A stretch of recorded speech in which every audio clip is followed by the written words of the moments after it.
106 miles to Chicago. We got a full tank of gas, half a pack of cigarettes. It's dark, and we're wearing sunglasses. Hit it. 5, 4, 3, 2, 1, 0. All engines running. Commit. Liftoff. We have liftoff. Atomic batteries to power. Turbines to speed. Roger. Ready to move out. So far, Warren Chung has won cash and prizes totaling $3,152.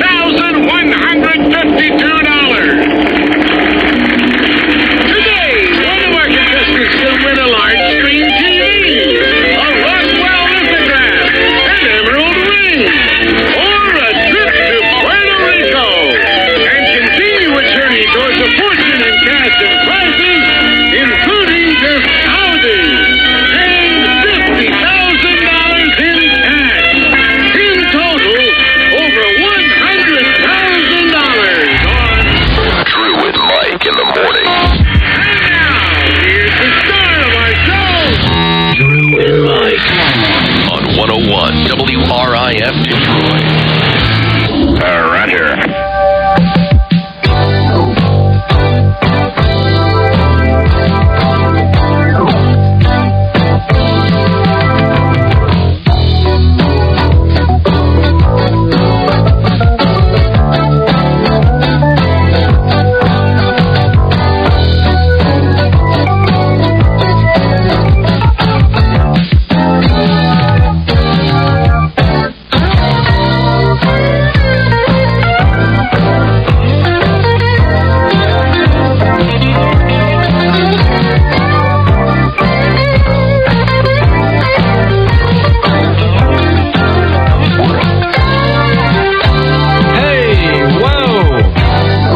It's a debacle out there.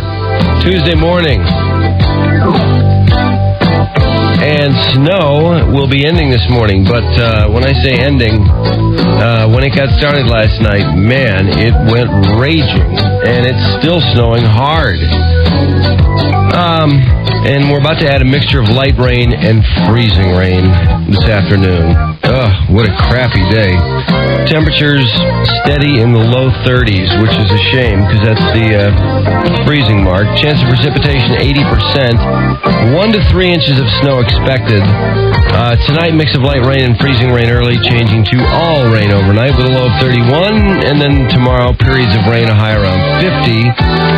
A few showers tomorrow, high in the upper 40s. And there are a lot of messes on the roads this morning. You'll probably see a few accidents on your way in. Is that Mike W. Clark? Oh, hey, dude. What's up? Hey, man. I'm in the parking lot. You doing all right? Yeah. There was a bit of a delay coming in. I wanted to drag a coffee machine, and I thought I'd never make it, so anyway. Yeah, rough commute. Well, gratuitous rock star, thank you for stopping by. Are you ready? Ready. Thank you, Detroit. Coolness aside, I'd like to say thank you. Thank you, Rudy. Say it! Say it! Thank you and stuff. Thank you, Jesus! Drew and Mike in the morning. On 101 WRIF Detroit. Oh, hey. Hey-oh. Hey. Yeah. 610 WRIF in a messy morning. Make it 6:08. Because every minute will count today. But you know what? Just take it slow. Don't. Yeah, just go slow, otherwise you are going to be toast. I slid about halfway through an intersection on my way in. Oh, yeah. Oh, God, yeah, I wasn't ready for this. Well, when I first looked out the window, the flakes are just huge. Each snowflake is just monstrous. So, and it was just coming down just like it was son of a gun. So, it seemed like snowing for an hour put like another 4 inches on the ground at our place. I mean, we were just like under an avalanche over there now. Was it's because the flakes are so big. The flakes were so big, and the rate of snowfall was so intense. I don't think that we piled like 3 inches in 2 seconds. No, the forecast is for 2 to 4, 3 to 5 in some spots. But now, the closer I got to here, the lighter the snow became. But the roads are They're pretty dangerous. Yeah, it's really... I don't see any plowing or I didn't see a salt truck. I listened to 7 on the this morning I listened to 7 at 5. Yeah, they weren't ready for this. They saw those people saw one salt truck, so... Yeah, nobody was ready for it. And not only that, at the end of the week, it's supposed to go down to 10 degrees. Yeah. Oh. Yeah, and we're supposed to go through the winter, through the weekend with just bitter freezing temperatures. Well, this says, let's see, low 20s Friday, snow showers at times Saturday, high in the mid-teens. There you Saturday. go. There it is. Here it comes, that bitter cold. And that'll lock this stuff into... Well, of course, it's going to rain tomorrow, too. It's supposed to be 50-something tomorrow with a chance of thunderstorms. Man, this is Michigan all the way, isn't it? Yeah. Thunderstorms tomorrow and 10 degrees Saturday. Hey, what'd you watch last night? What did I watch? I watched The Bachelorette. I couldn't help it. I watched portions of it. That show, I really reached a point where I do not like that show. I like that chick, though. I don't know why. I like Jen. It's so formula. It's just the same show every time. Different people, they say the same things. They do the same things. But there wasn't really anything else on last night, so I just kind of had it on like a football game. I paid attention here and there. You know what was on, and you should give it a shot because it's not a bad show. Is Growing Up Gotti. Okay, it's Victoria Gotti, who is John Gotti, the head of the Gotti family. Yeah, I mean, who literally whacked probably dozens of people, died in prison. Yeah, but the head of the Gotti family, I mean, the most powerful mafia guy in New York. His daughter is raising 3 of the biggest a-holes. I mean, just jackasses. And these guys are like, well, for one, the funny thing is they're all constantly threatening to kill each other. Yeah. And they're fighting all the time. And that's nice. Like last night, I think they're about 17, 18, 19. They're somewhere in that range. And last night they wanted to go to the Southampton house. Okay. Without her, and she didn't want them going without her, so she sends an escort to kind of look after him, this older guy, this 32-year-old guy named Quack Quack. Quack Quack? Yeah. Okay. And Quack Quack picks up a piece of ass, so he doesn't look after him at all. So hey, it's not a bad show, though. I was pretty impressed with it. I mean, I've seen a lot of previews and stuff, and it always looked amusing, but I hate, for one thing, she's, the fact that she's John Gotti's daughter. There's pictures of John Gotti around the house like he's just some wonderful, loving, paternal grandfather. Sure, yeah. And she acts like, he's this wonderful man, and there's sort of this pink elephant in the room, and that's that Grandpa's a big murderer, and nobody really admits it. And I find that very annoying that, they look up to him. Yeah, well, that's naturally. Hard to take.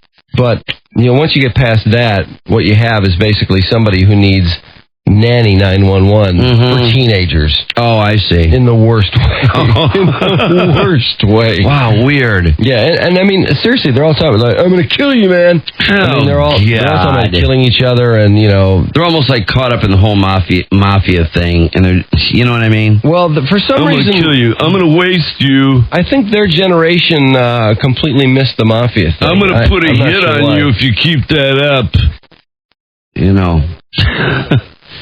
What channel is that on? It's on A&E. Oh, A&E. Yeah, and she's one of these moms that just lets the kids walk all over, and she acts really tough, like she doesn't take any crap, and then she gets crapped on endlessly. Yeah. It's really kind of funny. But The Bachelor, I found it amusing. I'm tired of it. There's always a new bunch of a-holes on there, and it's just sort of like, what form of jackasses do we have? The black guy made it to the second round. Oh, well, they always do. They always let them through the first round, just so that they don't come off as racist. I've noticed this guy's show all the time. I wonder if she likes him, because I never saw her talking to him. Did she ever talk to him? No, I didn't see her ever talk to him. But the thing of it is they always let the black guy through. The black guy always makes it through the first cut, maybe even the second, maybe even the third, just so that there's no doubt that she's not a racist. Did you see the guy pass out? That was the funniest part. And afterward in his interview, he said, "I don't know if I didn't get a rose because I passed out or what." Oh yeah, but check it out. He was saying during the rose ceremony, he just goes down. Something's wrong with him.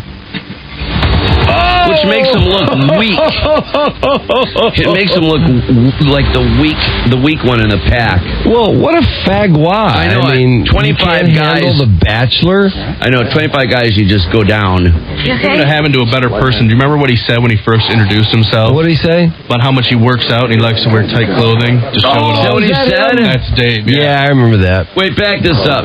You got to hear it. When the camera zooms in on him, he goes like this. Goes. You know, when he's trying to get it together, it's this big exhale. And she's looking at him literally like what kind of a jerk. What kind of a sissy ass are you? Okay. What a pussy. There it is. Look at him. Have a drink, you pussy. What do you need, pal? A line? Or you need some pills? Or what do you want? Yeah, what can we do for you? Yeah, what's the deal? Come on, all right. David just passed out, and it was really scary, and I was really worried about him. Look at him. I know Look at him exactly trying how to it feels to be clear his standing head. there. It's a long night. You know he wanted to sit down, put his head between his knees. You know, the usual technique to She try to fix that. She does not need any high maintenance. She doesn't need to be she doesn't need a job, so she didn't pick him. No. I thought it might work to the guy's advantage, like she might feel sorry for him and pick him. He's too weak. She wants somebody strong on top of her. Yeah. She wants somebody who can go the distance. Hey, weren't you bummed she picked Stu? Yeah. Oh, God, yeah. Because the very last one. No, he wasn't the last one. Yeah, he was the last guy. Was he the last one? Yeah. Was Stu the last one? Yeah. Oh, wasn't he delighted? That was held for last. He's obsessed. Totally obsessed. There's times I look at her where she's attractive, very attractive, and other times I look at her and she's gorgeous. She's hot. What's the matter with you guys? No, sometimes she's just. What kind of standards you guys have? I don't know what it is. I don't know what it is. What are you going to pick apart in her? She's a good-looking girl. She might need to peel 10, too. I'm not sure. I think that gown was hiding a lot of sins. I think she's got to lose 5 pounds. Come on. I think she's got a tummy on her, and she's got some pretty wide hips. I'm not sure. Oh, no, I think she's got a nice female shape. I haven't seen her in a bikini. I haven't seen her in a bikini. I haven't seen that yet, but I'm worried she's got a great rack, and she may be a few pounds overweight, but not much. I think she could peel 15, and there's times when she's just homely, and other times when she looks cute. She is not homely. She changes. She is never homely. It changes. I don't know if it just changes, like with the sun or something. I don't know what it is. You're crazy. I don't know, Drew. I'm putting a caution on this chick. Well, back to the guys. Okay. What kind of person is named John Paul? Is his last name George Ringo? Yeah. Well, that sounds like a French guy trying to let the whole world know he's French. Oh, speaking of French, the French guy is the biggest a-hole. I know. Why did she pick that guy? Because he's French. I swear to God. Because he's French. I'm serious. Every time he opens his mouth, he's being a jackass. Yeah. Did you notice that? I'm not kidding you. He never says something where he's not being an ass. I know. I was surprised she didn't pick the hairdresser just because he was just wild and out of control. Oh, he was hammered. He was a real jerk. I know he was a total jerk. He was really ragging everything the other people said. Here's the other thing. You mean, what's with these guys that would be so clueless that the girls... The big party that was going on when everybody was trying to get one-on-one time with the girl, they had 2 blondes that were waitressing the event. Mm-hmm. And how can these guys be so stupid as to not realize that they might just be hooked to that bachelorette and be passing on information? I gotta believe in the end how many of these guys were shocked, like, oh wow, I guess I should have been hitting on the waitresses. I bet some of them knew, but the one guy did hit on the girl. I know. Phone number. What a fool. Yeah, and that guy looked like he was challenged or something, that dude. Yeah, he was slow. Yeah, there's somebody, that guy's, his eyebrows and his eyes were so close together, they were almost merged as one. He looked like he'd be in a short bus. He looked like he showed up. Everyone came by limo. He came by. He pulled up in the short bus behind. One look at him was just like, oh, man. That French guy slow was so into himself and his being French. Everything he said was, "Is true French lovers? It is not a cliche." Yeah. I think he's been here for 20 years. I don't think he really has a French accent. I doubt it. Which is always the case with these people, where they lived in Britain for the first 2 years of their life, and they've been in America ever since, but they have this thick English accent because they know the chicks love it. Why don't people, especially like family members, tell some of these guys how annoying these super confident Masters of the Universe type guys. Yeah. I don't know if you ever read Tom Wolfe's Bonfire of the Vanities, but Masters of the Universe were that was an expression for these 80s guys who, they had the perfect stocks and they had the Armani suits, and they just sort of, they were just the guys that you hated almost because everything was so perfect in their lives. But half of these guys come off as these Masters of the Universe types, like the ski instructor says, "Everything I wanted in my life, I've gotten." Oh, really? Well, I guess you're perfect then. Yeah. Everything you wanted, you've gotten. You don't need anything. You know how they make these bodacious statements? Yeah, I do. Yes, I do. Oh, I find that so annoying. I can't believe it. The woman is attracted to that. I know it. It amazes me. It never ceases to amaze me. And then you have these dumbasses who, "Oh, I believe in destiny. All my friends tell me she's my type, and I believe in fate and destiny." And shut up! Shut the hell up! There's 24 other guys who believe in destiny too. I know. I believe in fate and destiny. Shut up. The Surreal Life was Sunday night, and I didn't see it. We had some email about it yesterday. What happened on the Surreal Life? Mini-Me got bombed? Was drunk and had apparently a hilarious moment urinating, apparently. Yeah. Let me cue it up for you. What, did he urinate in his room? No, not in the house, though. Oh, okay.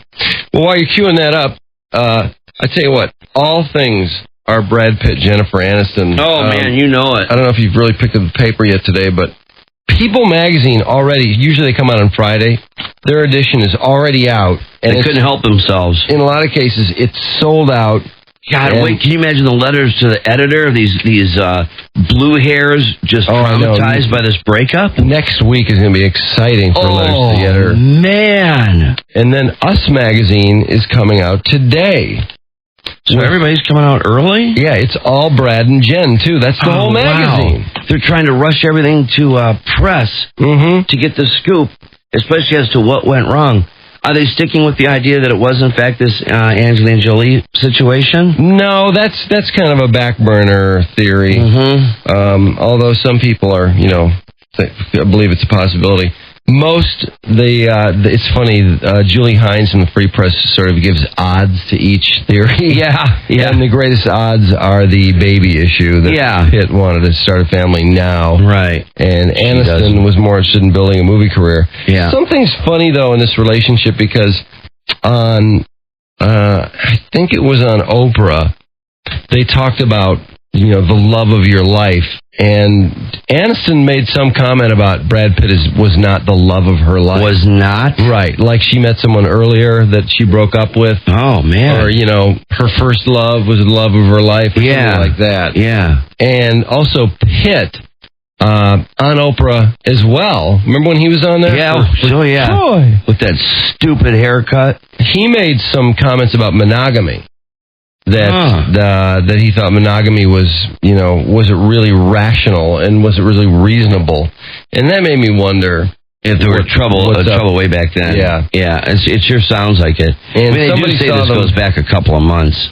Somebody saw them out for dinner a couple of weeks ago, and I guess they weren't talking, touching, nothing, barely even spending hardly even acknowledging each other. So they're having one of those nights. Oh, man, he so loves her. Wow. Isn't that funny? Look at all that stardom and all rally around him and just give just the most amazing support and love towards him. But, oh, man, he so loves her. Wow. Wow, was I having a moment there, huh? Jesus. There's Jen in a bathing suit. Let's see.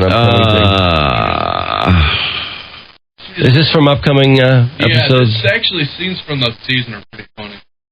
Oh, yeah, those are good. The cops get involved. Yeah, what's that all about?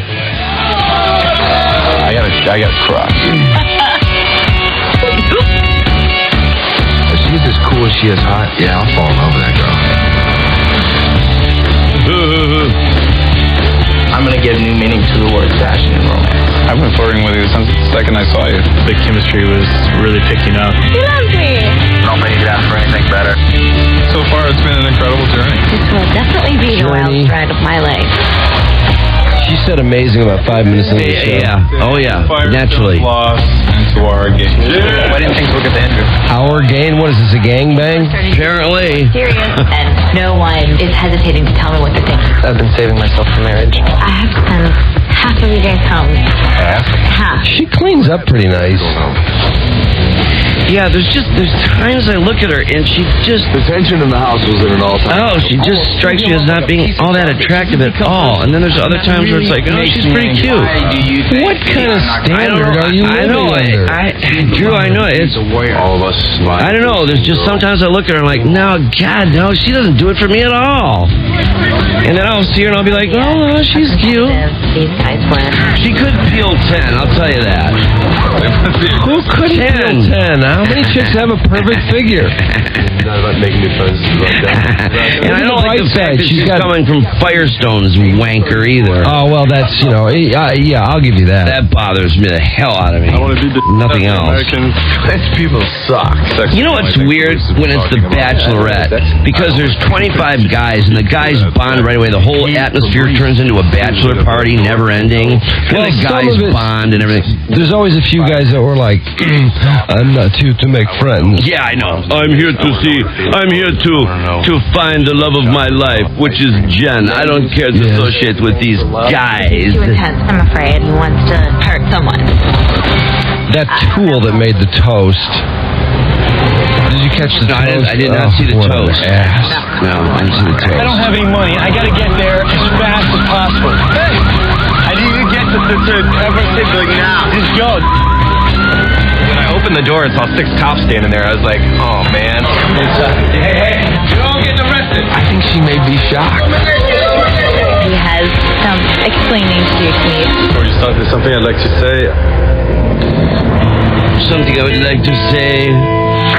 But the thing of it is, when you have one girl and 25 guys around her, the girl comes up as the biggest slut because, I mean, when she's with one guy 1 second, she's making out with another guy the next second, the next guy the next second. And it's just like, my God, honey, the saliva isn't dry from one guy to the other before you're on the next guy. All these men She just ends up looking like a pincushion. You only want to be with one. I knew this was all coming, but I have to go home and live with this. I want to be smart about it, and I'm sorry that I'm not somebody who just takes a leap of faith and goes with the moment. I did that, and it's me. I can't even make sense of it in my head. 1 minute it's one thing, the next minute it's another. I'm trying so hard to make it work and try to figure out, but I don't know what I think. Shut up and pull your cans out. Boy, she does have some nice cans. She has huge boobs. They look real, they're too. Nice. They're real, nice. aren't they? They're real. They're definitely real. Yeah. I did catch... I can't get over how she's recirculating. I don't like the way Bachelor is now recirculating people right and left. It's like after you've went through, it's like, that's that. Get a new cast from one end to the next. Well, they do it because everyone knows her. I know, but I don't want to know it's like a familiar thing. Yeah, I don't need that much familiarity. It's the public's fault because it works. That's just ridiculous. Though the ratings last time crashed, although we'll see what happens this time. The last time people did not like that guy. We'll see if that was the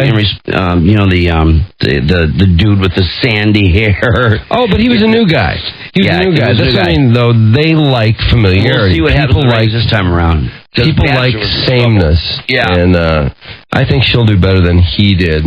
But I noticed that her friends at the beginning talked about her being emotional. Oh, God. That concerned me. When girlfriends are calling someone emotional, that could mean big problems. And I don't know what that means exactly, because I don't remember her being like that at all. That could mean a very whiny, yabbering, crying, sobbing, but up and down emotional roller coaster type chick. One thing I guarantee, get the teachers out of here, get the maintenance people out of here, get the ski instructors out of here. This chick is going to be rolling around with a wallet. She's after the money. She's been with Firestone. She's traveled the world. She's eaten at fancy restaurants. Even though that one guy suggested something to that effect to her, that you're probably looking for somebody with money, you're coming from off Firestone. Oh, no, don't think of it like that. No, that's not true. That's not me. I'm not after money. Oh, bull, you're not after money. Oh, they all say that. Exactly. Why would she go with Firestone if she wasn't after money? You're not kidding. 20, she reaches for her panties. It's just an automatic reaction. It takes a lot of counseling to break her from that. Well, anyway, moving on from The Bachelor, and Jen and Brad, we'll come back to that. There's so much information available on it, including a whole message board of messages. The public is so upset. And once the public seems to want to do something about this, which is really strange. What in the world does the public think it has to do with Brad Pitt and Jennifer Aniston? But we'll examine that. It's amazing, honestly, what a giant event this is. I mean, this is huge. This is enough to blow the tsunami coverage out. You've got basically the hottest dude and the hottest chick in the world, and they're a couple, and they're splitting up, and it's a monster event. Yeah, because it was the perfect marriage. Everybody really thought it was. It was that great Hollywood marriage, that thing that comes around once every 50 years in Hollywood. It's the true deal, true love. They're going to grow old together, and no doubt about it. Well, I think it really bugs people. They think, oh, God, what a blow for love. Yeah, the institution of marriage once again in trouble. Why, oh, why doesn't marriage last?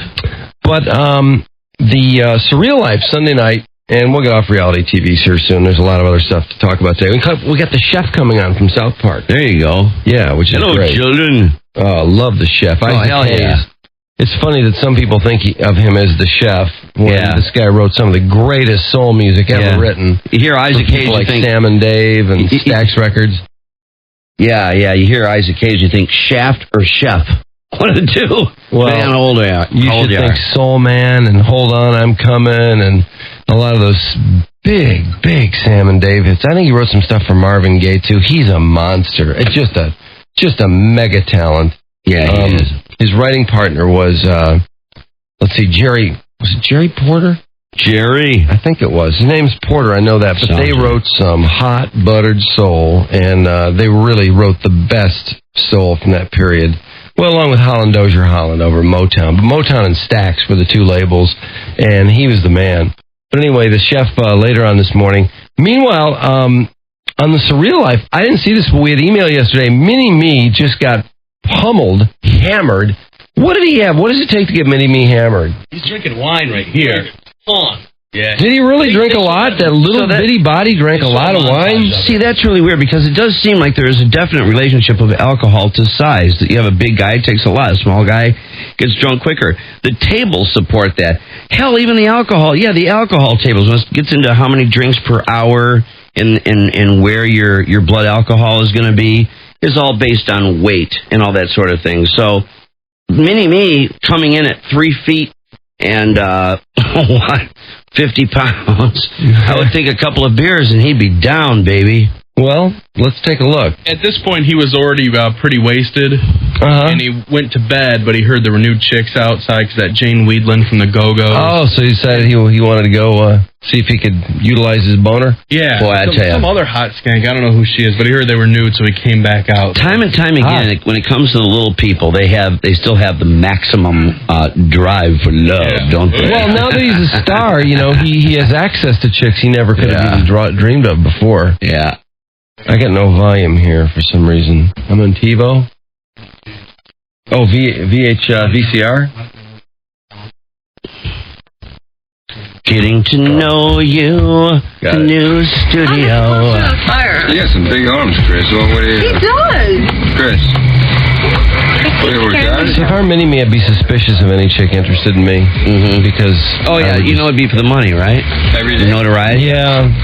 I hate to Sorry, say it, got 'cause money. I'm sure there are normal-sized women who are interested in guys like him. Maybe one or two. I'd be very suspicious. He's trying to pick a fight with the Brady. Need help to get back up? Got one here. Oh, Christopher Knight, is that Bobby? Say you're sorry, and I'll get you back up. You're gonna be sweating and Who's treating him like a baby? Yeah. Say you're sorry, you know. Ryan started kind of falling into Chris, and he was super drunk. Jane Wheatland's got a rack on her. If not smaller. So you think about that. He's had plenty of alcohol to be super, super drunk. Don't be overly brave. I'll take you right back. I'll carry you. Oh, you don't feel good, babe? I think we've reached a point of saturation here. Vern passes out. It comes over him like in a moment. All of a sudden, he's rolling over backward. And he's got this really strange look in his eye. I don't know. He's fine. He's fine.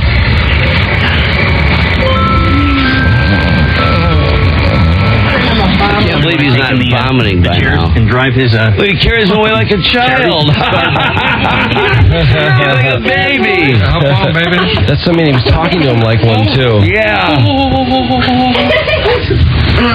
Look at he's laying him in bed like a baby. He was like out of this world by the time he got to the room. I don't think I've ever seen anybody so drunk. You see him reach for that light with that wild look in his eyes? I can get Phish, sweetie. I got a bottle of water. I'm gonna put it right here for you, okay? Sorry. I was trying to give him water just in case he was going to have a hangover the next morning. It'll be okay. You should just go to sleep and at least drink some water before so you don't get sick in the morning. Oh my God, he sounds like a baby. Listen to him. He sounds like a baby, like a newborn baby. And then he started moaning, in which I got pretty uncomfortable because it was like orgasmic. Orgasmic? That sounds like a baby that wants a bottle. Weird. That's as far from orgasmic as you can be, honey. I'm sorry. That baby wants to be fed. What is that? Is that him snoring? I don't know. That's two things. Hungry or they're wet. One of the two. What was that noise? We just kept saying now that was surreal. That was weird. He just kept saying how he's all right. And you know when you're wasted, it just all messes into one noise. I tell you what, I've never made that noise in my life, and I never will. No, if I do, shoot me. Yeah, you're right. Yeah, I'm with you, Drew. I tell you what, I would put a big pan by somebody if they're that drunk, because they are going to heave. Oh, yeah. Morning comes. Yeah. He got a little excited there, I think, and then he started moaning. Are we leading up to this scene, this urine thing? Oh, yeah. In which I got pretty uncomfortable, because it was like orgasmic. What? Again, honey. Making all kinds of noises.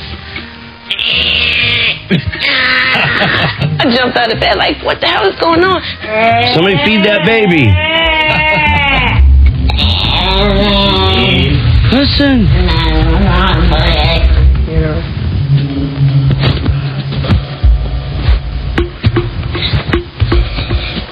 What is he doing? What do you need?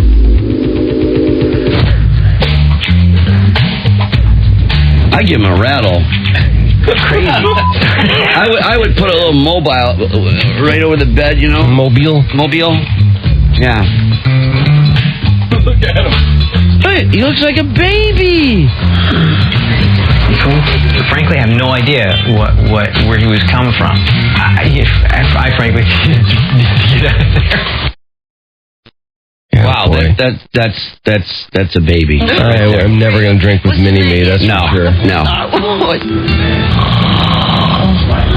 was like, okay, this is not going to work. I just sleep on the couch.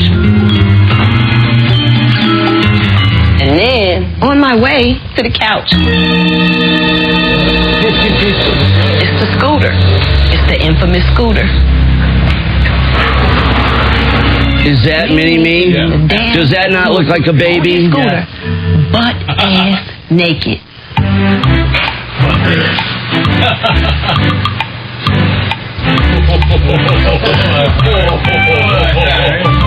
Man, that looks like a scary baby. Doesn't that look like something off Jerry's? Yeah, he's scary as Jerry hell. Springer or something. It looks like a weird baby that there's something strange with. I don't want to see his naked ass no more. I don't want to see his penis no more. So, She just indicated it was like a half an inch big. You know, he's totally nude, so he looks like a baby. He just needs diapers on. That's the only diff. I mean, his head is bald. He's completely... He looks like a 2-year-old baby with that bald head. What's up, babe? And on top of that, he's on a big wheel. Basically a big wheel. It's motorized. Yeah, and naked. It's just sort of strange, you know. Strange. Well, just living in the Strange is like, this whole thing is strange. Yeah, we should. I'm naked right now, so. Well, why is he naked? It's not. I don't know. I don't know. I'm at a loss. Are those other guys naked? No, they're wearing. They're shirtless. Yeah. Oh my God. They're laughing. He must be hung. Yeah. I think that's why they're This laughing. girl, she hold up her finger and she goes, I'm tired of seeing his little, and then she indicated like inch, barely. Get you to bed. Come on. I'm thinking I'm in. Was he sitting on a weight machine nude? I'm thinking I am. A scooter. Yeah, a little scooter. It's basically like a big wheel. A different style of the Cirque du Soleil. It's overkill. It's too much. So that's what I was thinking when I went to bed. All right. Well, looks like another interesting addition. You know, that show, I always think it's the last time around for them. Yeah. But they get a good combination of people, and they make it work somehow. That Brigitte Nielsen and Flava Flav, he just made that show. Oh, yeah, he was a badass It was there. crazy. Yeah, They he have was their own bad. show now, those two. Yeah. Strange Love, yeah. They're going to So, see they if saw they get that. married or whatever. So he picked up on the chemistry, huh? And gave him a show. Yeah, that aired Sunday as well. Oh. And the, let's see, what was the other one? Oh, Ryan Starr was on there. One of my magazines has an update on the first group of American Idlers. Yeah. Including Justin Guarini. Yeah. Whose career is in free fall. Thank God. And Thank God he crashed. One of the original crew is out of the closet. Yep. Oh, is that One right? of the original crew is gay. I'll leave it at that. Ooh. I will tell you when we come back. All right.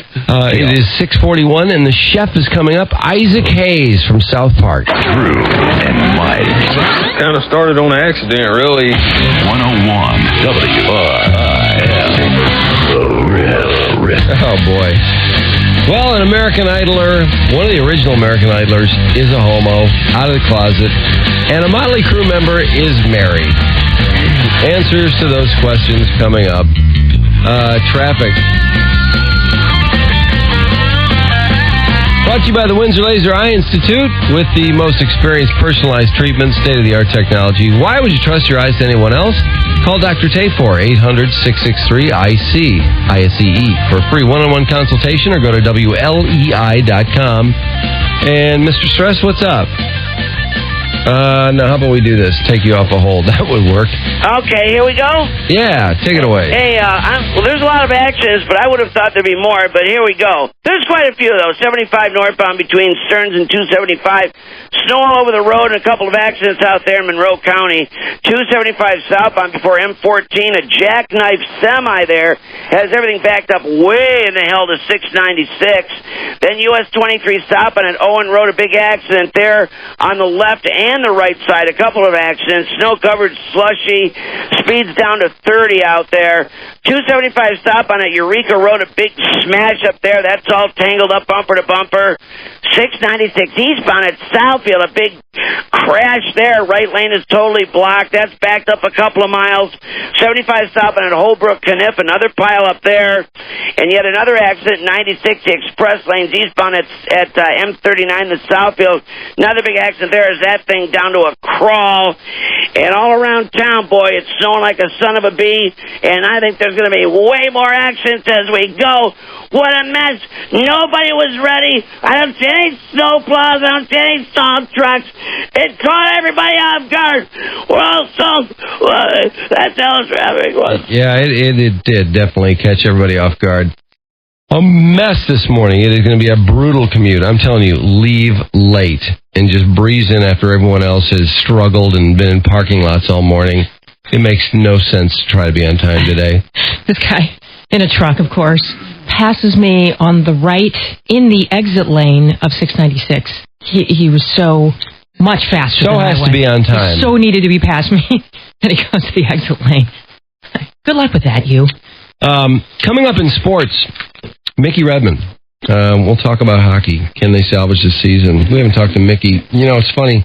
I think Mickey shares our feeling of disgust. Just, it's almost repulsive to talk about the disappointment of Hockeytown, Verde Blue, being shut down. And it just dawned on me the other day, I haven't gotten my season ticket money back. Oh, my money's really? just sitting there. Yeah, and everybody else's. My season ticket money. Just earning interest. Wow. Nice, good for the Village family. That's nice. Yeah, way to get right on that. Yeah, slow down. But they haven't really canceled the season. Or I know, but they're not going to play the first 30 games. Why don't they refund me those? They're not. That'd be good. Actually, they've canceled 40 games. They could refund me 30, though, assuming that they can't possibly make those up. We know that. Do they really want to write 2 checks, though, to you and everybody else? No, they don't want to write any checks. They want to wait until the last minute. And can you imagine? I wonder how much money they're making. I bet they're making a ton of dough off all those season tickets. Well, maybe they'll put it to some great use. Well, it'll help us all. We all could put it to some use, although, you know, individually doesn't add up to much, but when they have it, it's a big pile of cash. Yeah, that's true. You're brought to us by Citizens Bank. Call 248-293-3199 to talk to your very own Citizens Banker. And before we get to Mickey, remind me to reveal the homo American Idler. And also... I think they all are. I think you're going to probably reveal the Motley Crue person that got married. Yeah, I'm surprised, though. Yeah, I was surprised, too. But anyway, take it away. He actually, I mean, he's got that appearance and then a multitude of court appearances, so he's going to be a busy boy. Yeah. Oh, I gave it away, sorry. But it's another tricky day. The grind begins with that surprise snowstorm, and after the 2 to 4 that was unpredicted tonight, it's expected to be freezing rain. Thursday, it'll zoom up. The temperature is going to go in a freak spike into the upper 40s, and then Friday, a crazy reversal. It's going to drop to 0. While in California, the storm swelling creeks into raging rivers there has caused all sorts of havoc. Of course, that guy rescued off his car yesterday all day long. On the news, you got to see him roped up to the top, then he loses his grip, all while naked from the waist down. Oh, yeah, was he nude? Poor guy. Jesus, he almost lost his life, and he showed everybody his thingy. Mini-Me's nude, he's nude. Yeah. Mini-Me? What? Yeah, Mini-Me was nude on Surreal Life. He was bombed. On purpose, he was nude on and purpose. And just waltzed around nude. Yeah, we should be able to see him nude, though. What? What? Well, I think that's less He's sexual. Not a baby, Trudy. He's the size of one, though. I know. You look like a baby. With respect. Because he's shaved his head. He can make a baby. The fact that he's like 2 feet high with a shaved head when he's naked, he looks like a newborn, especially he's driving around in this thing that looks like a big wheel. He drives? Very much like a 2-year-old baby. Does he really drive? Yeah, he drives. Yeah. How does he drive? Yeah, and he plows supermodels. A special on Little People on HBO a week ago. They're showing these little people are driving like crazy in vans. She changes the radio stations with a stick. And somehow or another they have If I can't drive with my knee, you shouldn't be able to drive with a stick. You can drive with your knee. Well, I can, but they don't recommend it. Who doesn't? Well, I do. Yeah, I do too. True. I drive with both Not this knees. morning, though. No, not this morning. 3 people were killed in La Conchita, California after a mudslide swallowed several people, and a dozen are unaccounted for. And it is a very sphincter-puckering rescue scene with hundreds of crews worried the mountain's going to collapse on them any minute. In the Angeles Forest in San Dimas, a baby nearly ripped away by a luge of water through the canyon. Their rescue workers were surfing on their raft, trying to rescue the mom and her baby. Then the raft flips over. The only thing that saved the baby was that it was still in its carrier strapped to her chest. Made it to a sandbar. She, however, may be charged with child neglect for driving around a barrier, which is a big sort of gleaming sign that says, don't go there. Show goes on, the auto show that is. Kobo crammed with cool new prototypes. Did you see some of them last night? Yeah. What? Did Guy Gordon crash one or something? He made some reference this morning on 5 o'clock, and he said something about, kind of alluded to the fact that maybe he had an incident in one of the prototypes. Really? Yeah. Wow. Yeah, I'm not sure what happened exactly. I get so much more excited when they're actually available. When they're prototypes, I just don't get that excited. I know. About them. Who cares? I would so buy many it. of them never make it to the market. Nah, exactly. Sometimes they're a little way too far out, too. The prototype for the Mustang a couple of years back, I thought was pretty good because it looks almost exactly the same. Mm-hmm. Now, and boy, I hear those are kick-ass. But anyway, they've got all those prototypes. A couple of new Saturns revealed. They're trying to dress that one up a little bit. Randy Moss's pantomime of dropping his pants, going to find out if he's punished by the end of the week for that. The NFL is passing around the idea of another fine against Randy Moss. One of the Vikings suggests, people taunt Randy, and so sometimes he does things. And really, the only reason that Randy gets in trouble is because he's Randy. What I just tell you, woman, I'm not getting into that. Woman. I don't necessarily always react to Mitch Albom the way I did last night. I mean, what do you think of the whole pants dropping thing? He did nothing that was obscene. Well, how did Mitch Albom respond to it? I'm sure he was appalled. He was screaming. He was almost wetting his pants. He was so upset that happened. Of course. Mitch, are you kidding? What was the response? What does he want to do? He thinks it's horrible that Randy Moss should be kept out of the next game or two. Instead of fine, because he doesn't respond to fines anymore, and that it was terrible. It was horrible. It was disgusting, like, what's his name, Buck was saying, which I thought was an overreaction. He didn't even take his pants off. I know. I would like to see a photograph of Mitch Albom next to Greta Van Susteren. I think that there's a jaw similarity. Yeah, I agree. It's far too analytical. I think if you look at the jaw and the mouth on both of them, it's going to look really strange to see a photograph of the two together. It's going to look like they belong together. Well, he is so self-righteous. It's unbelievable. Oh, my God, yes. It's funny because I get the impression... a lot of their interns come floating over here, and I get the impression he's not always that kind to his fellow man. Yeah, I guess not.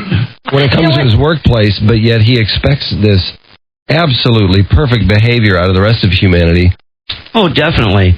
Well, and his reaction to anything like that is totally predictable. It's always going to lean toward the ridiculous.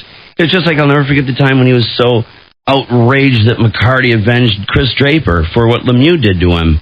And he thought McCarty was worse than Lemieux for doing that. I know, that was... It was outrageous. All I know is that Kenny was arguing in favor. I mean, he said that wasn't any big deal, and if the guy hadn't have made such a big deal out of it on the air, probably not too many people would have noticed. And it wouldn't be talked about now.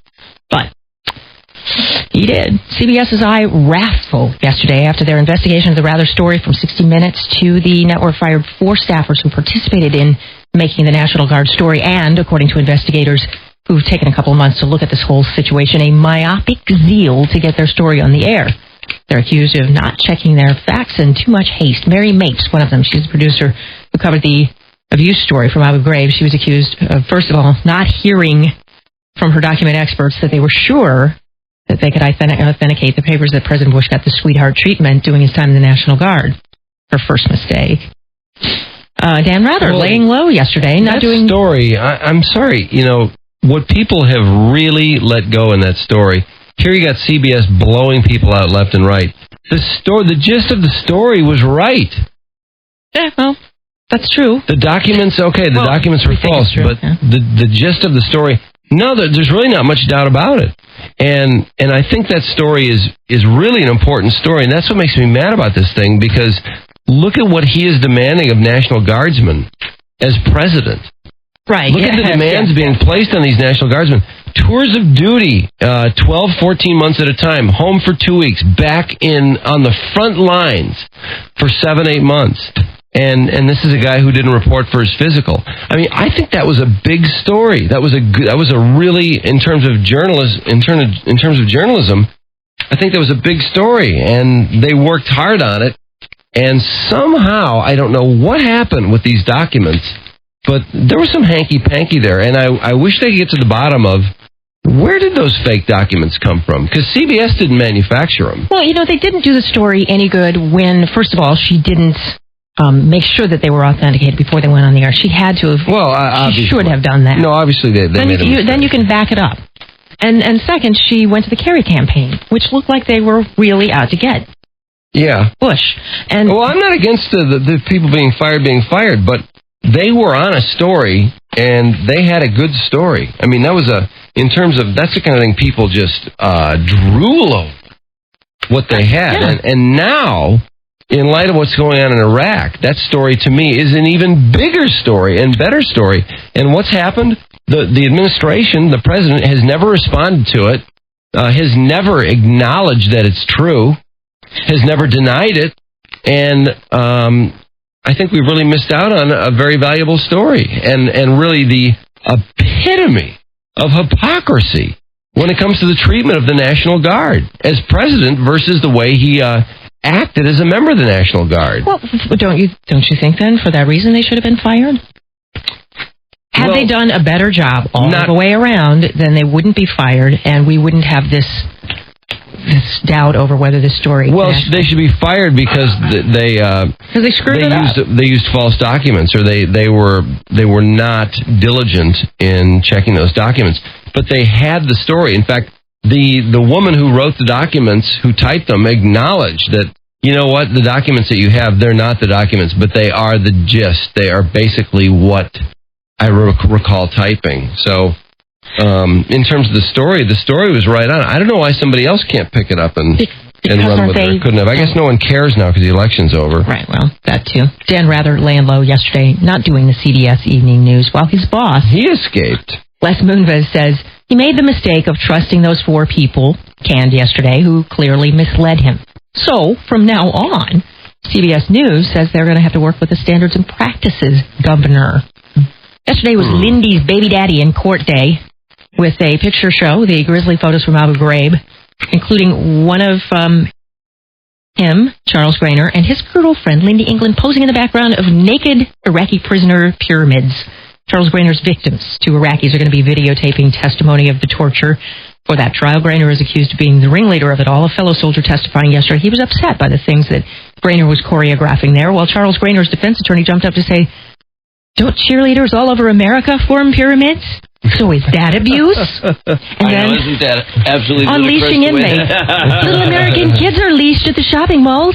Is that abuse? I know. The leashes on kids. I've seen that before. Bill Clinton's aide, Sandy Berger, socks nuts for absorbing sweat these days. Instead of Berger is on the grill over sneaking secret documents out of the National Archives in his anklets, wriggling through interview after interview with FBI agents, prosecutors. Still says removing 40 to 50 documents was an honest mistake. And destroying sensitive material about the 9/11 attacks that just happened to go do a lot with him was an accident.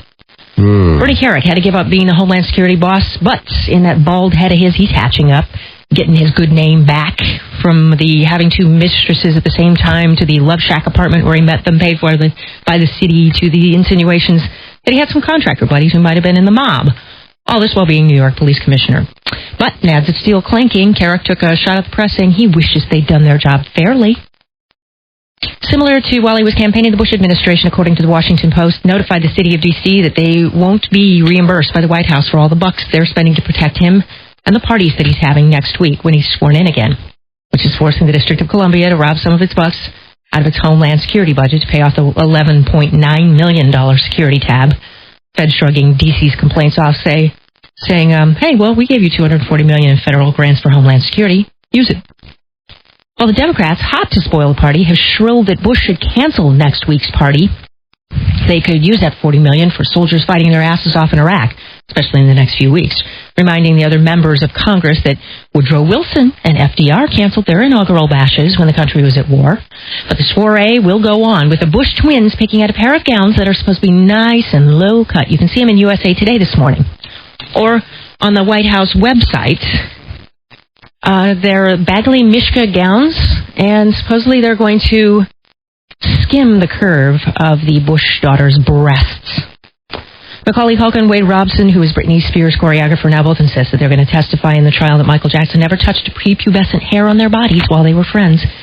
So yesterday we heard that there were 7 former Jackson boys who would testify in his trial. The trial, pre-trial hearings are going to begin this week. You saw the Desperate Housewives Buick commercial, right? I don't think I did. What happens? I probably did. Big old Buick commercial in the middle of the show with Gabrielle Eva Longoria. She was playing a model, showing off the new Buick LaCrosse at the mall. You know what? I watched that on tape, so I ran through the commercial. It was in the body of the show, yeah. The writers say they simply saw a plot that would work in the script, but no money changed hands. There's a Richie Blackmore impersonator in Southampton, England. The guy's been making personal appearances. Well, collecting money. Who's bothered to know what Richie Blackmore's looking like these days? I got a clue. I love his music, but I haven't got a clue what he looks like. Selling autographs, and then he disappears. They got a tip that he checked into a hospital. He was gone by the time they got there. A nurse said the imposter even wrote her a song. Nikki Sixx. Oh, he's feeling a little fire with the FCC probe into Vince Neil saying the F word on New Year's Eve on NBC. Nikki says Molly Crew's website. They never punish the people that show up on these shows and do that, though. What do you mean? Well, the punishment will be for the Tonight Show. Won't it be in the end? I guess so, because they're the messenger, but he says that there shouldn't be any investigation of anybody at all, and the government's resources would be better served in other places. He says a 4-letter word slip after midnight is not world news. He says that, but that's not how it's going to work, pal. And Vince Neil married. He married Leah Girardini Sunday in Las Vegas. Las Vegas Review-Journal reports MC Hammer officiated the ceremony. And Tommy was there, and so was Nikki. Neil is 43. I'm surprised Tommy was there. 37. Yeah, me too. Because the only time I know of him talking to Tommy was when he said Happy Effing New Year. I know. I was wondering about that too, but they got to be tight. They're on tour, and they have to come here before anything happens. So. Oh yeah, they'll come here. Detroit's always been so good to Motley Crue. Well, I know, but I don't want them to, anything screwy to happen, like them to get in a fight and then one of them to walk off and the tour to be canceled. That can't happen. That won't happen. Why are you so worried about it? Well, no, I just read the book, so I'm worried. Well, no, I'm sure it'll be fine. Well, that tour ended with a punch. Remember? Yeah, right. That was so lame. That was Vince's. Vince has had some low moments in my mind. That was Vince's lowest moment. Yeah, I think so too. Because no, I don't know. Punching the prostitute might have been his lowest moment. Well, yeah, that's pretty bad. What were they fighting about? I'm trying to remember. Vince and Tommy? Yeah. Well, Tommy thought that Vince was hassling this woman who was arranging their tickets. That's right. Yeah, he was being a real prima donna and telling him to knock it off. And Vince, I think, offered him a knuckle sandwich. Mm-hmm. And Tommy hit him.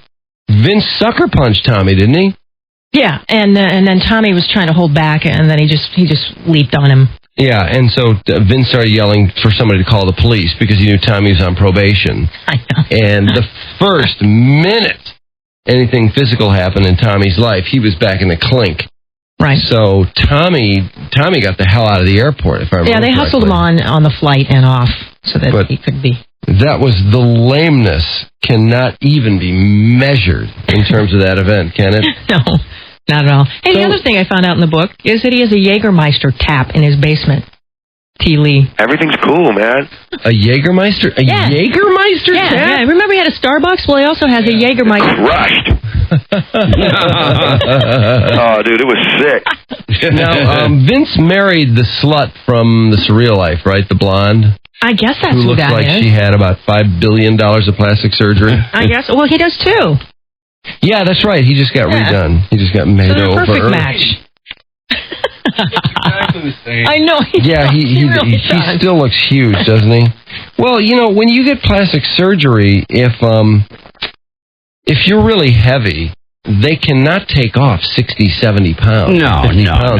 They can remove about 15 pounds of fat. Yeah, they can label they can it and all start that. you, but if you're not on a workout program or you don't have a trainer, then you're not really. You got to get how much a tummy improvement can you tuck. make? Tummy tuck. The thing to do is to work out and get your weight down to something reasonable or something close to where you want to be, and then if you get the lipo, you'll probably get there. Right. It's kind of like that last struggle, that last spare tire that you can't get. It has to be a swan. Oh, God, those people are so weird looking. They're I so know. chopped up. Oof, They're all like Frankensteins. You are a fat. You are a fat. He's a fat.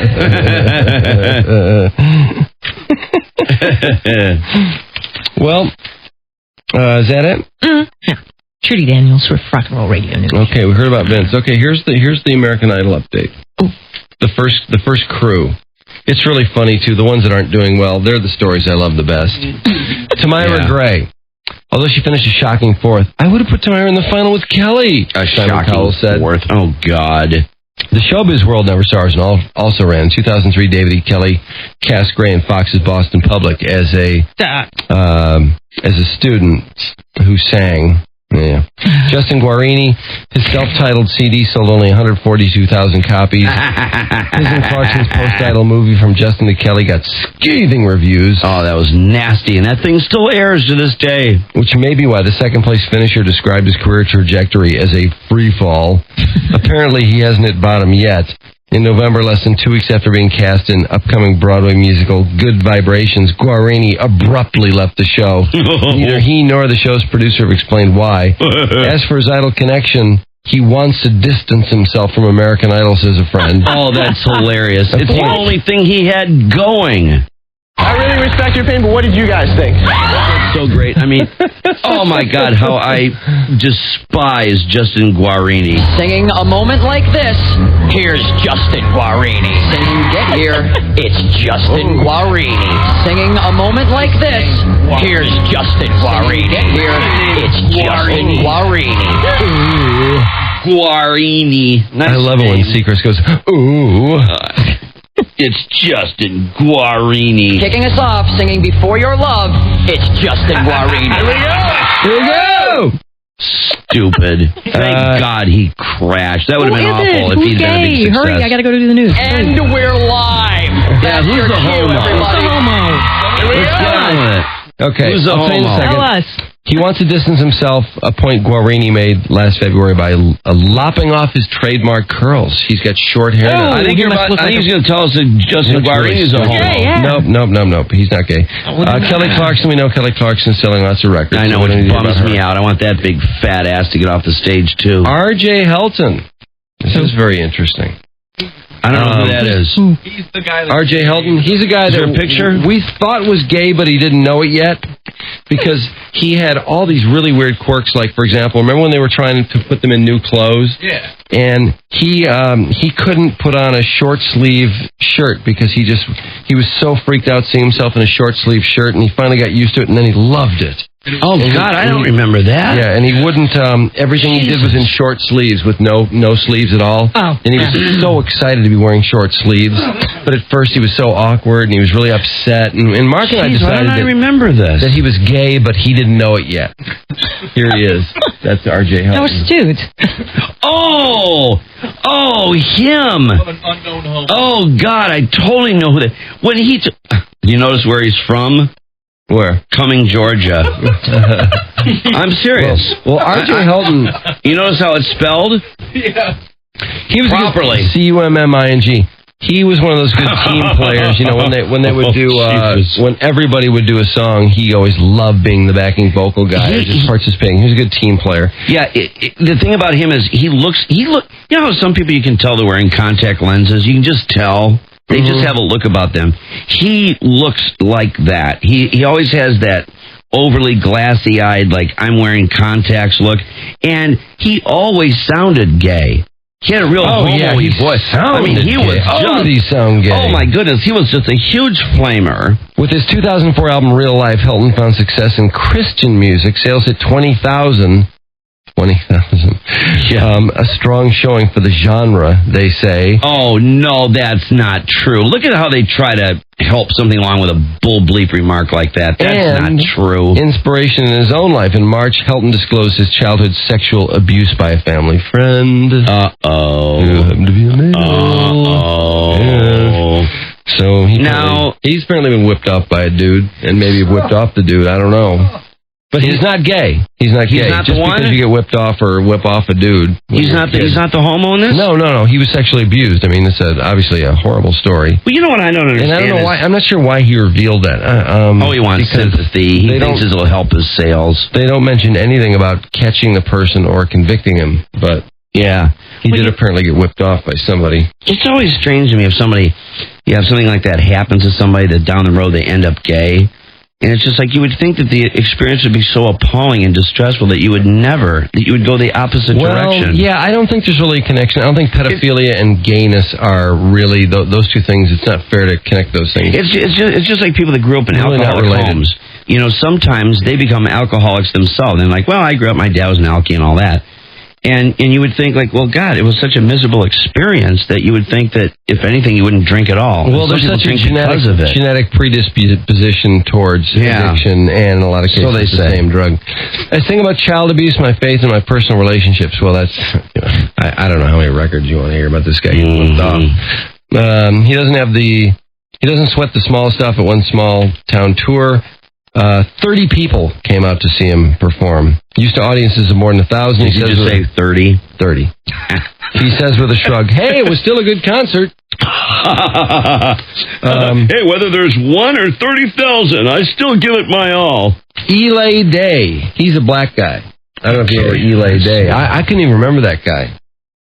See him? No, I don't remember him at all. Yeah, he was really marginal. I think he might have been the first guy booted. Oh, he must have been. I have no recall him, and I was a judge on that show, as you know. He is singing on a Carnival Cruise Line, Voyager of the Sea. It's Royal Caribbean. He's in the Voyager of the Sea show.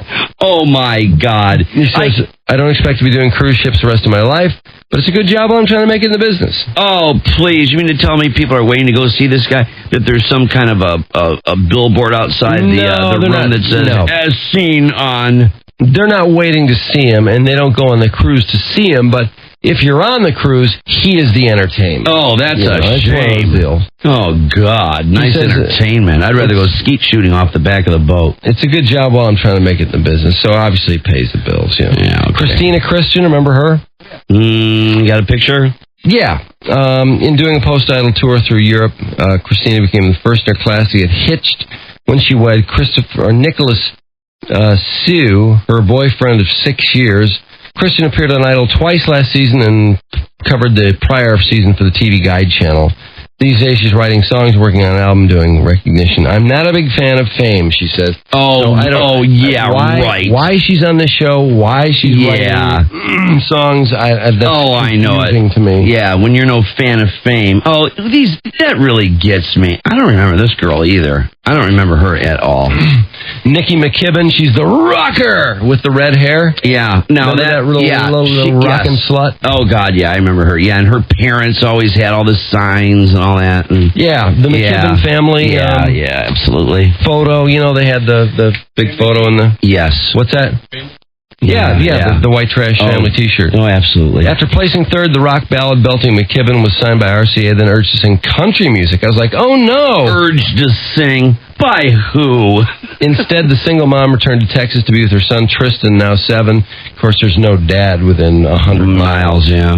Now 7, and I don't think she has any idea who it is. No, kidding. I mean, so why bother? No, yeah. If you saw her in Maury, she'd be on there for months trying to find a guy. Yeah. She tends to her karaoke business. She's got a karaoke business. Oh, God, how lame. Well, she's a karaoke singer. But the siren song of reality TV is calling again. Recently, McKibben sang several songs for a holiday CD produced by thefishbowl.com. Oh, jeez. The site developed her reality TV, and next month she'll appear in a reality edition of Fear Factor, on which she scuffles with Omarosa from The Apprentice. Oh, she's got a mouth on her. Omarosa gets another gig, huh? Yeah. Oh, this is sick. Here she comes. By God, I can't believe it. Just when we thought that Omarosa was never going to appear, that that television took the right cue from the public and was going to absolutely disown this woman. Now, all of a sudden, she's showing up on all the shows. So when Omarosa told us, you'll be seeing plenty more of me, by God, if it's not coming true. This is inexcusable. Mm-hmm. This is an outrage. McKibbles and Bits said she's got a mouth on her. I kind of had to put her in her place a few times. On the plus side, Factor's producers actually had me sing some of my songs. Hoping it will lead to a record deal, McKibben plans to move to L.A. I don't want Idol to be the last thing I've ever done. I want a career, she says. God. I want to rock. And she's wearing a T-shirt that says, "My reality check bounced." Oh, man. That's pretty hilarious. Well, I hope they make Omarosa eat the most despicable goop on the planet. I saw her Burger King commercial. Yeah, I haven't seen it yet. I think if I see it, I'm going to just have a stroke. I'm going to be so angry. Where'd you see it? But you know what? I think it was on during the game. The size Saturday of Omarosa, the size of her mouth, I mean, she could take in like 10, 12, 15 tarantulas at once. Let's see. AJ Gill, finding a post-Idol niche has proved a challenge. His first manager, he says, tried to force-feed him a diet of pop music though Gill wanted to sing R&B. My former manager didn't know how to capitalize on my fame from American Idol. Unfortunately, neither did I. There have been some highs, a 15,000-strong concert crowd in Orlando, and a role in the film Destination Fame, newly signed with manager Charlie Morgan, Elton John's ex-drummer. Gill is starting to record some R&B tracks. I'm writing some songs for other artists, too. That's where I'm making most of my money right now. And there's Ryan Starr, who was on the Surreal Life. Oh, yeah, totally, yeah. One with the belt. Unlike many of her finalists, Starr hasn't kept in touch with her Idol colleagues. We're all too busy trying to get our own careers going, she says. For Starr, who lives in Hollywood, that meant shopping a demo record that steers clear of Idol's sugary pop tones. She recently released My Religion, a single she co-wrote on iTunes. My vibe is edgier, more rock, she says. Last fall, Starr was a housemate on VH1's Surreal Life. It was a good time, but I think I'm off television for a while. I didn't want people to see me as just a reality star. Oh, these people! Who the hell do they think they are? Had surreal experiences. Her surreal experience aside, her strangest gig was on a television show after she was cut from Idol. The singer was asked to strip and don a bikini. First I was offered $1,000, then $2,000, then it got up to $10,000. I just said no. I was 19. It just didn't seem the thing to do. These people are less than a flash in the pan. She'll be lucky to see $10,000 in a fiscal year. Oh, for God's that's sake. a shame. And then Jim Veraros.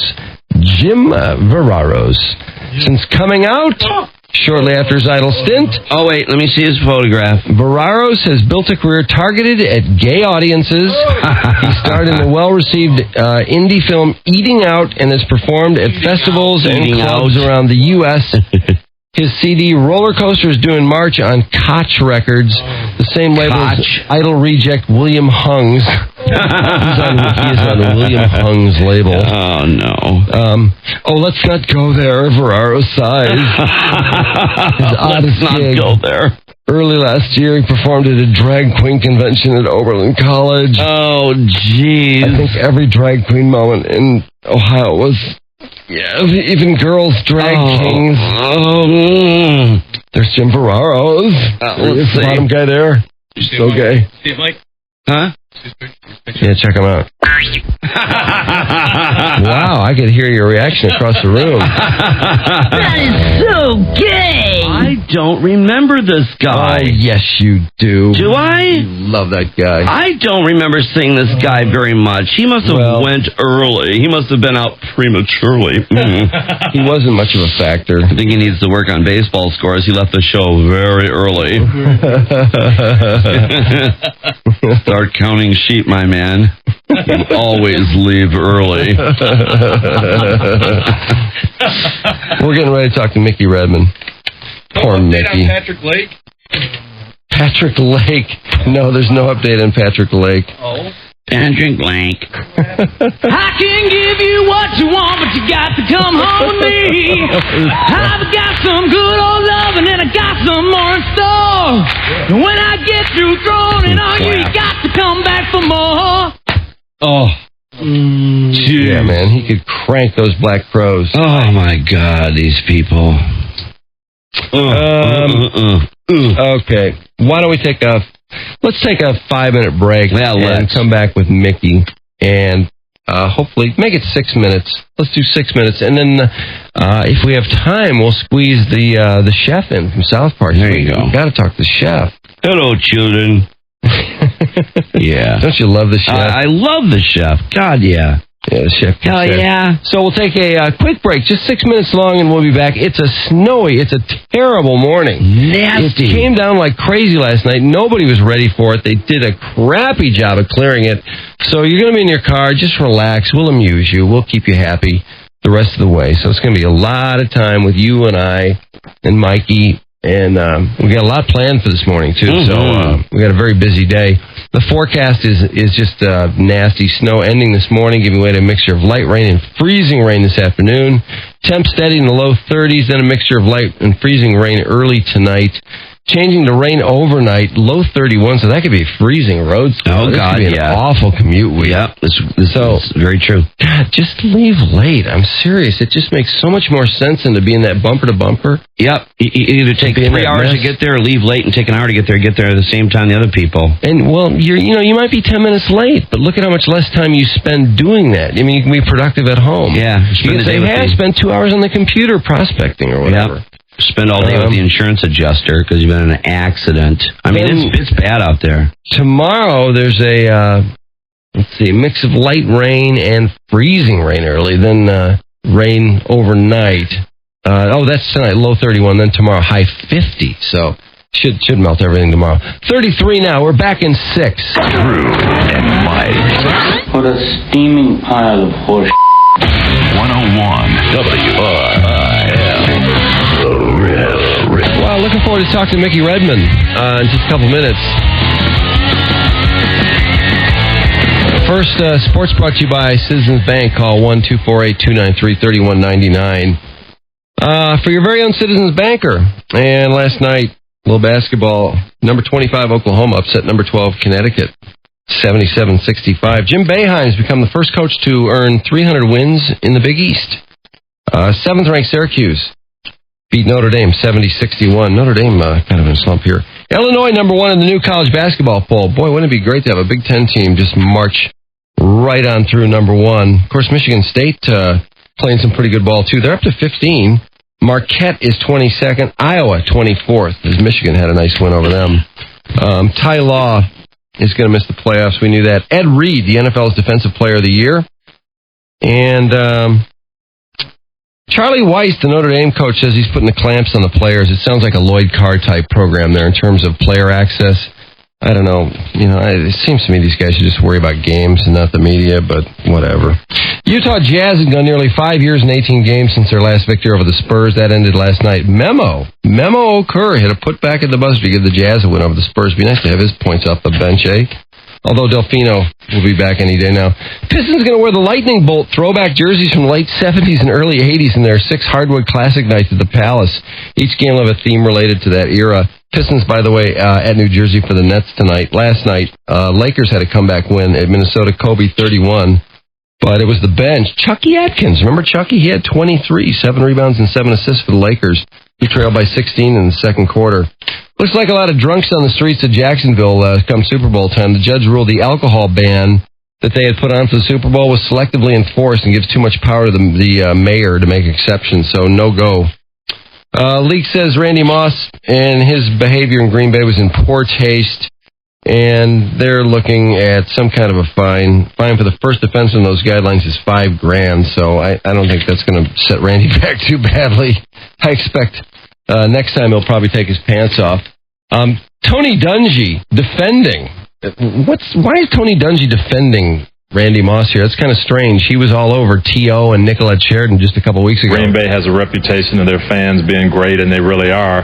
But one of their traditions is when they beat you, they stand around the parking lot, all around the fence, and they moon the bus when you leave. And I'm sure Randy's seen it a lot, so that was just a nice, here you go, back to the fans who moon the buses. And I thought it was rather humorous. I heard about that yesterday. That actually, if that's what he was doing, that makes a little sense. Kind of an inside joke with the Green Bay fans that the rest of the nation maybe didn't get, but I suppose that he acquits himself well there. Eli Manning, the MVP. He got every vote but one. Somebody voted for Michael Vick, Peyton Manning.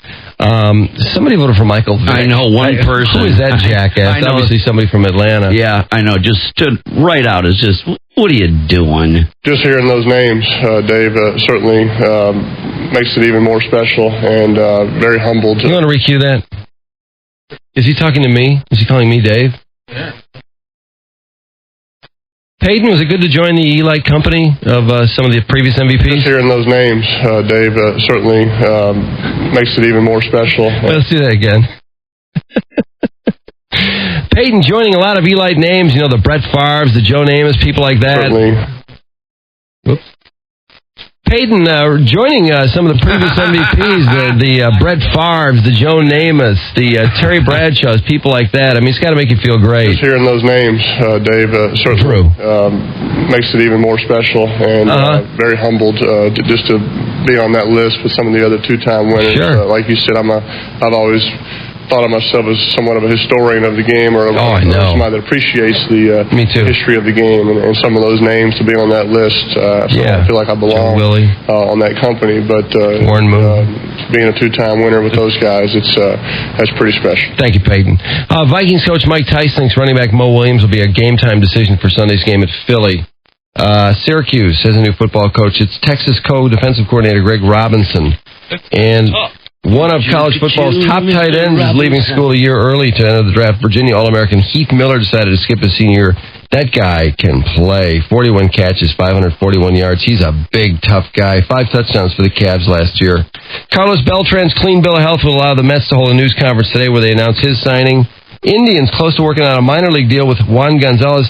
Why couldn't the Tigers take a chance on this guy? He's signing for $500,000, a minor league deal. They did 3 years ago. They took a chance. I know they did at a big pile of money. Why not take a chance for nothing and start him in AAA? And if the guy can't behave, you're out of $500,000. If he comes back and is in MVP form, you know, he hit 325 with 35 homers and 140 ribbies 2 years ago. So I don't know. I could see doing that. Randy Johnson got physical before his physical with the Yankees. Local camera crews on hand yesterday as Johnson left his Manhattan hotel en route to Yankee Stadium. He told the CBS crew, he told them a couple of things, actually. Hey, buddy. Hey, how you doing? Hey.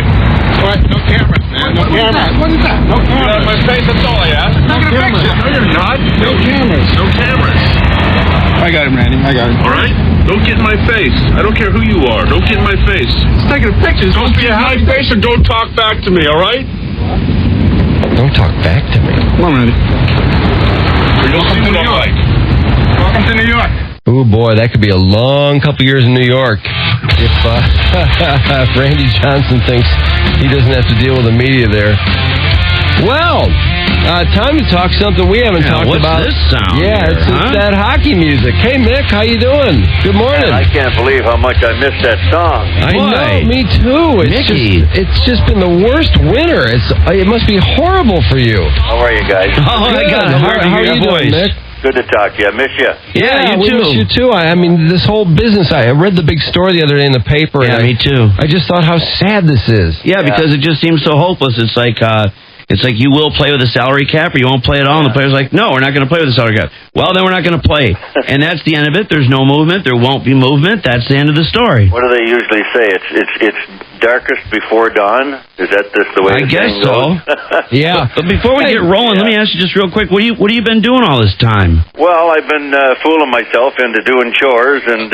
chopping wood. I know you're working on your special room. There you go, yeah. Have you been... How's the room coming? All that kind of stuff. But slow but sure because you lose your structure. I think it's time that, without question, that we get back to getting our structure after 39 years of doing this job. Yeah. You know, you look forward to that control, I guess, that we've all had for so many years, and all of a sudden, you know, this is about 10 days from now. We went back in 1995 on the 20th of January.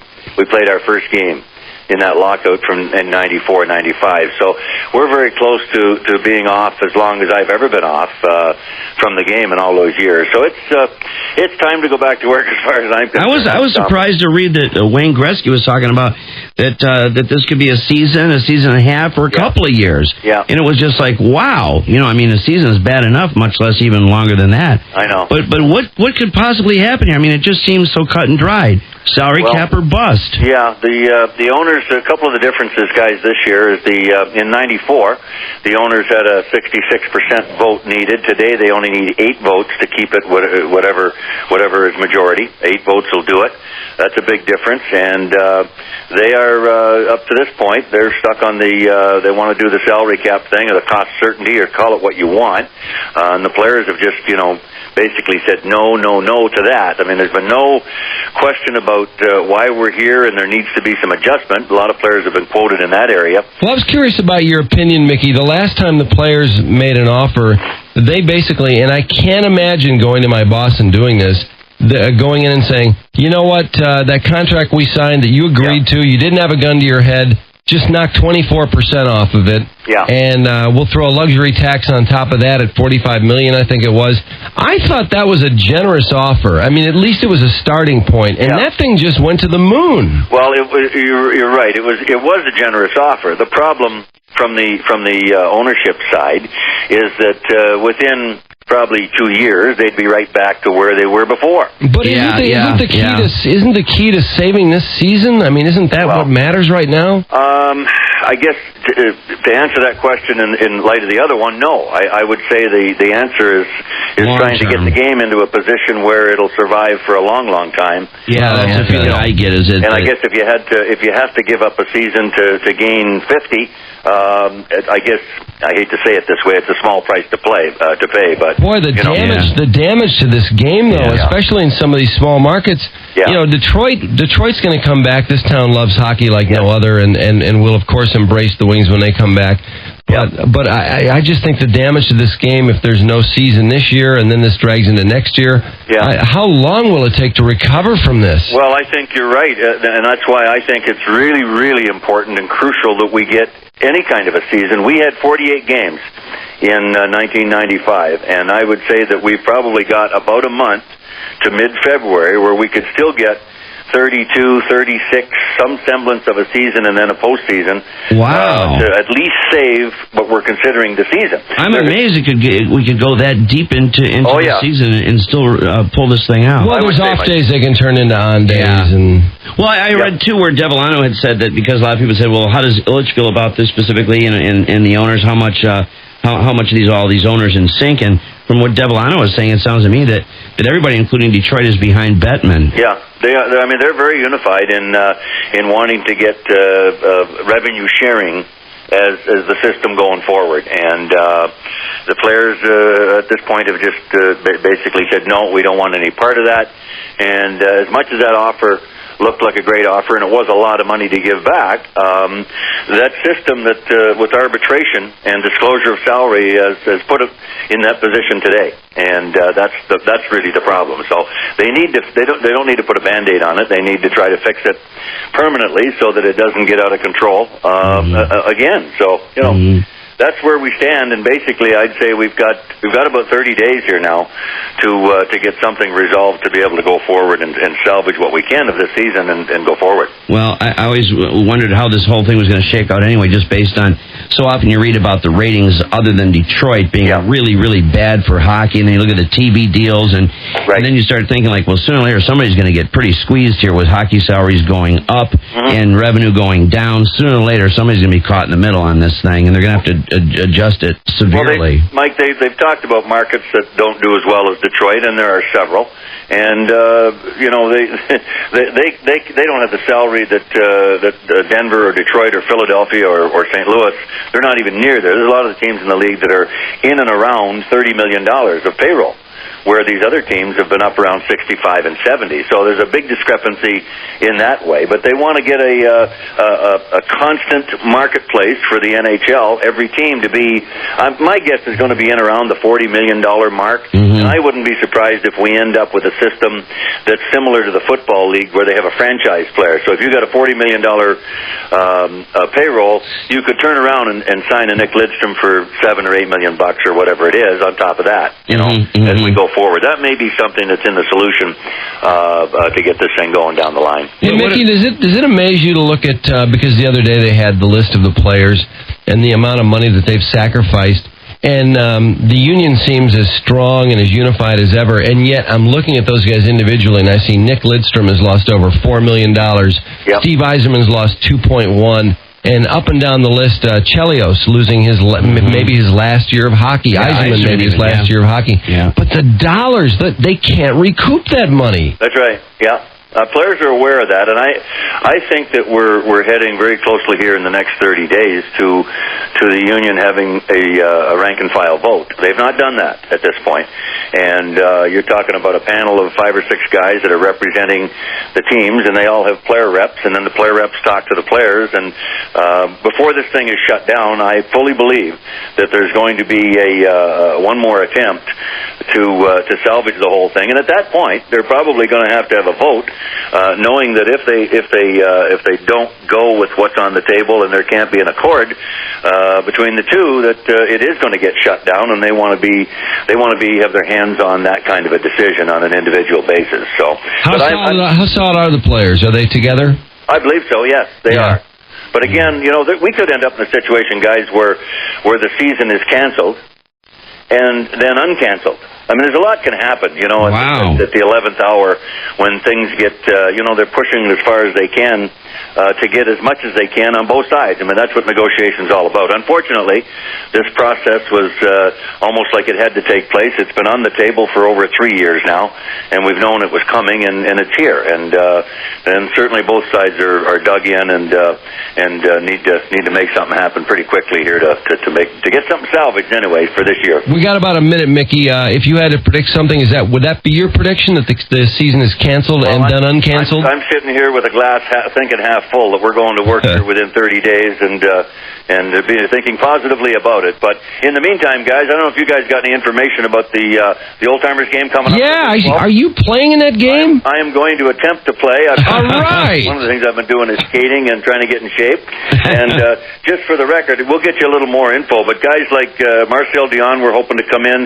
Igor Larionov's going to play. Peter Klima, Johnny O, Adam Graves, Johnny O, Dino Cicerelli, Jacques Demers is coming in. What a lineup! So we're going to have we got all kinds of good things happening around that.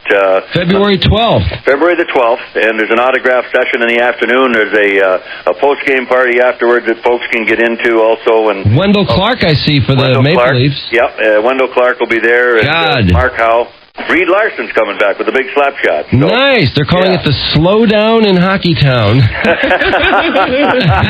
good. And we might even be able to get old Harold Sneps to come back. All right. That would be spectacular. Mickey, Harold. have you been skating? I have been skating a little bit, yeah. How do you feel? Well, until I put the equipment on, I was feeling really good. I put the gear on, and I felt like I weighed 500 pounds. How about, what if we put the gun on that slap shot? How fast? We're getting her ready. We're getting the wrist shot ready. By the way, I heard you got called Dave this morning. You've been called worse than that, Drew, haven't you? Much worse. Yeah, we're really looking forward to that game and having some fun. And hopefully in the meantime, we'll have good news that we're going back to work. Everybody's looking for that, and we can't wait. And what does that game benefit? It's for the Red Wing alumni, which is, over the years, the Detroit Red Wing Alumni Association has given over, $2 to $3 million to many, many, many different charities all over the country and in the Detroit area. So. No, they're great. I've worked with many an event where people talked about how easy it is to get a couple of the big name old Red Wings and how they return phone calls and what a great bunch of guys they are, and they're fun to play with too. We had a softball game with Johnny O and Lee Norwood, and those guys were great. They love being a part of giving back and putting smiles on people's faces. That's what it's all about. So maybe in the middle of all of this, we can have some fun and look forward to everybody going back to work here very shortly, guys. So. And where's this game? Is this game at the Joe? Joe Louis Arena. Oh, man, I am there. Mickey, if you're in, I'm in. There you go. Yeah, no, I definitely want to see that. Because I've never had the chance to see you play live. It's been a while. I remember watching you on TV as a Blackhawk fan as a kid. You were one of those fearsome players. You and Gordie Howe and Alex Del Vecchio. It was exciting times. But I'll tell you what, it's you put the skates on and you go fiddle around just with elbow pads and gloves and a stick, and that's one thing. But I put the equipment on one day, and I said, "Oh my God!" I had trouble with all these new pants that I've got. You can't even bend over to do your skate stuff. My God. We'll put together a cheering section for you. That's going to be fun as hell. Start practicing your breakaways and all that. We're really looking forward to it. I'm going to practice hitting that Toronto goalie right between the eyes. There you go. Right. Whistle one past his ear. Now, are you going to be lobbying to be on the power play? Well, I don't know. I think we'll all get a shot at that, too. Excellent. Okay, Mick, I can't wait. February 12th, we'll continue to publicize that. Be sure to call us before then. We'll be in touch, guys. Miss you. Hopefully we'll be talking on a regular basis real soon. Yeah, I can't wait, Mick. Okay, guys. Mickey, thanks a lot. See you at the rink, gang. All right.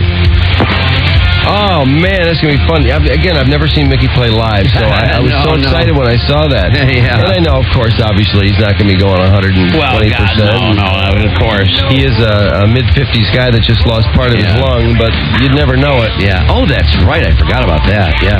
Yeah. No, God, but that would be great if Harold Snepps comes back, too. That'd be great. When Mickey gets out there, I know what's going to happen. He is going to fire one of those trademark slappers. Oh, yeah. He can't help himself. And I want to see that. I want to see that. And a great cause, of course. February 12th, the Red Wings and the Maple Leafs. And, oh, man, this town is so hockey-starved. That's going to be a lot of fun. I can't wait. 5 minutes till 8 o'clock at WRIF. And the chef is coming up from South Park right after the break. True and Mike. I loved it when I called us the triplets. 101 WRIF. The Riff. Boy, if it's not one natural disaster, it's another. We've got a veritable disaster going on here with 2 to 4 inches this morning, and boy, it's still snowing out there. And, oh, God, yeah. I tell you, careful at those traffic lights. I skidded about 6 feet into an intersection, and it just, there's no salt out there. There's no plowing. It was awful at 5 o'clock this morning. It's like it caught everybody off guard. No plows, no salt trucks, nothing. But, in addition to tsunami, it's almost really an afterthought, this mudslide in California, which led to this guy trying to drive his BMW through about 8 feet of water. He ended up on the top of his car. Next thing you know, the force of the current, either that or the guy's desire to skinny dip, I don't know. I didn't take his pants off, frankly. He ended up being lifted to safety pantsless. Yeah, his pants were just bunched up on his left ankle. And underwear was gone completely. He was just on the Today Show, so we're thinking he must be up. Yeah, mine is nude. I think the only reason he was on the Today Show wasn't because it was an amazing rescue and he almost lost his life, but rather he was nude from the waist down all the while.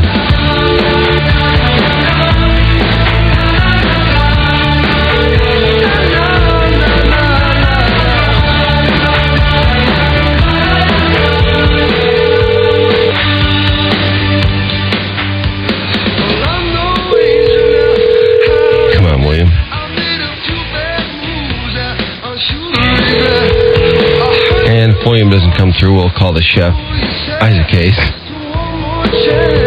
Oh, come on. That man was nude. Obviously busy taking his pants off. He's not answering. He seemed pretty How did you think his pants came off? Because his shirt was on. No, it was the force of the water. The water was so swift. Why was his shirt on, though? I don't know. It's just like when people fall from the sky, they end up nude. Because I don't wear my pants that tight, but you could not get my pants off that easily. My shirt would come off pretty easily. I think the guy was skinny dipping. If the pants doesn't have a belt or something, the pants could just... I ended up nude that time. Well, wait a minute. It was that time I was tubing on Lake Orion. Seen a grown man naked? I was telling you about that. And the force of the water ripped my bathing trunks down to my ankle. Well, bathing trunks, and I went by that boat we were attacking nude. I saw my bare ass above the tube as we came. This guy had long pants on. And he had like a puffy shirt. That shirt should have been off in no time. This guy took his pants off. Oh, I don't know. He was pretty humiliated. He used the opportunity. I think he was fluffing and he used the opportunity to... I would have been screaming, "Don't rescue me, I'm nude." Don't rescue me. I'm nude. Yeah, still no Just answer. leave me be. I'm in the nude. I'm in the nude. Just Hello? leave me be. Hello? William? That's weird. Are you there? Hello? We'll give you a second. We'll give you a second to take your pants off if you are there. If you want to just go ahead and take those puppies off and talk to us nude, that's fine. The mind is nude. I can tell you that myself and my family, my wife, it's incredible how much we feel like we have grown as people because of our relationship with the Reals. That's Mr. Tough to Say Goodbye, Greg. That is Greg. Coming up in sports, Greg, the original Tough to Say Goodbye to Greg, makes an appearance as he's taking a job. But, okay, no walking on water. Let's try Isaac Hayes. All right. Where's Shaq? 2? Oh, there we go.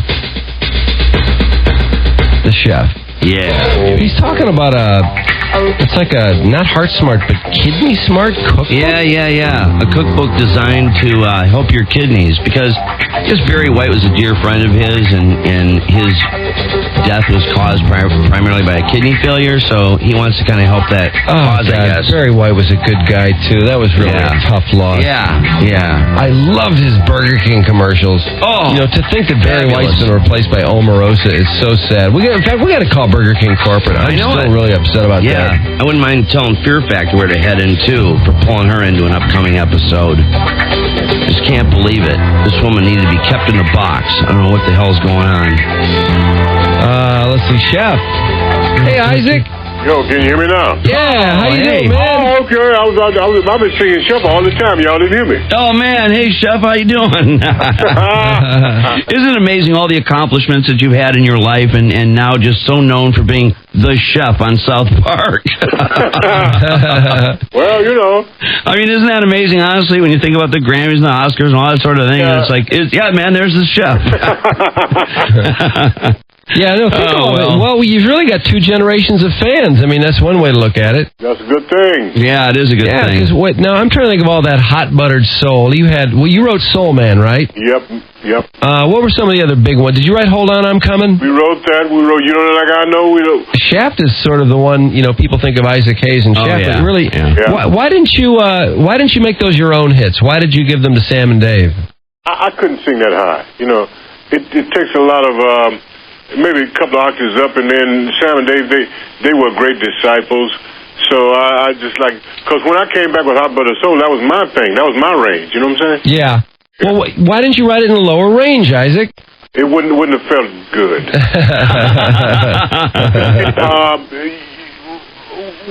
My friend Barry White, that's what this whole thing about, paying homage to him. Barry and I, we were bass baritone. Mm-hmm. And we had to sing those romantic songs because they're more effective in that lower range. Well, you won't believe this. I once had Barry White and Lou Rawls on the telephone at one time. You talk about... Oh! We almost lost our woofer. Well, Lou brought the idea to me to do a thing called 3 baritones.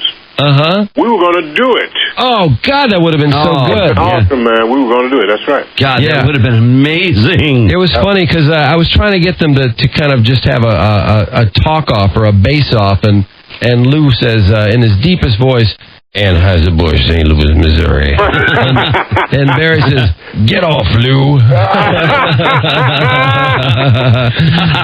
And then they started just talking to each other, and they were bitching about how, what are people's favorite songs going to be 20 years from now and at their class reunion? Funky Cole Medina, and they were really coming down on a lot of the music then, and just how, all those beautiful songs that were out in the 70s and late 60s, and, how much was missing in songwriting.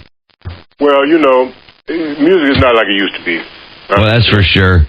Well, let me get to Matt at hand. Yeah, tell us about your cookbook. Definitely, what's man. Up now? Anything that Isaac Hayes would cook, I have to believe I would like. Okay, I just mentioned my friend Barry White. Yeah, and this is a kidney-friendly type thing, huh? I say one of the motivations behind my move, and it's personal to me because I lost a father and a grandfather to this disease, and You know, the cookbook is called Kidney-Friendly Comfort Foods.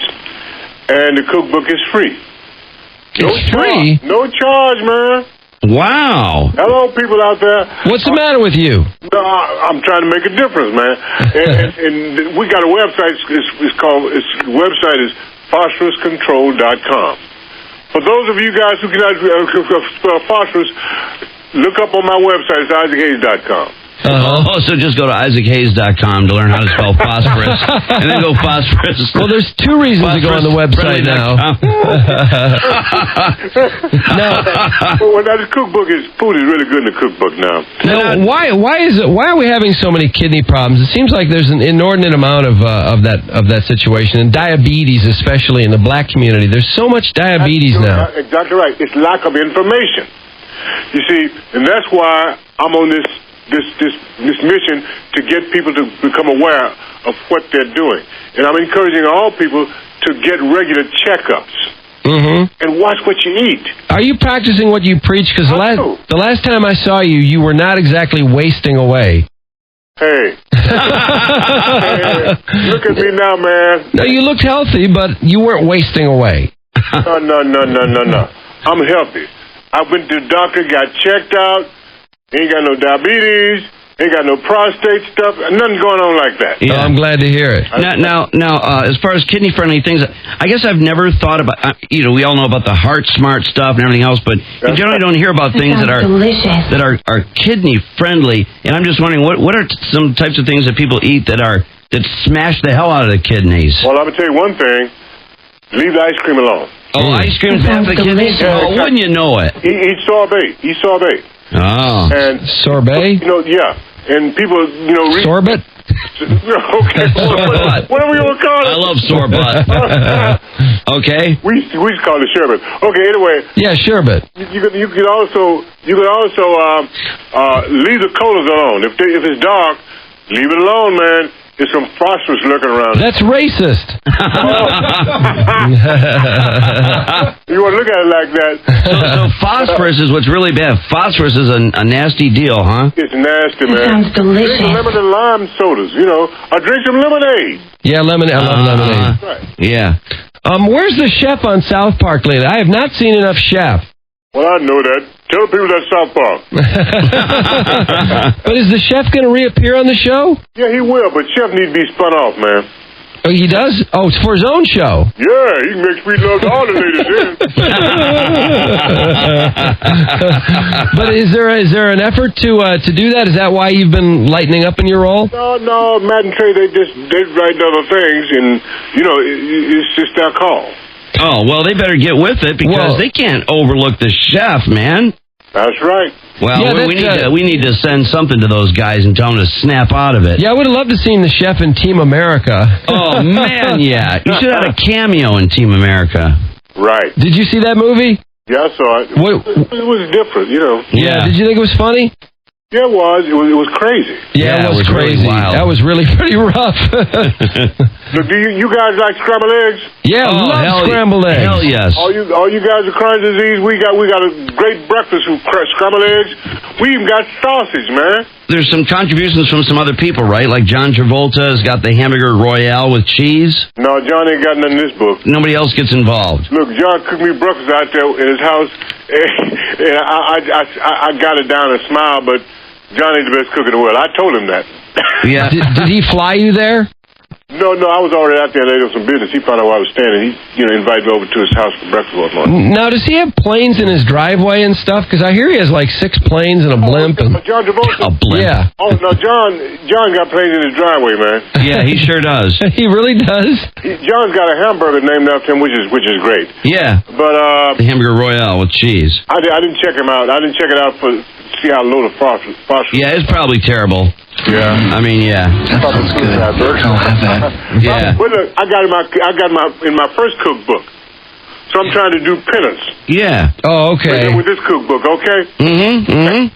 Now, besides cookbooks and South Park, are you making music still? Yeah, I'm working on a new CD to be coming out sometime this year. Uh-huh. What did you think of Shaft, the movie, by the way, the remake? A remake? I liked it, but there's nothing like the original because it was first time. Well, Richard Roundtree, I mean, that was what a classic piece of cinema that was. How could you even begin to recreate it? Well, Richard was epitome of cool, you know that. Oh yeah. Yeah. But were you? Did you give that your blessing when they were doing that? I did, and John asked me to write the theme. I did it on one condition: I do it exactly like I did it in the first place. You know. Yeah, it worked. So you kind of were in the money on it. So what the hell? I mean, if you're going to be included, at least I guess that's all right. That's it. Yeah. But the movie, I mean, it just couldn't hold a candle to the original. Well, you guys said it. I did. Y'all hear, folks? They said it. I did not. But how about some more hot buttered soul? Well, it's gonna be Vintage Isaac Hayes. I think so. That was not a Motown record, though, was it? No. What was that? Memphis. It's Stax Records, man. Stax. Oh, what? That was like Rufus Thomas said. Up north is Motown. Below the Mason-Dixon line, your buddy's mine. Well, Stax had that horn section that just wouldn't quit. Oh yeah. They really grooved. Well, I'd like to see you do a big tour with Booker T and the MGs and some of your contemporaries from that period. Just pile them all together and just have a whole evening of fun, man. Those guys are great. We played the Blues Ball this year, and it was awesome. Last year now. The Blues Ball in Memphis, Tennessee was awesome. Those guys still groove, man. Yeah, Cropper and Duck Dunn and those guys, they can still play. They can. There's just no quit in them. All right, so they won't forget it. The website is PhosphorusControl.com. PhosphorusControl.com, and if you don't know how to spell phosphorus, go to IsaacHayes.com. That's right. Okay, and then we want to get that cookbook of yours that's going to give you all those kidney-friendly diets, the recipes. Let me make your listeners' mouth run water. Okay. I got a dish called spicy catfish. Ooh.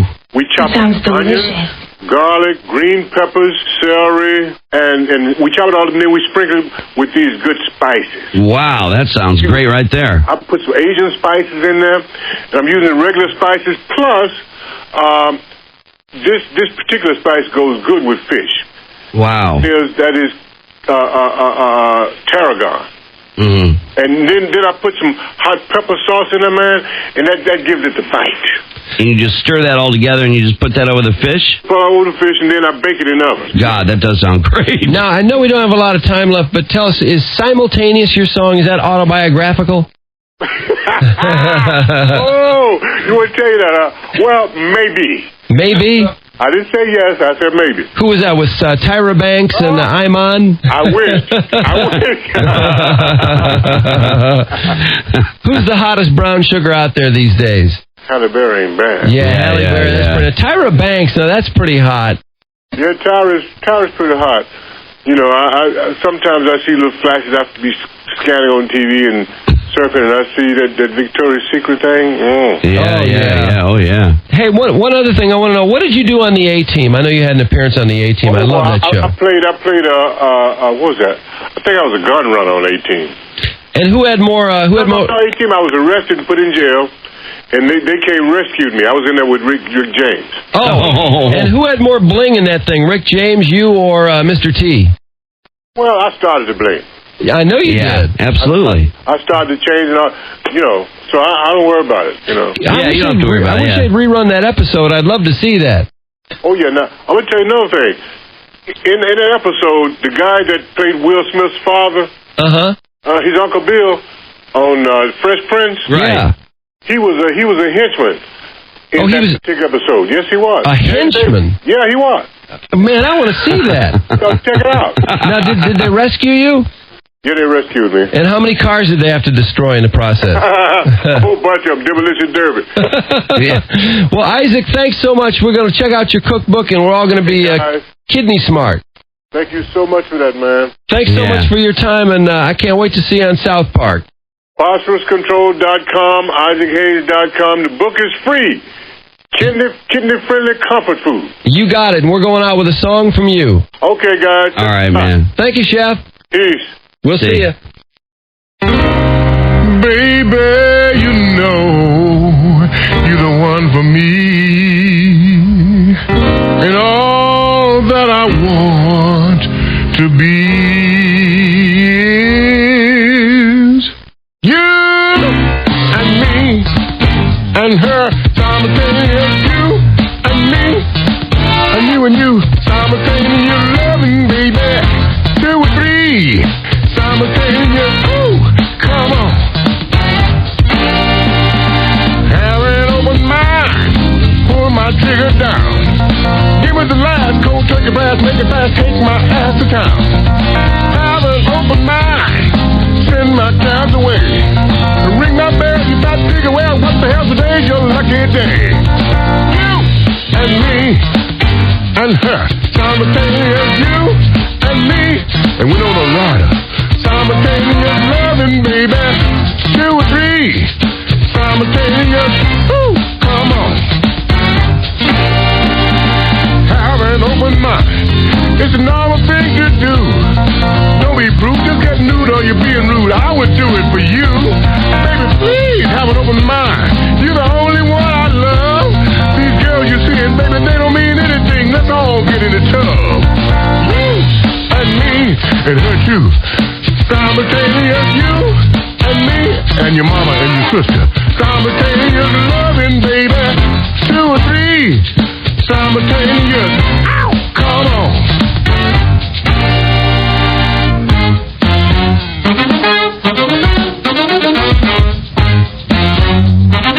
Everybody in the booth.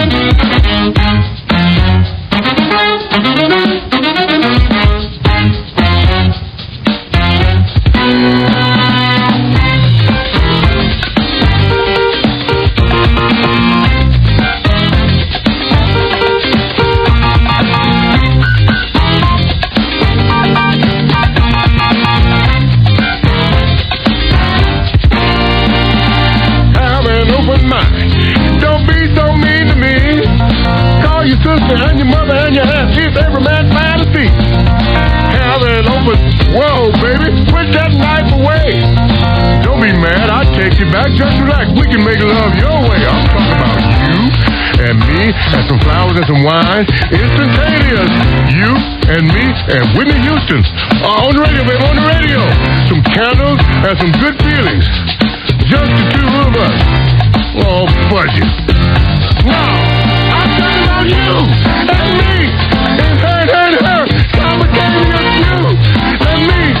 All the women in the house. That sounds delicious. 3 or 7. Make it a dozen. Single ladies in the house, cut your hands. Woo! Now that'd be a party, ladies. That sounds good. I'll have that. Yeah, Simultaneous and the Chef from South Park. Isaac Hayes, 101 WRIF. On a nasty Tuesday morning. Are any kids in school today? I think so, yeah. Oh, are they? I thought this would knock them out for sure. Well, Joey's in the middle of finals, and I don't know how many other schools are doing that now. So they might, too. Yeah, they might reluctantly be letting people out. Finals in third grade. Yeah. Yeah, what's up with that? ABCs and where the continents are and that kind of stuff. Pop 2 on, see if there's some. There's a lot. Are they scrolling them? Oh yeah, that's right. They have the little. Oh yeah. Oh my God, look at all those. Although they look. It's like every school. Don't go. Yeah, that's good advice. Well, just pop on 4 and watch the scroll. Traffic at 8:25. Brought to you by Adam. Many guys who go through divorce feel like the deck is stacked against them. Let Adam level the playing field for you. Call Adam at 248-356-ADAM. And didn't seem like anybody was clearing anything this morning, so I have a feeling we are in for a long traffic report. Where were they? I give up. Because it was unbelievable when I drove in this morning. I know. It was just hopeless. It was crappy as hell. How many accidents, Stress? There's a ton of accidents all over the place. Of course. It's a zoo. Oh, yeah, especially you get out in these areas like out in Washington and all that, forget about it. 94 westbound, the ramp to Southfield South, closed completely due to a big accident there, police directing traffic. And then also 94 both directions between M52 and 275. A lot of icy spots out there. There's several spin-out accidents, so many they quit counting. Also, 275 stop on the ramp to 94 west. Accident there, several spin-outs, they say, in that area has that thing choked to a complete stop. US 23 southbound between 96 and M14. They say there's about 6 or 7 spinouts there. 24 Mile Road eastbound between Mound and Van Dyke is closed completely due to a couple of accidents there.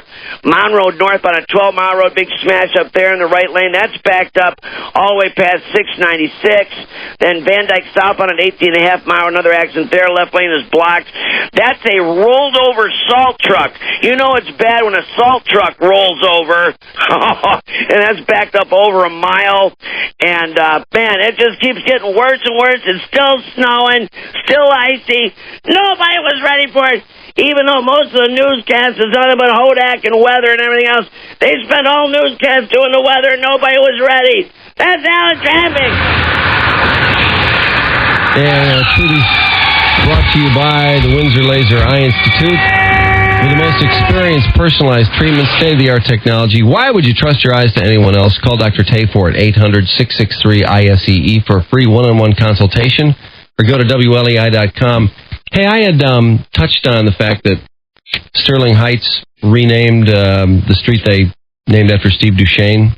Right, yeah. Of course, he had a few resume inventions. Yeah, but first I got to know, why would they quickly name a street after somebody who hadn't been there forever, right? He was fairly new to that post, wasn't he? He'd been there. No, he had, for example, I think he'd lowered taxes 8 consecutive years. So he had been there at least that long. Right. And, when you lower taxes that many times, I expect that people makes to have pretty to popular. be there, 25 years before they name something after you. True, I agree. He's a powerful guy, though. I mean, he manages to wield amazing piles of power. And listen to this one. In Lincoln Park, I didn't think he'd be employable. I thought he was finished. I thought, first of all, he said he was going back to college. I wonder what's happened to that. So he could actually live up to his resume. You mean the real one? A real college. But and I don't know what the status is on that. But in Lincoln Park, he just negotiated 63 early retirement buyouts with city employees. And then just when he got done with that, all of a sudden, poof, he gave himself a 24% raise. Oh! Wow. Did he now? Yeah, well, city council voted for it. I mean, he can't say he gave it to himself. But $82,000 to $102,500. $82,500 to $102,500. That's 24%. And that's in addition to paying $7,500 into his retirement fund over 2 years. Not to mention the severance he got from Sterling Heights. That was huge. The pay raise, and it had a bunch of medical involved in it, too. Yep. The pay raise went into effect January 4th, goes through 2007. Said he appreciated the raise, especially since he's taking over the role of personnel director in addition to his duties as city manager. So, in other words, he feels like because he eliminated a job, which he is now usurping, but you can't make another employee out of him. I mean, he can't obviously work another 60 hours a week. Right. But that was a pretty good deal for him. Boy, you're not kidding. This guy is swimming in money. He has it made. Especially after, he demonstrates the true severity of their financial situation by organizing the early retirement plan for 63 city employees, which saved the city $2 million, and Lincoln Park was in trouble. But, hey, you know what? What the heck? It's 24% when you got 63 people to take early retirement. So he continues to spin his wheels there. Boy, I'm telling you. If you give me this job, can I put a camera in the lady toilet? No, that's the competition. That's the guy he was up against to get the job. Yeah. So apparently, it's amazing. Steve doesn't need that. No, it was easy to get the job. Stop that. Here's the same I want guy. you to know that I can sniff out if there is a traitor in a company, and if I find them, I can finish them. See, the resume problems really didn't seem very serious when you compare him to Borat, the guy he was fighting against. Trudy, anyway, what's going on? Well, it won't be the buzz at the press review this week at Cobo Hall is the shrinking of the auto companies. Some more of it's going on. GM citing yesterday they would have to lose $8,000 on their payroll, hourly and salaried guys, and Ford says it's going to have to axe 110 workers at the Windsor plant because Freestars are selling like molasses. Chrysler, however, this morning, according to the Free Press, vowing not to lop off any workers in 05 or 06, the first year since 1999. They haven't had to boot a bunch of people. All right, good for Chrysler. Yeah. Well, GM just booted $8,000 the other day, Oh, yeah. Chunk of people. $10.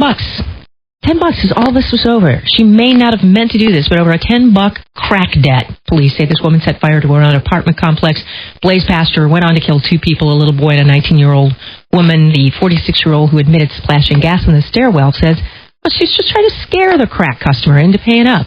Oh, jeez. The DPD says this might be a good way of realizing if you've complained that you were busted for a small amount of drugs, why the cops do go after users, even with incremental amounts of dope.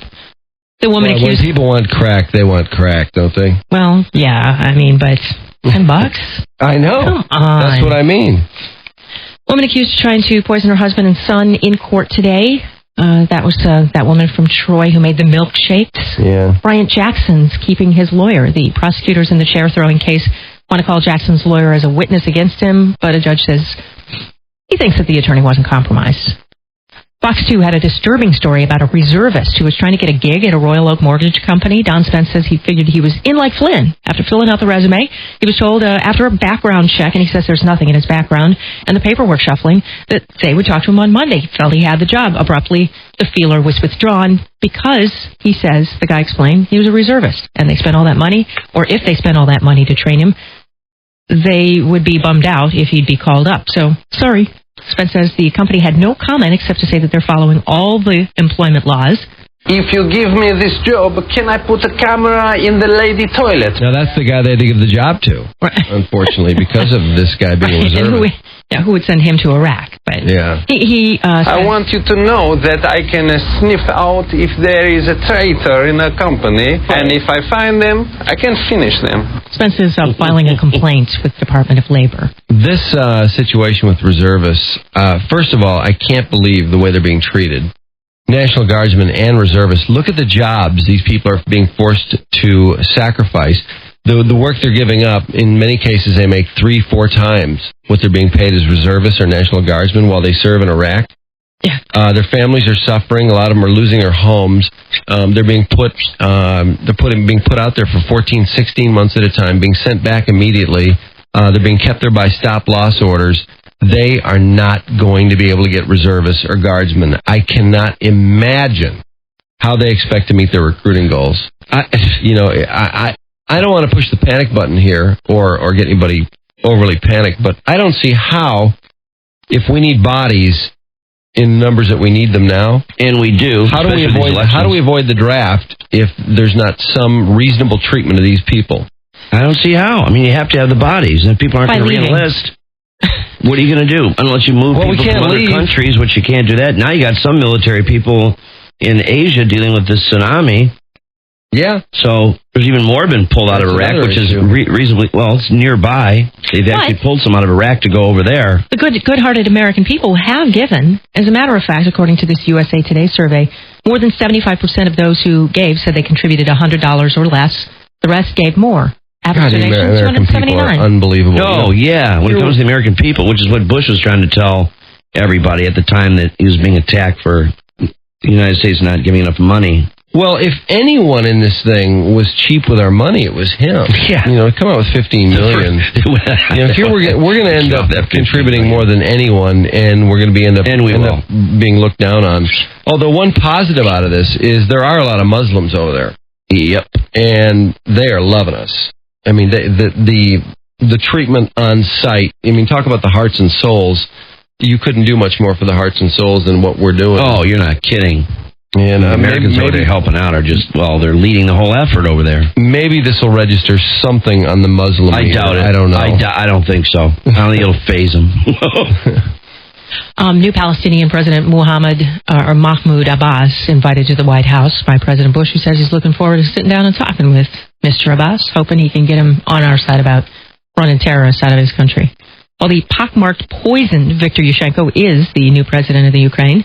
After everything it took to get elected, including eating dioxide at some point a month before the election. Of course, he didn't realize he was, but it helped. In California, 2 babies swept downstream. It was a woman in Los Angeles who drove around some barricades trying to get at a flooded road, who's in trouble with the authorities now. Her baby was killed. Well, her toddler was killed. They may charge her for going into this unsafe area and endangering her child. And then there's the woman in San Dimas, the mom and baby rescued by crews who wrestled to get the two on a raft. The mom was carrying her baby in one of those little front snuggly things, only to flip the raft over, but they saved the day anyway. Rock and Sheeta didn't see this coming, though. Mudslide Central today, part of a neighborhood buried. The crews operating with one eye above them, fearing more cave-ins on the hillside, to say they're looking for little hands and fingers out there. Oh, man. Forensic experts in Thailand, too, now are exhuming the dead that they'd already buried. They're worried somehow they may have misidentified a couple of people. That, and the Thai government says it's no longer accepting donations of aid from the world, something about they don't want to be under suspicion of misusing bucks. Little kid in Massachusetts. Boy, this kid's quite the little hustler. He clamped his dad's Rolodex in front of the phone and the computer and buzzed up all daddy's contacts. When he was done, this kid had pledges for $80,000.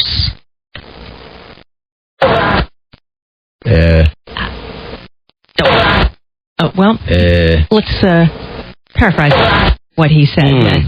He figured that the movers and shakers in his dad's company, would be a hell of a lot better than the kids at his grade school. So he's made $80,000 just in a week.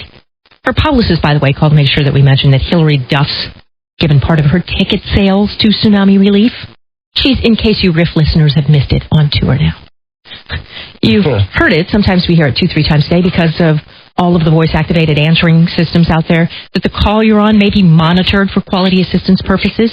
So when you're having a bad time with the person on the other end, they're being deliberately rude to you, why doesn't whoever's monitoring jump in and help you? Because, according to the New York Times, monitors aren't trying to bust more about you. Do that better by listening.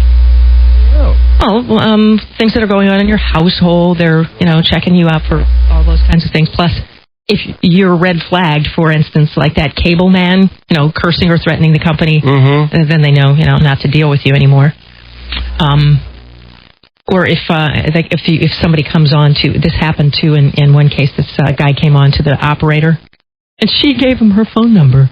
Which is, of course, the person was that immediately turned her in for that. Jeez. Well, Revenge of the Telemarketer, remember? Oh, yeah, absolutely. There was some hitting on the telemarketer going on, and she was digging it.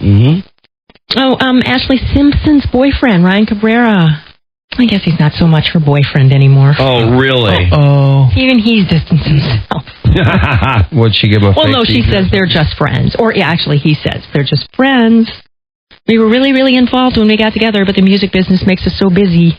It sounds like a great, convenient excuse for exiting. Yeah. Gene Simmons being sued by one of the 4,600 women he claims to have done. E! Online says Georgianne Ward knew him when she was in her 20s, while he was still going to college, and thought they were in a committed relationship. But then, of course, Kiss hits. He goes on to do 4,599 other women while he's boasting about it on the VH1 special, When Kiss Ruled the World. Her picture was shown, which Georgianne was horrified by. It says it made her appear to be just one of his sluts. Of course. And Viacom, the parent company of VH1. And the controls are off. A judge has thrown out the city ordinance against public drinking in Jacksonville, Florida, just in time for the Super Bowl. He says it was selectively enforced anyway. Gives too much power to the mayor to give businessmen grace. Public defender won the case after 3 homeless men were busted drinking in a park. He argued that he was pretty sure celebrities wouldn't be treated the same way while they were in Jacksonville, so it's good. Trudy Daniels, Riff Rock and Roll Radio News. How can you be part of any Gene Simmons story and not expect something at least? Yeah, but she wasn't a groupie. No, they were just boyfriend girlfriend before he was even the Gene Simmons. Come on, she's in a video though, isn't she? I mean, isn't there some? Weren't they showing video of her? They were showing her picture. I didn't see this special, so But from what I read, they're talking about it. He's like, I've done so many women, talking about the panty room and all that. And well, no doubt she's in the panty room. She's part of some kind of collection that he has. Yeah, for sure. I mean, no doubt. If I've got her picture, she's part of my life. She's part of my sexual history. That stupid panty room. She's connected to all the other sluts that have been part of my professional sexual career. Well, that's what she's trying to say, that she didn't think she was a slut, and she felt like they were kind of lumping her in with the sluts. To end up in Simmons' panty room. It's something to be proud of. It's not something to be upset about. How degrading. I would consider countersuing her for acting as if there's something untoward about this. There's nothing wrong with being one of my conquests. It's something to be proud of. And I'm terribly disappointed that she would act this way. The longer he talks about it, talk to my attorneys. The longer he talks about it, the more it seems like he's not doing so much of it anymore. No, I don't think he is. I think he and Shannon Tweed are tight. Really? Yeah. Oh, he got some besides her. I think they're somewhat loyal to each other because all his stories seem to be the same repeated stories. Huh. Well, and Vince Neil got married. You heard that before. Yeah, I can't believe that. Didn't he marry that plastic thing from The Surreal Life? That Blondie? Yes, I didn't read that there were any other women in Did you see her, life. Mike? Oh, yeah, definitely. Oh, my God. Oh, yeah. Oh, yeah. Is she your generic rock star slut? God, you know it. Jeez. Leah, is her name Leah? I have no idea. What? That's her name. But MC Hammer officiating? Well, MC Hammer's his buddy from The Surreal Life. Oh, okay. Because MC Hammer took him to church where he cried over his daughter. Oh, yeah. Oh, wait, is his daughter? Yeah, Skylar Neal. Yeah, Skylar. Yeah, I mean, it's a sad story. But he really, to have killed Razzle in that accident and then be bombed off his ass on national TV was so disrespectful. I just couldn't believe that. And then he goes to church and acted like he had this big epiphany, which was, whatever. They'll be here soon. Soon enough. February 25th is their date. Hey, look what I got, Trudy. Here in a second. I got so many DVDs over Christmas. Oh, Mr. Bill. Yeah, there's a Mr. Bill DVD collection now. There is that much of it? Yeah, there's 3 DVDs. I barely even looked at 2 of them. But, Mr. Bill. Let's see, is this thing on the DVD? Yeah. There he is. Now for a visit to the top of the Empire State Building. Let's get a little closer for an even more spectacular view. So until next week, there he goes off the side. Mr. Bill says, so long! Hope you had a great time. See you next show when on top Mr. of the Bill cab, moves into flies his a new pancake. apartment. Oh, he's moving into his new apartment. Yeah, they just roll one into the next. It's pretty cool. Boy, I wouldn't think there'd be so many that it would fill 3 DVDs. There's a lot of them. I was surprised how many of these little shorts there were. Yeah. If you didn't watch Saturday Night Live in the late 70s, early 80s, these were their first film shorts. Yeah, these were great. It's time for the Mr. Bill Show. Oh boy, are we gonna have fun today? And me and Spot are moving. He's this little Play-Doh character. Yeah, his little Play-Doh dog he always had. Mr. Bill, what do you think of the outside? Oh, what a beautiful building! Are you sure we can afford it? Oh, sure. Oh, and what a luxurious interior! Nice shed! That's a nice place. Wow, make yourself at home and prop your feet up. Well, we better clean up before the interior decorator gets here. I'll vacuum. No, but it looks clean to me! Sucked his arm right off the vacuum cleaner. Time, because here comes the interior decorator. Sluggo. He'll be Sluggo. Oh, no, he's gonna be mean to me! No, it's interior decorator Sluggo. And he says you just must have a nice dog skin rug. No, but I don't want a dog skin rug! He puts the rug crushes Spot. Yeah, the rug is laid down like a rolling pin and then takes the dog out flat as a board. But it only has 3 legs! Oh, well then, it's time for home repairs. 3 legs. Don't worry, I'll fix it. Mr. Bill's leg is the 4th leg. Now we have to coordinate the colors, because Sluggo says this shade will never do. We'll have to repaint it. But it creates stylish effect. The paint roller right over Mr. Bill, right over his clothes, his face, Mr. Bill, we got across some the paint wall. on you. We'll have to wash your clothes. Oh, but you know I can't wash my clothes! Sure, we'll wash your stains away. So until next week, kids, Mr. Bill says, so long! Mr. Bill Show. Oh, man, just terrific. Yeah, they just go one to the next to the next. It's really, I couldn't turn it off last night. I was very amused. Yeah. No, they're going fishing. Yeah, I saw this one. You see the rod and reel. Mr. Hands. You never see Mr. Hands, unfortunately. You just see his hands. Yeah.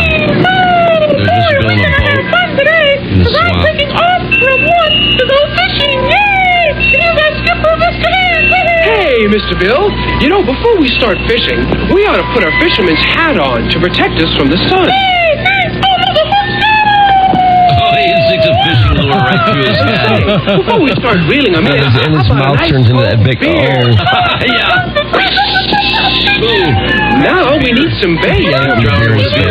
Here comes Mr. Bill's dog.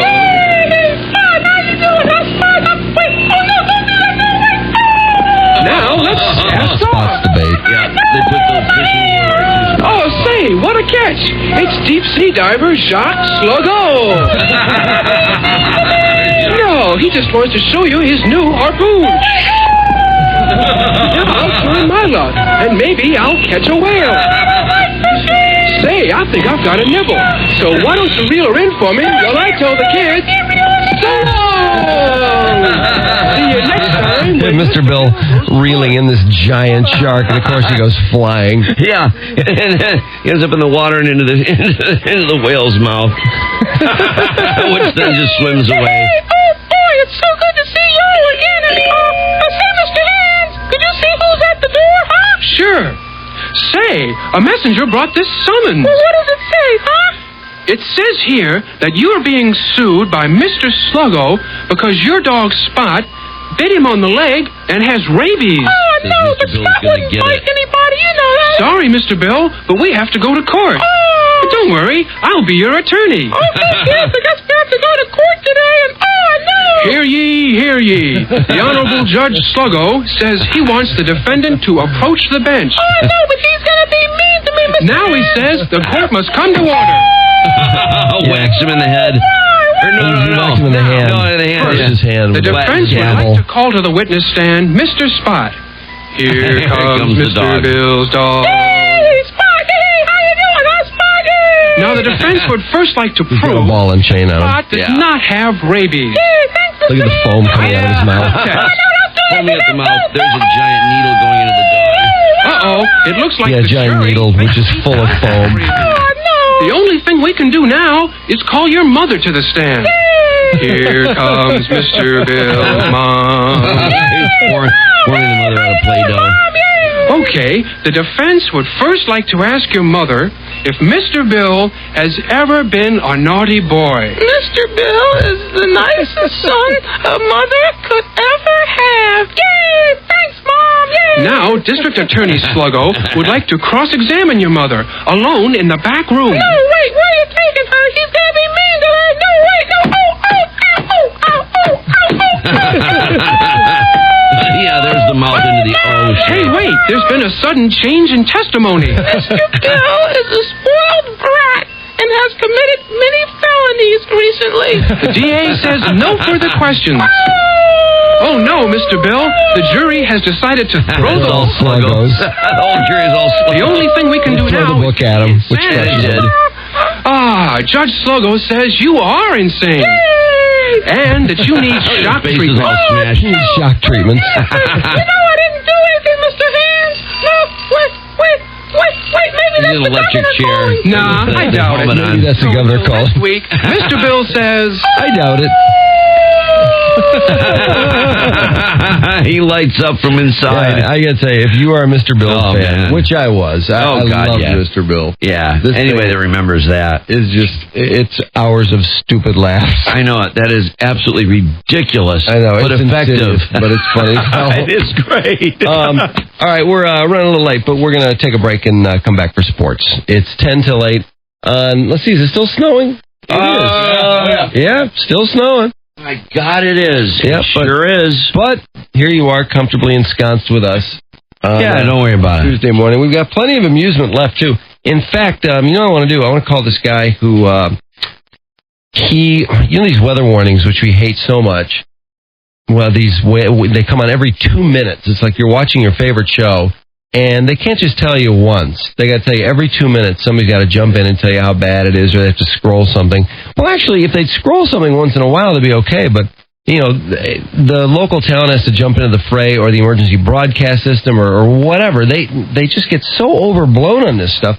Well, this guy Apparently they left this weather warning up there for so long, it burned a permanent imprint in his plasma TV. Unbelievable. And I think when he turns the TV off, the weather warning is still up there. Yeah, like really noticeable. It's a relatively new plasma, but we want to find out about this. He's trying to fix it. I guess they're trying to, do some things, and they claim that it can be fixed, but I don't know if he's having any luck, but we'll find out right after the break. True and mighty. If they move, kill them. 101 WRIL. The Real. 9 o'clock on the button here. Let's say somebody we've got to call. An Okemos company has snuffed out smokers' jobs to curb health care costs. This is what it's coming to.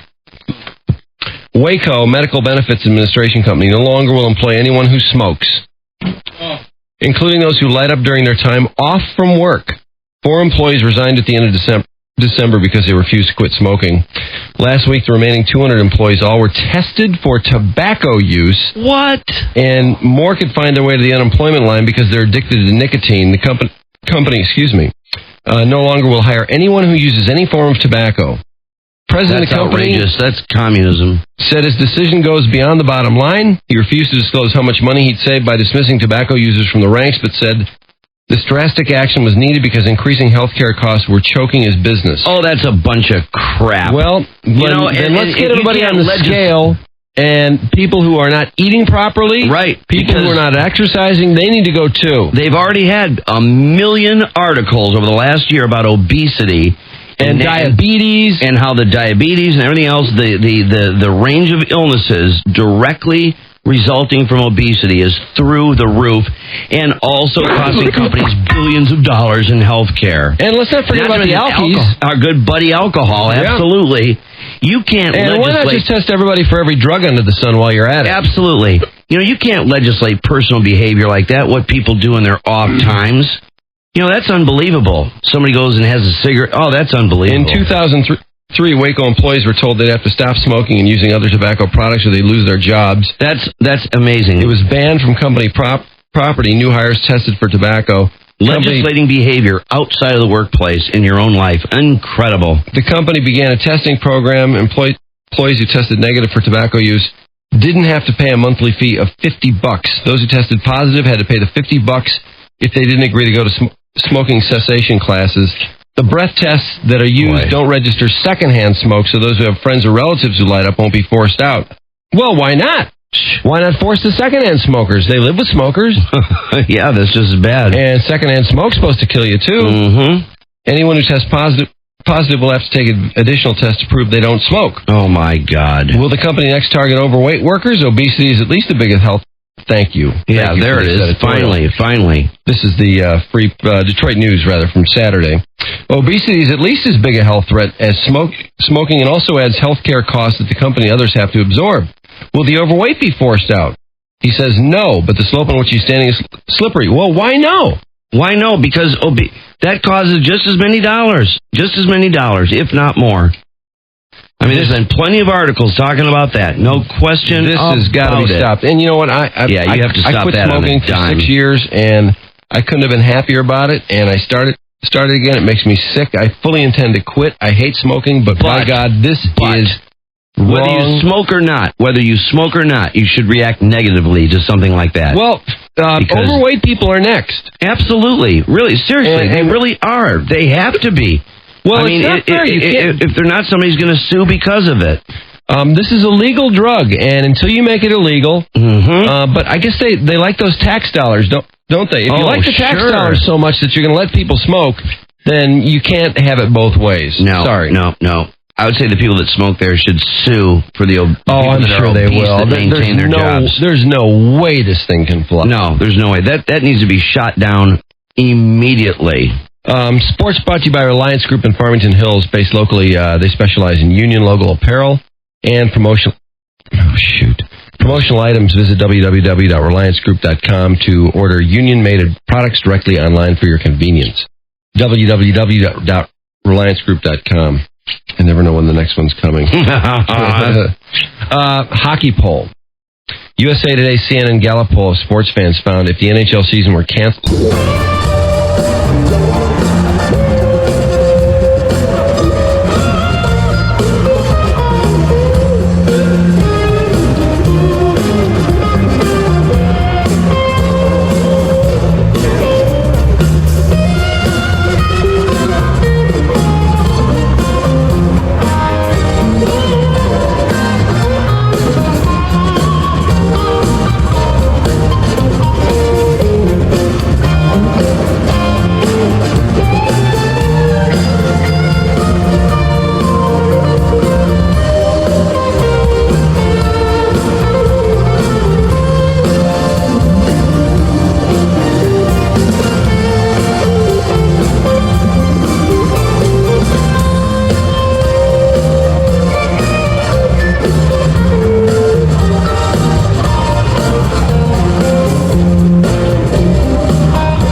6 miles to Chicago. We got a full tank of gas, half a pack of cigarettes. It's dark, and we're wearing sunglasses. Hit it. 5, 4, 3, 2, 1, 0. All engines running. Commit. Liftoff. We have liftoff. Atomic batteries to power. Turbines to speed. Roger. Ready to move out. So far, Warren Chung has won cash and prizes totaling $3,152.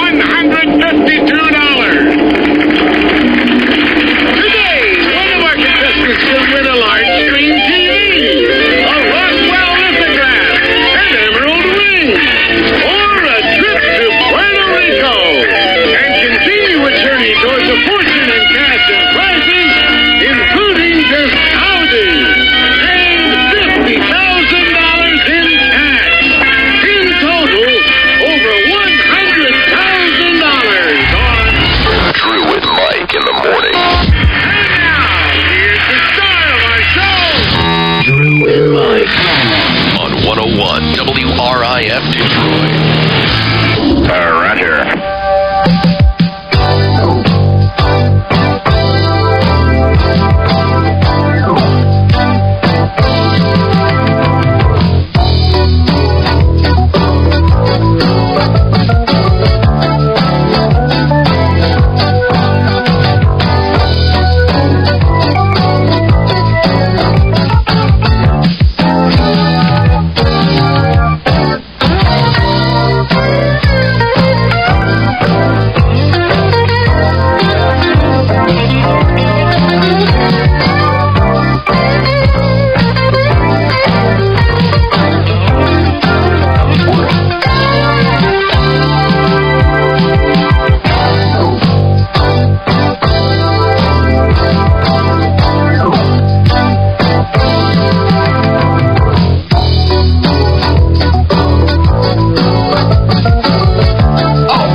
I thought we had the Colin Farrell sex tape for a second.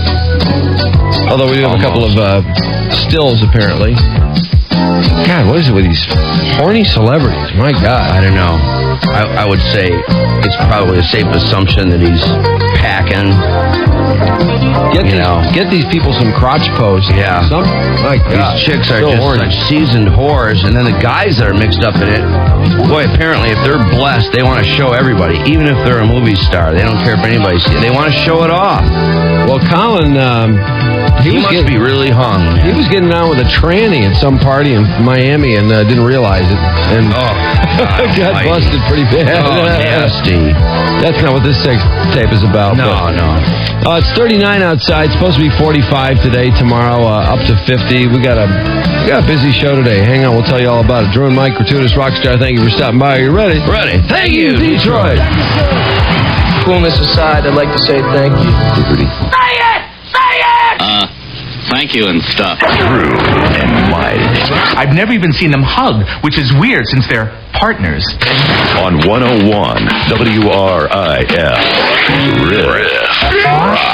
6:06 is the Riff, and traffic's brought to you by the Windsor Laser Eye Institute. Declare freedom from your contacts or glasses and book your consultation with the most trusted name in LASIK, Dr. Tayford, WLEI.com. Hey, move your ass! Lousy traffic jam. The traffic report will get me out of this one. Hey, Stress, what's up? Hey, nothing. No new construction, no accidents. Very quiet out here. Just a little balmy, a little sort of chilly but warm at the same time. That makes sense. Probably doesn't. Anyway, nothing happening. Really sleepy. No hell of traffic. All right, Trudy, at 6:07, courtesy of Motor City Casino and their race to the top 100. They're giving away over $100,000 in prizes, including cash, major sporting event tickets, and a 2006 Roush Supercharged Mustang. Is there something going on with the cars right now in town? I don't know what happened yesterday. I didn't see. Seems like that people are doing something with some cars here in Detroit. Oh, I see. Yeah, and I think there's some kind of a buzz about it. Crazy. Yeah, I know. I got a lot of comments, though, from people who emailed about the new Camaro. I love that car. I think that's going to be, it sounds like that's going to be a win-win. happener. Yeah, Bob Lutz is pretty delighted about it all, too. He had to say, I'm kind of bummed out that it's just a concept car, but... Yeah, that's always how it goes, but, that's what they're looking for, is that big buzz when they bring it out. It really got the buzz, kind of like the Mustang you were talking about. Yeah. So I'm excited about that. Boy, that front end is just badass. I know. It's 400 horsepower, 8 cylinders. Does it remind you of the XLR a little bit? I'm wondering if they built it on that frame. Oh, the XLR. Yeah. Yeah, they have a little bit of that going on in it. Uh-huh. It's the same, I don't know. I know nothing about it, but... I guess we're not supposed to because it is a concept car. So. Well, that front end really looks like the 69 Camaro. My brother had a 69. No. My sister had a 69 Camaro. Really? Yeah. Wow. Oh, man, that thing was... I had a 69 Mustang. Oh, did you? Yeah. Oh, my brother had a 67 Mustang. Really? Oh, that was the best one. That was the Bullet. V8 289. Whoa. Yeah. Wow. A Cleveland or a Windsor? I don't know that much. No. I just remember it had the 289 on the... That was a hot engine. It's a sweet little car. What I liked about it was the way it handled. It's just, cars don't handle like that. Those sports cars they had in the 60s, those power, what do you call them? The muscle cars. Muscle cars, yeah. God, those things handled. I drove some of these Dodge Challenger recently. Oh, did you? Yeah. Oh, he had it tricked out for a show. What year? I think it was... Like 70-something? Yeah, it was like one of the classic year. Does nothing fly like those Dodges and Plymouths in the late 70s? It was so dangerous. So fast. My friend had a Roadrunner. Oh, yeah, those Roadrunners. God, that thing could lay rubber. As long as he wanted to lay rubber, it laid rubber. Yeah. Unless it caught after a couple blocks. That's one of the cotter pins on the hood, right? Yeah. My buddy had one of those, too. Actually, it was his mother's car. His mother was this white-haired... My biggest complaint about this car is that it just looks like ass. And it was bright orange. It had a 405 in it, I think. Something like that. And oh my God, did that thing haul ass. Oh, yeah. And his mother would just drive around like a little old lady. And then these women doing with these muscle cars. I know. Isn't that funny, these bagels? I know. Little old ladies would get a hold of the little, the Camaro with the kind of tame engine, though, and just take care of that baby. And just completely pamper it so that later on, You could buy that for a pretty good price and drop a nice engine in it and make a good car out of it. But that's kind of what we're talking about with General Motors' big announcement yesterday. We saw it coming, the deal that if you buy more of their cars, they'll cut the price. They are announcing the brand new trend that they hope to stick to, too, of lowering sticker prices on 3/4 of their cars, SUVs, and trucks in the GM line. They get away from the gimmicks and the rebates and the competitions all year long, an attempt, the company says, to give buyers a better all-year-round opportunity, though they may do some closeouts at the end of the year if they have things left over in the lot. Of course they will. Always a hassle on the table at General Motors lately. One of Kirk Kerkorian's minions from the Trescinda Corporation, which owns a portion of GM stock, blasting that it's high time General Motors lighten up some of the top salaries. Jerome York suggesting the company whittle the pay stubs of some of the board and the executives to make the company back in black, and and cutting its $2 per share dividend, he says, would save about $566 million a year. The U.S. Securities and Exchange Commissioners have a brilliant idea. They think it's high time that everybody know just exactly how many millions top executives earn in corporations in the United States these days. Their plan would be to require companies to reveal the total compensation for chairmen of the board and the next 4 highest executive salaries every year. They'll vote about this next Tuesday, and then it will be open for suggestions after that. They'll huff, and they'll puff, and then they'll sniff you. One of the new security machines at the airport, ours and others, is this new sniffer portal. You walk through it, it whiffs some air at you, and then it draws it back in and analyzes it, and in a few seconds they can see whether you're packing any explosives. What if you pass gas the second it does that? Sure, they'll so analyze that too. in and analyzes it. Probably. What it would come up with. Oh, they would probably have to search you further because of the methane content. Yeah. Passengers. I think you could time it, really. You could. Yeah, I think I could. Passengers are going to either be randomly or pre-selected to be whiffed. Another of the TSA's brilliant airline security ideas. The one where they felt women's boobs up last year, remember that one? Abandoned because it was a little too invasive. How about the see-through x-ray where they can see a nude? That one, I don't know if they're still doing that. I thought they were going to, they kind of put that one in the closet for a while, that new technology, because they were afraid people would be recording somehow. Oh, definitely. And then downloading on the internet. Yeah, people in their genitals. Yeah. Randall McCoy's doctor says he seems to be emerging slowly from the medically induced coma. They also have been using some other techniques to try to wake him up, like, of course, playing his favorite music, Metallica, and... We tried shouting and shaking. I mean, that's standard procedure for assessing someone in coma. We try that several times a day. Shouting and shaking, has its limitations and effectiveness. Problem is, though, he's got a fever now. And wake him up from a coma? But it seems like it's working because they say his brainwaves now resemble somebody who's just sleeping.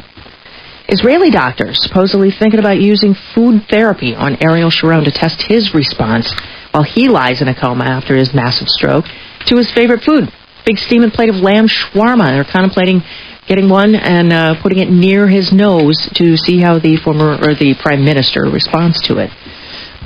Another day of Q&A. That sounds delicious. Sam Alito. He ducked a few roundhouses from the likes of Leahy and Teddy Kennedy. Teddy spoiling for a fight with Alito, who essentially said that he would approach any abortion issue if they confirm him as a justice with an open mind. God, that guy's an ass. Huff and puff that Alito isn't giving them any new information. Well, some of the things that he was asking, though, you remember the story of Alito's ruling on the 10-year-old girl's strip search? They made a big deal about that yesterday, that he was judge on a case where a girl was strip searched, and he felt that was a good idea. And so they're kind of nailing him about that. They're like, a 10-year-old girl? But his point was that she was a resident in this house where this guy was being busted for drugs, and they thought perhaps that this guy, the drug suspect, had planted some drugs on her. And he says, if you forbid the police from searching minors, then in the long run, that's all drug people are going to do is plant drugs on them. So it'll make little kids into victims, was his response. I thought it was a fairly good comeback for all that. But that and other things yesterday, it was very long. Oh, God, people are so bored. I can't believe they're just obliterating everything. Like Fox News, MSNBC, everybody's just covering that nonstop. Yeah. They said the public is really bored. The only people interested is the news reporters and the attorneys and such. Well, if you listen to some of it so is boring. sort It of, should be on C-SPAN, to be honest with you. They could condense it. They could get it down to round the clock, hour after hour. Oh. A new study says 7% of employees drink at work on the job. 7%? 7%. Drink at work? At work. Really? On Not the just job. at lunch, Got a at flask. work. Nope, at work. Oh, on man. The job. 9% admit to having major hangovers at work as well. Partay. Yeah. Playing with chicken heads, not a good idea. Neither is making out with a chicken head. Little kids in Turkey supposedly caught the bird flu by playing ball with chicken heads. That was last week. This week, a girl from Turkey has also caught the virus, they say, from kissing an infected bird. The family says that she was just very, very, very animal compassionate and was trying to nurse the bird back to health. Colin Farrell's sex tape on the web yesterday, dirtycolin.com, $14.95. But if you didn't catch it, it's, I guess, too late already. It's shut down. Shut down. It's over. Violating a court order blocking the release of the video. David Bowie and Cream are going to earn Lifetime Achievement Awards at the Grammys in February. Cream never won a Grammy in their career. They had to make this comeback to snag one. Also, I hear those shows have been a little on the disappointing side. Not the freelancing that Cream was so famous for. I got the DVD. Oh, yeah, how is it?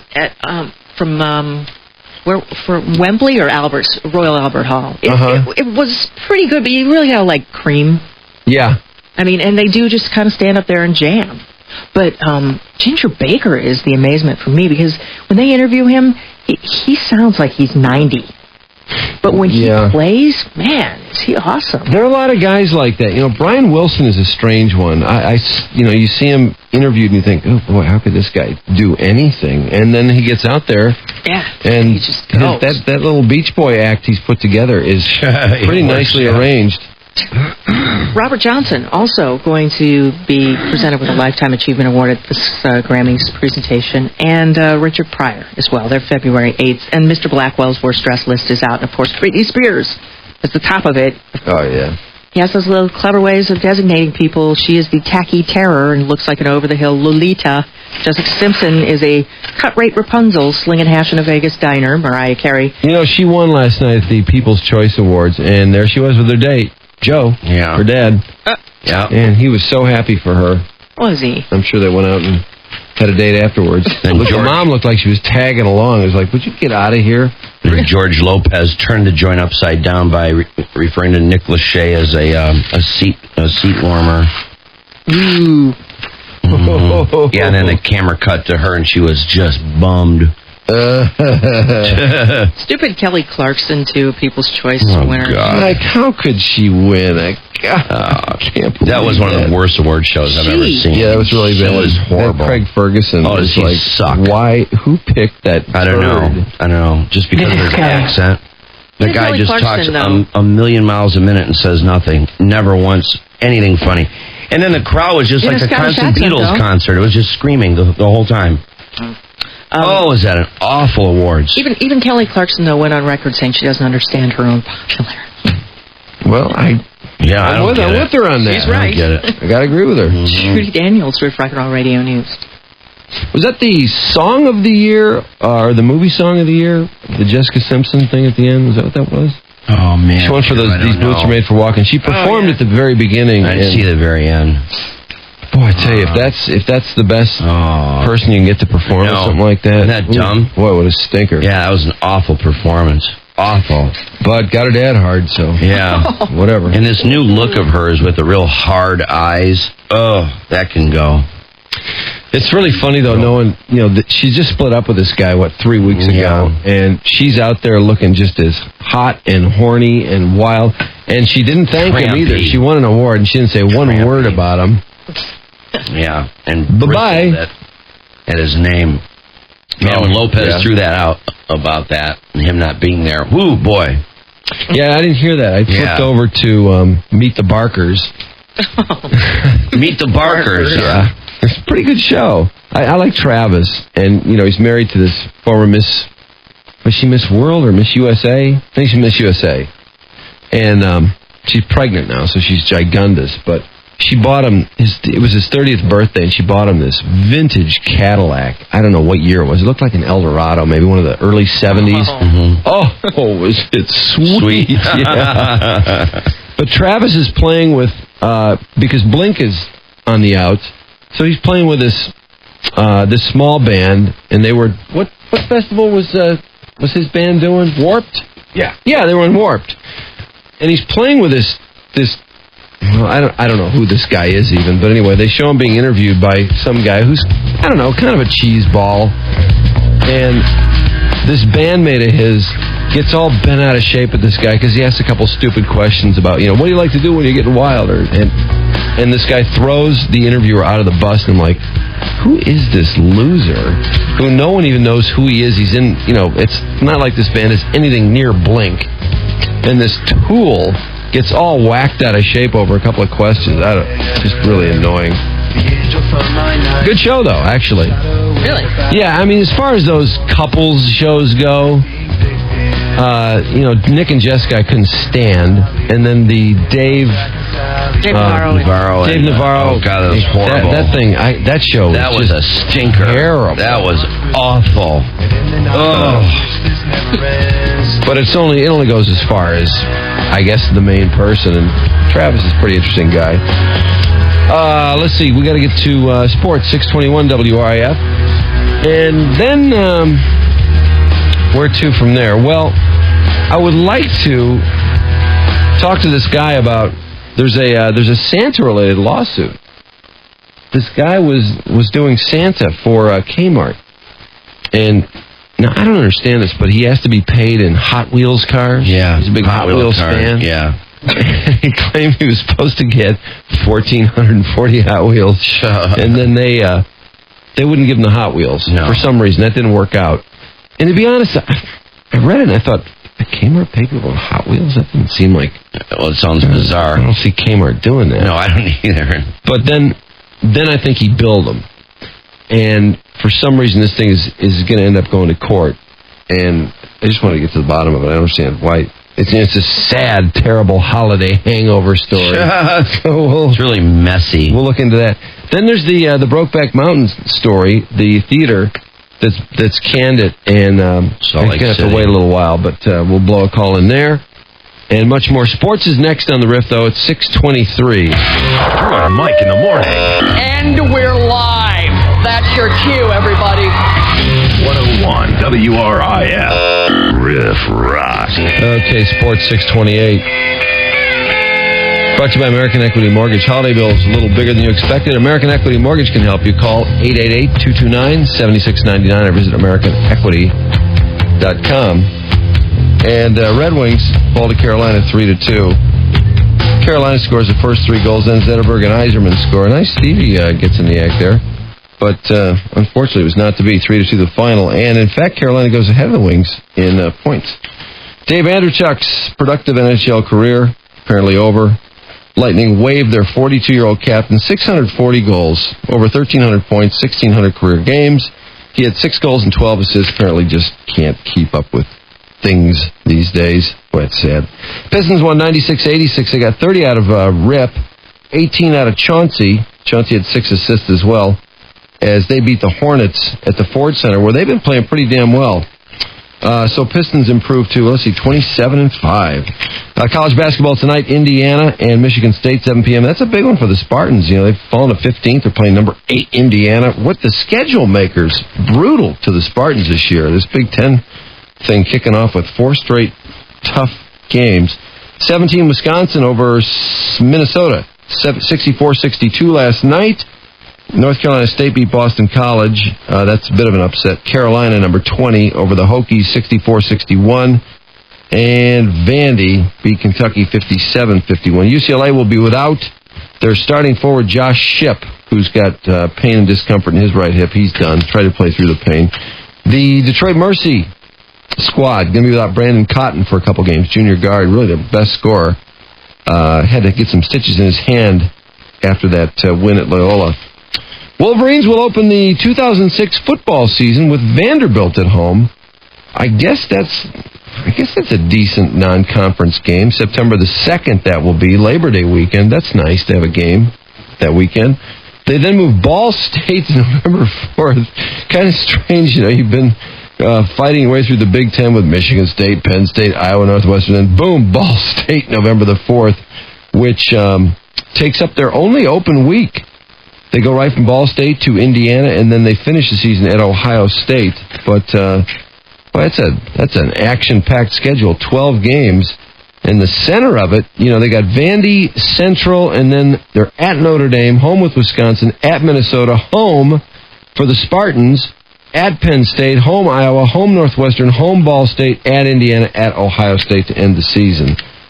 Bill Cowher says he plans to spend some time talking to Tony Dungy, expressing his condolences on the death in Dungy's family before this game. They coached together with the Chiefs, and Cowher's a big fan of Tony, good friend of Tony Dungy and his wife, Lauren. Other football notes, the Eagles have given Drew Rosenhaus permission to seek a trade for Terrell Owens. Though it's unlikely the team would give up players or draft picks, Eagles are due to cut Owens by March 1st. He's due a $2.5 million signing bonus. I can't wait to see where this thing ends. Who wants this problem? And do you have to redo his contract still, or do you dare take this guy in with this pathetic contract in his eyes? Although we learned, Rosenhaus had tried to tell the world this was not even a top 10 wideout contract. It is. It's, I think, the fourth best contract amongst wideouts. Russ Grimmel interview for the Lions job, also the Packers job and the Saints job this week. Vikings new head coach Brad Childress made his first official hire. He took Buccaneers defensive backs coach Mike Tomlin to be his defensive coordinator. And Steelers lose Quincy Morgan, broke his leg in Saturday's win at Cincinnati. Penn State's All-American linebacker Paul Puslani. How do you say it? I always mispronounce it too. Puslunski. Pusluzny. It says Pusluzny. I know who they're talking about. Yeah. But anyway, damn good linebacker. He's coming back for his senior year. He did win the Butkus Award. And Bruce Sutter makes the Hall of Fame. Of all those guys yesterday, I wasn't sure if Sutter would make it. But what I like about this is a guy who just dominated his profession for a good 7-8 years. Just dominated. Oh, God, that split-finger fastball was just unhittable. And, when a guy is that powerful for that long, even though it's not 7 years does not make a career, but he was just nasty. Kind of like the Koufax of short relief. And Suter excited. 13 is a lucky number for me. For 12 years, no calls, watch Sports Center, see how I finished in the vote. Have to take a lot of grief from these three guys sitting over here. And but this year I got the call, and I couldn't be happier. Tigers close to avoiding arbitration with Mike Maroth. They're very close to a deal, I guess, and that's sports.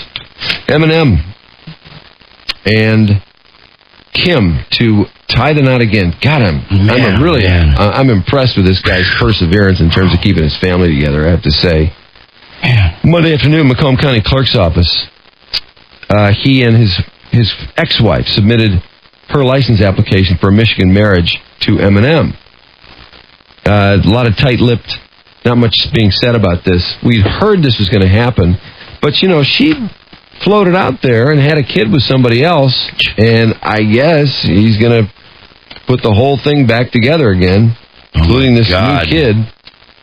Yeah, I know. She's going to write another song talking about how great she is this time? I don't know. I've heard about, in terms of his music, as talented as he is, I'm kind of tired of hearing about Haley and Kim. And I'm really tired of it. Something new, please. Very tired of it. Lost tonight. Lost is finally back. Oh, my God, finally, with a 2-hour special, although the first hour is a recap. Yeah, what do we need these recaps shows I don't know. I could just skip that. I know. That just sucks. Everybody's fully acquainted with it. Everybody hasn't forgotten anything. Let's just have a nice 2-hour brand new special. I'm not sure Nobody's forgotten anything. I'm not sure I remember everything, but I will. It'll come to you. Yeah, I don't need an hour. Yeah. I'm theme dressing today, too, by the way. You got your Lost shirt. Nice. Christmas, yeah. Oh, I like that shirt. Isn't that shirt cool? Yeah, it's great. Very nice. Well, it's nice to have something good and exciting. Finally. feeling good about on television. Yeah, you're not really kidding. kind of a limp Lame. stretch of TV lately, hasn't it? Yeah, very lame. Really lame. Speaking of lame, and I hate to pile on here, but boy, these Katrina evacuees are really screwing up the Super Bowl experience here for some of the hotels, as FEMA and the feds keep saying, all right, you don't have to move out yet. Meanwhile, we've got the Super Bowl coming here. Yeah, right. And some of these hotels, this one, for example, could get about $200 a night. And George Bush doesn't care about black people. And they are stuck keeping their Katrina people at $60 reimbursement for another month. Now, this is getting a little ridiculous, isn't it? Very ridiculous. Enough is enough. Come on. Seems to me these people, like 10 years ago. They've not only been put up for all this time, but they're getting a lot of funding. There's a lot of options for them in terms of interest-free, interest-free loans, but loans, to get their places rebuilt, and grants. And when these people came to town, a lot of them were immediately put in, 5 or 6 different lines to get, your Red Cross aid, your FEMA aid, your this aid, your that aid, and after this long in a hotel, really know how to work this system. Well, it sounds like in some cases these guys just love this hotel life. Sure, they do. They love it. They don't want it to end. Let the handout go on forever. This one guy don't says, look for a job. Just kick back in the hotel. This one guy says some are enjoying hotel life. They just want to prolong it as long as they can. No, I'm That's sure. a FEMA spokesman. Imagine every day having the maid service and the in-room dining and and then. This guy's been at the Southfield Hotel for 5 weeks. He looks for a job nearly every day. Well, 5 weeks actually isn't that long. He got here late. Former New Orleans resident said he plans to stay at the hotel until FEMA cuts off benefits. Wouldn't it be nice if you could move on before somebody literally throws you out on your ass and says, you know what, you've really abused the system. For me, it's a good thing. I'm thankful for the help. Well, that's nice. Hotel and social service agencies accelerating the bids to find more permanent homes for these people. FEMA's been visiting them in the past few weeks to help the search. This one guy who is taking in FEMA people says he's not even telling them that they've been extended a month because he doesn't really want them to know. Yeah, I don't blame him. Get going. Yeah. Yeah, time to get a job and move on with your life. Way to go. Bye. He says it wasn't that he feared it would encourage the evacuees to stay longer. It was to keep the residents from getting confused about a constantly changing deadline. Okay. We're not going to give every bit of information to families. Great spin. It's becoming confusing and counterproductive. Yeah, and you're going to lose $140 a night for the Super Bowl. But can you imagine that the Super Bowl comes and our hotels are stuck with evacuees people after all this time? Oh, jeez. What an unforeseen, ridiculous problem. And, this sucks because you had a lot of people that were really sympathetic, wanted to do anything they could, and then people take advantage of it. People abuse the system. Yeah, that's what happened with 9/11 as well. And that's not to mention, I told you when these buses came in, they had to keep it entirely fenced in, and these people were immediately thrown in the lines to get all the things that they needed in terms of, continuing with their lives. Well, meanwhile, across the street, people are trying to walk in the front door to get in the line. People in Detroit who aren't even from New Orleans. Yeah, right. It doesn't surprise me a bit. They would turn around and get right back in. Boy, some people are just experts at it. They just make a career out of freeloading. Oh, absolutely. Just masters at milking the system. Yeah, it's just terrible. Colin Farrell's sex tape hit the net yesterday. Did anyone see it? I did not see it. God, he's a nasty-looking guy. Those he looks like bushy eyebrows. He has such a hairy face. He looks like I don't know what. That guy is ugly. That guy is so ugly. Those bushy eyebrows. I think there are a few women who might disagree with you. I think he's homely as hell. I wouldn't give it up for him at all. I think that guy's so overrated, it's pathetic. Granted, he must be blessed, since he wants to show it off everywhere, and we're constantly hearing about his conquests. They offered this thing up for $14.99, and I guess it only lasted, 30 seconds? 10, 12 hours before it was bye-bye. So, if you wanted to see that one. Sorry. Unless they cut a deal. Oh, it'll hit. Because the chick wants to be marketed, doesn't she? She wants Payday to come in, do a deal with the hotel chains and all that. Well, I tell you, the skanks out there these days, they just don't care. No, they don't. They don't care at all. And really, Paris Hilton, for constantly showing every single aspect of what she owns, boy, she's completely unfazed by it. She makes another one and another one and another one. She doesn't care who sees her doing whatever. Well, she's really, I would classify her as a porn star now. Absolutely. Because, if you look at her resume, she had the one TV show, she's in a couple of movies. She's in House of Wax, and she got a pretty lengthy role in that. I saw that. It wasn't bad, by the way, for a B movie. But she's got 3 porn films. So really the bulk of her resume is porno. Yeah. But and I consider her a porn star at this point. I'm sure there's more out there. Oh, God, yeah. She, like Pam Anderson, obviously films it every time she does it. If the video camera isn't there, it's put off. Yeah, it's really not until they get the camera. They're filming it. But it hasn't affected her adversely at all. I mean, you'd think there'd be some kind of impact from it, but not at all. She can still stay mainstream and just She acted carry like she on. was embarrassed at first. Oh, what a farce that was. Yeah, and then, she was so embarrassed she didn't want to leave the house. Yeah, Next you know, she's on SNL. I know. What a seasoned whore. I just saw, they had a True Hollywood story on her and Nikki, her sister, and they replayed that Saturday Night Live thing, and I really found that annoying because she was acting real cocky on that with Jimmy Farrell. Yeah. And Jimmy Fallon. And it's like, how dare you act cocky about this and come out here and act like this is so funny? You ought to be humiliated, you stupid Ought to be. slut. You'd think her parents would be appalled. They'd be sued the embarrassed guy. to leave. They sued the guy. They tried to suggest that he did something untoward, and he hid the cameras and all this. Oh, He ended up suing them back, and I think he got a settlement. Well, good. Because what a ridiculous accusation. She's looking right at the camera constantly and mugging for it. Smiling, having a ball. Answering the phone. Yeah. Oh, man. What a slut. Oh, my God, what a whore. I mentioned the Eminem remarriage a couple minutes ago, and Shady Records, it looks like, is got some Super Bowl action going on at the State Theater on, Eminem Shady Records will host an A-list affair at the State Theater February the 4th. Kanye West will lead a party at the venue 2 days earlier. That means the State's going to be a hot spot there. Super Bowl week. D12, Obi Trice, and Stat Quo among the acts scheduled to play Shady's Super Bowl Eve event. That's Saturday night.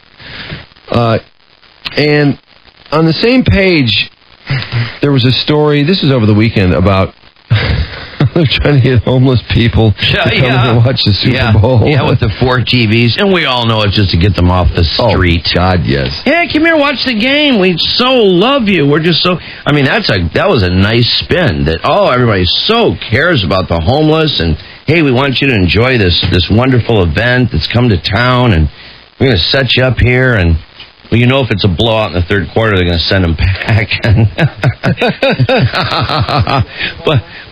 But of course, the real reason is to get them off the damn street. Yeah.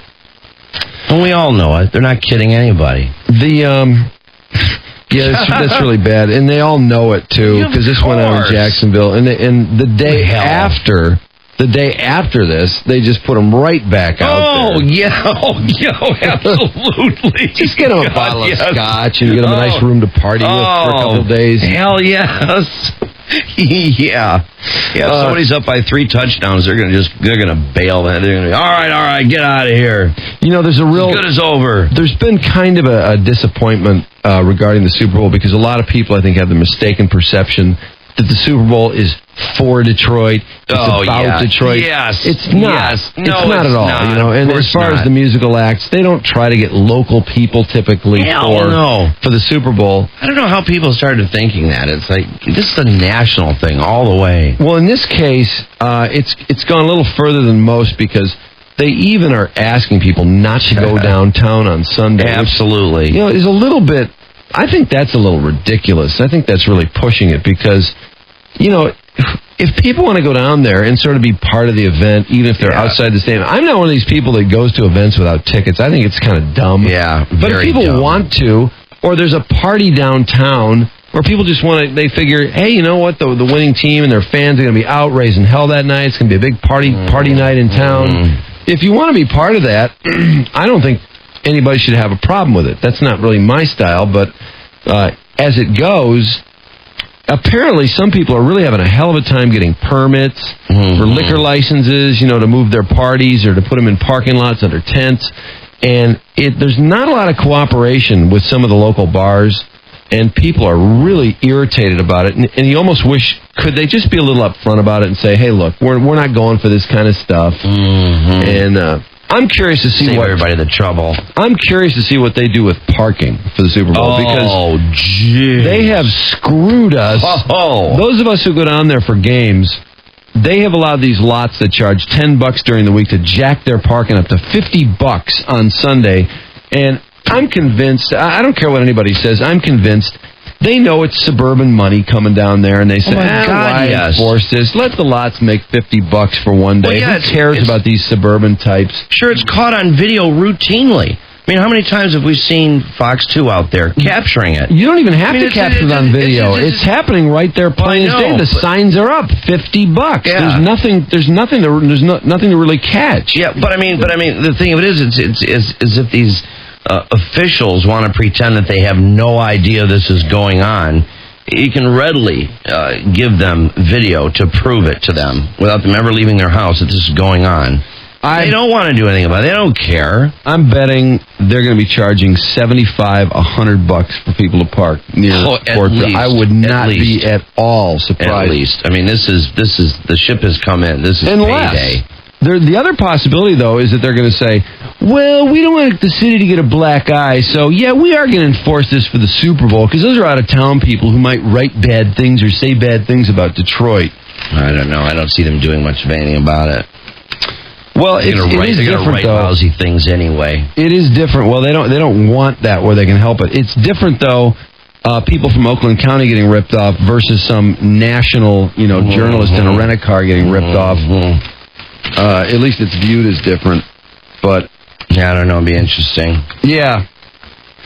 But a lot of local people who are still fighting to get things done downtown and struggling. I tell you, just throw in the towel, because you're not going to get a lot of cooperation. They don't want people downtown that day. And they don't really, I don't even think they want people downtown on Saturday and even Friday, because God forbid when all these journalists are here from out of town that they have anything remotely negative happen to them, or they don't have a clear path to wherever they want to go. Exactly. If there's not enough police to handle it or enough personnel to deal with it, clear that whole thing out down there. And nor do they want an incident. All right, it's 14 in front of, or 12 in front of 7 o'clock at WRIF. And yesterday, we finally, towards the end of the show, we got to talk to this guy that had the new toilets, the new heated toilet seats with the bidet and the blow dryer all in one. The Swash 400 and the Swash 600. And if you weren't around for the end of the show yesterday, this is definitely worth a replay. So we go back to yesterday morning and this exciting conversation about new technology in the toilet world. What an amazing toilet this is. Yeah, it sounds like it.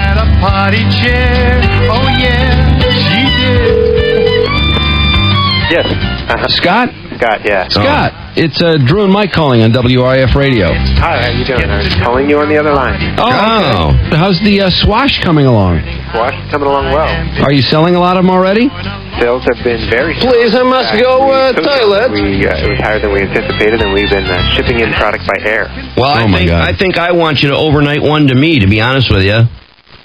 We can arrange that. Yeah, I saw a couple of weeks ago on a television show they were showing all these high-tech products, and they had a toilet like this, but I thought the Japanese made it. I'm trying to think of who's that big Japanese toilet maker? Toto? Toto. I thought it was a Toto. Yeah, very well could have been. In fact, these products really originated in Japan, and over 60% of in Japan. I'm done with that part. Want that? Well, when it comes to crappers, I'd rather buy American if I could, and this is American made. Well, we're an American company. It's manufactured in Asia. Oh, okay. But pretty much all these high-tech products are manufactured. Is this a takeoff from the Japanese toilet we're just talking about, the Toto version? It's very similar. Our products, for the money, I think offer the best features, the best value for the money out there. It's a heated seat. It just replaces your existing toilet seat on your existing toilet, and at the push of a button, the nozzle comes out and sprays warm water to clean you. Oh. So this goes on your existing toilet? Yeah. Oh, I thought this was a whole new crapper. Well, it is a whole new crapper. I mean, bowl and all.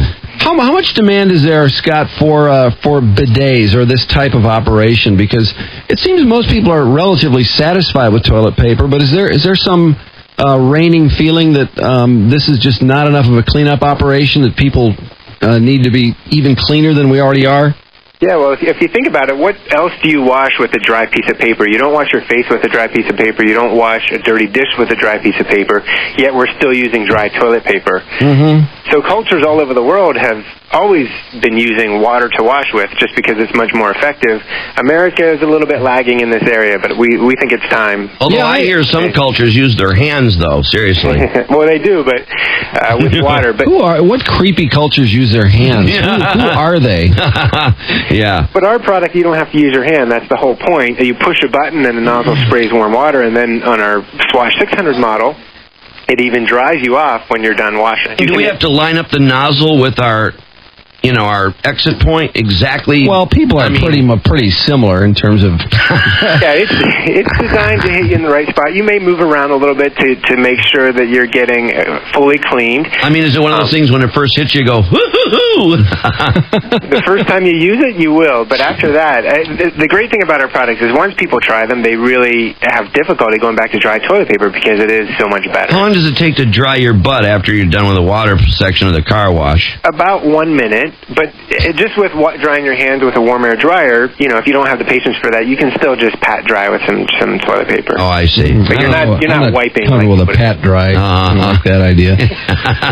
No. Well, so really what we've got here is the warmer seat and combining the bidet into the toilet are really the two major differences. Is there anything else besides those two things that really make this different?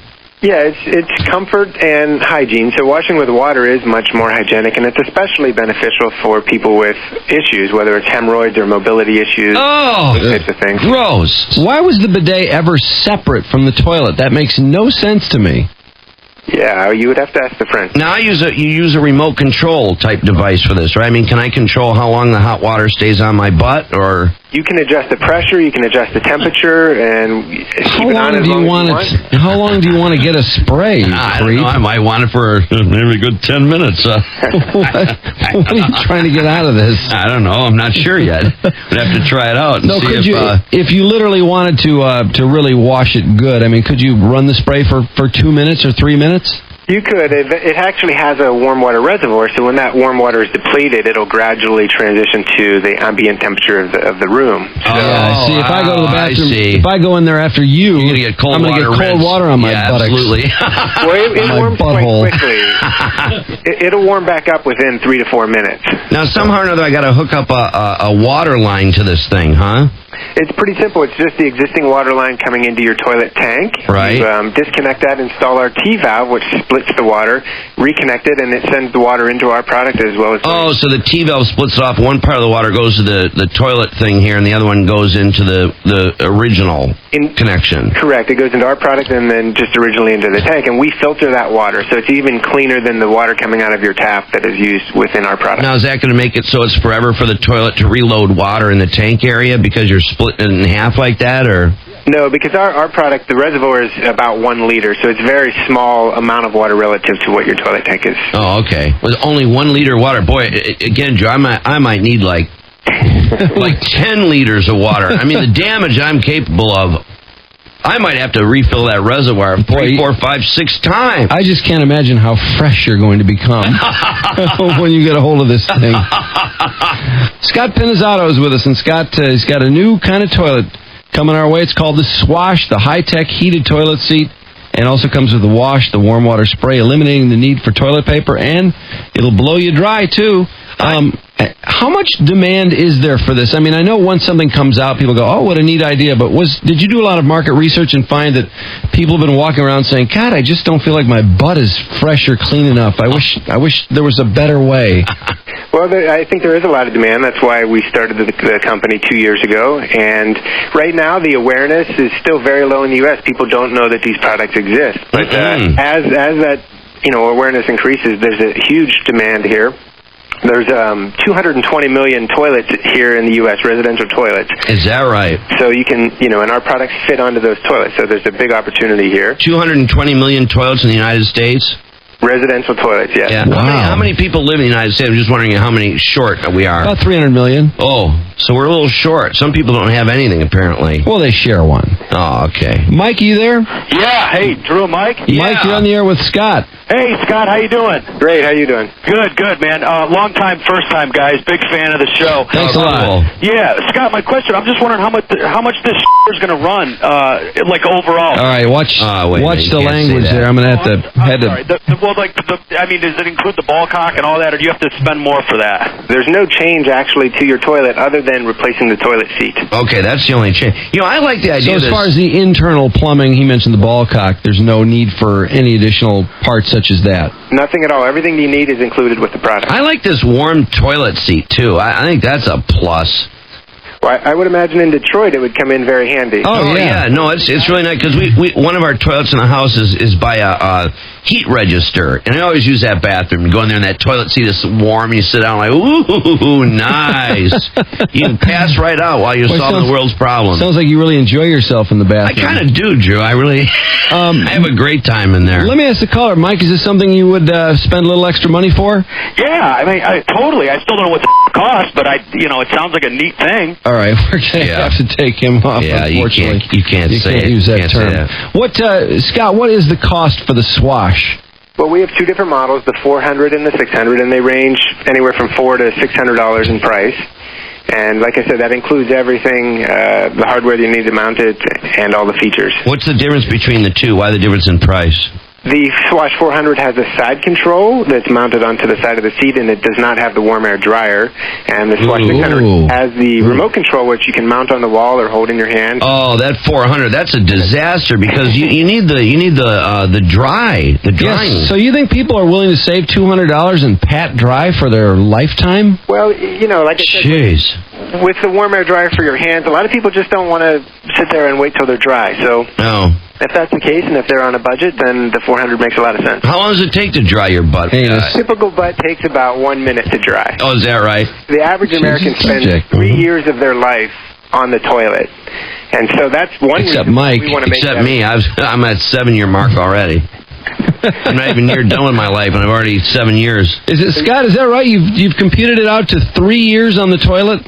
It is, yeah. It's about 3 years on the toilet, and that's, obviously more or less, but, why shouldn't this be the most comfortable seat in your house? Boy, we do not treat ourselves to the kind of comfort we deserve for some place that we spend 3 years. Isn't that something? That's amazing. Is this more popular with men or women, or do both like it equally? Well, it both seem to like it equally. There is a feminine wash, so there's another nozzle that washes the front side of a woman. Women have that added feature. Oh boy, that was delicately handled. Yeah, I think women would like that. And is the wash different, or is it warm water in both cases, or would it be warm vinegar or strawberry? In our case, it's a pink nozzle that comes out, and how darling! It's a different spray. It's a kind of a wider, broader spray than posterior nozzle. Yeah. And who's the creep that worked on these nozzles to get everything just right? I think we still need a little more research on that area. I have to. Is that right? Yeah. Could you get for the feminine wash? Could you get a scented wash for that, or is that not possible? I'm sorry? For the feminine wash, for the females, you've got two different sprays. Is it possible to have one for the butt and then a separate scented spray for the front, as you referred to it? It's possible. If somebody wanted that, I mean. I'm not saying I think in everybody most has that cases problem. it's better to just use pure water down there. Really, instead of some strawberry flavored something. We'll check into that. Well, with the popularity of douches, I mean, they are scented. And gross. I didn't know if people. That's the way to handle that, or that probably wouldn't be appropriate, or fully cover that area. Yeah, just my guess. Right now we're just using pure water. Okay, and Mark, you're on WRIF with Scott Pinizzato. Hey, Scott, great invention. Good morning, Mark. I was wondering if the product came with, any guarantee that it will sufficiently clean my butthole a little bit. Pardon me? Your what? If it'll clean my butthole a little bit. Okay. If there's any guarantee, I don't know. That's pretty hard to. Yeah, there's some pretty guarantee. Our products do have a 1-year parts and labor warranty. And, all I can say is once you try one, I think that you will be satisfied that it cleans your butt sufficiently. And you can always do a little test. You can take some toilet paper and see how well it's cleaning. Let's see if Arnie's got something to add to the conversation here. Arnie, are you there?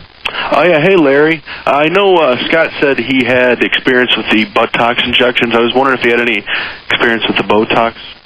I don't know what he's talking about. I don't know. What's in the world? I don't know. We just got an email from somebody who's concerned about someone putting a camera in this device. It's not possible to put a little spy cam in there or something, is it? I guess you could put a camera into any toilet, so... Well, but this would give somebody a specific view that...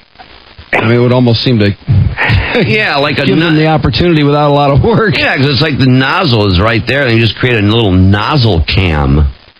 I suppose it could be done. Please, I must go toilet. Yeah, I don't know. That's kind of ridiculous. If you think that's a big niche market, we can maybe develop a product. I don't think that's something we need to concern ourselves too much with. I don't think so. Well, the Swash, it's a high-tech heated toilet seat combined with a bidet all in one, the toilet, and it's right over your toilet seat, too, so it's not like you have to start all over again. You can use your current toilet and use this. And what about the toilet paper people? They must be furious about this. I would think they'd be trying to sabotage your factory. Well, we do reduce toilet paper consumption 50 to 100%. So, as this thing grows, I'm sure it will impact that market. There's a lot more information on our website as well if you go to brondell.com. What is it? Brown what? Brondell, BRONDELL.com. Whose idea was this? Was this your idea, Scott? Well, I actually used to design products for Sony, and I lived in Japan for 2 years. Really? So that's where I first encountered these products. And this was, 6 or 7 years ago that I was thinking about this. Why aren't they here in the U.S.? Yeah, because the Asians are really into their crappers. Yeah, they're very hygienic. And they all have bidets in Asia?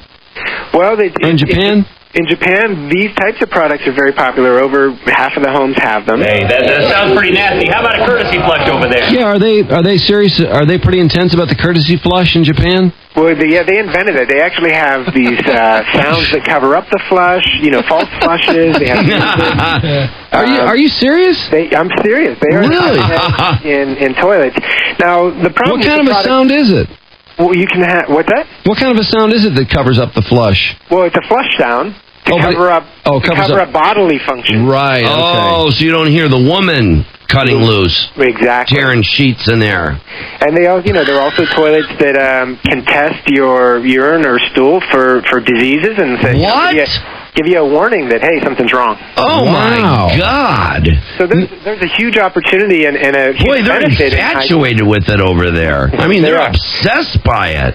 And what kind of tests are they running? Wow. Well, I think they can check for diabetics, like blood sugar content. That's pretty impressive. Jeez, that really is. I think sometimes you can take a look and determine if there's a problem. Yeah. Well, it's nice to have that backup system. Yeah. It's pretty good. I wouldn't want it. I'd be too afraid I'd, test the wrong way. It'd be nerve-wracking every time I went for fear of the results. Yeah, how does it let you know if you've got a bad result? I think there's alarms go off. The water changes color, I'll bet. With an LED display. something like that. Oh, really? Wow. What else is on this remote control? That, I mean, does it tell you that, can you set an alarm clock in there in case I fall asleep on the toilet, which I've been known to do? The MP3 player,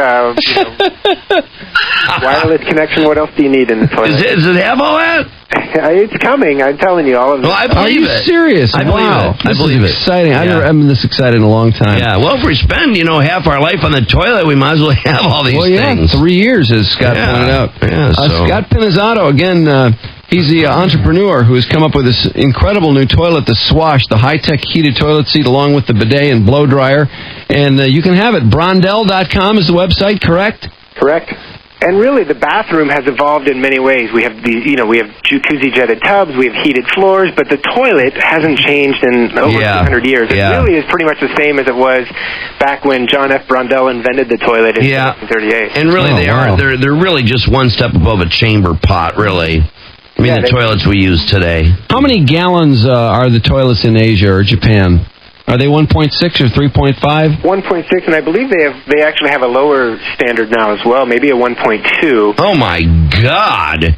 Boy, how small is their well, that's output? what someone was suggesting, that in Japan their product is lesser in terms of volume. Oh, well, I don't know if that's true. Do you know anything about that? Well, the toilets just, I think, work more efficiently as well. They can do the same job with less water, and in fact, they have two flush systems where, if you're just after a pee, you can just push a small flush. Oh, jeez. And you don't need the full flush. Yeah, that's sort of masquerading. It's really a courtesy flush, masquerading as something else. That phony flush you talked about, just to disguise the sound, does that actually flush the water, or does it just make the noise? It just makes the noise. So there's actually a speaker. There is a speaker, yeah. And then again, this is our product.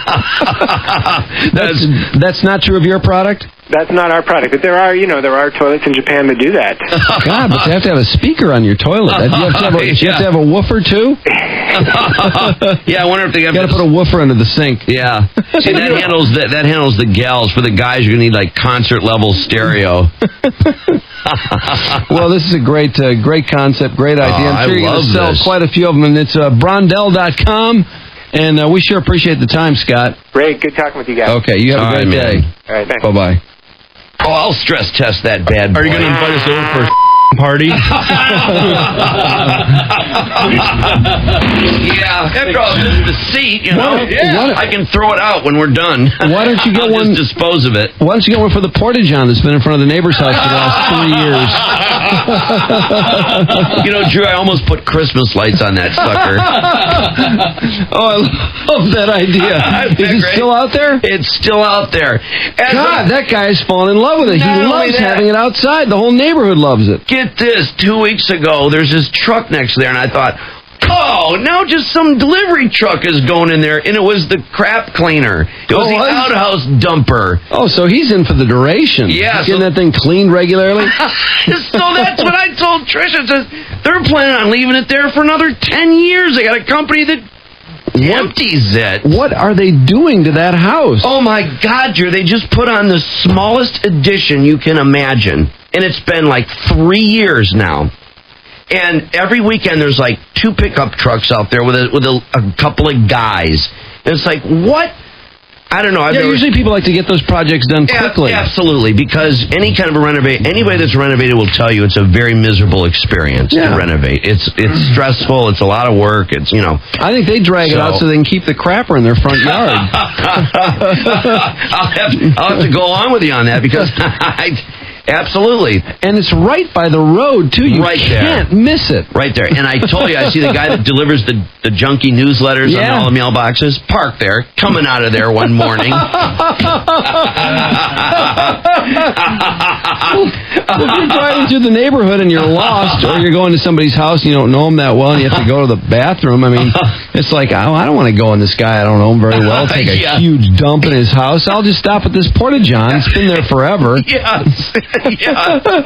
Obviously, no one has a problem with it. Nobody's complained. Why couldn't they have put it in the back of this house? I mean, they could have put it anywhere. They could have put it on the other side of the house. Like, on the one side, he doesn't have a neighbor over there. Or behind some brush or something. I know it. And it's right on the property line, too. I mean, God, it he really loves is. that thing. It's right there. Oh, Wow. man, what a drag. I have to look at that.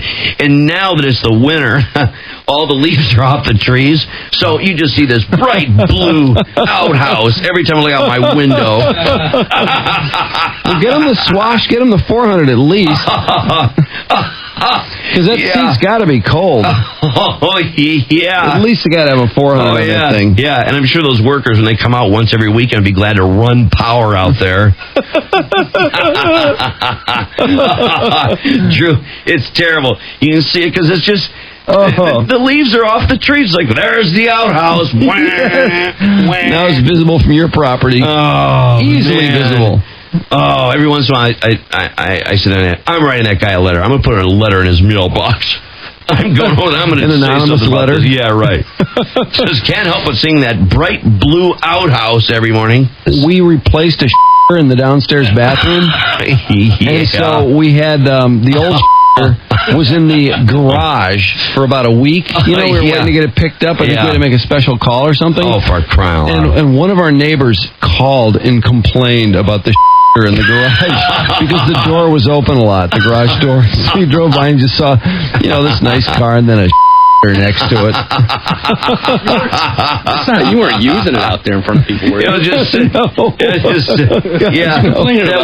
would have been funny if you'd occasionally sat on it just as cars go by. That would have been very funny. Well, I don't think it was great for property values to have this in an open garage at the very front of the garage too, in plain view. It was only there a week. Mike, you're not one to notice and complain about things in the neighborhood. So imagine how many of your neighbors must be so bummed out about this thing. They must be. They got to be bummed. I mean, the guy across the street is looking right square at it. That's the first thing he sees when he looks across the street. Yeah, absolutely. He's got a big picture window.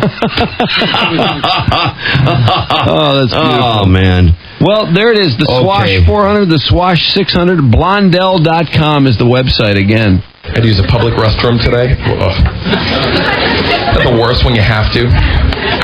You walk in, right? Here's the first thing. I don't care. Anywhere in the country you go. Why when you walk into a public restroom, why is everything wet?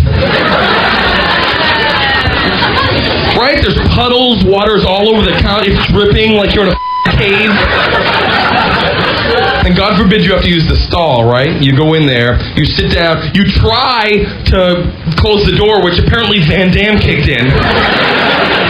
Why are they all broken? Who was running in the bathroom like, I can't with the door in front of me. I don't like being in a perfect square when I Good, broken, like that. Now I can... And you're sitting there, right? And you start to read... You start reading, like all the most evil, ignorant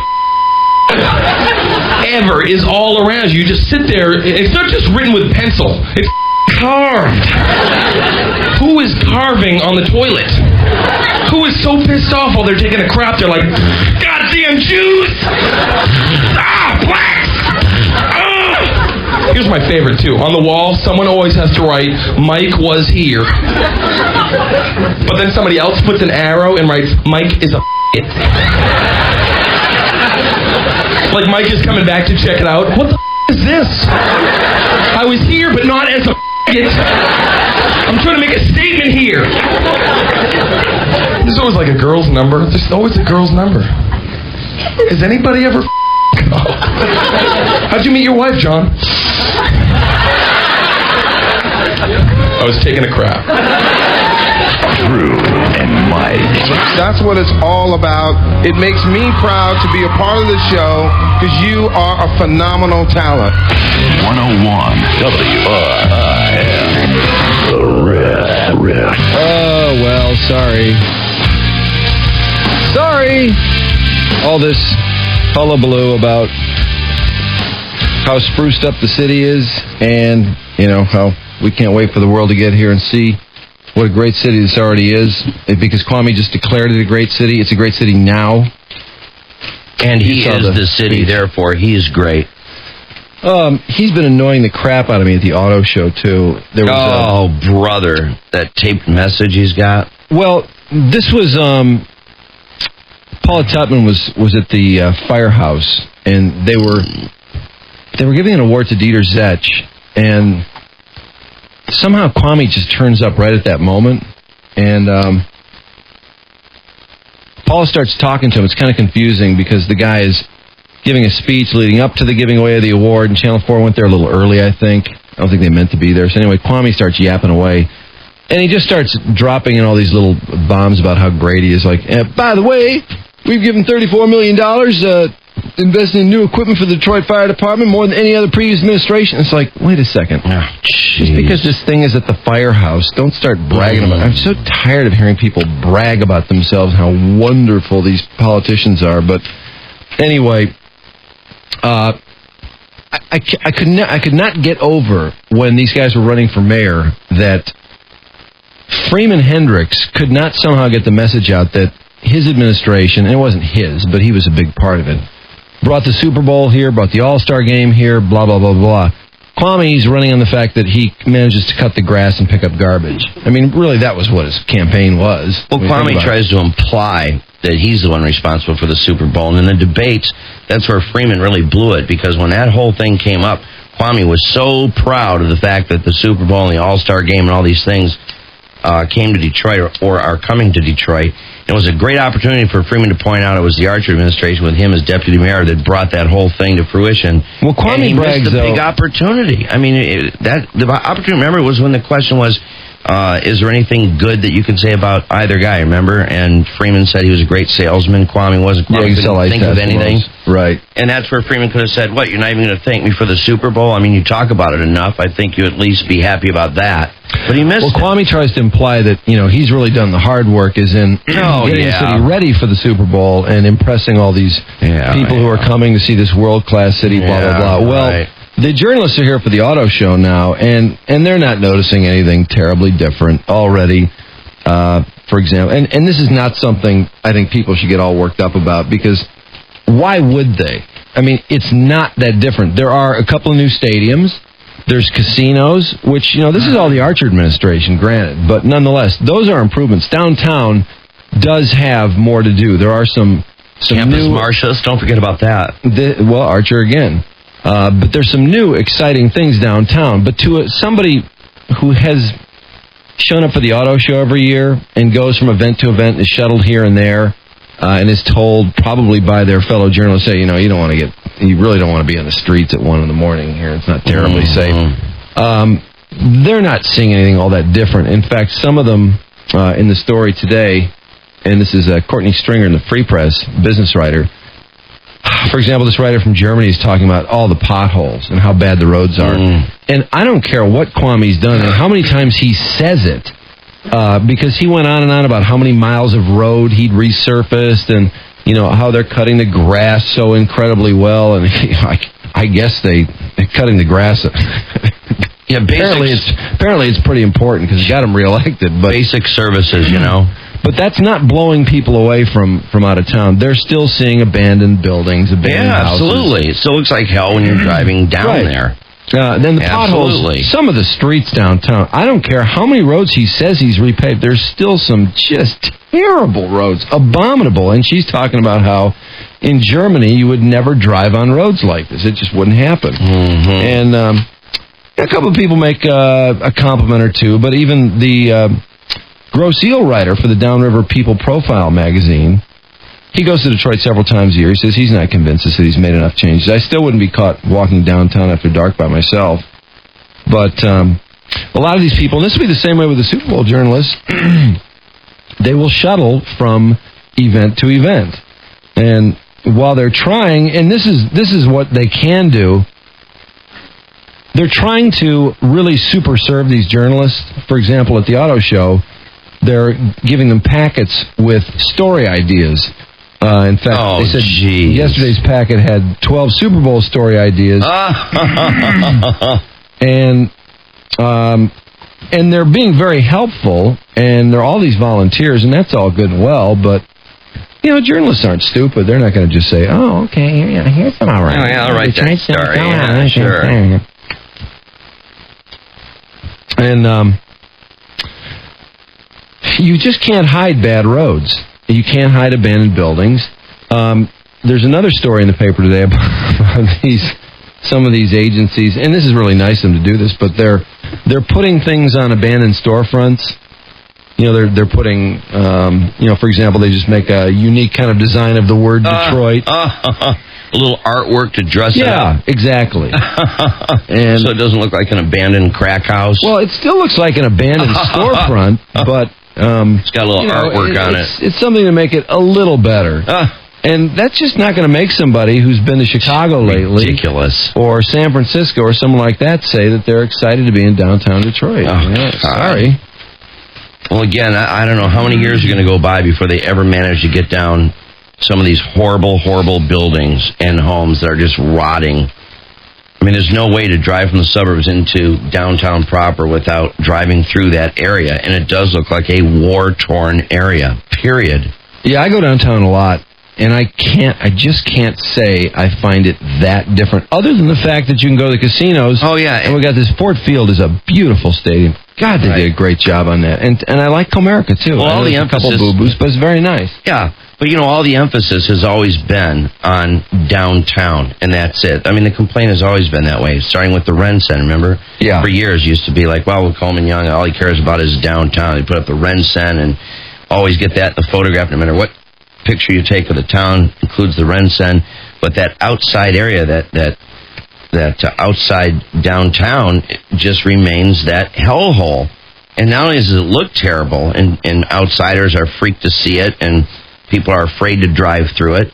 But also, I mean, there are rapes going on in there, and all the drug deals and everything else in those things. Sure. So yeah, it's really a perfect setting for crime, and it astounds me that year after year goes by, and they acknowledge these buildings, but they don't take them down. They don't get around to it. I don't blame some of those people when they burn the stuff down. You know what I mean? The budget it's not there. And remember, they need to make some incredibly deep cuts, and he still hasn't done it. And GM's going through the same thing right now. In fact, Kirk Corian is saying he thinks every salary in GM has to be cut. And he's probably right. In fact, Tom Walsh, business writer, says he thinks these tough remedies make sense. They can't keep screwing around and doing it bit by bit. Just take the scissors and boom, just cut it all. Forget it. Mm-hmm. And he is the best thing about this GM story is that he's suggesting the smallest cuts go to the lowest paid workers. So it's not like they're trying to nail the UAW here. Although I'm sure they're going to feel nailed. Well, everybody's going to feel nailed. Yeah, they're all going to feel it. Nonetheless, if everyone takes a piece of the cut, I suppose it's a little bit better. Well, and again, as far as the money for those buildings, too, that was supposed to come from that empowerment money. Back when we got it, remember all that? I thought that was for business development. Yeah, it was business development, but also they were supposed to use some of that money. Was supposed to be allocated to getting down some of those buildings to rebuild the city and give it a whole new face. But... well, forget about it. I have one more Super Bowl bitch, and then I'll just start being nice about it. And that is, they were looking for volunteers. I don't know, maybe somebody. Did you guys see the story about they were looking for volunteers yesterday? Not for the Stones thing, but it was for something else. Maybe it was Stevie Wonder. Maybe it was. But it was one of these things. It was very similar to the Stones. You need to show up 5 days. You need to rehearse for 7 hours. Yeah, I think it was Stevie Wonder. Yeah, it probably had to do with staging and also, going whoopee outside the stage, and making it look like it's so exciting, blah, blah, blah. Anyway, this, again, volunteers. And I got to thinking about that, and I said, it's really fun to be on TV and all that, but you're talking about 5 days for 7 hours, and I know people will be lining up to do this, I guess. I mean, I wouldn't in a million years. Like, I don't have 35 hours to throw away. Just to stand in front of the stage for a split second. You don't get a ticket to the game. No, and the thing of it is, the chance of you getting on TV is so remote anyway. I mean, honestly, you're going to sit there and run your VCR, and then you might be lucky when the camera's panning. You might see yourself for a split second. But it's a lot of effort, but I mean, But here's my bitch.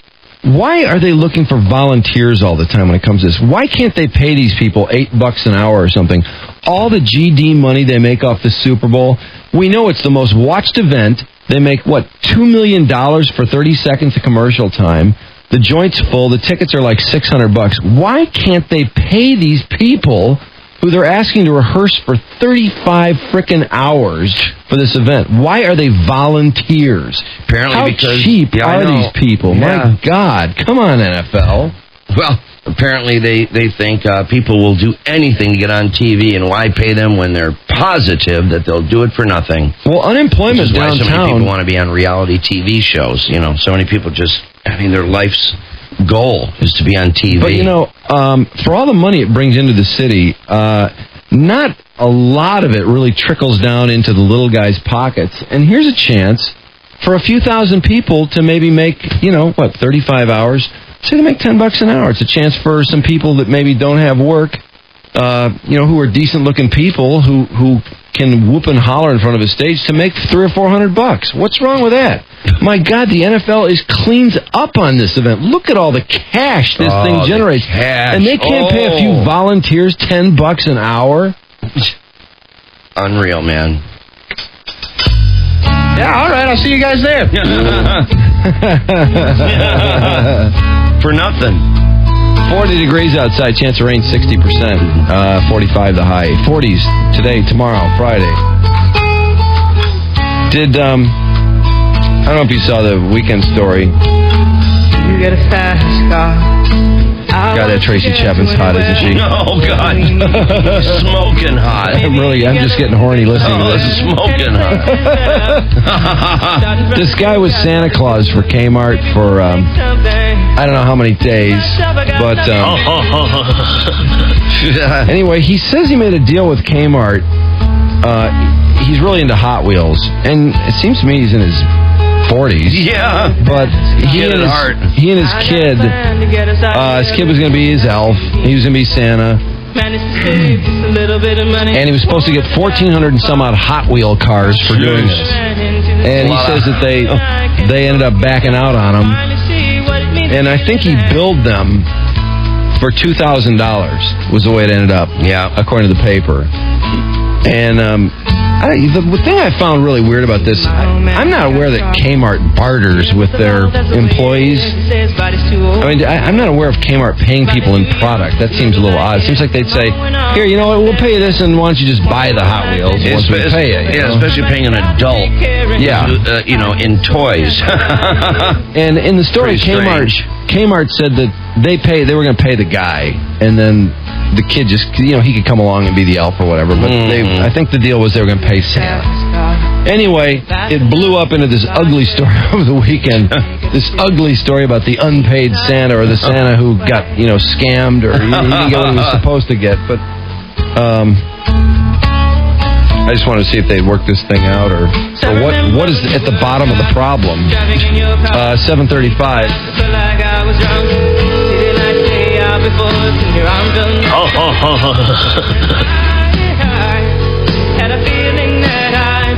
Hey, is this Robert? Hey, Robert, Drew and Mike calling on WRIF Radio. How you doing? Doing good. How you doing today, Drew? Not bad. Or is it Mike? Mike's here too. Okay, how you fellas? Good, man. We were wondering if we could talk to you about your problem, your Santa issue with Kmart. No problem at all. Go ahead. So what happened here, man? This is really sad. Here you agree to be Santa, you got something worked out, and then it ends up blowing up in court. The hardest part of this whole thing, guys, is they want to take away an 11-year-old's right of the First Amendment, freedom of speech. Wait, what do you mean? How's that? Why can't your kid say something? Because I, as his dad, if I signed the release and settlement agreement, little Cody has his rights taken away for the rest of his life. He's only 11. Wait. Explain to me, how are you mean as far as to speak about this issue? Absolutely. Well, but that's how the law works in this case, though. I mean, if they agree to give you X, then they're going to ask for certain things, I suppose. But it took us 3 weeks to get to that part. If they'd have just honored their agreement from the get-go, everybody'd be happy. I'd be happy, Cody'd be happy, and Kmart Corporation would be happy, but to take advantage of an 11-year-old, not so much me, guys. Well, wait, no. He's got you going to bat for him, though, and you're not going to agree to that, correct? Correct. What is it? Now, why do you feel it's so important for Cody to be able... can you not explain that, hey, Cody, here's the deal, we got what we wanted, and as part of that deal, they would rather that we didn't speak about this because it's bad publicity for their company, blah, blah, blah. come 20 years down the road, if Cody mentions it in the wrong company, it's bad business for him. But wait, I mean, in 20 years, do you think Cody's going to even give a crap? He loves me. He loves his dad. And he says he wants to be like his dad. I can't, in good faith, it's the principle thing, that I cannot let them get away with this. Now it seems they may be starting a slander campaign. What? Yeah. What do you think? Absolutely. Describe a slander campaign, because if they've started one, we're not really aware of it. I mean, we've only heard. The only thing we know about this is what the story John Mason did in the paper. Right, and according to that article, they said I did it for a handful of cars. Next time you guys are in the store, put a handful of cars in your hand. That's nowhere near the 1,440 little tiny cars we were doing. How much? Hey, Robert, how much are the cars worth? Kmart value probably $500 to $700.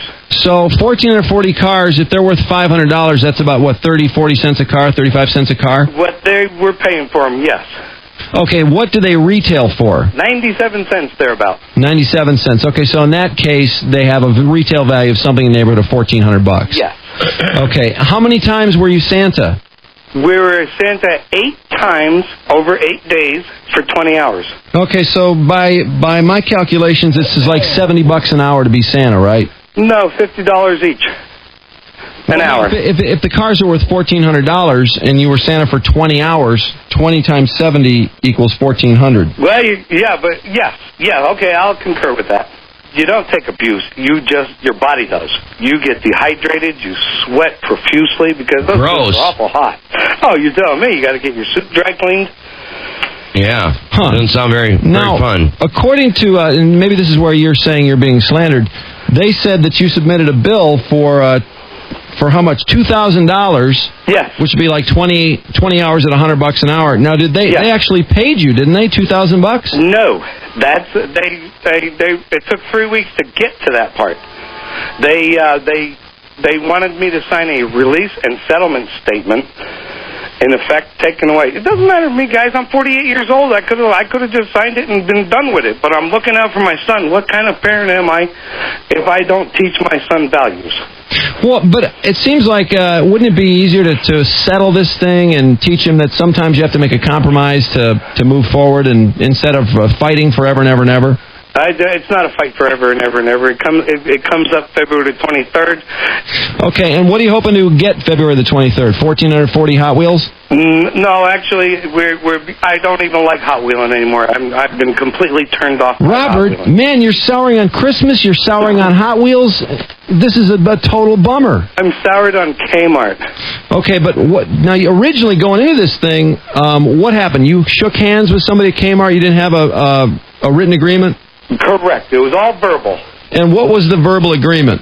On November the 26th, when we went into the store for what Kmart has as a collector event, because I'd just gotten into these little cars. I really enjoyed it. It was a good I dug Hot Wheels, too. I used to have the James Bond car. But, guys, I just started. Did you have the James Bond car? It was the gold Aston Martin. Yeah, the Aston Martin. That's what I had. That thing was awesome. You push little buttons on, the shield comes out. Yes, the back shield, the bulletproof shield. Right. The roof opened up. Dirt, right? Yeah, the roof opened up. He could eject out of the car, Machine guns in the front. And we had and the doors open. The doors that open, yeah. And we had did you have the orange tracks that you put together with like the burgundy thing that held the two orange pieces together? Oh, I didn't have the Hot Wheel track. Robert, are we on the same page here? We are. As a child, I played with it, too. love that car. Oh, that car was so cool. What kind of track do you have set up, Robert? I don't have any tracks.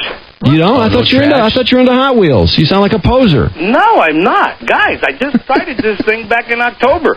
First of all, when you shook hands with Kmart, who were you talking to, and what did they agree to, and what did you agree to? On November the 26th, the store manager asked me if I'd like to be Santa, and she would pay me with 5 boxes of Hot Wheels, the total number being 1,440. Okay. The reason being there were that many is because she did not get her a full allotment of Hot Wheels for the collector event, and she said they would be coming in later that day. Okay, so then where did this go afoul? Because you worked there, you said 8 different days for a total of 20 hours. I mean, every time you went there, you go, hey, where are my Hot Wheels, lady? No, I took it. The gal, she was sweet. I'm sure she's a very nice person. Okay. But she probably felt somewhere along the line she couldn't justify that to corporate.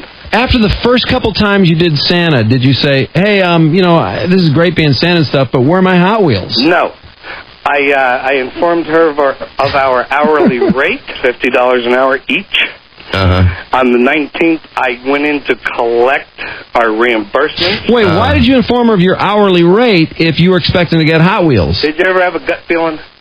Oh, gut feeling. Well, yeah, but I mean, it seems like you got to settle that. Did she? So she agreed to pay you $50 a piece? Never said a word. She didn't say anything. Never said a word. Now, if she'd have just dropped it right there, she'd have informed me that, A, you weren't getting your cars, B, we don't pay, I would have just left the store. But when you said, okay, I got a gut feeling here, I don't see any Hot Wheels coming my way, I'm pretty crushed, but our rate is $50 a piece per hour, and she said nothing, then why didn't you say, okay, could you say something, please, so I know that this is what you're going to pay me? No idea. I can't comment on that. I was in my suit, ho-ho-hoing our hearts out.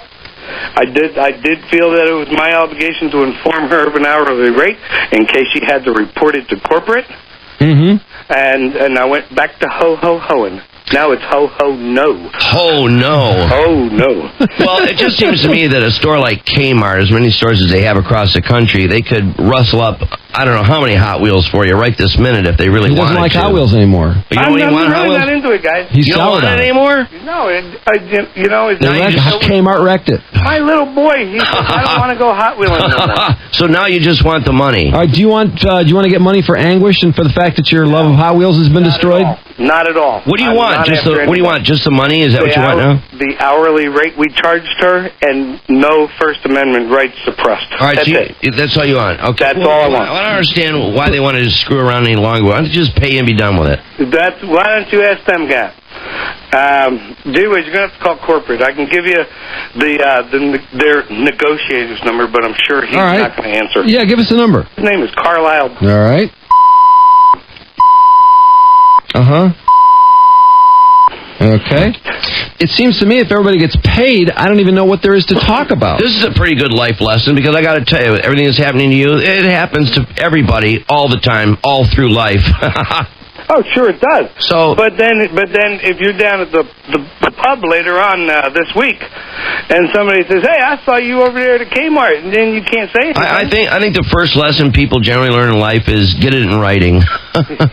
Well, I've got it in writing. I've got a release and settlement statement in writing. Well, the thing is, do you really think Kmart is going to follow Cody around and make sure he doesn't say anything? No, I don't believe that for a minute.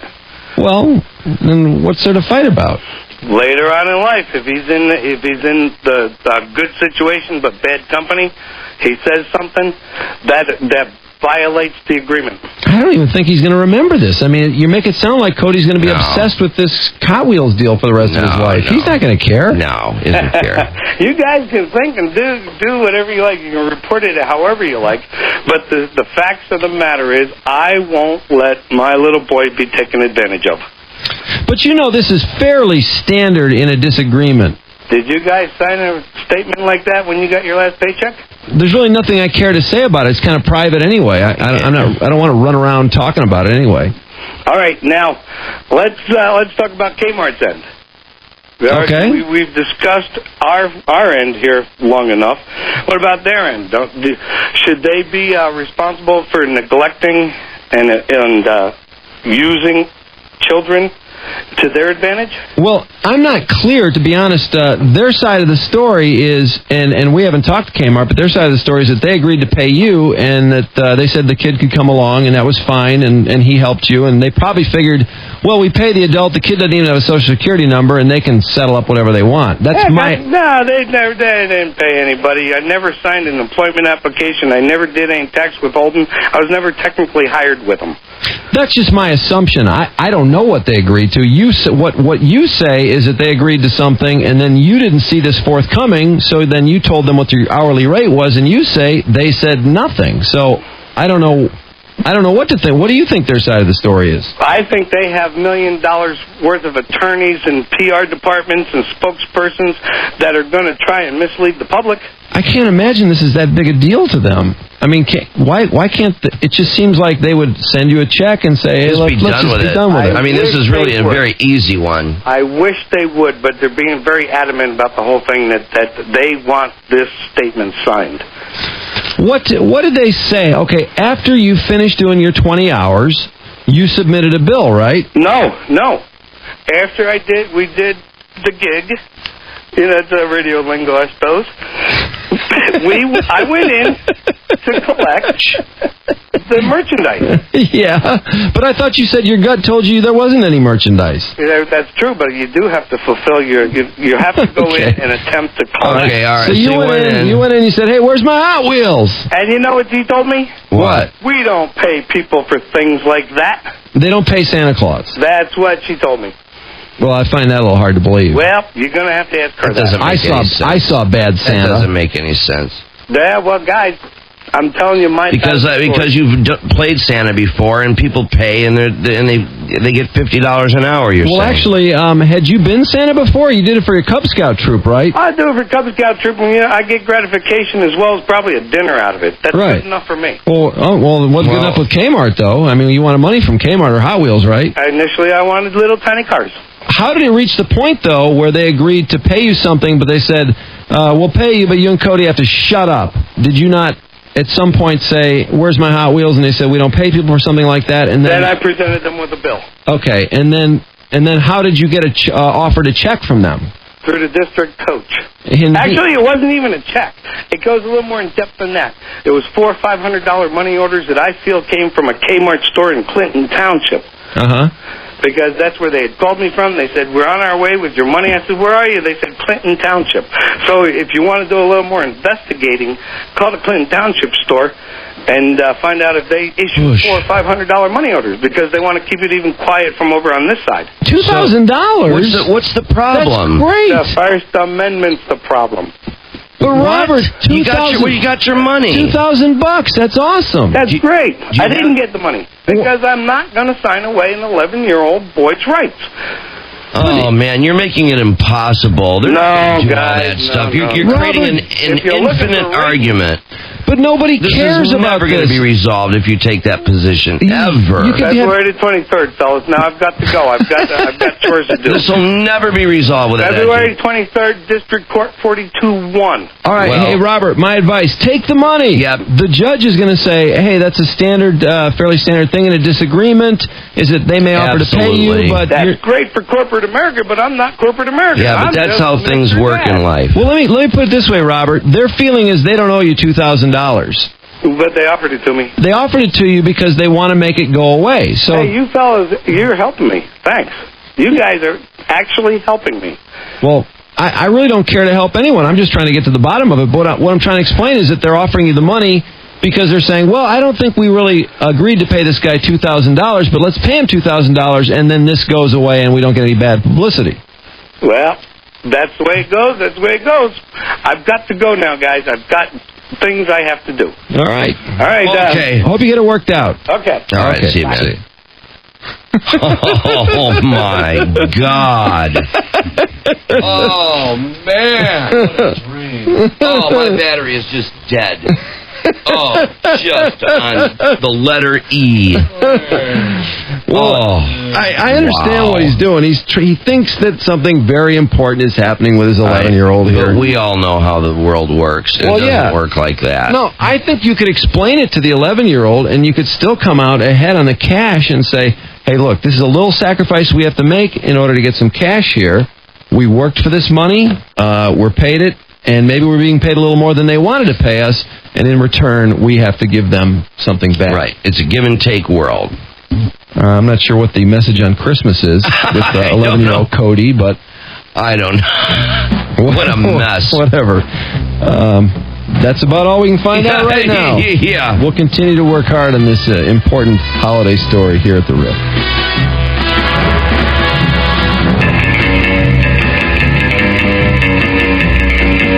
You know, that little Bond Hot Wheels car, too, the actual Bond car is going up for auction at Aston Martin. I think it's a 65.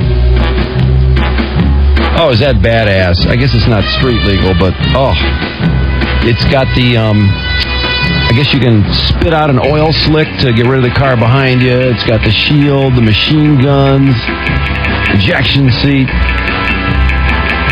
Come to think of it, I'm not sure about the ejection seat. Does anybody know if they've got that? Is that really in the car? I think that was just in the Hot Wheels model. Traffic at 7:52 brought to you by Dr. Roche. Make your New Year's resolution. Always look and feel your best. Call Dr. Roche at 877-338-1110 because you might need a little help. Learn how breast enhancement can improve your life, give you the look you've always wanted, or maybe a little lipo. Suck the pounds away. Get a tattoo removed. Lose the stretch marks. Visit drroche.com. That's drroche.com. Dr. Gregory Roche.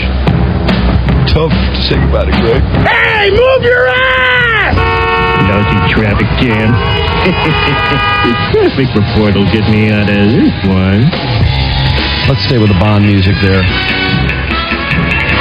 Hey, Stress.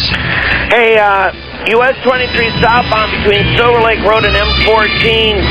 You got an accident there really near 9 Mile Road, and it's on both shoulders, adding to just the already delays from slow traffic. So that's a real mess. And then 75 northbound, just before 8 Mile Road, you got a big accident there on the right side. That's bumper to bumper all the way back past the Davison. And then Grand River eastbound at the Fisher, got a big accident there. And that's backed up onto I-75, the Fisher, north from about 96, they say. And that's it. That's out of traffic. Trudy News brought to you by the Bros Group of Auburn Hills. Oh, wait a second. That's the Broza. Group of Auburn Hills will host a job fair on Thursday, January 19th at Detroit Hilton on Crooks Road. For more information, go to www.brose. Sounds like bros, brose.net. And Trudy News. Sure about this guy that found that $1.5 million lottery ticket at the last second? Found it. Lucky. Where it was just sitting around. It was in his coat in his closet, and he didn't like the coat. He was about to give it away, so he checked the pockets, and that's when he found the ticket. Yeah, a million things I've lost are in my coat pockets. I know my coat pockets. Whenever I'm out of cigarettes, I check one of my 19 coats. I don't know why. I'm always getting new spring jackets. I just like those kind of lightweight jackets. Yeah, because it's wishful thinking. That it'll be spring-like. Yeah. And I've got all kinds of things. I don't have one winter jacket, not one. Really? Well, I was in a wearing a zip-up sweatshirt and a spring jacket. I don't know why. Because it's hard to find a good winter jacket that doesn't look like you're the Michelin Man. I know. I've lived here 15 years and not bought a winter jacket yet. Anyway, because he didn't like this coat, he'd been sitting in the closet all this time. And I don't know, they had the story that there was just a day left to cash in on this ticket. Mm-hmm. And apparently I don't know if he looked at the numbers or anything, but oh my God. Well, I mean, when they announced that too, I was thinking, I wonder if there's one sitting around, but then you realize, you weren't in, what was it, East Side? East Side, I think. Bought it somewhere over there. Roseville Meyer. Right, yeah. So I knew that wasn't me. Found it, you think he found it 3 days before. Oh, okay. Went to the Meyer store where he got it and asked them what the numbers were for that date. Uh-huh. And they told him, he's like, all right, thanks. And then realized he didn't want to give it away then, and then I guess went to the lottery office. Well, $1.5 million. Is it okay to hate him, by the way? Sure. Okay. You'll hate him less, though, when you hear this. After deciding to take the lump sum and taxes, they said it's about $550,000. Oh. It's a bummer. I know. A third? Yeah. You get a third of it? Now, of course, some of that is because he's not taking it on a year-by-year basis. Yeah. But, God, to chop that 1.5, you think 1.5, well, the guy's pretty well set. But 550 is not, I don't know, it seems like you still might have to work. Because $550,000, if you put it in some safe investment, that's going to make you, $20 grand, wow. $25 grand. You better pay unless you got some great wizard investment guru. Yeah. Well, good luck to him. Yeah, it's not bad. I mean, No. who wouldn't take it? Sure. You know the Lindsay Lohan story we were talking about? The one about The denying Vanity Fair. she's bulimic, and Vanity Fair says, it's all on tape. Sorry, Lindsay. It's funny that in the story, and we were talking about that on the air the other day, her publicist is jumping in during the interview saying, we didn't really agree to that, or we didn't really say that. And they're like, no, we didn't do anything. She said it, and it's on the record. And so then the publicist is like, well, gee, how do we want to spin that? Well, we have to spin. It's kind of, we put quotation marks around it, we put it in the story. So they didn't like that she copped to taking drugs. Well, she isn't denying that part of it, though. It's the bulimia thing that she's appalled about. Isn't it funny that misconstrued? So she doesn't mind that she's acknowledged being a party animal. Because she figures everybody believes that. Well, why would the bulimia bother her more than that? I don't know. I mean, that's kind of an icky thought. Thinking that Lindsay Lohan constantly has puke breath. Well, isn't that like 1 out of every 3 girls who are in her position that do that? I mean, Hillary Duff obviously is. According to Hillary Duff's either doing heroin or bulimia, one or the other. Nicole Richie. Yeah, Nicole Richie. What is that one? I'm not so sure about that one, because I hear she's out hitting the town again, which she's supposedly given that up. Yeah, that could be a meth. Ooh, well. I don't know. She looks pretty good if she's a meth head. She looks pretty good for a meth head. That's a good meth makeover. Sickly thin, though. Sickly thin. But her face doesn't look ravaged. Right. She just looks way too thin, and she insists she looks wonderful. It's like, no, I can't imagine what that would be like. Too, people telling you constantly, "Boy, you look like crap, but you ought to eat or do something." Nicole, I know I look great. What are you talking about? Nah, you look rotten. Trust me, you look like crap. Well, these people that are down to skin and bone, they're pulling on their skin or trying to get a hold of it with their fingers, and they can't. They're going, "Oh my God, I'm huge." Mm-hmm. You know. You know who is huge though? Who? Did you see the leaker last night on ABC News' on Nightline? The leaker? Russ Tice, the guy who is one of the people who blew the secret about the National Security Agency spying on us. Yeah. Bush really, that's the part that really pissed him off about that story.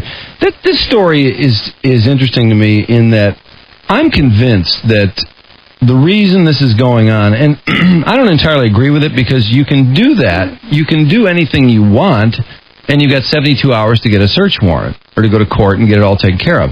So I don't know that he really needs to do it, but I do sincerely believe that the president is doing this in the best interest of the country. I don't think there's any funny business going on. I don't think he's spying on his rivals. Did you hear a rumor, though, the one that was over the holiday that the NSA spied on Christiana Amanpour of CNN? Oh, really? Because her husband is Jamie Rubin, who used to be, I think it was Deputy Secretary of State under the Clinton administration. Oh, well, that's not good. But unconfirmed. In the meantime, though, this former national security employee is about to go in front of Congress. Russ Tice says he worked there during the spying, and he confirms the NSA, much like the agency portrayed in the movie Enemy of the State, has the technology to monitor and trace every domestic and international phone call. On Nightline, Tice, the whistleblower, says... You pick the word jihad out of a conversation. The technology exists that you focus in on that conversation and you pull it out of the system. How about that? Isn't that incredible? Even if you're using it facetiously, not seriously. Who's ever listening at the NSA, they can then track your call to others and make hundreds of what they call little spider webs on a graph of you and your contacts. Tice, however, says, while the president maintains only hundreds of Americans, a small number are being surveilled that way, he thinks it's more like millions. All you may have done to get them interested in you. It can't be millions. They don't have the manpower.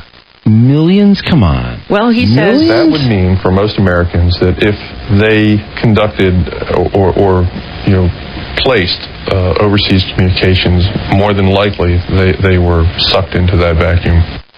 It doesn't mean that they maintain a surveillance of you. However, he insists that they've at least looked at some of these people who've made international phone calls. Can you believe this technology? It's amazing. It's pretty intimidating. Yeah. Now, did I hear this right? And this just came out in the last couple of days. They're also opening mail. Yeah. And that's if mail. They feel it's necessary. That's mail from overseas, is it not? I would I don't assume think that's domestic mail. that's what they're saying. Yes. Yeah. But are they really going to be forthcoming about all that? I mean, this guy won't say anything that's a matter of that he can't say because he has a security, or he did have a security clearance. That, of course, bears mentioning that he was fired in May by the NSA, who claimed that they fired him on psychological grounds. They had concerns about him and revoked his security clearance. He says he was one of the sources the New York Times used when it broke the story about the NSA conducting eavesdropping without a warrant. Latest survey of Americans finds that we want the government to tirelessly hound terrorists, and if it infringes on our rights to privacy, we're willing to sacrifice that. But there are people are about 50-50 over whether they think that kind of eavesdropping that the NSA is doing is a good thing. And it's split. Republicans on one side, of course, Democrats on the other. When you're car shopping... it's not... I mean, I feel very confident that they're not spying on me, and that's not why... I've made international phone calls, though. Who you call? My brother lives in Canada. And we had a friend who lived in South Africa. I don't think they're worried about your call to Canada. No, but if I said, hey, Jim, come on down, we're going to have a jihad at the house, I'd be on their list. Well, I really can't see them pursuing you. I don't know what you and your brother are talking about, but... No, I know, I'm just one of those things where I feel like, you know what, I'm not doing anything wrong. I'm really not worried. If they listen to my phone calls, I think they're going to get bored. Well, that's what Cheney basically says. You know, if you're calling Aunt Sally in Amsterdam, they don't care about you. Yeah, I really don't think they do. Cheney, by the way, you know, I was reading a rundown of his health career. Yeah, he's this guy, I'm amazed he's still standing, you know, and when you throw in the DUIs, he got 2 DUIs in the 60s. It was impossible to get a DUI in the 60s. You almost had to beg for one. How hammered must this guy have been getting? Pretty hammered. And, you know, it sounds like Bush was a pretty serious hammer. Oh, yeah. Can you imagine if these guys go off the deep end and somebody, you know, decides they're going to go off the wagon for a night or something? Bush and Cheney that would be the bender to end all benders. Ooh, what a party that would be. Yeah. Of course, Cheney would just drop dead. Threw him back, man. Well, I don't know. No, there's no doubt about that. Hey, when you're car shopping, one of the things you pay attention to, if you care about gas mileage, is the MPG, right? Mm-hmm. It turns out that that's a lie. 50% of the time it is, yeah. In about, I think they said 90% of the vehicles that we have been duped into buying for fuel economy weren't as fuel economic as we were told. Yeah. EPA basically explains this by saying they rely on 2 labs for the car's mile per gallon rating, and usually they do these tests in nice weather, 75 degrees, for the best driving conditions, which isn't the ideal way of obtaining the MPG that you then post on the window of the car when it's up for sale. Model year 2008, they're going to change that. Why are they going to wait till 2008? Yeah. Why does it take till then to get an accurate... That's how you like that. Billionaire Kirk Kerkorian says he would invest more millions in General Motors under a couple of conditions, though. They have got to make some changes there. For one thing, he says, make better products. Get rid of Saab. Sell off non-core GM Get rid businesses. of Saab. Are they not... don't they make money for them? I don't know. I thought that was a big gay car. And the gay market is huge out there for cars. So what's a gay car? Saab. Yeah, gay people like Saab. Yeah, absolutely. And we know that gays mean a lot to the automotive. What was the vehicle, though, that they were really, you know, when that whole thing went on with the gay advertising? Oh, yeah. Oh, man, what car was that? No, not Jaguar. Really? That they advertised for, yeah. Land Rover was another. Yeah. Land Rover. Land Rover was a gay car. I see a lot of people wearing. No, yeah, that's not a classic. God. Well, Jaguar, that may have to do with... that wasn't it. According to that same story, gay incomes, or the group that they were going after, were the high-income homosexuals. Right. And there were a lot of... I mean, the percentage, I was shocked. Well, I shouldn't have been shocked, but I was surprised at how many of the people in this group made a lot of money. I mean, Jaguar money. Yeah, sure. Which is why they were spending $1,000. I mean, $1,500 a car for healthcare benefits and $1,000 a car for gay marketing. So that's how much apparently that means. No, because I think that's fascinating. That tells me that they're more than wildly interested in the gay dollar. What did you think of Kerkorian, though, this idea of cutting every paycheck at GM? Yeah, salaries of the board members and the chief executives. That's also the recommendation of his colleague Jerome York at Trescinda.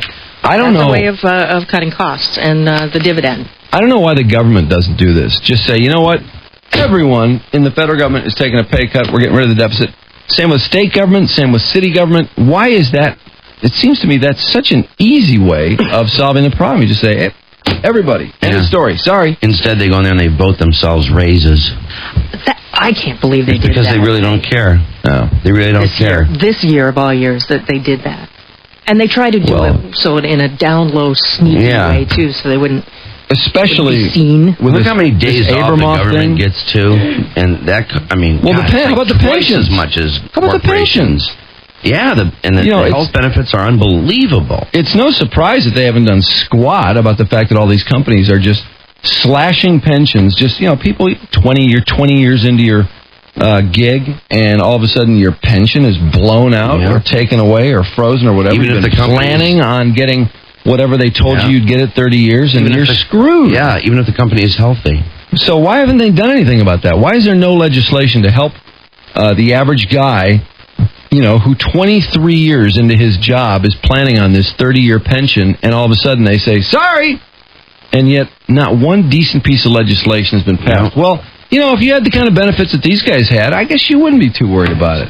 How can they relate? Apparently they think that's a good idea for corporate America. Like, oh, great, okay, that's something else you guys can use, another tool to reduce costs. Great, go ahead and use it. Apparently that's how they really feel about it. Have you taken a gander at this? Yes, that article is... This is incredible. It's the cover story in Time magazine about Jack Abramoff. And you can't believe any of that's Time, Drew. Just pitch it. Newsweek and U.S. News and World Report have similar stories. This one, though, is incredibly detailed. Can you imagine? What a piece of crap. I can't believe this went on as long as it went on. Can you picture... Well, it's because everybody liked receiving all that stuff, including Hillary. Picture Tom DeLay and some of those guys. And maybe... I don't think Hillary was invited to the Redskins skybox, though, was she? Maybe no, I doubt it. She's kind of a dude. But can you imagine them all partying it up in there? Because they said that they all acted as though it was their skybox after a while. He had invited them so many times for free. Well, what a piece of crap this guy is, though. He is lobbying on behalf. First of all, I guess who else was? Ralph Reed of the Christian Coalition. Oh yeah, Ralph Reed is so stuck in this thing.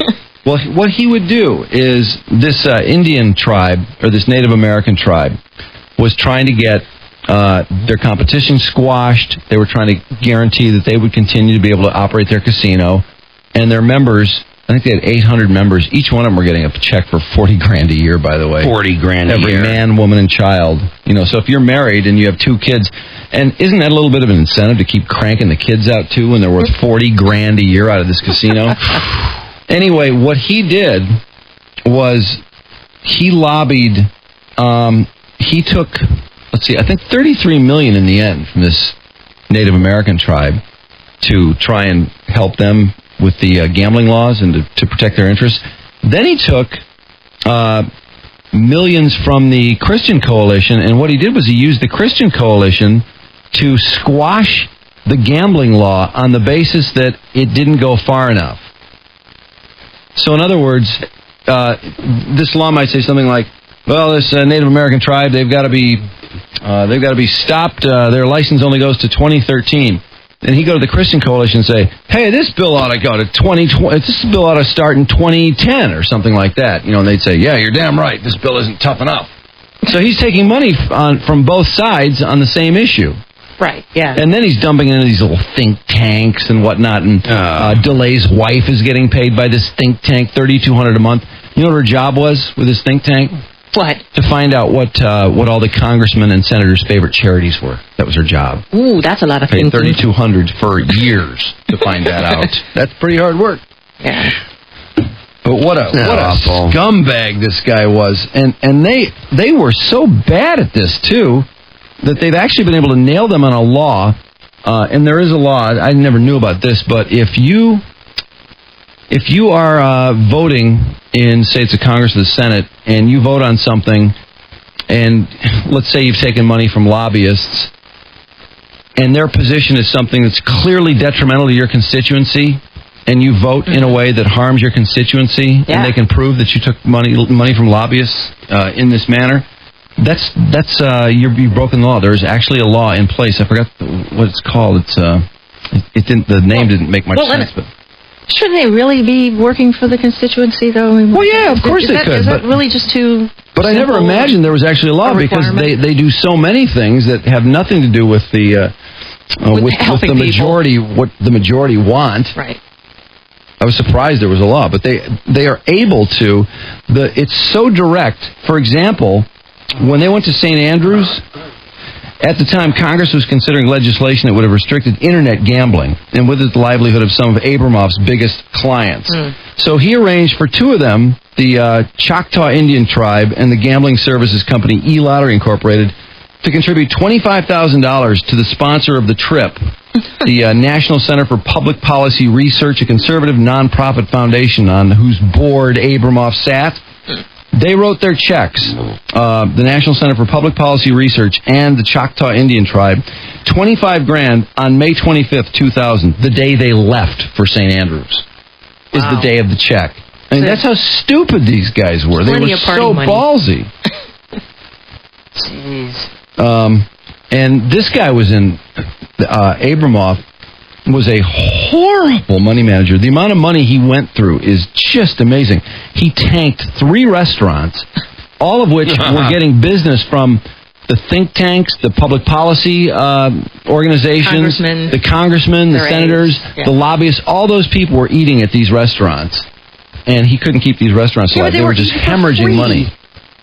Well, a lot of them were eating for free. They were eating free because the think tank would write it off. You know, they'd bill it to the think tank or whatever, which was built with money from all his lobbyists. He'd say, "Yeah, I'll work on this gambling related legislation, but I need you to write a check for $100,000 to this think tank. How about that? Yeah, they're kind of working on the same thing." And then the think tank would host, a group of 20 or whatever at his restaurant, and they'd bill it to the think tank. It's just so pathetic. Wow. As far as Abramoff, though, buying influence was only part of Abramoff's deal. All along, he was taking his cut and financing projects of his own, including a religious academy in Maryland, where he sent his children, and a sniper school for Israelis on the West Bank. His 3 Washington restaurants, now closed, were hemorrhaging money, and he was always working on a half-baked business idea, such as starting an indoor lacrosse league or a ferry service across the Potomac. Jack lived pretty much at his means, says a former associate who is familiar with his personal finances. He never saved money. He lived check to check. And yet they're able to, of the $33 million the Choctaw and Native American spent on his lobbying, $11.5 million ended up going to Abramoff. Oh, my God. And this guy lives check to check. In one of his 2003 emails to Scanlon, who was the PR guy, Abramoff sounded desperate. "Mike, I need the money today. I am bouncing checks." Indeed, it was a business deal gone sour that might have finally forced his guilty plea in the Washington corruption case. He was scheduled to go on trial in Florida on charges he and a business partner, Adam Kidan, falsified a loan guarantee as part of a $147.5 million deal to buy a fleet of casino boats. His plea deal in that case last week, which avoids the trial, is also contingent on his cooperation in the Washington investigation. Warfel, the former Coushatta leader who was so dazzled by Abramoff 5 years ago, this is the head of the Native American group, who, by the way, recorded all their business conversations. So, this is interesting. When Abramoff first went to these guys, he saw them as a gold mine. Oh, my God, can I make cash on these guys? He flies in there on a private plane. Of course. Yeah, of course. This is a Washington lobbyist, and he flies on private planes constantly. Anyway, flies in a private plane, and these guys want to keep talking business, and he won't talk business until they turn off the tape recorder. So they're like, "Oh, okay, but we usually do this to protect ourselves, but whatever."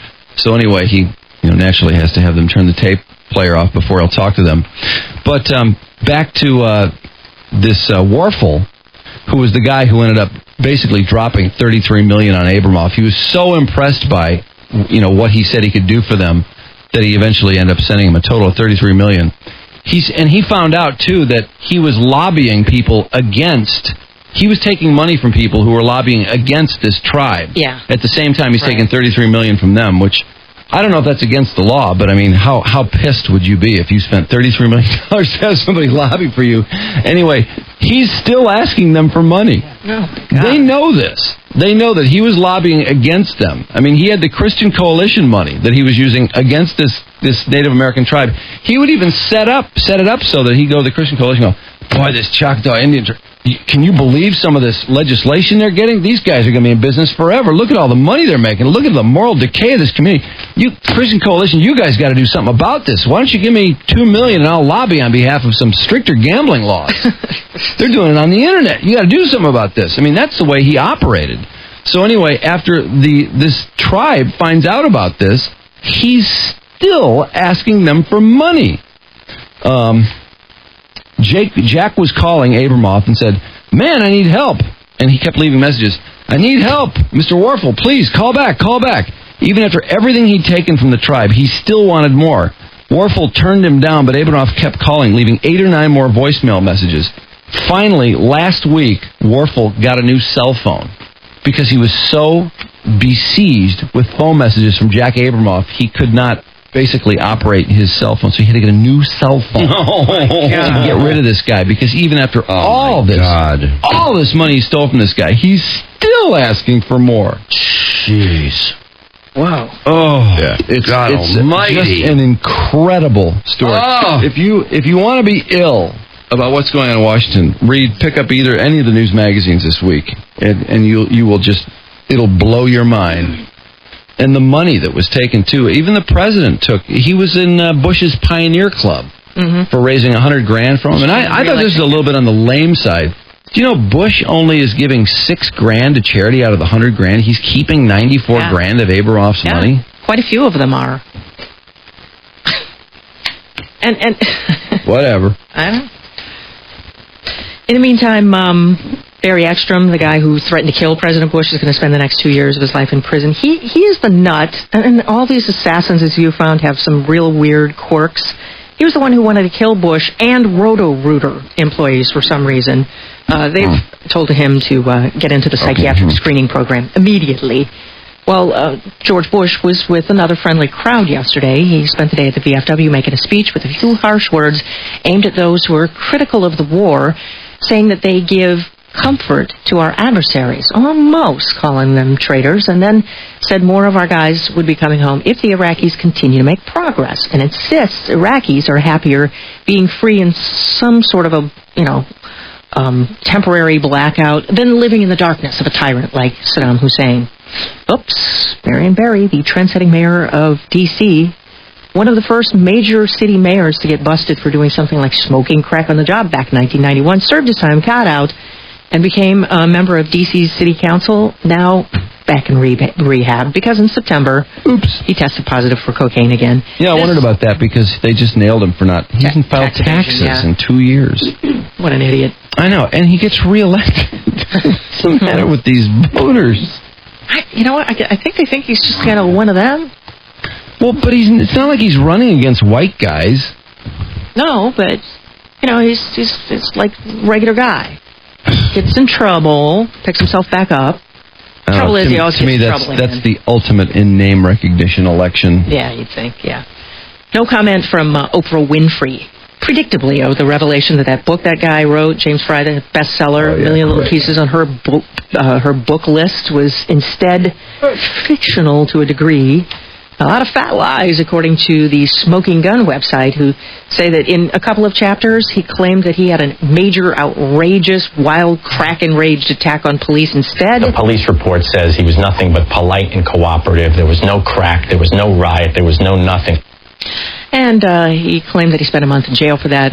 The suburb where the police have a report say it's just a few days. Other cops disputing what Fry claimed. The publisher Random House stands by their million-selling author. Decency Group, the American Decency Association, who protested the automotion calendar, they did them a big favor. by calling attention to Selling it. out the ads.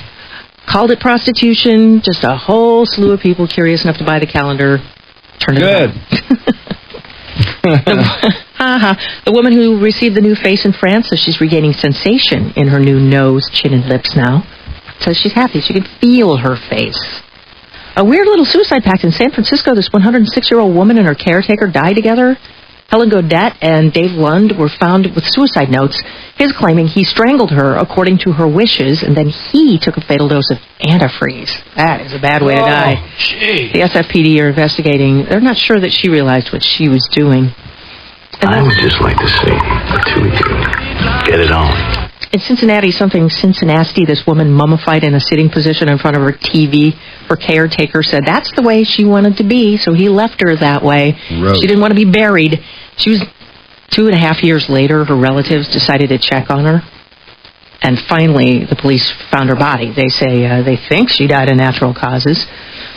Jennifer Flowers is back. She's griping that federal appeals court dismissed her lawsuit against Hillary Clinton and George Stephanopoulos, James Carville, and other Clinton operators for trashing her, suggesting that the tapes that she gave the press about the affairs with the president were doctored. Mm-hmm. Remember those when she flushes the toilet in the background? Those aren't doctored. But she lost her case. She's moving on. She says she's now a spokeswoman for Hurricane Katrina. What an idiot. Colin Farrell's sex tape. He supposedly didn't want that to get out, but the other person who didn't want it to get out without her getting a cut of it was Nicole Narain, who's the person he's getting it on with. Now it's on this Dirty Colon website for $15. The people who she was scheming to release it with, too, the internet moguls, are really pissed because they said they would have charged $50 for each copy. Too bad. It was out, and they actually even shut it down. And they're trying to find jurors for the Richard Hatch trial. It's pretty hard, though, to find people who have not seen Survivor and don't know him as a snooty manipulator and wish that they could burn the image out of their minds of him being nude. Trudy Daniels with Rock and Roll Radio News. Remember the Dateline story where Dateline NBC set up this house where they started pretending that they were 14-year-olds that lived in the house. They were online, and the guys showed up. Calling. One of the most incredible sting operations I've ever seen. Yeah, you know what ticks me off on that? Very few of those people have ended up in jail or anything at all happening to them after all that. The update story, we got screwed out of it because of an auto show, wasn't it? God, was that terrible? It was supposed to be on, and there was an auto show instead. Well, that was just Sunday. Channel 4 did that big auto show thing. Yeah, we didn't get to see Sharon Rocha, who was on this past Sunday. She's got that book. I saw her I saw clips of her on Fox News with her and Katie Couric. Don't blow out Dateline for this thing. But Katie Couric, by the way, was like looking at the sun. They had such soft focus on her, and she was so re-imaged and everything else. You could hardly see her through the fog. And Channel 4 ended up running the Predator thing at like 3 in the morning on Monday morning, and I TiVo'd it, and there really wasn't that much update to it. Oh, okay. They ran the original piece and had like a 5-minute update. Isn't Dateline doing the Lana Stempian mystery, though, on Friday? I saw them running, you know what they are. promos for that story, Wait, the Lana Stempian, which one is that? The people who disappeared. Oh, that's from their boat. You know what, though? Wait, is Channel 4 doing it or Dateline? Dateline. Because, Channel 4 has been screwing Dateline every Friday night. The first hour of Dateline is auto show, and the second hour they pick it up in progress. Ooh, and then they show Law & Order. Is Law & Order at 10 o'clock on Friday? Finding out right now. Well, anyway, I cannot believe that they don't start Dateline at 9 and run it straight through and skip the 10 o'clock show. But what they do is they pick up Dateline in progress. They've done that 2 Fridays in a row. It's so irritating. You don't know what's going on in this story. What are they doing? The charity preview goes to 9, and then they have Dateline from 9 to 10. Oh, God. So they're doing it again. Haven't we had enough of this auto show? Enough. I mean, boring. And the charity preview. Oh, boy. Have you ever been to that, by the way? Yes, once. That was plenty. You pay $350. Well, actually, it's up to $400 now. And I know it's a great charity, and they raise a ton of money. It's wonderful. All that. But, you can't find a bar in that place to save your life or anything to eat. There's people walking around with champagne. They pour those dumb flutes of cheap champagne, which are gone before half the place even gets there. You're lucky if you get 1 or 2 of those. I mean, for $400, they should be boozing people to death. Yeah, it's just people walking around feeling really tired in formal gowns and everything else. Well, it's not that exciting to be around a bunch of cars that you've already seen on TV for 2 straight weeks constantly. Again. Yeah. I mean, they should have open bar every 10 feet. There should be food out the ass, and instead, you're lucky to get a glass of champagne with that thing. No, it's a total joke. And all the while, it's usually zero out. It really is, because you're so dressed up and looking at the cars. Oh, I know. Trying to figure out what else to do. I love the fact that the charity raises all this money, and it's nice to see all the women all dolled up and all that. But come on, get some alcohol in that joint. Get some food in there to sop up. What are they afraid of? People are going to go nuts, and I don't know. These 50-somethings are going to start popping their tops on their gowns, or what? I have no idea, but it's ridiculous to pay $400 and struggle to get a drink.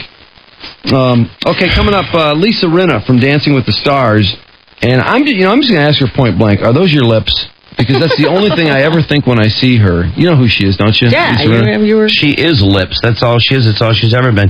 Her lips are bigger than Angelina Jolie's. Absolutely. Bigger. Who is pregnant as... she couldn't be more pregnant. She's looking humongous. I hear Jennifer Aniston is a little bothered by it, too. Oh, she's always bothered. Poor Jennifer. Come relax. I know. That Jennifer Aniston is starting to become a real tool. And she and Jessica Simpson have become close. Yeah, they're email buddies to help her through it. Jen could see what Jessica was going through, so she started emailing her another best friend. Yeah. Of course, didn't we hear, though, that Nick Lachey was clueless in all this, and it's really Jessica who was the one screwing around? Well, that's kind of what he and his friends were saying in this People magazine article. Then if that's the case... He believed her, hook, line, and sinker, and then after she dumped him, he started trying to kind of put some things together, and he started thinking it through, and he realized that he'd been a little bit on the gullible side, and his buddies, too. Once it was over, his buddies started piling on, going, hey, you know what? We really kind of thought she was messing around with Johnny Knoxville at this movie set or whatever, and, then you start putting all that together, and so that being the case, it's all pretty played. Plus the fact that she's been having an affair with her dad forever. Man, were they getting off last night at that award show? Because finally Joe Simpson was so happy he was with Jessica with no Nick Lachey in the way. No Nick Lachey, and George Lopez had just some stinging jokes about Nick Lachey that left Jessica Simpson aghast. Talking about Nick Lachey being a seat warmer, and she was so traumatized. She just acted that way because her dad was there. Well, what's funny is that Jennifer Aniston, who doesn't want to be a marriage wrecker, and she's just so into it. All of her feelings are misplaced because really Jessica's the bad one in that deal with Nick Lachey, so she's butting up to the wrong person. We're going to take a break, and when we come back, Lisa Rinna, the giant lips chick in Dancing with the Stars, and she's from Melrose Place. Oh, God, the lips. She is just lips. But we'll do sports first, and one of the things I'm going to tell you about in sports is that just prior to the Super Bowl, they're going to have an event downtown at the Fox Theater. It's a big black tie event, another charity deal, where they celebrate the top 40 moments in Detroit sports history, and you will not believe one of the events that made the top 40 list. Prepare to be ill when we come back. Drew and Mike. Both of you have done an amazing, wonderful, tremendous job through this entire journey. 101 WRIF. The Riff. Lisa Rinna coming up from Dancing with the Stars. Girl with the big old lips. And she's at Melrose Place. Kyle's wife did the restaurant, remember? Oh, God, yeah. The restaurant. And she's married to Harry Hamlin. They're the cutest couple. Oh, I love them as a couple. Boy, she has big lips. Oh, my God. It'd be hilarious to see her and Angelina make out. Oh, that'd be hot. Yeah. I'd love to see that. I have to believe when she gave birth to her kids, it was just lips. They didn't know what they had for the longest time. BD's Mongolian Barbecue brings you the sports. Here's an incredible deal from BD's Mongolian Barbecue. Create a chicken one bowl for just $9.99 with your choice of fresh veggies, pasta, and savory sauces. This incredible deal. Incredible? Yeah, I got it. Won't last long. So stop into a Detroit area BD's today and ask for the $9.99 chicken one bowl. Wings lose to Carolina last night, 3-2. Carolina comes up with 3 goals. pretty tough to come back from that, although they just gave up 6 after scoring 3 the other night. Zetterberg and Yzerman scored to make it 3-2, but the Wings lose. Pistons win, though, beating the Hornets. They up their record to 27-5 with a 96-86 win. Rip had 30 in the victory. Indiana and Michigan State. Indiana ranked 8th. As Spartans, another tough game at 7 o'clock tonight. And let's see, Lendell White is opting for the NFL, as is Brian Calhoun of Wisconsin. Dave Brown, former Michigander, dead at, I think, 50-something, 53, playing hoops. Had a heart attack. Michigan, by the way, will open up with Vanderbilt, as they've been added to the schedule for September the 2nd. Ball State moves to November the 4th. And Bruce Sutter to baseball's Hall of Fame. And I'll tell you about the top 40 sporting events of all time in the state of Michigan, which they'll be celebrating just prior to the Super Bowl with a black tie event at the Fox.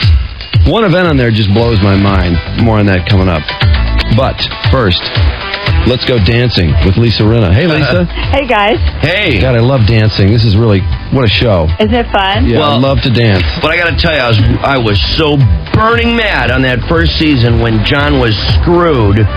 He should have had that victory because what's her face, that little hot number. That little hot number. See, she got your attention. Yeah, she got my attention. Yeah, but that the thing little of it was, skank. because Lisa, I'm sure you've watched that. In their final performance, she fell like 3 times, including the very last move. She literally fell. Yes, I know. She got the skank vote, though, because she's in Playboy and she's on that soap opera. But that was a disaster. Everybody loved John as partner, and he did a spectacular job. No mistakes. And it was the judges that put it over. And that, I thought right then, that's it.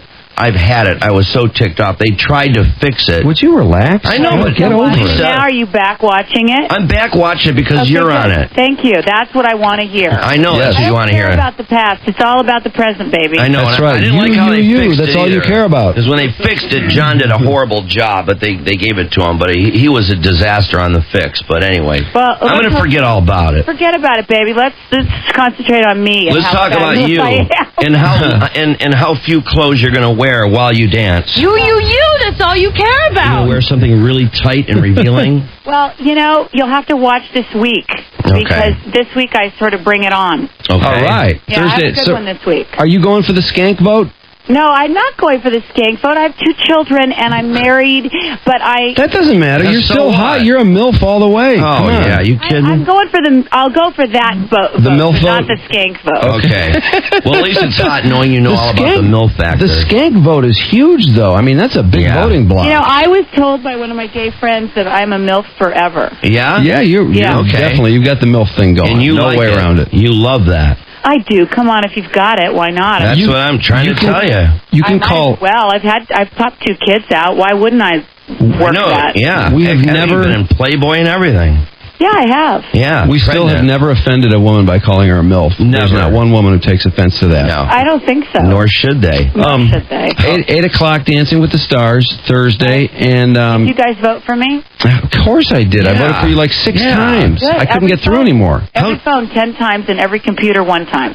How difficult is it to do that? I mean, it looks like this stuff, it would be really hard to do. You know what? It's way harder than I thought it would be. It is so hard. It's professional dancing. I mean, it's not for sissies. What provoked you into doing this? To make Harry jealous. And Harry is so jealous. That's what I hear. I mean, yeah, because oh, come on, Lisa. You know, you've been in the fights. Well, the partner, I mean, they have their hands all over you. They're touching your butt, your boobs, everything. Wait till you see this week, the rumba. It's like we're having sex on the floor. Seriously. Wow. And he doesn't have a problem with that, or no, does he like does. it? Haven't you read the tabloids? Harry Hamlin's throwing a fit. He hates it. He's so mad. He's torturing me at home. Okay. Well, I can understand why. Yeah. I would be furious. He's a secure man. He's okay. I mean, it's better than me being in bed with, Jack Wagner on Melrose Place with my tongue down his throat. Oh, yeah. There you go. Yeah, what a wild show that was. I miss Melrose Place. Yeah. I miss it too, don't you? Yeah, we were just talking about that. You were married, were you married to Kyle on the show? You guys had a restaurant? Yeah, I was married to Kyle, but I was having an affair with Jack. Now, were you? Yeah, right. Were you slightly bummed out that they thought Kyle was good enough for you that we would actually buy that as a viewing audience? Because he's kind of a tool. Yeah. I mean, I don't know about real life, but he doesn't seem like he's up to your standards. No, not many are up to my standards. I have to be with the sexiest man alive, or somebody who really is like hot. Yeah. Well, Harry's got it all working. Don't you think? Yeah, no, absolutely. Don't you want to be him? Yes. Why? Are you kidding? Wouldn't mind. Just for one night at least. I want you to, are you going to pose again for Playboy, only this time without the pregnancy? Oh, I don't know. Who knows? Why don't you? I might. I look pretty hot after this dancing thing. Like, if I look as hot as Kelly Monaco, maybe I will. I don't know. Why don't you? Because you know you look as hot. Well, I might. Do you videotape your activities with Harry? No, I don't. Okay, because I was just wondering if that's going to sneak onto the internet anytime That's soon. not a bad idea, though. That's a boy. Maybe I could get some more votes with that. That is a way to make some cash, because once you cut a deal for that, everyone would buy it. Oh, yeah. Right. Can you imagine me and Harry in a sex tape? Yeah. Oh, I know. You guys are such a beautiful couple. And my favorite couple. You guys are so hot together. And they market that stuff to the hotel chains now. You can make a ton of money. It's not a bad idea. Yeah, the more we're talking about this, the more you're going to call your attorney right after we hang up. My mind is working. Yeah, you just need to get the phony construction worker to pretend he steals the tape, so it looks like you didn't do it yourself. Right. Right. Again, Dancing with the Stars, it's Thursday at 8 o'clock on ABC. We're talking to Lisa Rinna, and we can't talk to Lisa without asking, are those really all your lips? Yes, they're all mine. Really? Those are mine, baby. Not one even little injection? I do what I can to stay fresh. That's all I ever say. That's all I ever say in life. I don't know what that means. Yeah, well, you'll figure it out. I would like to see you make out with Angelina Jolie. Oh, would that be hot? Wouldn't that be something? Well, once Angelina drops the I'm kid. not so sure that'd be survivable. Yeah, that would be steaming. Yeah, I don't think there'd be anyone left alive after that. It'd be worse than the bird flu. If you had to make out with a woman, would Angelina Jolie be your choice? Well, she's pretty hot, I would say. But can you imagine your mouths coming? Can't you imagine your mouths coming together? Oh, my God almighty. Who would be your first choice? I haven't thought about it lately. I have to think about it. How about Sienna Miller? That would look hot. I don't the know, blonde. Not my type. Not your type? No, it's got to be Angelina. Okay, who's going to be anybody? I need a woman. I need a WOMAN. How about Josie Bissett, Jane from Melrose Place? Oh, come on. She's a friend of mine. I know her. Really? That'd be hot. Marcia Craw? No, not Marcia How about Craw. Heather Locklear? Oh, yes. I love the Heather Locklear. Because you wouldn't think Heather would do something like that, but I bet you 2 seconds into that kiss. I think. Yeah, sorry about that. No, it's Drew and Mike. Yes. Oh, yes. That's right. I got lost there for a minute. So is it Heather? No, I don't know. No, I want it to be Angelina. I can't see anything Let's but go with Angelina. Angelina. Yeah, it's got to be. Please. Well, Mike said Come on. Angelina What are you exploring all this other stuff. The lip issue is the... Yeah, the lip issue is I huge. don't know. I think both of our lips are too big. It wouldn't really work. Yeah. Wait, you think your lips are too big? Well, they're big and hers are big, and together it makes one big... Yeah, I know. It'd be something to see. Well, couldn't you drain them a little bit before the kiss? You are bad. There's so many questions I want to ask about your lips, but I can't ask any of it. You can't. Why don't you just enjoy And you it know, and shut up? And you know what I want to ask.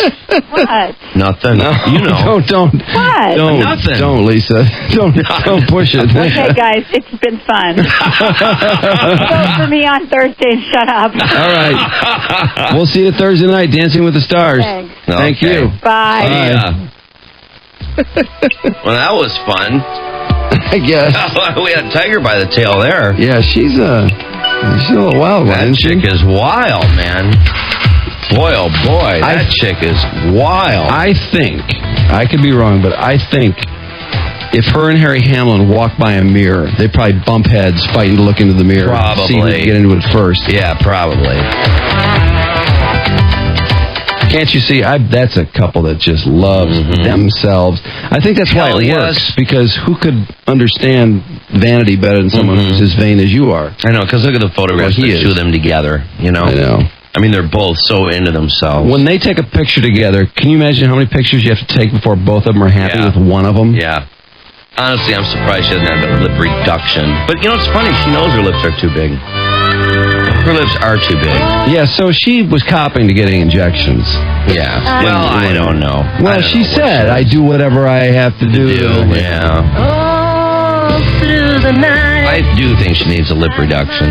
Yeah, they're too big. They're just too much. And she's really a pretty girl, too. Yeah. I think they could be like 2/3 their current size, and she would look fantastic. Oh, I think she would look awesome. Really, why doesn't she could dance all night? Does she need a partner? I don't know why she doesn't. I mean, she knows her. Very good dance, you know that? She needs Hollywood surgeons. They can do that.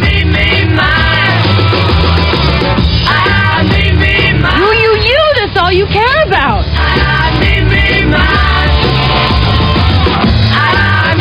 I'm very busy, Paul. So only take a minute. The other day you made it clear that you don't date married men. What's your policy on men who are legally separated? Significantly more lenient. Significantly more lenient. Divorce. Papers are being served on Cal as we speak.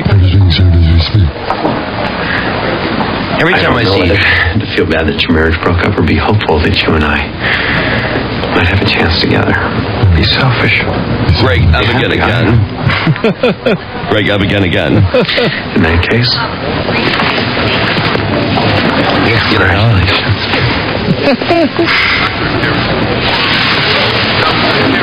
Every time I see Matt on for the logistical nightmare. I know, isn't it ridiculous? On Desperate Housewives. Yeah.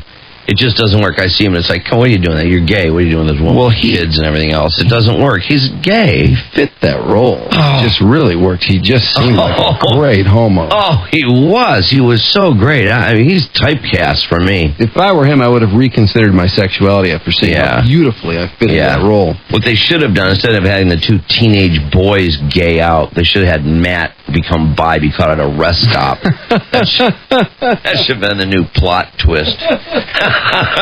Matt gets caught at a restaurant, and Felicity Huffman doesn't know what to do.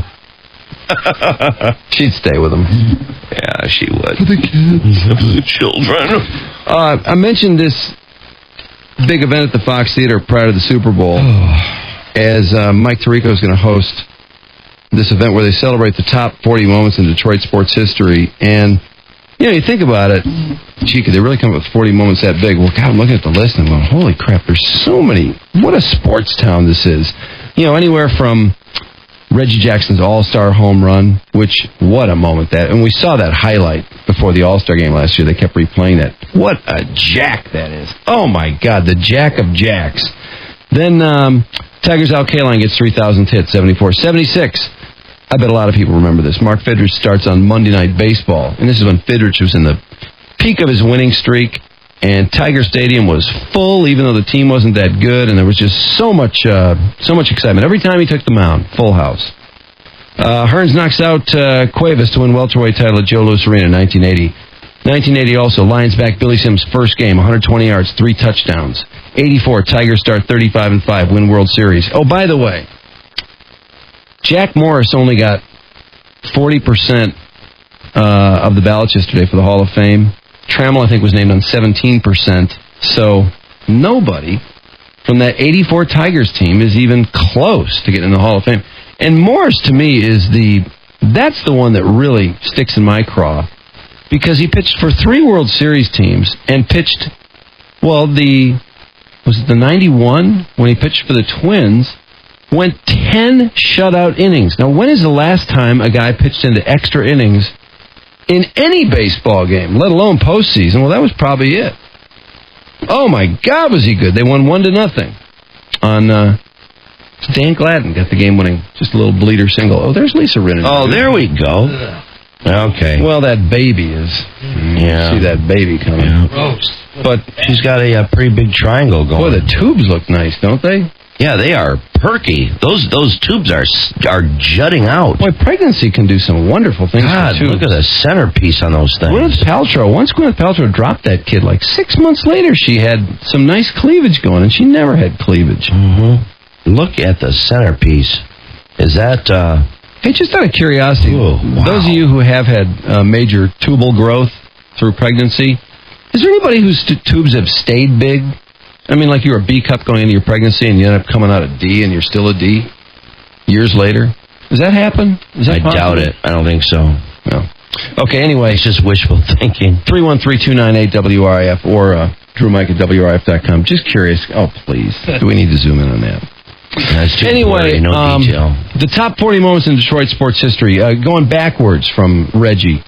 McLean's 31 wins, 68. Tigers win series, 68. Gordie Howe becomes career goals leader at 545 and 63. I guess he passed the Rocket, Maurice Rocket Richard. Then dropped in the midst of all these big sporting events in Detroit sports history. Eiserman hoists the cup. Michigan wins 97 championship. Barry, 2,053 yards. Pistons win due to Joe Dumar's vision. I mean, on and on and on. There in 2003, dropped in, Detroit Shock wins WNBA title. Yeah, boy. Now, give me a break. And, you know, this makes me mad because I don't want to knock the Shock. I don't want to take anything away from the Shock. But why do we always have to do this and pretend that, you know, that we're on equal footing in these two genders in whatever sport it may be? Awful. That is just stupid. And, okay, so you want to include women in the thing. Fine. Even though, based on audience participation, maybe it's hard to justify. Couldn't you at least pick a Detroiter who won an Olympic event, like Tara Lipinski? Yeah, something like that. Wouldn't that make so much more sense? Because that was a big deal. And you probably had, 30 million people watching it on TV. Why pick? Oh, that just pissed frustrating. me off. Yeah, we're 4 championship drive now. Is that it? Oh, man. I know. Oh, jeez. All right. Give us a minute here, and when we come back, I want to call this theater that has taken Brokeback Mountain off. Yeah. And it's in Mormon country, so I don't think we need to ask any more questions. But I want to ask some more questions. How could you take this movie? I mean, there's really not much going on. I mean, if you played Capote, if you played some of the other gayness in some of the... Because gayness is the hottest thing in movies now. I mean, God, watching that People's Choice Award last night, every show with a gay guy in it wins something, doesn't it? Of course, always. People love those gay characters. I'm just kind of blown away. And remember we called the ranches out there and we're asking... Oh, yeah. The homo thing was catching on. Boy, those ranchers weren't too crazy about that. Oh, man, they were bummed. You know, Truman Capote was so gay, he was the one who officially changed the meaning of the word happy to homosexual.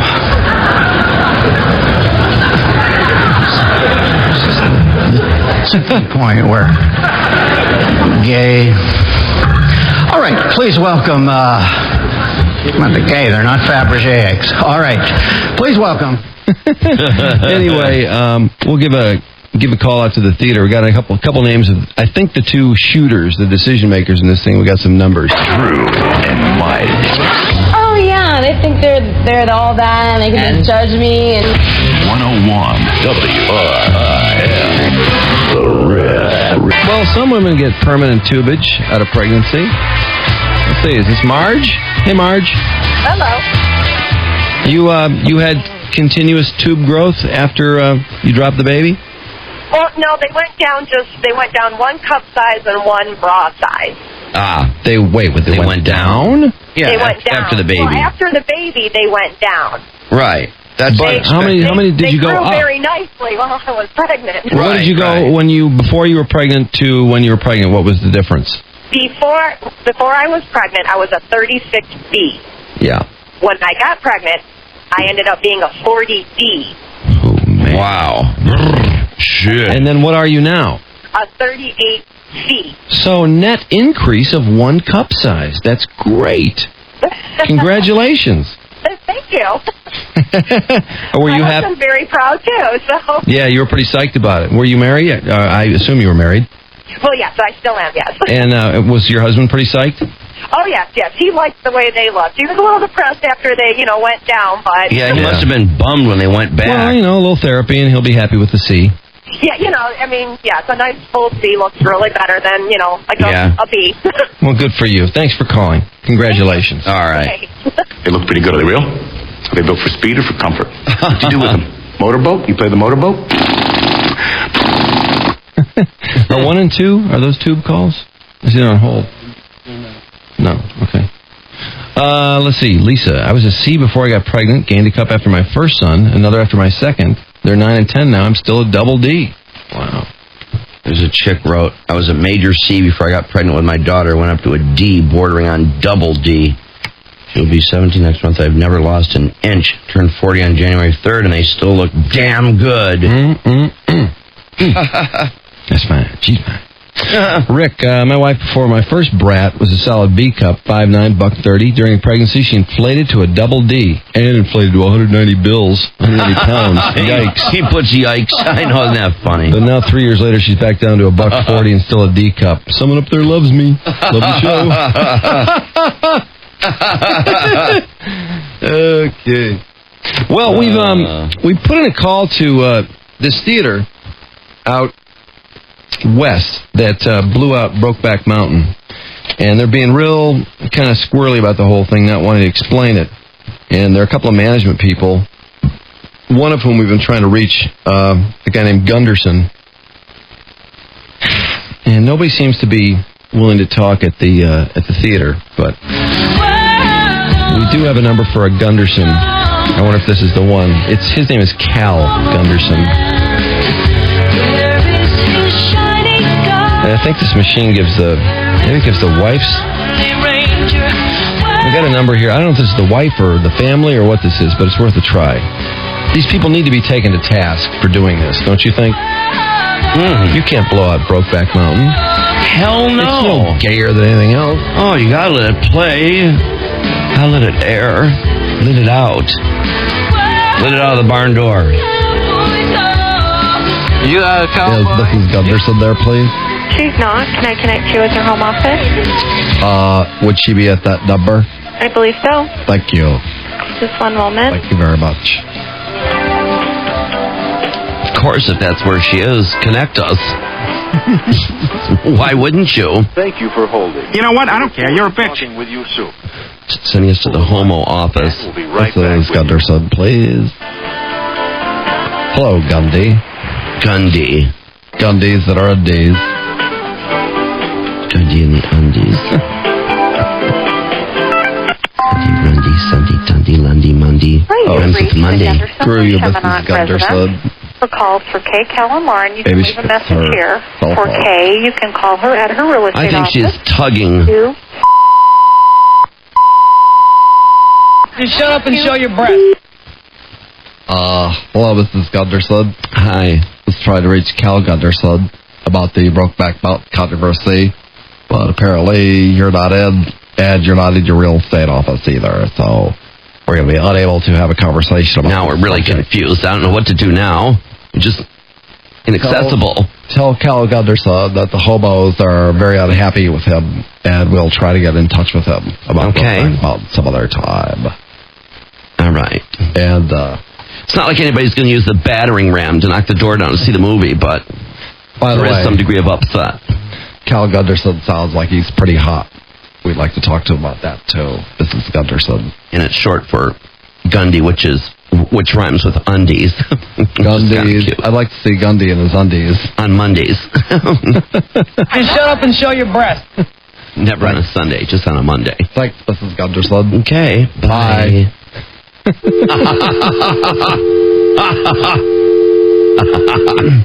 Let me try the theater's number again. Okay. See, just per chance. Okay, maybe they went to the bathroom or something. 0 call.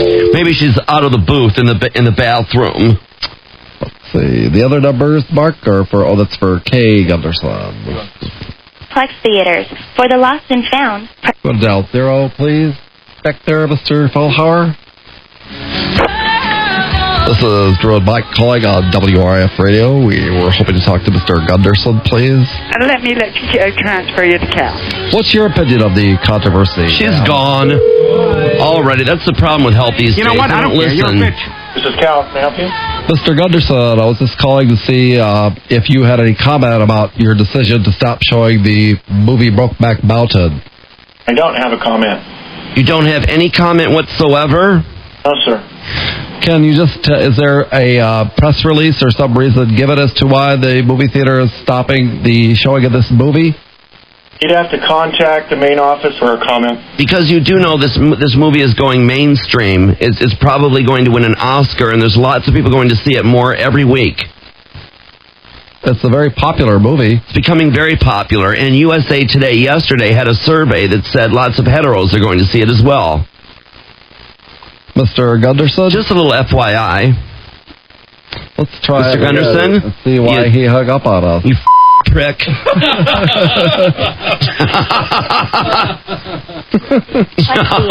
For the lost and found. I'm going to get it at Gundy's and his undies. Done. Oh. This is Drew and Mike calling on WRIF Radio, and we were hoping to give another shot to Mr. Gunderson, please. Oh, okay. Let me try again. Thank you very much. Start planning your... Mr. Gunderson, do you hang up on that flat homosexual?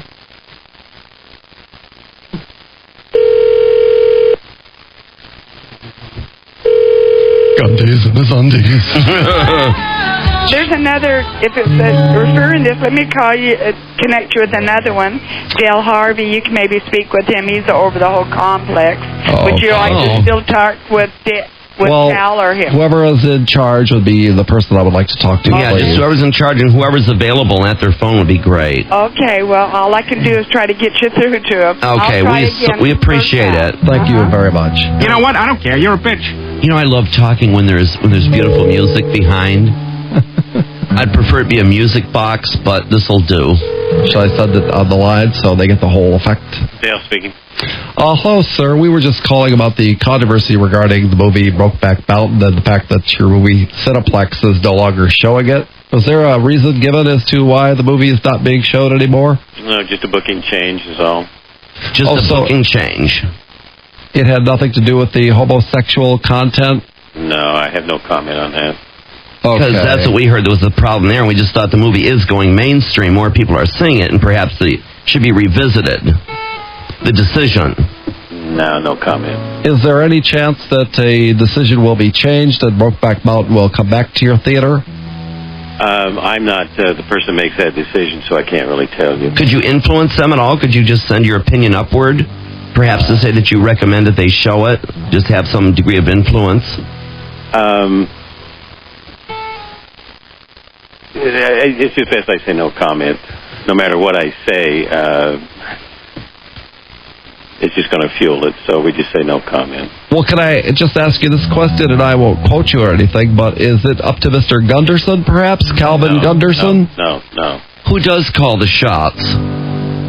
Cal makes a lot of recommendations. I make a lot of recommendations, but it's generally a committee. Oh, so you could make a recommendation? No comment. Does it have to do with the homosexual content of the movie? Does that have anything to do with the decision to not show Brokeback Mountain, or is it because of the fact that the movie wasn't doing well in its screenings? No comment.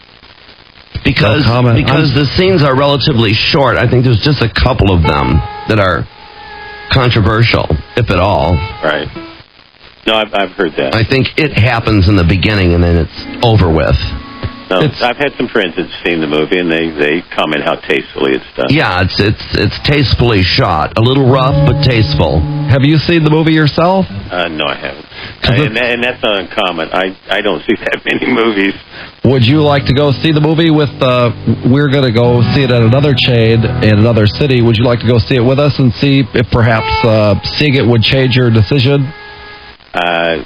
No, that wouldn't be possible. I mean, we could pick you up about 2 o'clock, and then afterwards, I'm sure you would find it entertaining enough to put in a recommendation. That wouldn't be possible. Would Mr. Gunderson go to the movies with us? That wouldn't be possible either. We're fun. We don't talk through the movie or anything. We're not disturbing people to be with. We don't chomp on popcorn and all that business. Mm-hmm. Are you speaking for Mr. Gunderson, or should we ask him ourselves if he'd like to go to the movies with us?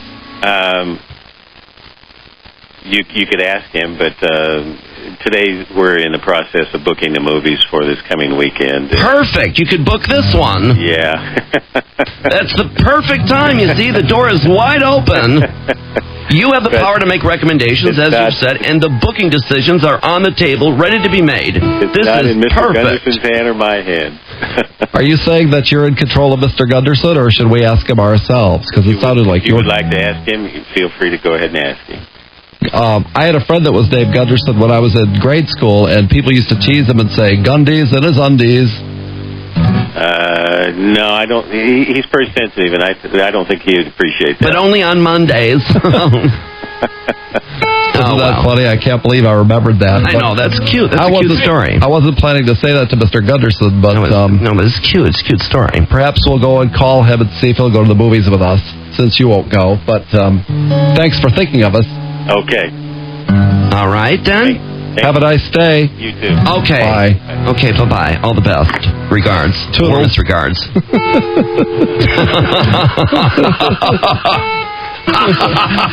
Boy, was that guy nervous. Hey, that's a catchy tune. Ooh, I'll bet his face is pretty red right now. I was waiting for him to say... Oh, man. Why the hell is that music's only playing when you talk? I know. What the hell's going on? You guys got some kind of a soundtrack to your daily life? This is definitely a little bit too gay for me. Boy, that guy is so glad that call's over with. He didn't want man. Notice how, though, he insisted he was being absolutely as polite as possible. Oh, I know, and totally politically correct. He has no problem with it. He's not seeing the movie, not because it's a problem, only because of the time. And he had visions of homos in front of his theater with signs. A big pack of homos was all he saw on that phone. Oh, yeah. Absolutely. That somehow we were going to lead a huge boycott. That would have been great if he's like, oh, man. Do anything at 2. Yeah, let's do the movie. I know, wouldn't that be funny if he'd say, I'll see you at 2. Where do you want to pick me up? What kind of car do you drive? It turns out he's on the down low. Yeah. Yeah, next thing you know, we're setting up. We're in the Silver Sob. What do you guys look like? Yeah. Well, we're driving a Silver Sob. It's kind of a personal question, but what the hell are you guys wearing? Pencil thin mustache, well groomed, very thin watch. Really thin watch. Oh, man. He couldn't have sounded more straight either. Man, you're not kidding. No, I don't think I'll be going with you guys, and Mr. Gunderson won't be going either. Yeah, right. Why do you speak for Mr. Gunderson? Yeah, why are you so sure? You wanted us to call him so he could call him and go, Hey, Cal, man. there's a couple of gay guys going to call you so they can invite you to the movies. Yeah, heads up. One of them has a really lame joke about you being in your undies. Yeah, right. He did not think Mr. Gunderson would appreciate that. No. Gundy is in his undie. I wouldn't share that with him if I were you. That's ridiculous. That is absolutely absurd. I can't believe that happened. That was just ridiculous. That phone call was ridiculous. Oh, well. This is definitely a little bit too gay for me. Oh, this is a little bit too damn gay. That's hilarious. All right, well, we did our best. Yeah, we did all we could do. That's all we can do. We worked them. We couldn't have asked any more diligently. No, we couldn't. Did everything we could possibly do. So Buckback Mountain will continue to not play at the Cineplex in the state of Utah, unfortunately. Period. I love when it goes.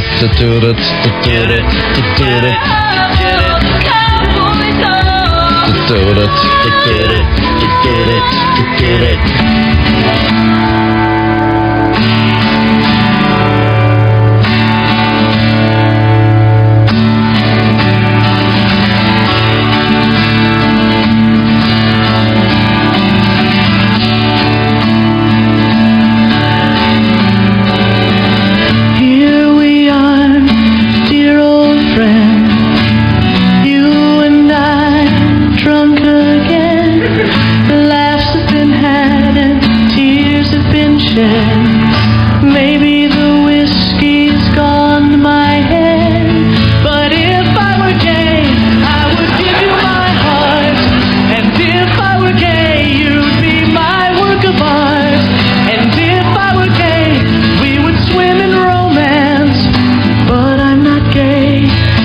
get your hand out of my pants.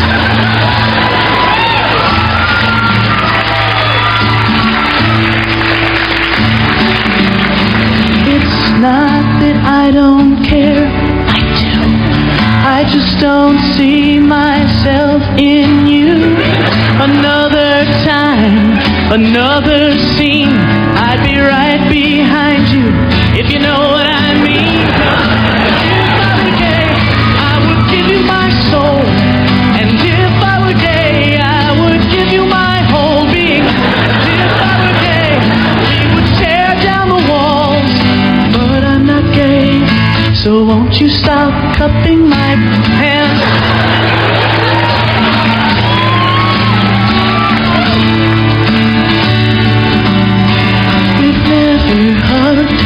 We've never kissed. I've never been intimate with your fist. You have opened brand new doors. Get over here and drop your.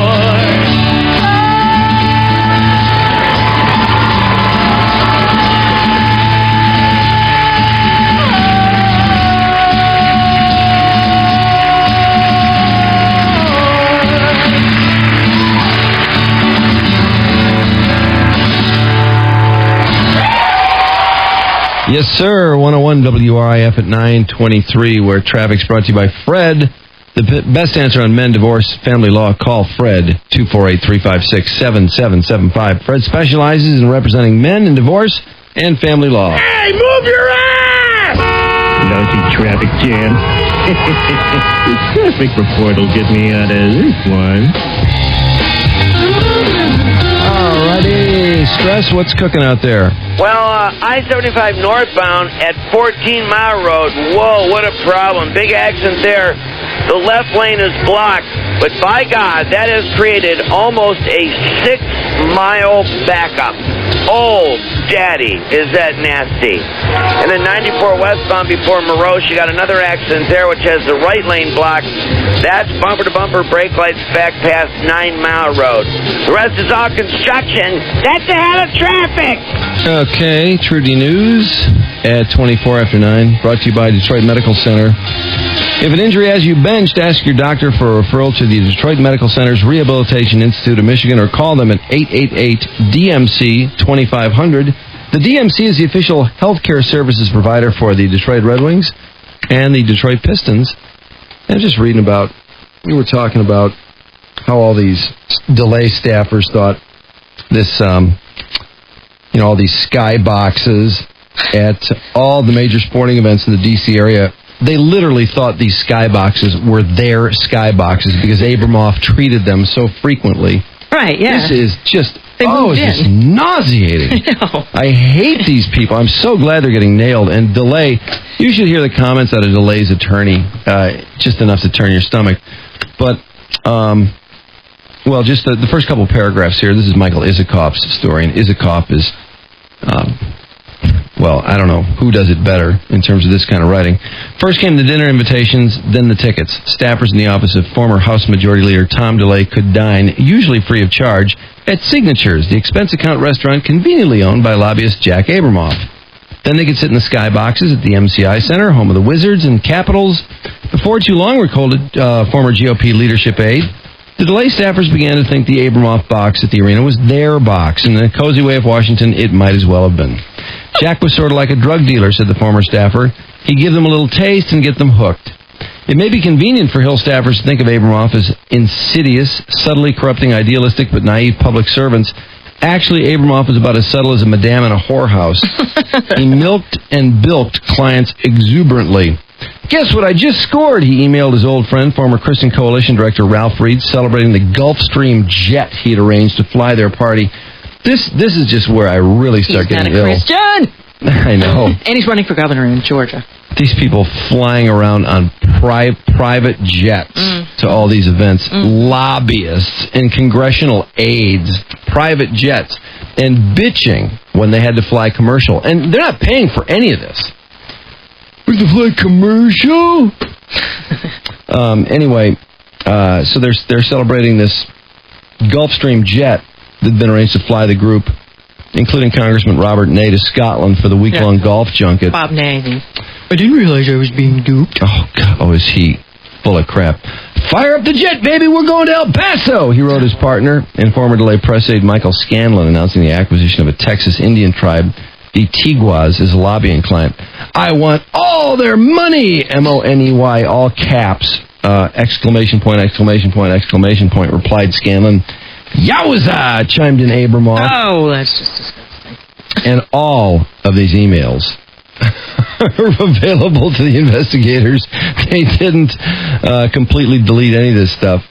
There are congressional rules that require staffers to report all gifts and bar them from accepting any with a value of more than $50. So what they did was, as I described last hour, they would set up these think tanks, and this was all lobbyist money. You know, this tribe. Oh, my God. They must feel so stupid. They spent $1 million to help set up this one think tank, and then the think tank would write a check. Yeah, I guess we need to do our thinking in Scotland over golf. And so the think tank would pay for it. So these guys thought, well, we don't have to report that. It's not like a lobbyist is getting something for us. It's a think tank, and we're going to Scotland to think. Can't we think better in Scotland, too? Could we do a show there for some reason? Better there, sure. Some flimsy-ass reason. Chartered fishing boat trips, lavish dinners, massages. And Abramoff, what a moron. You know, for all that he had set up, and I mean millions of dollars were flowing through this guy to these 3 restaurants he owned, including Signatures. And this place was losing money out the ass. It's like he had it rigged so that lobbyists were setting up these think tanks and these various not-for-profit charities and various organizations, PR companies, whatever it might be.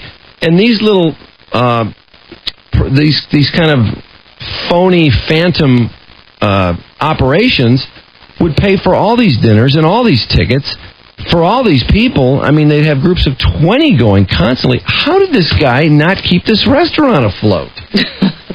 What an embarrassingly bad business person he was. And he even had these lobbyists paying to set up a school, an Orthodox Jewish school, for his kids to go to. That's since tanked. Yeah. And the community wasn't very happy about that. And yet he lived paycheck to paycheck. How pathetic. What a pathetic a-hole he is. And, you know, when these guys, this is how embarrassing these people are.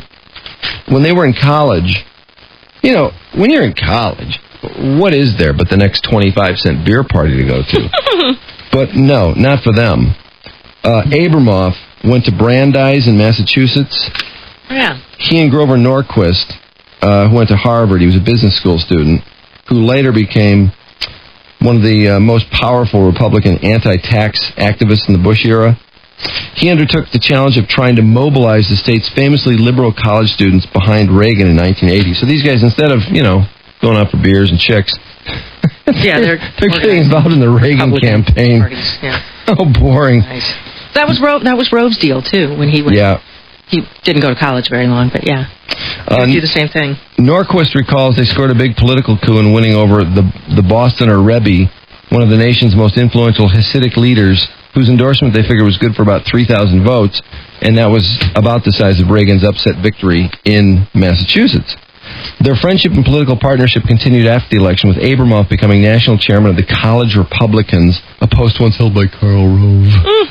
Norquist serving as executive director, and the two of them mentoring a baby-faced summer intern from Georgia named Ralph Reed, who would later turn the Christian Coalition into a political powerhouse. Abramoff and Norquist dreamed up plenty of headline-getting stunts like Adopt a Contra, with posters imploring only 53 cents a day will support a Nicaraguan freedom fighter. But they annoyed the Reagan team. The Reagan team couldn't stand them because they were these cocky, arrogant, lavish, big-spending punks. And they just, you know, not that these Reagan people didn't like a good time or didn't like to spend a little money, but, you know, these 25-year-old know-it-alls with all these big piles of cash, and they're both from money. Mm-hmm. They were barred from the White House reception for the medical students rescued during the '83 invasion of Grenada, according to Gang of Five. which is a chronicle of the conservative movement of that time. Soon after, Norquist and Abramoff also worked for and were later fired by drugstore baron Louis Lerman's conservative group, Citizens for America. This is interesting. This is in 1983. Abramoff would have been 24 years old, and he and Norquist were fired for lavish spending. In this Citizens for America, he was already taking these expense accounts and just spending gobs and piles of money on these big dinners and sports tickets and concert tickets and whatnot. What a piece of crap.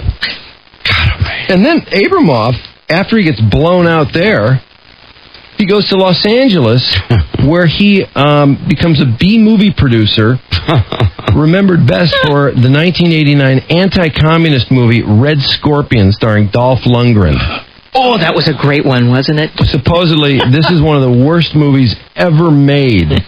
And in typical form, shortly before the film came out, Abramoff invites movie critic Michael Medved, talk show host and critic Michael Medved, to lunch.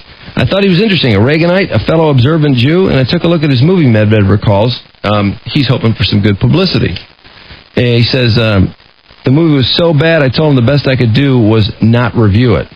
He laughed and said, yeah, it's pretty bad. I said, no, Jack, it's worse than that. It's unreleasable.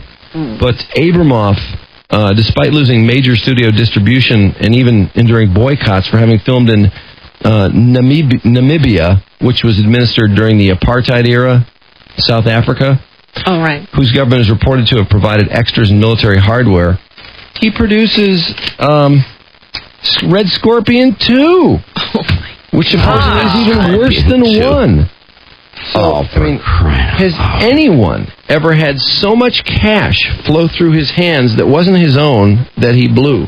Look how long this goes more money, on. more people's money. It just goes on and on and on. I'm so glad he's nailed. This guy ought to go to prison for a long time. Can't believe how long it took to delay with him. Nail this guy. You know the thing that he arranged to in the Hong Kong area, the islands, the Marianas. Yeah. He organized one of those junkets to that place too, and they took the delay crew and his wife and his daughter all out on big boats for fishing trips and such.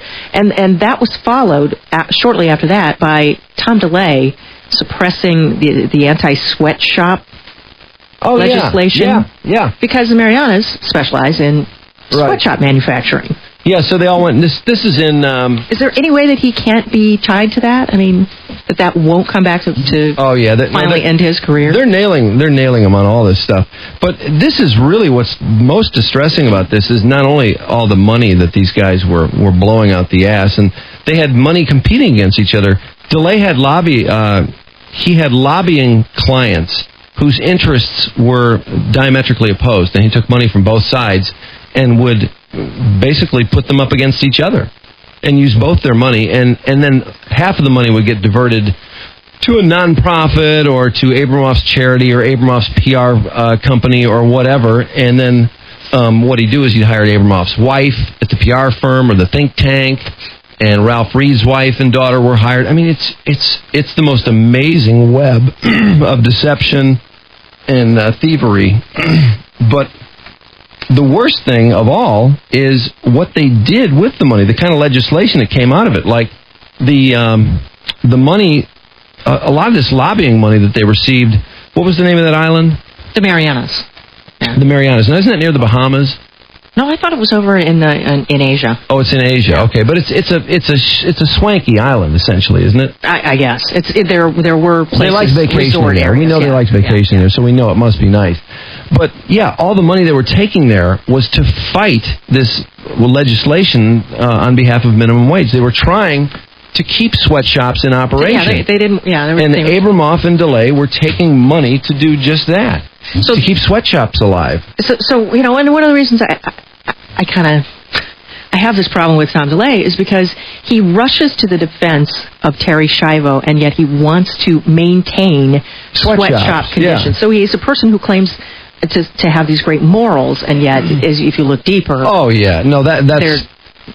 so apparent. They're pretty tawdry. Hypocrite. And in the case of Abramoff too, being this what's the sect of Judaism? He's Orthodox. Orthodox Jew, yeah, he's an Orthodox Jew. Mm-hmm. It's funny because his parents aren't, and they say when his parents came to visit him, they wouldn't stay at his house because they didn't like all the Orthodox Jewish things that they had to observe. Yeah, observe in the home. Yeah. They didn't want to do that, so they'd stay in a hotel. But, he went to this Indian tribe and said, I'm an Orthodox Jew. I've been subjected to all kinds of discrimination. I understand exactly what you guys are going through. So you need to write me a check for $11 million so I can get to lobbying on your behalf to make sure that somebody doesn't try to screw you over just because they think you're a bunch of ignorant Native Americans. And that's what he was calling them in the next breath. Yeah, exactly. Just making fun of these guys nonstop and what idiots they were and how troglodytes. He was going to take every penny he could from them. Wow. And in fact, he did. And diverted, they think out of the $33 million this tribe gave him to lobby on their behalf, they think $11.5 million ended up in his paws. Either his paws or his wife's or, paid to DeLay's wife or whatever. But $11.5 million was just outright blown. So they're out that money. Oh yeah, they're never getting a cent of that back. And they never got what they wanted out of it either, did they? They did get some legislation because what he would do, for example, is he would take money from the Christian Coalition and he would have the Christian Coalition complain that this anti-gambling legislation didn't go far enough. Right. So he would take the Christian Coalition's money and say, we've got to squash this anti-gambling legislation because it's not good enough. It doesn't restrict them enough. And the Christian Coalition couldn't possibly settle for this kind of a law. And this would then help his tribe. Right. Oh, my God. I swear, you really, to get in touch with just how bad it is, and for these people to endlessly go on and say, oh, no, this money doesn't influence anything. Stop it. No, it's just because it helps us get reelected, or it might give somebody a chance at a meeting or phone. It doesn't influence any legislation. How stupid do they think we are? And here they catch them so red-handed. I mean, they take off for Scotland for this golf junket, and the checks are written that day from this conservative think tank, which is taking money from the Indian tribe on Abramoff's advice. It never ends. That's awful. And the guy lives check to check. Yeah, because his restaurants are hemorrhaging money. God. Check to check with all that money. Oh, what a loser. Well, there's at least a little good news. I mean, kids are better than we think they are. According to this latest report out of Lansing, they say that teenagers in Michigan, fewer are being arrested, fewer are dropping out of school, and fewer are having babies than they used to. It fell by about a third from the 1990s to 2004. Incidentally... Well, if kids are so innocent, why is everything bad named after them? Acting childish, kidnapping, child abuse. Good point. We're trying to take the whistle away from the whistleblower, the former employee of the National Security Agency who was part of the NSA and insists the law was violated in the commission of that secret eavesdropping on Americans. Well, supposedly the eavesdropping is just in international phone conversations, but this guy, Russ Tice, claims anybody who's made an international phone call has probably been on the radar screen of the NSA. He was fired last May, though. The agency says they have psychological concerns. The whistle's got whoop! He says that's total crap. They're threatening him, though. They say if he goes before Congress to say what he knows, he'll be arrested because Congress doesn't have a security clearance to hear what he knows. Another agency of the federal government, ICE, the Immigration and Customs Enforcement Group, now ordered to triangulate its 52 fugitive hunting teams on some of the 500,000 illegal aliens living in the United States, ignoring U.S. deportation orders. So finally, something is happening there. Ariel Sharon moved his left hand, they say. He's not out of the deep woods, but he's out of part of the woods anyway. They don't think he's in danger of dying anymore. They did wave a plate, or wanted to wave a plate of his favorite food, lamb shawarma, under his nose yesterday to see if he responded to it. Lamb shawarma is his favorite? Yeah, to sort of gauge his coma. Oh, weird. He was an eater, by the way. Did you hear the meal that triggered the first stroke? No. They're like 5 different kinds of meat.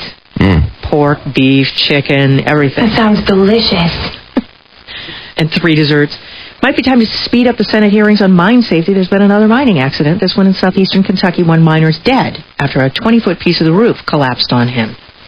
Coal miners trapped in the Sago mine attempted to escape the mine in a rail car. They found footprints that supports that theory now that they actually tried to get out, but for some reason that attempt backfired and consigned themselves to wait behind a barricade for help. What would have saved them is the ability to communicate with the surface. Everybody asked, why couldn't they, call them on their cell phones, obviously, because they're so far beneath the earth. But the industry apparently is very slow to adopt wireless technology that could have saved all their lives. A moment during the Alito confirmation hearings yesterday, his grilling by a couple of senators on the Judiciary Committee about this organization Alito claimed to belong to when he went to Princeton. Did you hear about this? This organization, the Concerned Alumni of Princeton, used to issue a newspaper, and one of their articles, or a couple of their articles, were finding ways of keeping blacks and women from getting into Princeton. So, they found this on his resume. Leahy, Biden, and Hatch triple-teamed Alito. Why in heaven's name were you proud of being part of CAP? Well, Senator, I have racked my memory about this issue, and I really have no specific recollection of that organization. Good answer. It was a pretty outrageous group. I was aware of it. It was a big deal. On the record, are you against women and minorities attending colleges? Absolutely not, Senator. Well, how could he be in this organization? Well, he put it on his resume. I don't know if he was real involved, and if he was involved at all in the opinions of this group. Well, then why is he faking his resume if he doesn't remember being a part of it? Well, he's just kind of gapping out, and that's the stance he's going to take. I'm sure he's gapping out. Kwame, Sure. Young Global Leader for 2006. He joins 175 public figures, executives, politicians, artists, journalists. The Forum of Young Global Leaders appoints a Young Global Leader of the Year, and that is Kwame Kilpatrick this year. What? Based in Geneva, Switzerland. Apparently, don't hear about the Navigator debacle over there, or some of the other things. Checks written, partying. And he's going to just go on and on about how much he deserved this, I'm sure. Yeah. You were complaining about all the nice things being said about him by Elle Brooks and Granholm and on and on. Granholm has to have his endorsement if she's going to win. That's why she's kissing his ass. Calling him a visionary. She doesn't think anything of this guy. She knows all this dirt. She's no fool, but she has to get reelected. And if you don't get Kwame's endorsement, that's a nice chunk of African American votes that say bye-bye. Okay. Yeah. Well, isn't that awful? That's how it works, eh? That's what she stands for. That's too bad. Getting reelected. Yeah. They might have to take a break from touring third world countries now because Angelina and Brad are having a baby. People magazine says she'll leave total aid worker. Oh, my God. Jennifer Aniston is, well, she can't be consoled. There's no way to help her out. There's no way to help her through this. I know. Well, her Brad, Brad wanted a child so bad, and she didn't want a kid. Now he's getting what he wanted. Yeah, and now she wants a baby. And now she wants a baby, that's right. Now she wants pop one out. Yeah. Yeah. The person most harshed out by this is little Mad Dog's Maddox, who's going to have to put up with yet another squalling baby in the house. He used to be pretty much the only dude there. Well, he better start worrying about his hairline. Yeah, you're not kidding. The kid, that new baby's going to start calling him, hey, Baldy. The newlywed house was bought by Reese, the kid from Malcolm in the Middle. Yeah. Whose real name is Justin Burfield. He paid these $3.75. Oh, my God. They think. They won't disclose what it was, but Heather Graham's new show, Emily's Reasons Why, not good. Oh, did it bomb? Beaten by, get this, 2.5 Men in Las Vegas in the TV ratings list. Las Vegas was... God, that stunk. Why? It was just a really bad episode. Well, he's phoning that show in every time. Yeah, he is. And as I mentioned, barely acts. He just grew a goatee, too, so the goatee is more than finished. If James Caan just grew one. And it looks so stupid on him. By the way, did you see Harrison Ford at the People's Choice Awards last night? Still got that big earring.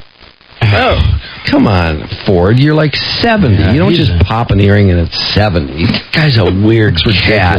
You're not young. Stop pretending. Thank you very much. We've looked at selected scenes from the 5 nominated dramas. Now it's Time to find out which film takes home the Golden Globe. He's a presenter at the Globes. I can't wait. He sounded a little drunk last night, but I caught just the last 5 seconds I of didn't think him. he sounded drunk.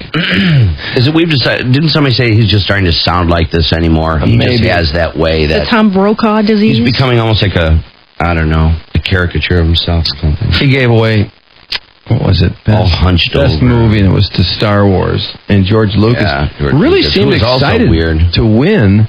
And he said Star Wars doesn't win many awards. And I realized, boy, for all the money that movie takes in, it really doesn't win many awards. What would it win an award for? Best movie, People's Choice, first 3. Okay, yeah.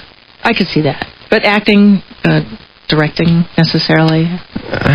If you think it wins special effects and things like that. Yeah. Velvet Revolver about to begin their next album. Contraband was released in 2004. And the Chili Peppers, they have a double album due out in the spring. Shruti Daniels, Riff Rock and Roll Radio News. Okay, 947 Sports brought to you by Macomb Community College, taking life to the next degree. Registration for January classes is now underway. Call 866-MACOMB-1 or visit macomb.edu. And sports right after the break. And before we break, this reminder, it is Maui time, anytime, all the time. Right now, until we tell you otherwise, anytime you hear Arthur P. say it's Maui time, which is not right now, by the way, be caller 34 at 313-298-WRIF, and you and a guest are headed to Maui, courtesy of 101 WRIF and Budweiser. True and Mike. They've kept each other going all the way, and now they're going to sing together on this stage. 101 WRIF. The Riff. Okay, sports brought to you by Macomb Community College. And, well, this is, I guess, sort of a sports story. The Katrina evacuees, and God bless them, I know they've been through an awful lot, but coming to Michigan, which a lot of these politicians just couldn't help arrange this stuff fast enough because, well, let's be honest about it, didn't they just want to make themselves look good? Do you think Kwame Kilpatrick really needed to do this? I mean, does he not have enough to worry about in Detroit without basically plunking down a bunch of evacuees in hotels in an area where there are no jobs? We've got the highest unemployment rate of any major city in the country, 15%. Poorest city in the country. The last thing we need is an avalanche of people down and out. And now these people are ensconced in these hotels, which were getting ready to cash in on the Super Bowl. And guess what? The evacuees are becoming the things that wouldn't leave. And FEMA keeps extending their stay. Their stay's been extended to February the 7th. And there's one hotelier in here who's saying that he's not going to tell the Katrina evacuees that they don't have to leave because they think they're supposed to leave now, and he's not going to tell them otherwise because he thinks the whole thing is too confusing. So he doesn't want to give them any more information. He's already contradicted himself enough times. Yeah, that's the worst reasoning I could ever imagine. Yeah, really. But what's happened is the government is reimbursing these people at the rate of $60 a day for the housing. Well, these hotel rooms become, $200-$300 hotel rooms come Super Bowl week. And guess what? A lot of these rooms are going to be full of victims. So freeloaders. So these people, this grand idea, this largesse of heart out of the city of Detroit, and I think some of the people involved in this whole affair really did have their heart in the right place. Some of them just, they just did a little bit of the fighting through the red tape to sort of make it happen and got their name in the paper, and, that was all nice. In fact, there were a lot of people taking credit for things they didn't even do. And I could really get specific on that. I won't, but these people are going to be here just long enough until the Super Bowl's gone, and then the FEMA money runs out. Yeah, so they lose all that additional money they could have got. Instead of $120 for the room, they get $60 from FEMA, right? They're going to be losing about somewhere in the neighborhood of $200 a night per room in a lot of these hotels where they would have had Super Bowl people. What and timing! It's also going to push a lot of these Super Bowl visitors further out from the city of Detroit. They're going to be further away. They're going to be more inconvenienced. They're going to leave with a worse taste in their mouth than they might have, I was going to say already. I don't know how good a time Super Bowl people are going to have here. If you don't have fun at a Super Bowl, something's wrong with you. But many of them are spoiled by the weather of Miami, the weather of San Diego. I don't know how good a time people had in Jacksonville and Houston. Apparently not the best, but, it is still the Super Bowl. However, the auto show is a bit of a barometer in terms of, has the city really done all these great things? Kwame just declared the other day in his inauguration speech that Detroit is a great city. It already is a great city. And the problem is people here have a self-image problem. And they complain about the city, and they tell people it's not a great city, and it is a great city. It already is a great city. And even though there's some transforming to do, it just is. And because he says it is. Well, because he says. The auto show journalists apparently do not necessarily agree with Kwame Kilpatrick, as they are being asked, hey, what do you think about our great new city? And these people have been coming here for years. And the point, at least of Courtney Stringer's piece in the Free Press today, and I don't think this is really a media thing. I don't think the media's out to spoil this story. The media's out to find out, is it really a story? I mean, is the city truly improved?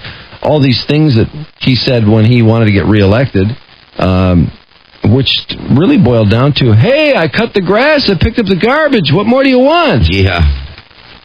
Well, the basic services, the things that you just expect. Yeah, those are basic things of life. Cutting the grass, plowing the streets. If all you can get out of the mayor's office is cutting the grass and picking up the garbage, and by the way, bulk pickup ended. They don't even pick up the garbage the way they used to. See, and that was a big issue, remember, going into the debates and all that? Well, you know what's going to happen, and Desiree Cooper had a good article the other day on it. She really hit it on the head. You're going to get a lot of people who are not going to take their bulk garbage, and they're going to chuck it in alleys. Oh, yeah. They're going to put it on abandoned properties. Yep, they're not going to go to the pickup areas. They're not going to borrow somebody's van and load all this stuff in a vehicle. I mean, it's enough of a pain in the ass to get it out of your house and get it on the curb. Yeah. And wouldn't you expect that for the extra 2.5% you pay to live in Detroit? Wouldn't you expect bulk pickup? But no, not anymore. And Freeman Hendricks, I thought, as much as it costs to do this, he basically said, you know what, I don't care. This is something the city of Detroit needs. This is something you have a right to expect. And no, I'm not going to cut that. And he thought it was very important, and I think we're going to find out that it is. And you're going to see a lot of people's crap strewn all over. Some of these already crappy areas are just going to be overloaded with people's bulk garbage that they don't want to take to this center. This center. I think there's 4 collection of them, center. But what a pain in the ass. Yeah. And the other thing is, do you know that you have to prove, because they're so suspicious, God forbid a suburban person puts all their bulk trash in their vehicle and drives it into the city's bulk trash pickup. I mean, wouldn't that be the end of the world if a suburban person got something for free out of the city? Even though the city got some nice walkie-talkie systems, some nice radio systems out of raising these suburban water rates. God forbid that would ever happen, that anyone would get some garbage taken away by the city of Detroit if they didn't live there. So they're demanding that people, when they take their bulk garbage, they've got to have ID that proves they're a city resident. And this is from the city where you hear a lot of talk about how outrageous it is that there would ever be a national ID card, and how even racist it can be to force people to have a driver's license or an ID to produce at an election poll or at a voting center. Yet they're going to demand that you have some ID that proves that you live in the city of Detroit. So if you've got a buddy in Clawson who's got a truck or a van and he's going to help you move your bulk pickup to one of these centers, well, you better go with him, because you got to have that Detroit ID. But anyway, the point, as for these visitors, for example, Courtney Stringer talks to this German journalist who says she doesn't see much difference. She says there's still a lot of empty houses and buildings. It's amazing how bad the roads are. There are holes in the street. You'd never see that in Germany. It's still not one of the U.S.'s prettier cities. That's an understatement. Oh, God, is it ever? Jeez, you kidding? Let's face it, going into Detroit, that one area around Detroit that you have to drive through does look war-torn. There's no doubt. James Donahue, another journalist, says, I still wouldn't be caught walking downtown after dark by myself. And this guy from Taiwan says, we keep hearing it's too dangerous to go out downtown. He's just afraid to go out. And talking amongst the journalists, he says, everybody says that. And even some of the journalists who live in close proximity to Detroit are not exactly cheerleading on this one. So I don't know if the auto show journalists are saying this. What's going to be the big difference between this and the Super Bowl? And then on top of that, to find out we've got the Katrina victims that work occupying our hotels at $60 a night. He's not from Detroit. Well, they just sit there just loving the maid service and the chocolates at night and the in-room dining. And, the word is they can't find a job. Well, you know what? There are jobs here. It's not surprising they can't find a job. You don't belong here. If you're looking for a job, this is not the best place to come. We can't find jobs for people that live here, all year. Michigan is a disaster. Total disaster. Detroit's the poorest city in the country. I know some people had their hearts in the right place, but this really was not the best place for these people to come in mass. It just wasn't. That wasn't very well thought out, was it? No, but Granholm got the big added girl, announced. Oh, yeah, Kwame, too. Wonderful open arms. He, come here, we'll help, we want to help. Funny how these people never do this quietly either. They can't do it and just not stand in front of a TV camera. Oh, hell in fact, no. if there wasn't a TV camera to stand in front of, you have to wonder. They wouldn't do it.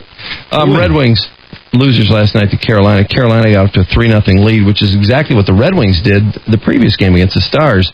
Stars come back with 6 straight goals, and the Red Wings rallied last night too, but not enough. Zetterberg and Yzerman score to make the final 3-2 last night. Nice to see Yzerman get a goal too, his second game back.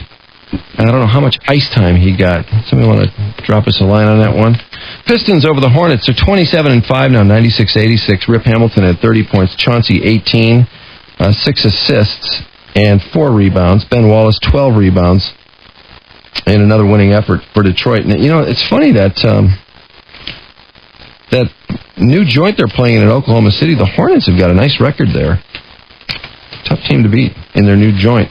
Indiana will play Michigan State tonight at 7 o'clock. That's a big game for the Spartans. 2 straight losses to open the Big Ten season on the road. Now they're back home, but they got to play the number 8 team in the country. So tough early schedule for Izzo. He got a little snarky. Somebody was asking about the disastrous start to the Big Ten season. What's the reason for it?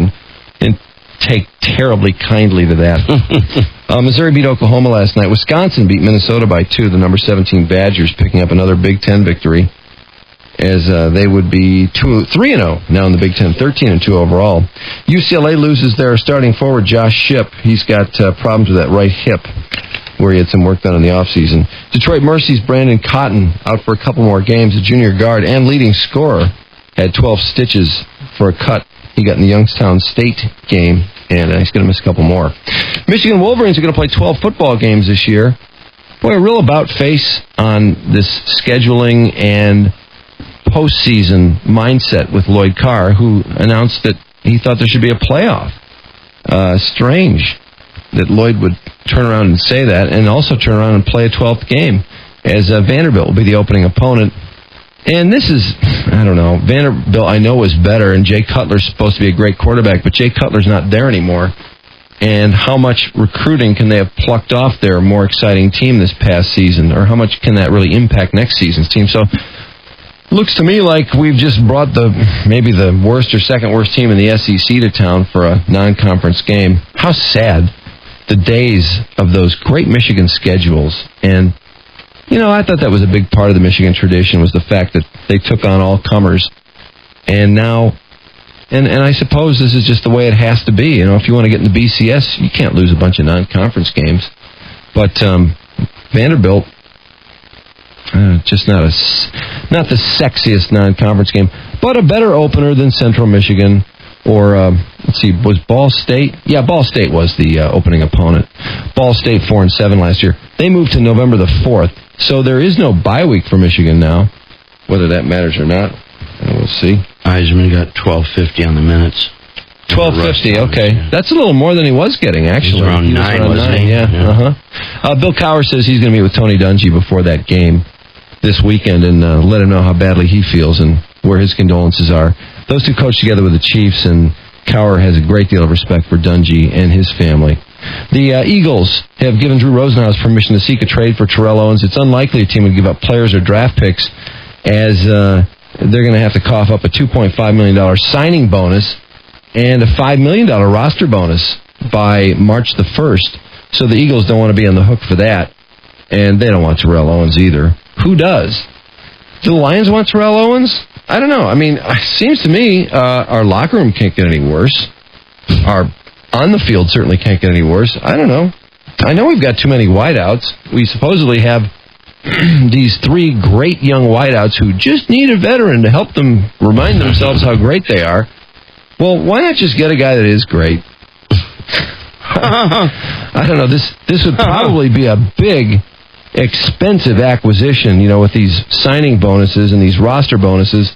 Not really sure how doable or how much this hamstrings them in their ability to sign anyone else. But, Millen has talked about having game breakers and playmakers. And is there any bigger playmaker than Terrell Owens? I mean, I don't know. One of my big objections to the Lions over the past 5 years is that it's just been boring to go to Lions games.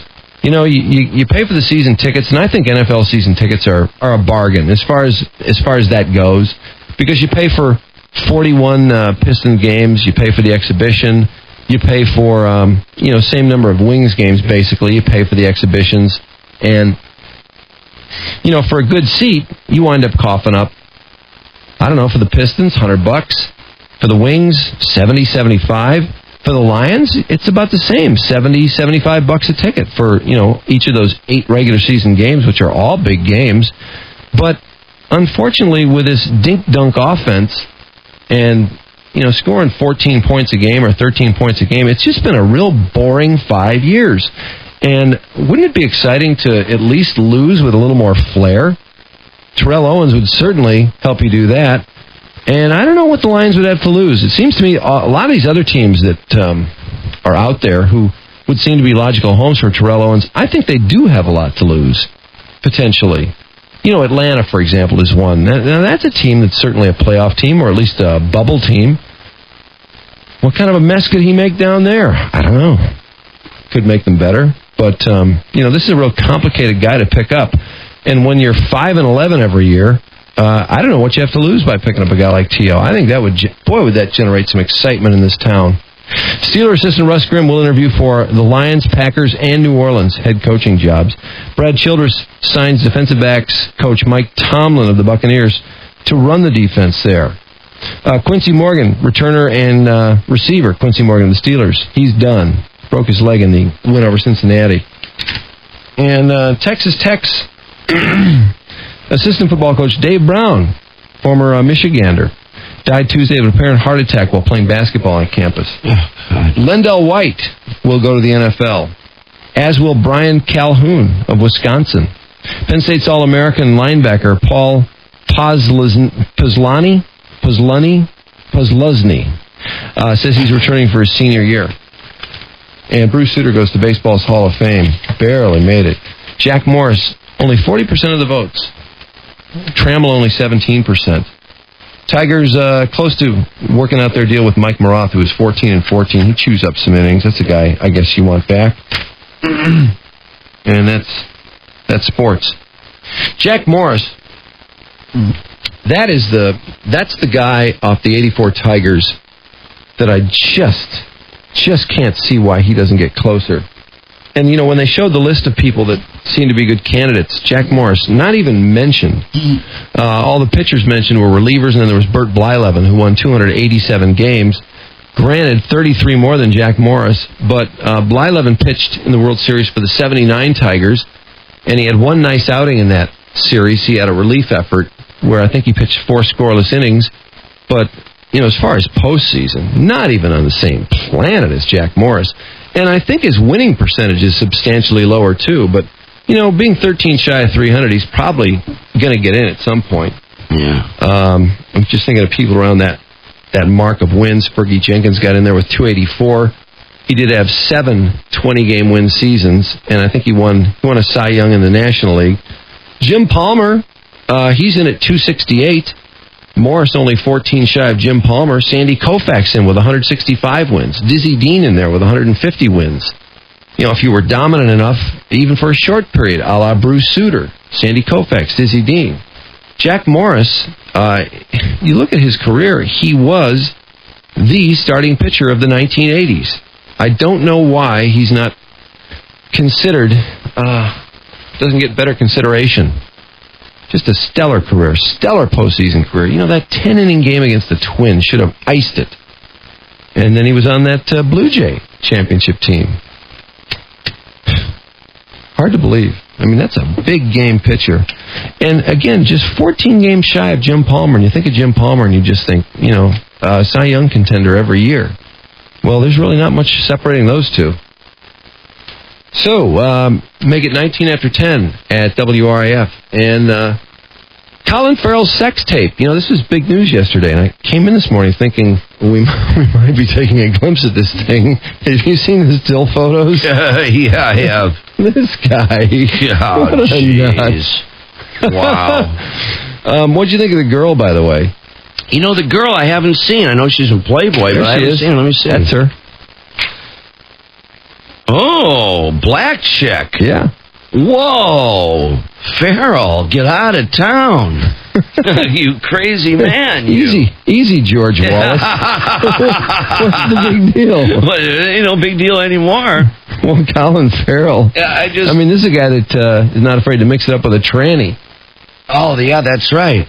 This is a different little ride for him. By the way, he's ugly. I don't care what. This is one ugly guy. Ugly man. Here are the other stills. Maybe this guy. The sex tape is off the web now. I'm sure some people copied it, though. If anybody copied this, would you please let us know where you copied it? Oh, man, look at him. Oh, did you see him going to... Let me see. He's down there. Look at him down there. Oh, yeah. Oh, boy. Oh, yeah. Oh, isn't that an attractive shot? Isn't that interesting? Colin, where are you? Oh, there you are. Yeah. Well, that might be something she doesn't see a lot of. Oh, I wanted to say that. I'm with you. That's a complete we've heard. Yeah, that's what we hear. That's what the black chicks tell us. Anyway, his eyebrows are so bushy. This is a hairy face guy. He's the grossest guy. It's just, and he pushes his accent, doesn't he? Oh, does he push his accent? I think you're going to find some chicks that really dig him. I don't get it, but he's got quite the notches in his belt. I know you don't want to get on with him, but no, he doesn't do anything for me. Johnny Depp, yes. Him, no. Wow, look at yeah, boy.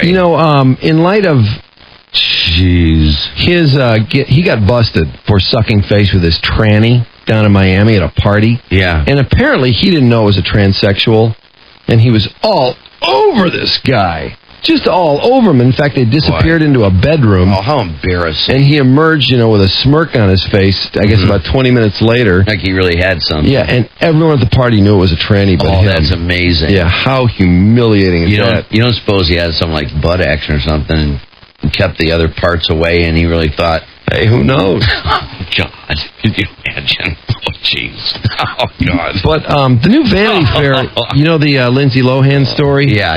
Well, in the same Vanity Fair, there's a story about this Lapo Elman, who is he's the grandson of Gianni Angeli, I think I've got that name right, who's one of the founders of Fiat. Okay. And Lapo, the grandson, he and his brother have sort of been designated as the guys to run Fiat. when the grandfather died. Oh, is that right? Yeah, and they're very tight with the grandfather. In fact, Lapo even wears the grandfather's suits. They're the same size. The grandfather had all these hand-sewn suits. Wow. Beautiful suits. He gets them all. Yeah, he got all those. And the other grandson was named president. Lapo's kind of the PR head of That's Fiat. something. Couple guys who never had to do a damn thing in their whole life. Not really. Everything just handed to them. The grandfather, though, was a real, just a huge sort of a celebrity figure in that country. I'm trying to think who he'd be compared to. Maybe a Howard Hughes type, in that he nailed all the hottest women. I mean, he just had a lengthy list. And I think his marriage died after he had a few kids, and then he was a playboy for a long, long time. In fact, in Vanity Fair, they kind of inferred that he nailed Jackie Kennedy. Really? Yeah. Although wow. She seems like an easy lay, I tell you. From what we've heard, that's years, for sure. The more you hear, it seems like she'd lay down for anybody. I wonder if when he puts those new suits on, if he's going to run into some remnants of the encounter. Well, you know what I'm saying? It seems like it'd be hard not to. Not to mention a couple of pocketfuls of phone numbers.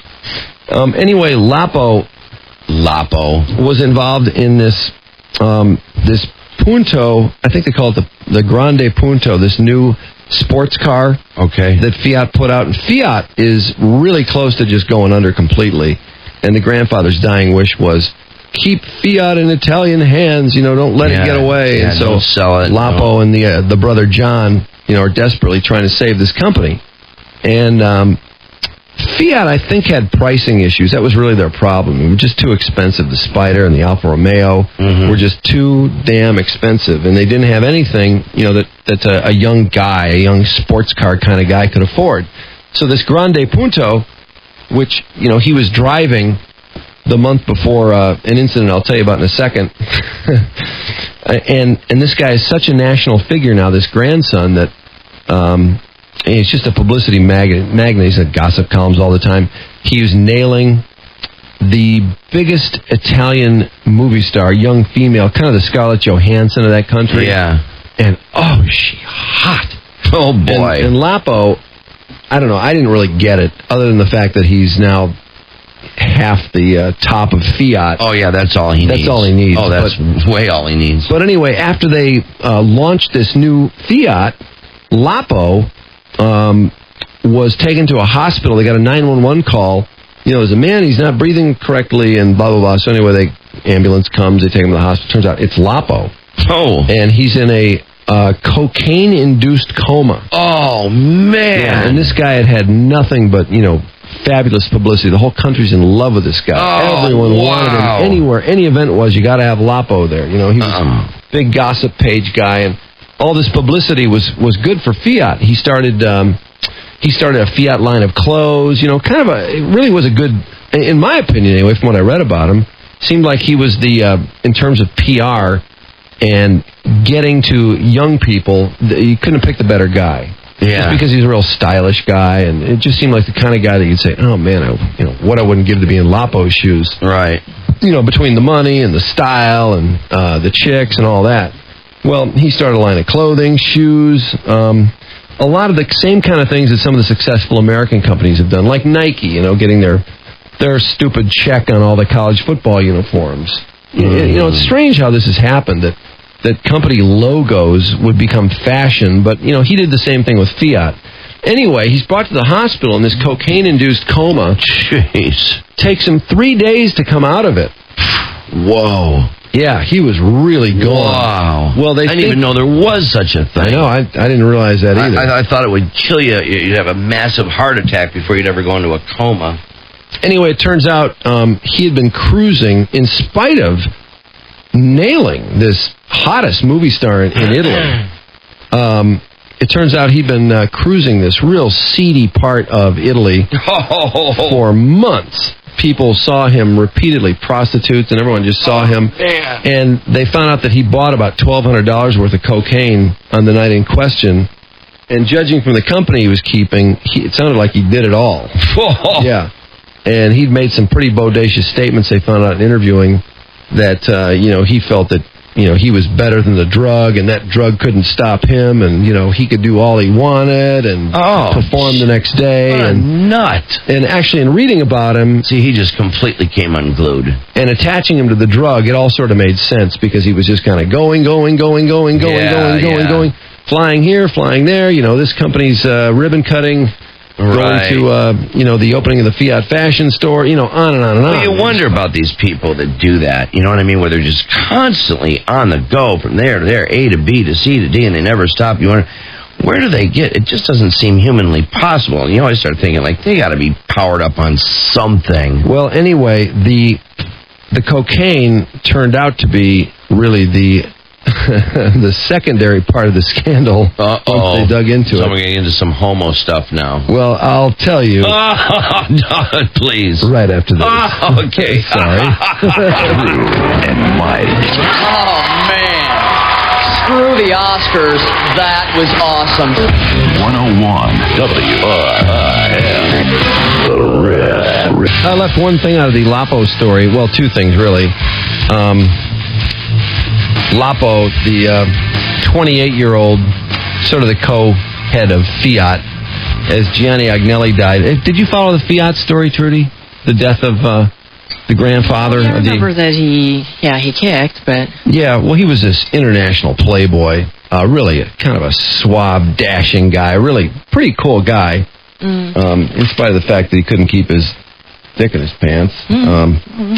Pretty cool guy. He's the guy who invented Fiats. Yeah. So I think he designed the Alfa Romeo too. Wow. I mean, he was a really very successful, but Fiat has fallen into hard times, and so upon his death, Fiat was going to be run by his nephew first, and then I think his brother also was going to sort of take the thing over, and both of them died before the grandfather died. So the grandfather decided, oh boy, what am I going to do? I guess I'm going to have my two grandsons run it, because they were in their late 20s, early 30s. I think Lapo's brother John is 30 and Lapo's 28, but both of them were, supposedly well-educated, although Lapo's college roommate said, all he did was party, hit the disco, pick up chicks, and, live off the Fiat name. What would you do if you were a Fiat? Oh. It seems like it'd be a lot of fun. Yeah. Anyway, so he decided that he needed to sort of, he knew he had prostate cancer, so he sent Lapo to America. He called Henry Kissinger, who is his best friend, or one of his best friends, and had Lapo become Henry Kissinger's sort of personal assistant. And the idea was, according to Kissinger, he so liked this Gianni Agnelli that he wanted to help him with the grandson, and he was going to introduce him to all his international contacts and sort of learn, too, how business is done, because Kissinger's on all these board of directors for all these big companies, and naturally, lobbying, too, doing all this international business. And Fiat, being an international company, they thought it'd be good for Lapo to, learn how business is done, maybe some cultural things, that sort of thing. So anyway, Kissinger was really impressed with the kid, really liked him, and told the grandfather, yeah, he's brilliant, he's got great instincts, he's going to do fine. So Lapo became sort of the PR head of Fiat. The other brother was the president. Anyway, Lapo, after the Grande Puntos released, very successful, by the way. They sold a ton of them, and they think Fiat may dig out of this big hole it's in financially, because it's hemorrhaging like $4 billion a year. What is a Grande Puntas? It's What's a puntas? I don't know what that means, Grande Punto. It's very similar to Spanish, so you guys... Punto, P-U-N-T-O, I think, is the second word. Grande, large, I assume. Yeah, big, yeah. But it's a small car. It's a sports car. In fact, this thing supposedly just flies. But big on speed. Anyway, Lapo, after this thing was kicked off, and it was very successful, they did it in a coliseum somehow. I think they had a... sort of like the auto show where they had the succession of vehicles, and meanwhile they've got, fire-breathing people, and it was a big to-do, quite a PR fest for Fiat. Anyway, after this kickoff happened and the thing got off to this great start, Lapo is admitted to an emergency room in a cocaine-induced coma, and they find out, he's also nude. Oh. And the 911 call came from the apartment of this person who lived in this seedy section of Italy where all the prostitutes and drugs are. Oh, man. And was a transvestite, famous transvestite, with size E breasts. He's had breast implants 3 times. Gross. 53 years old. And it turns out Lapo was sitting there doing a bunch of cocaine with 3 transvestites, paying all 3 of them to be with him the whole night. And it turns out he had been visiting this 53-year-old Patrizio, famous transvestite in this country. Everyone knows this transvestite. Oh, my God. Because he made such a hot-looking woman. And it turns out that she has entertained tons of the most famous men in Italy. And I couldn't understand this. Now, well, like it's perfectly, it's cool. It's a badge of honor to have some guy do you because he's a great tranny. Well, he's got these incredible breasts and he looks like a woman, but I couldn't figure out. That only makes sense if you're Italian. That must be it. God, the Europeans are very strange people. Now, they really are different. When you have a hot-looking transvestite, and everyone knows that there's a penis there. Yeah. But there's also these sizey boobs and, how weird. Beautiful face and curves. They've been taking the hormones and all that. Now, what's going on there? Is this one of these things where the person is the guy is bisexual or he's a homo, but he wants to feel like he's with a woman until he gets to that thing? Or I think he's a mix of a homo and a transvestite. Is that thing hidden away? Do they pretend it's not there? How does that? I mean, I hate to be naive. They pretend it's not there? Yeah, so he has like what would amount to, would seem like butt or backdoor sex with a chick. Yeah, right. That's exactly what they're That's what they're doing? Why do they do that? What's the point? Why not be with a chick? His girlfriend was the hottest film star in Italy. Although, I don't understand. His sister got married a couple weeks before this arrest, or this incident where he was admitted to the hospital in this cocaine-induced coma. And the film star was not invited to the wedding for some reason. So everybody's like, ooh, what's up? The sister doesn't like the Lapo's girlfriend. What's going on there? Yeah. And she said something about her and Lapo drifting apart. But now Lapo is in Wickenburg, Arizona, in one of our drug treatment centers. You're kidding me. Yeah, I know. Isn't that wild? Today, right now? Yeah, he went into Fiat after he got out of the hospital and said, I'm going to get my batteries recharged. I'm going to Arizona. I'll be back in a couple of months, and we'll start kicking ass again. Oh, that's too amazing. I know. I thought that was pretty wild. Oh, my God. What a twist. But anybody, any theories on what's up with the trannies? That's what I couldn't understand, and they didn't seem to be able to discern either. Is Lapo a homo, or does he just... Is he having sex with this person? Well, because they're such sort of a celebrity.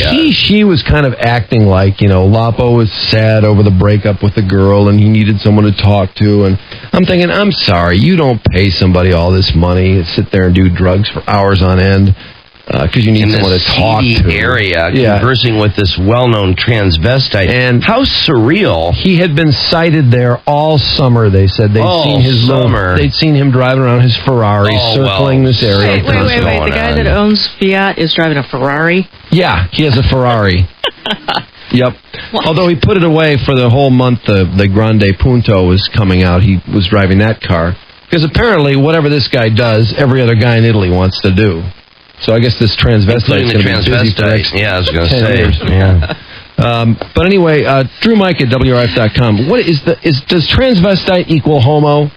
If a guy's going to a tranny, is he a homo? Or what is he? Or is he confused, bi-curious? What's up with that? I say homo all the way, without question, without a moment's thought. It's funny, though, Henry Kissinger, after this went on, they went to Kissinger for comment. He's like, Lapo is a wonderful young man. He's got a great future. I feel that way right now, as I did 3 months ago when he was in my car. The Regent City, may I help you? Dr. Kissinger, please. Thank you. Thank you. That would be my room. Thank you.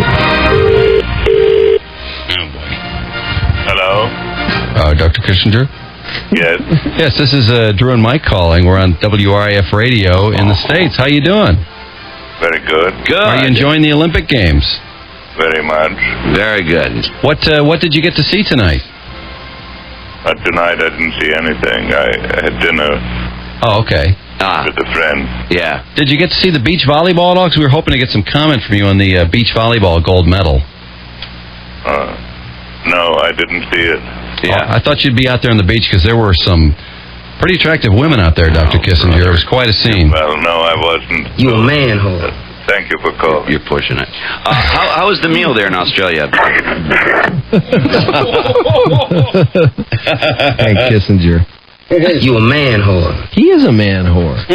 He's got some women. Man, he's got the women stashed. He didn't show up at the recent meeting with George W. Bush, though.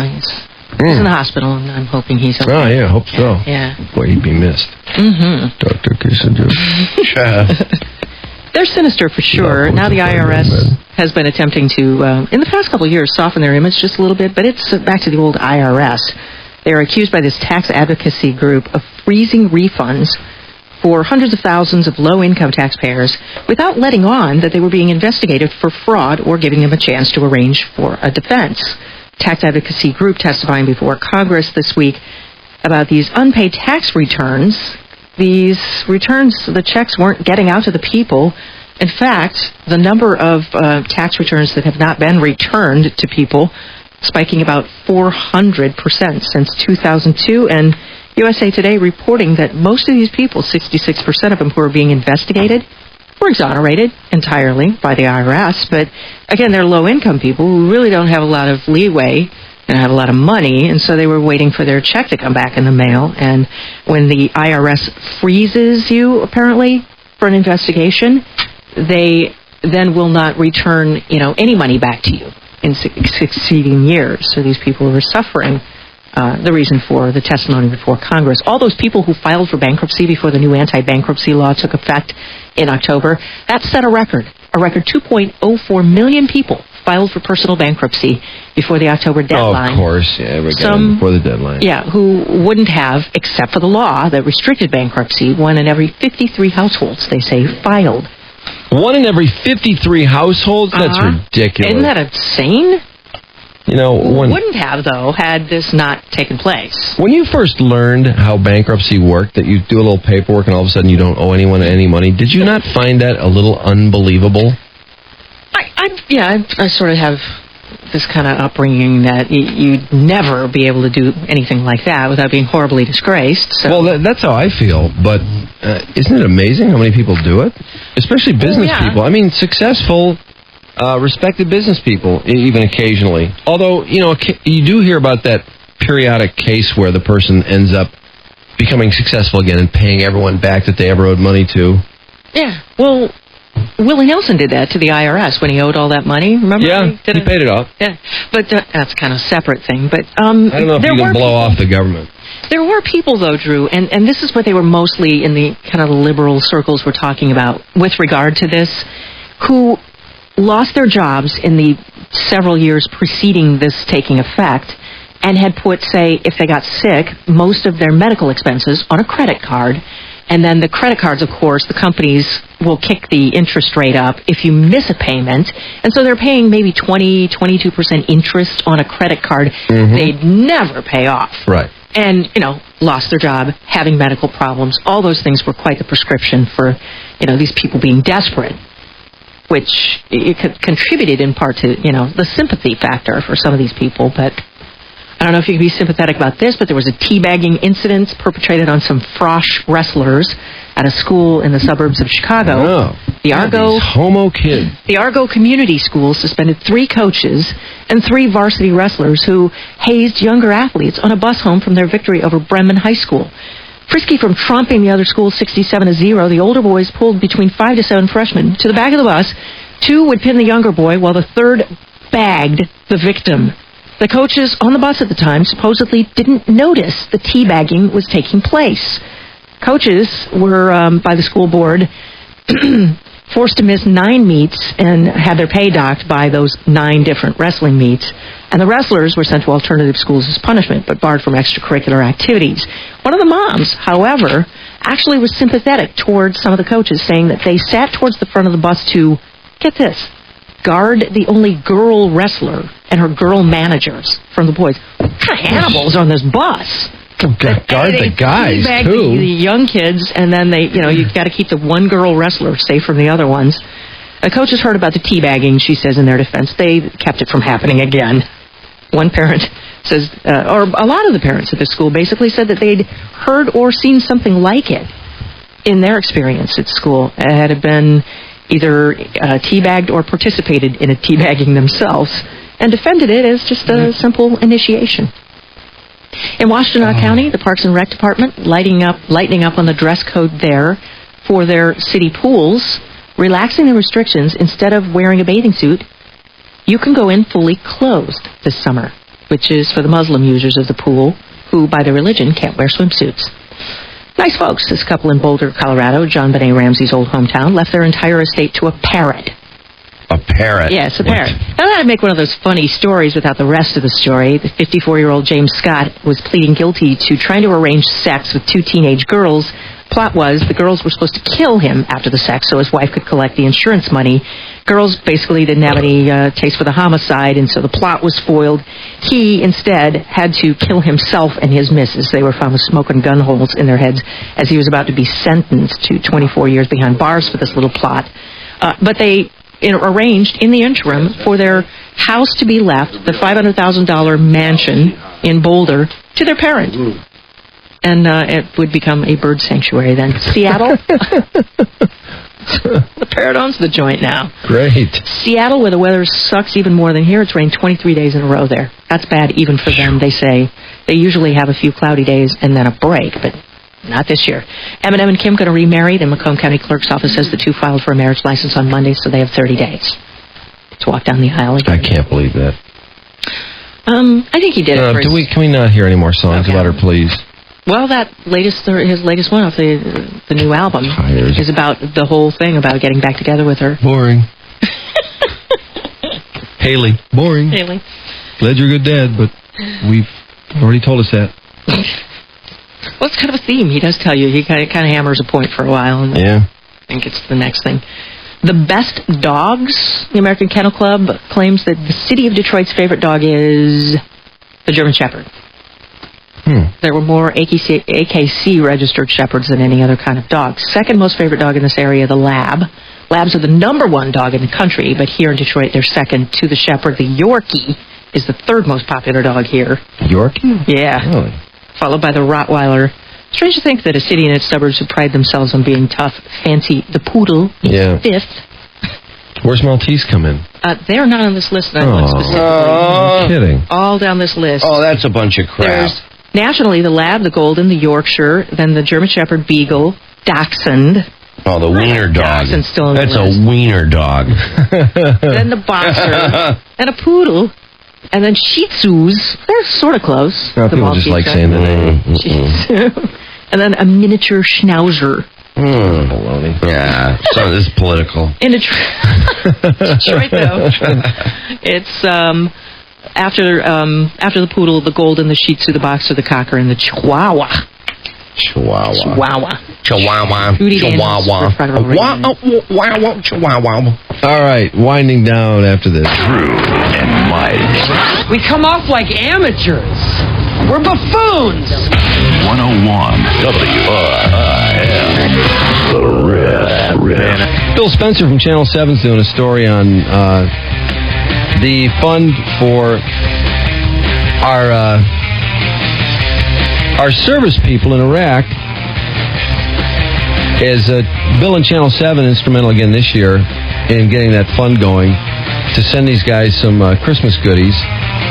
Just what they need, DVD players and CD players and CDs to play on them and DVDs to play on them and probably some Xbox 360s if they could get them.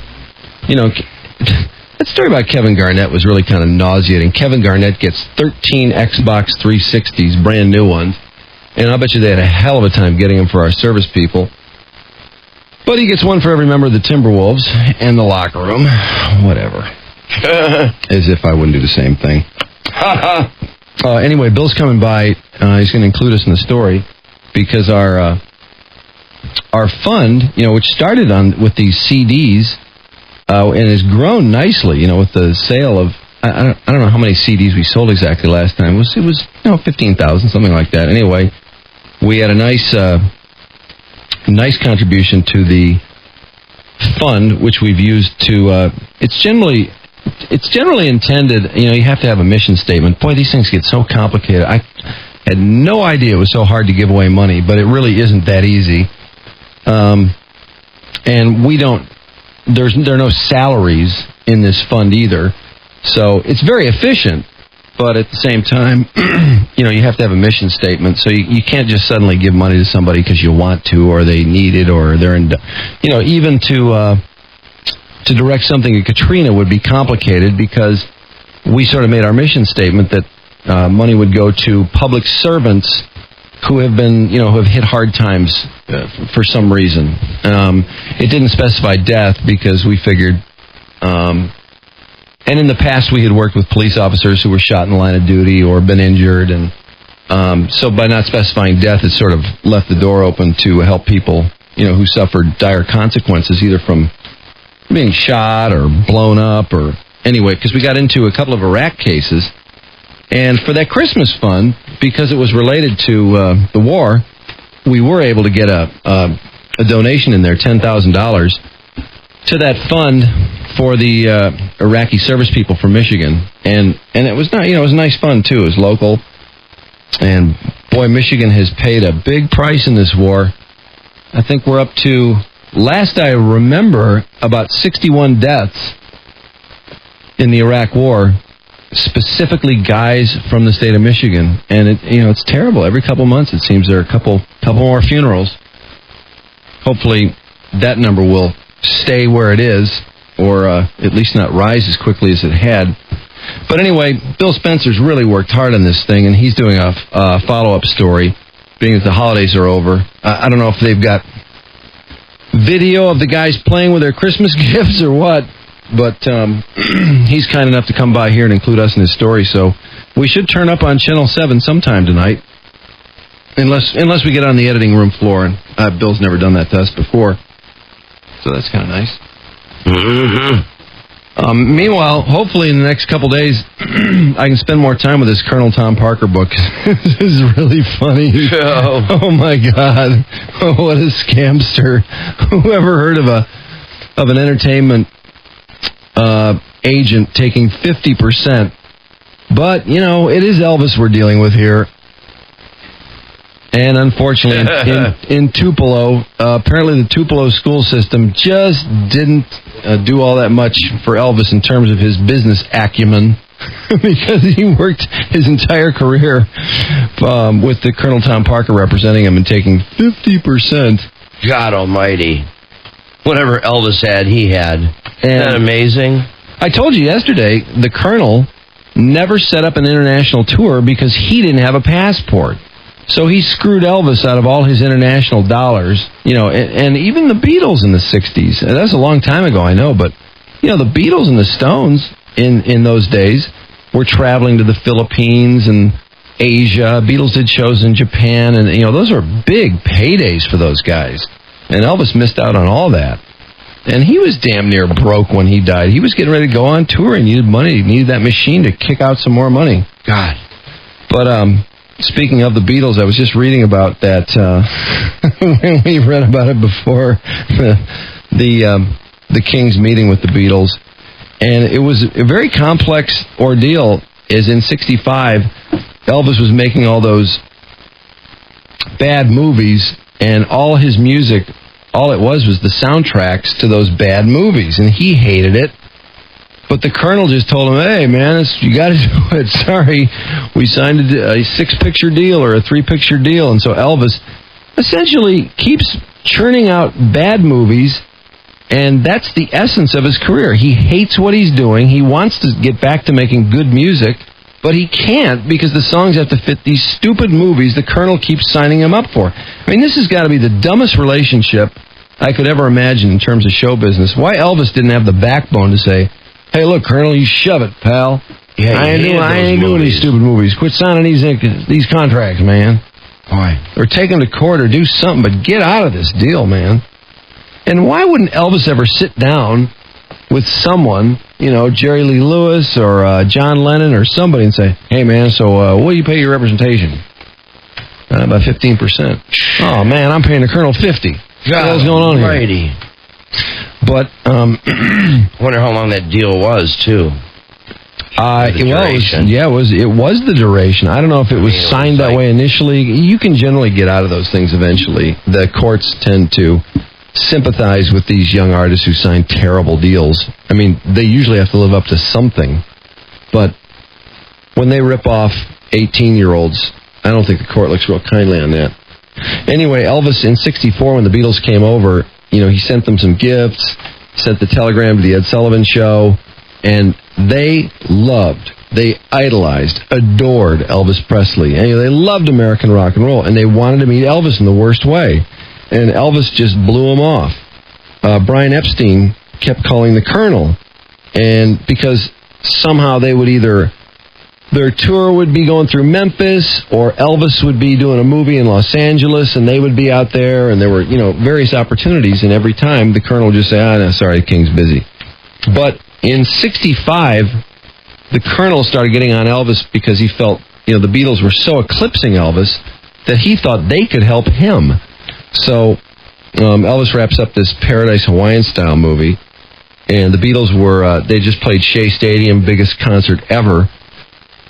And Epstein had just called the Colonel about meeting and, kept telling me, these guys love Elvis. They're dying to meet him. Well, the King, meanwhile, is bitter as hell about their success. But Parker, Colonel Tom Parker, persuaded Elvis that it was in his best interest to meet them. So they come to his house, and we'd heard about this meeting before, that Elvis kept calling them Beatle. Hey, Beatle, come here, man. Acting as if he didn't know their names, which everyone in America knew those four names. Really kind of ridiculous. But he did have them set up the jukebox so that it alternated an Elvis song with a Beatles song. And then the Colonel shows up and yanks the cover from the roulette wheel. And I guess they start playing a little roulette, which I guess Elvis loved to play roulette. Now, roulette is such a boring game. I can't believe how easily amused the King was. After an awkward beginning, and they said it was like an eternity, Elvis didn't say anything to any of the Beatles, and they didn't know what to say to him. Then finally they started to loosen up. I think they introduced alcohol to the equation, and things started to loosen up. And they started playing guitars, and they said finally Elvis wanted to play I Feel Fine. He played bass on it. Funny, I didn't know Elvis played the bass. No, not at all. And then they left, invited Elvis to visit the following night. They wanted to hang out some more. Elvis said he would, but didn't. And Elvis gave them these tokens, which said, let's see, they got tokens of appreciation, and I guess these tokens said Elvis and the Colonel, like they're this two-man entertainment project, like the Colonel has anything to do with it. They were small covered wagons that lit up when the battery-powered bulbs were activated. Jeez. Imagine these guys from England getting these lit up covered wagons. Wow. King was such a baby. Anyway, they were very happy though. They were just glad to have anything that said Elvis on it. How ridiculous. So after this visit, Parker starts working the media. Who are, everything is being written about music is about the Beatles and how rich they are and how much money they're making, how many records they're selling. So somehow the Colonel ends up getting this story written in Variety that implies that Elvis is actually making more money than any of the Beatles because they have to split theirs 4 ways. And around this time, Bill Black dies from Elvis's band. And Elvis doesn't want to go to the funeral, so he tells his wife that, I don't want to make a spectacle, so I don't think I better go. He acts like he's so concerned, but the truth is he doesn't want to go. It's really kind of convenient being kind of a star, I guess, sometimes, although usually inconvenient. That was a convenient way out. Anyway, this book, I swear, every page I open it up to, I've just been reading it during commercials, and it's really, I got to tell you, it's very funny. Colonel Tom Parker, The Curious Life of Elvis Presley's Eccentric Manager. I want to dig more into that. It's 21 after 11. Again, we may make it to Channel 7 tonight, which, and I know that's probably not the most exciting thing you'll hear today, but who knows what amusement could forthcome.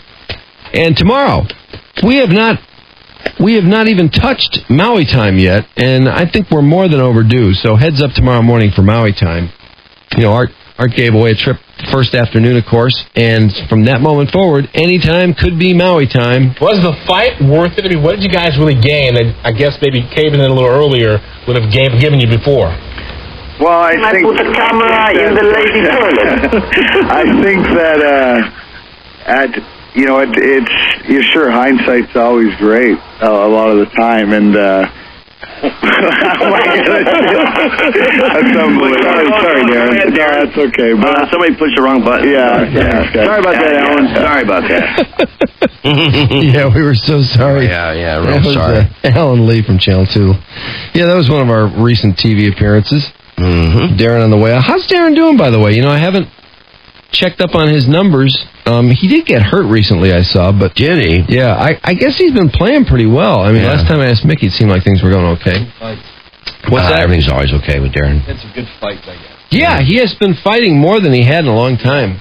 Which is great, because I thought there was going to be less fighting this year than ever. Mm-hmm. Anyway, tomorrow, heads up for Maui time, and of course the rest of today, by all means, as could happen any time. 101 WRIF and Budweiser sending folks to Maui, as we do every year. And all you have to do is listen for the voice of Arthur P. saying it's Maui time. Be caller 34 and you're on your way. Meanwhile, we'll wrap things up here at 11:19. It's about 40 outside. Supposed to just get up to 45-ish today, tomorrow, and Friday. And it's 41 degrees now at WRIF. One of the other things tomorrow, Jawbreaker, the author of Jawbreaker, which is the book the CIA does not want you to read. As this guy, what a stud. He really was the main, kind of the top dude in terms of trying to track down Osama bin Laden. Did track him down successfully a couple times and weren't able to take him out. But he's still... Oh, we need a break?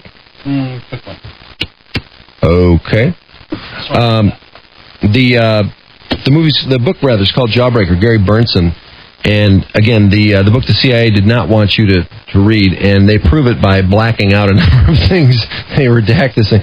It's kind of a bummer because you're reading this exciting CIA story, and these are the kind of things that, I mean, can you imagine being 8 years old and reading a book like this and just thinking, oh, would I love to be in Special Forces? I mean, it's really the James Bond kind of stuff. He's a field commander of the CIA. It's pretty amazing stuff in there. But it's weird getting a book like that. It's like getting a receipt from Kwame. Yeah, exactly. Everything's blacked out. But you know, most of it is not blacked out. And does he tell some great stories? Oh man, yeah. About trying to track Osama bin Laden down. Not to mention all the other characters he's been mixed up with. And he was pretty instrumental in that. When we first went into Afghanistan right after 9/11, there he was, and boy. Yeah, he was instrumental in getting the Taliban out of there, and this guy right in the trenches, really commanding a lot of the stuff going on. He is about as badass as they come. I mean, God, the stories in here, I just couldn't get over. Just the messes you get into in Special Forces, and they always find a way out, too. It's almost like they're America's MacGyvers.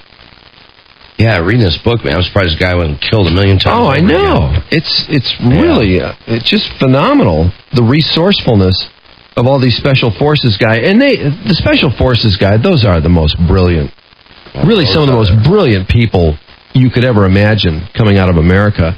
And even though they're not multi-gazillionaires, what they're doing is protecting this country and finding out things that we damn well better know. But, quite a career at the CIA, and now he's left that behind to become an author. And I don't know what his other plans are, but Jawbreaker is quite a book. It's Gary Burnson, Berntzen. And if you like reading about this sort of thing, the attack on bin Laden and al-Qaeda, a personal account by the CIA's key field commander, Gary Burnson. He'll be on tomorrow. Drew and Mike. Is it that hard to make us look cool? 101 WRIF. The Riff. All right, watch out, Maui timers. Could be any time. Meanwhile, we'll leave you with a gratuitous rock star. Thank you. Are you ready? Ready. Thank you, Detroit. Thank you, sir. Coolness aside, I'd like to say thank you. Thank you, Rudy. Say it! Say it! Thank you and stuff. Thank you, Jesus! Half a pack of cigarettes. It's dark, and we're wearing sunglasses. Hit it. 5, 4, 3, 2, 1, 0. All engines running. Commit. Liftoff. We have liftoff. Atomic batteries to power. Turbines to speed. Roger. Ready to move out. So far, Warren Chung has won cash and prizes totaling $3,152.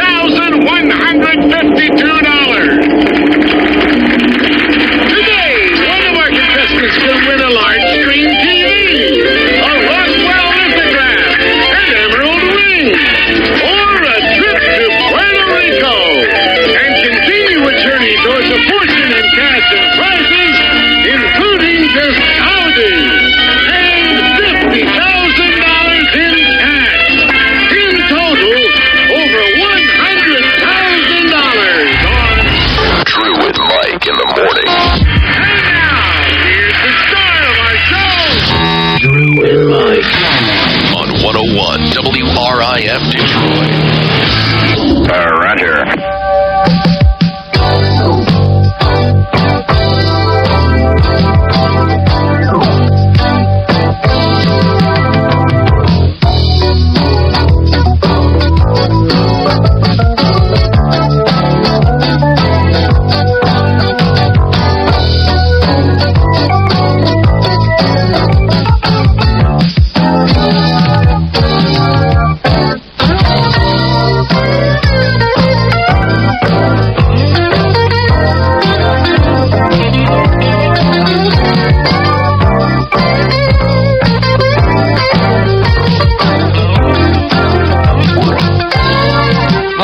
It is just about 6 o'clock at WRIF in Detroit. And what's going on today? Well, Frank Stallone, for one. This is funny. We talked to Sylvester just a couple weeks ago. He never told us Frank did the opening song in the movie. That's really weird. You would think he would have said something. Well, I don't know, but you know, it's funny. I've never quite understood that relationship between Frank and him anyway. I didn't either, because the last time we talked to Frank, we asked him, well, you know, if you want to talk to Sly like right now, yeah, could you do it? Could you call him? Could you get him on the phone? And he really didn't sound like he could to me. No, it was pretty iffy. I got a feeling that they never talk, and Sly thinks Frank is kind of a dork. Yeah, Frank's kind of a problem. Yeah, the kind of the bummer family member. Well, it's just that he needs Sly to get him some work. Yeah. Kind of the Steve Baldwin of the bunch. Something like that, yeah. Yeah. Hey, heads up, you Maui timers. We haven't had a Maui giveaway all week in the morning. And I just got a funny feeling. Today or Friday. Oh, I love that song. Today or tomorrow, it seems like we've got to have it. We always have it the first week. So heads up for Maui time, and much more coming up. We'll tell you about Drew and Mike, gratuitous rocks. I think for somebody. Ready? Ready. Thank you, Detroit. Thank you, sir. Coolness aside, I'd like to say thank you. Thank you, Rudy. Say it! Say it! Drew and Mike. I tuck them in. I put a little music on, give them hot milk. It's very charming. 101 WRIF Detroit. Riff Rock. All right, it is 6:08. A little chilly this morning, but not as cold as yesterday. It's 32 outside. In Maui, it's 73 with a high of 82. Ooh, not bad. Let's see. Maui's about 6 hours behind us, aren't they? Yeah, okay. So it's 12:09 and 73, but it'll get up to 82 tomorrow. Traffic today brought to you by Motor City Casino. Right now you can spin as much as you can win when you play Motor City Casino's hot new game, Money to Burn, Tuesdays and Wednesdays, now through January the 17th. Hey, move your ass! Lousy traffic jam. Traffic report will get me out of this one. All right, stress. Que pasa? You know what? 8 Mile Road, really pretty boring. 8 Mile Road, both directions at Woodward. Right lane is going to be shut down really today through, the end of the week for bridge repair. That's it. No accidents. I don't see any new construction except this year. That's it. No traffic. Okay. Hey, coming up in sports, I don't know if you heard about this, Trudy, but did you hear Barry Bonds now, it appears, failed a drug test last year? Last year? Last year, yes. Wow. Well, they've been talking about releasing what were supposed to be the anonymous results from 2003. Yeah. When they were testing people, and they told them, hey, this is anonymous, it'll be destroyed, don't worry about it. If you test positive, we're just trying to find out how serious the problem is. And 100 guys tested positive, and there's talk now that this list of 100 names is coming out. And in the midst of this story, Bonds, who supposedly is completing the final language on a $16 million deal with the Giants, it's revealed that he tested positive for an amphetamine last year. Oh, he's doing speed, too. Yeah. And then listen to this. Guess what Bonds said? I got it from Mark Sweeney, my teammate. Oh, my God. He throws him under the bus in the process? Oh, yeah. He just fires Sweeney under the bus. And Sweeney's like, I don't think so. What is wrong with him? He is such an a-hole. That is just so typical. I couldn't believe he did that. So I don't know what this does with his contract situation or what it does with his, it's funny. In San Francisco, he's still popular for some reason. Everyone else can't stand him. He probably, if this contract blows up in San Francisco over this amphetamine test, he may be done. Because I don't know who else would sign him. But anyway, that was a pretty big sports story that broke late yesterday, and a little more information coming up on that. You're brought to us by Boyne Country Sports. Winter finally woke up at Boyne, I should say. Lift and lodging packages starting at $127 per person per night, and including lodging, lift tickets, and the breakfast buffet. Visit Boyne.com and book it online. He didn't exactly come out to say, I bleeped this all up. Wouldn't you have loved to hear that?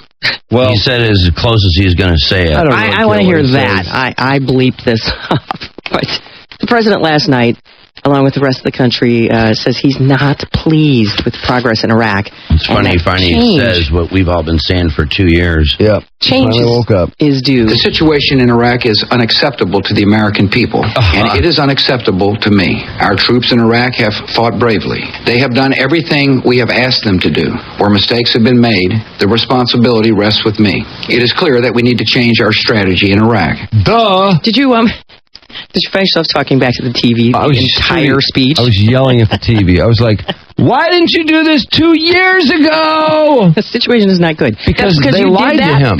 Because we were lied to, that things were going so well. It's just a matter of turning that corner. We're almost turning the corner. I think they just told him what he wanted to hear. Yeah. It's that pretty simple. much. But, just based on the death toll. He's the president, and it's his job to find out what the truth is. Well, it's his job to ask people who are other than butt kissers what's really going on. We've been wondering, too, where they're going to get these troops. And look at the effort it's going to take to come up with this 20,000. Yeah, I know. Look at these tours. These guys have been out there multiple times. They have to be extended again, pulling people from Afghanistan. I mean, in the end, there is 3 and 4 tours of duty these guys are taking. So in the end, I feel so bad for these people. I'm starting to think that's why it is such a lame amount of troops, is because they can't come up with 50,000. They'd have to pull them out of Japan, Korea, some base in Europe. Yeah, so the recruiting efforts have been down, all that kind of stuff. Of course, and like I say, Clinton pulled way back on defense spending. It's been building. It's been going downhill, the military, for a long time. Now all of a sudden, now when you need it, you just don't have enough. Which is why they have to tap Iraqis. If the Iraqi government does not follow through on its promises, it will lose the support of the American people. And it will lose the support of the Iraqi people. Now is the time to act. No. The Prime Minister understands this. Past tense, dude. Lost. Well, support of the American people. We talked about the trophy yesterday. This Israeli technology that takes these airborne IEDs, RPGs. Right out of the sky. RPGs, right. Takes them right out of the sky. And it's just like the armor on the Jeeps. Same thing exactly. Available now, and they're balking. They're trying to do this on the cheap. They know that they have so overspent. And, the Paul Wolfowitz is the neocon who told us when this war started, it would cost $26 billion. We're around the $200 billion mark. He runs a bank now. We should just take it out of there. Okay, he said it's going to be $20 billion, pay us back. They keep saying whatever the troops need, we're going to give it to them. Whatever they need. So this is something that they could really use because there's a lot of deaths from these things. And yet, it's just not true. The Pentagon is lying about it. They're claiming, you know what, you can't load it from inside the vehicle, blah, blah, blah. Meanwhile, as you mentioned yesterday, Trudy, they're in Israel. Lisa Myers is from NBC interviewing this guy. He's like, here's the reloader. It's right here. Yeah. Of course you can do it. You remember the other thing is those amazing bulletproof vests. Remember we were talking about that, too, several months ago? It's one thing after another. There's incredible vests out there that have been tested that can take all kinds of hits from some really strong bullets and this, that, and the other. And the families are trying to buy these things for their loved ones. You know, and then what happens is when the families do this, they run into stuff like, sorry, that's not how we do things here. There's no specs for that, and you can't just send your son something, you know, and that he can use in warfare without the approval of the Pentagon. Right, that's exactly what happened with these vests. They started getting them, supplying them to their loved ones, and then the government starting to see this thing, starting to become a trend, said, okay, hold it. Just so you know, if your son or daughter is killed wearing one of these vests, we're not going to, you've lost your benefits, your death benefits. Yeah, as if these vests would make them die easier. Yeah, yep. So that was exactly what they did. I don't know. The whole thing is just so annoying. Yeah, it really is. Like you said, yelling at the TV was probably the sport in about 65% of Americans' homes last night. Well, it's amazing to hear this guy finally get it. It just sounds so corny. Well, I don't know. He had to get it. That's the thing. He had to get it. He could no longer pretend. And no, when his presidency is coming to a close. When he mentioned the Baker-Hamilton report last night, as if that was one of the things that he was using to make decisions, I wanted to slug him through the TV. I want to just try it, just to see if it would work. Because he has so ignored that report. They said when they did that, and these are the brightest minds in America, the most bipartisan group you could ever imagine. And they said, look, this is not one of these things where you can just pick and choose. This is what we think. This is a whole strategy plan. Either take it on the whole or just forget it. Right. And don't pick and choose from it. And what does he do? The first thing out of his mouth was, we're not talking to Iran or Syria. I'm not talking to them. And that was one of the main recommendations they had. Off the table. Yeah. Nothing should be off the table. But so don't tell us that you're going to use the Baker-Hamilton report, or this is part of what led you to this decision. Right.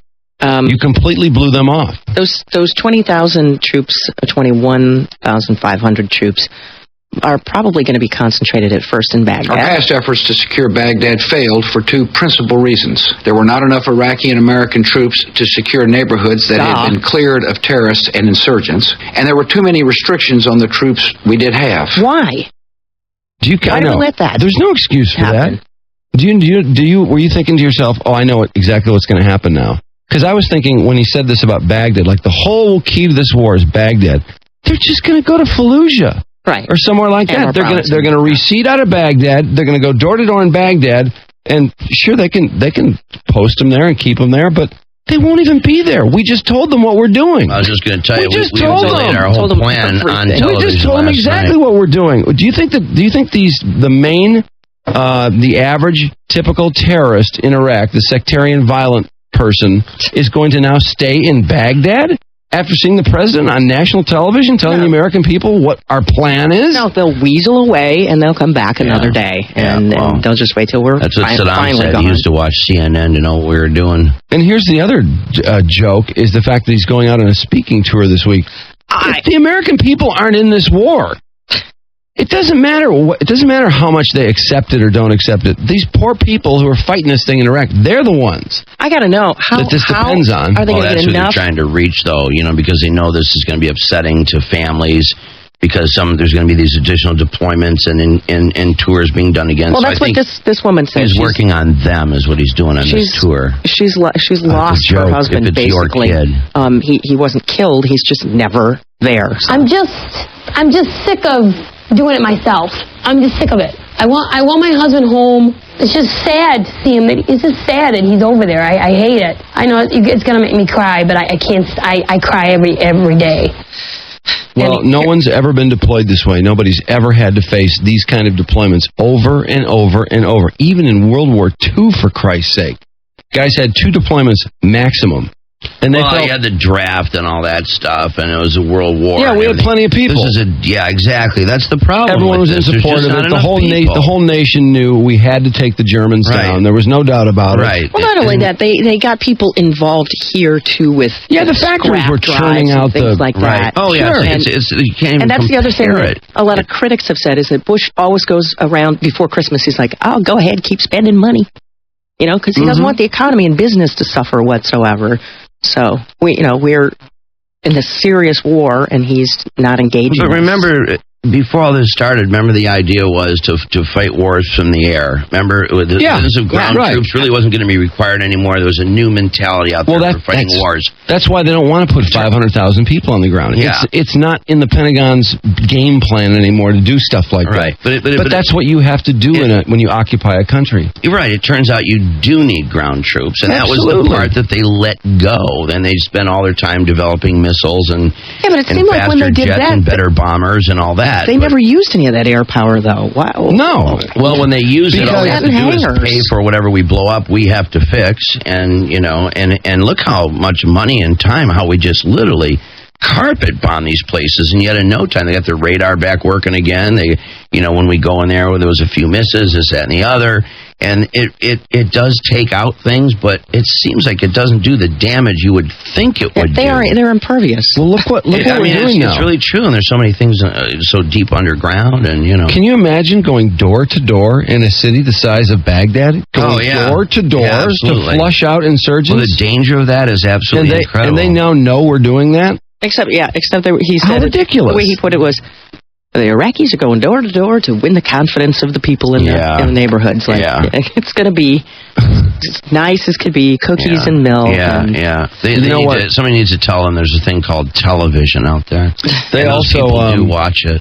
The Iraqi army, many of these people that rejoined, so the Baathists, first of all, you had the Saddam loyalists, many of them rejoined. Many people who just needed money because there are no jobs joined the army, and when the bullets started flying, these guys just dropped their weapons and they were gone. Yeah, they were out of there. Training these people to be effective as peacekeepers has just been a laborious, joke, pathetic and I don't know process. why that's going to change now either. It's not going to change. That's a mentality. That's something that's it's just a way of thinking over there. To be a democracy, to be a successful democracy, just doesn't mean that darn much to them. No, they don't. They still don't only understand means something to us. It's a tribal mentality. They've operated a certain way their entire history, and they're not going to change it now.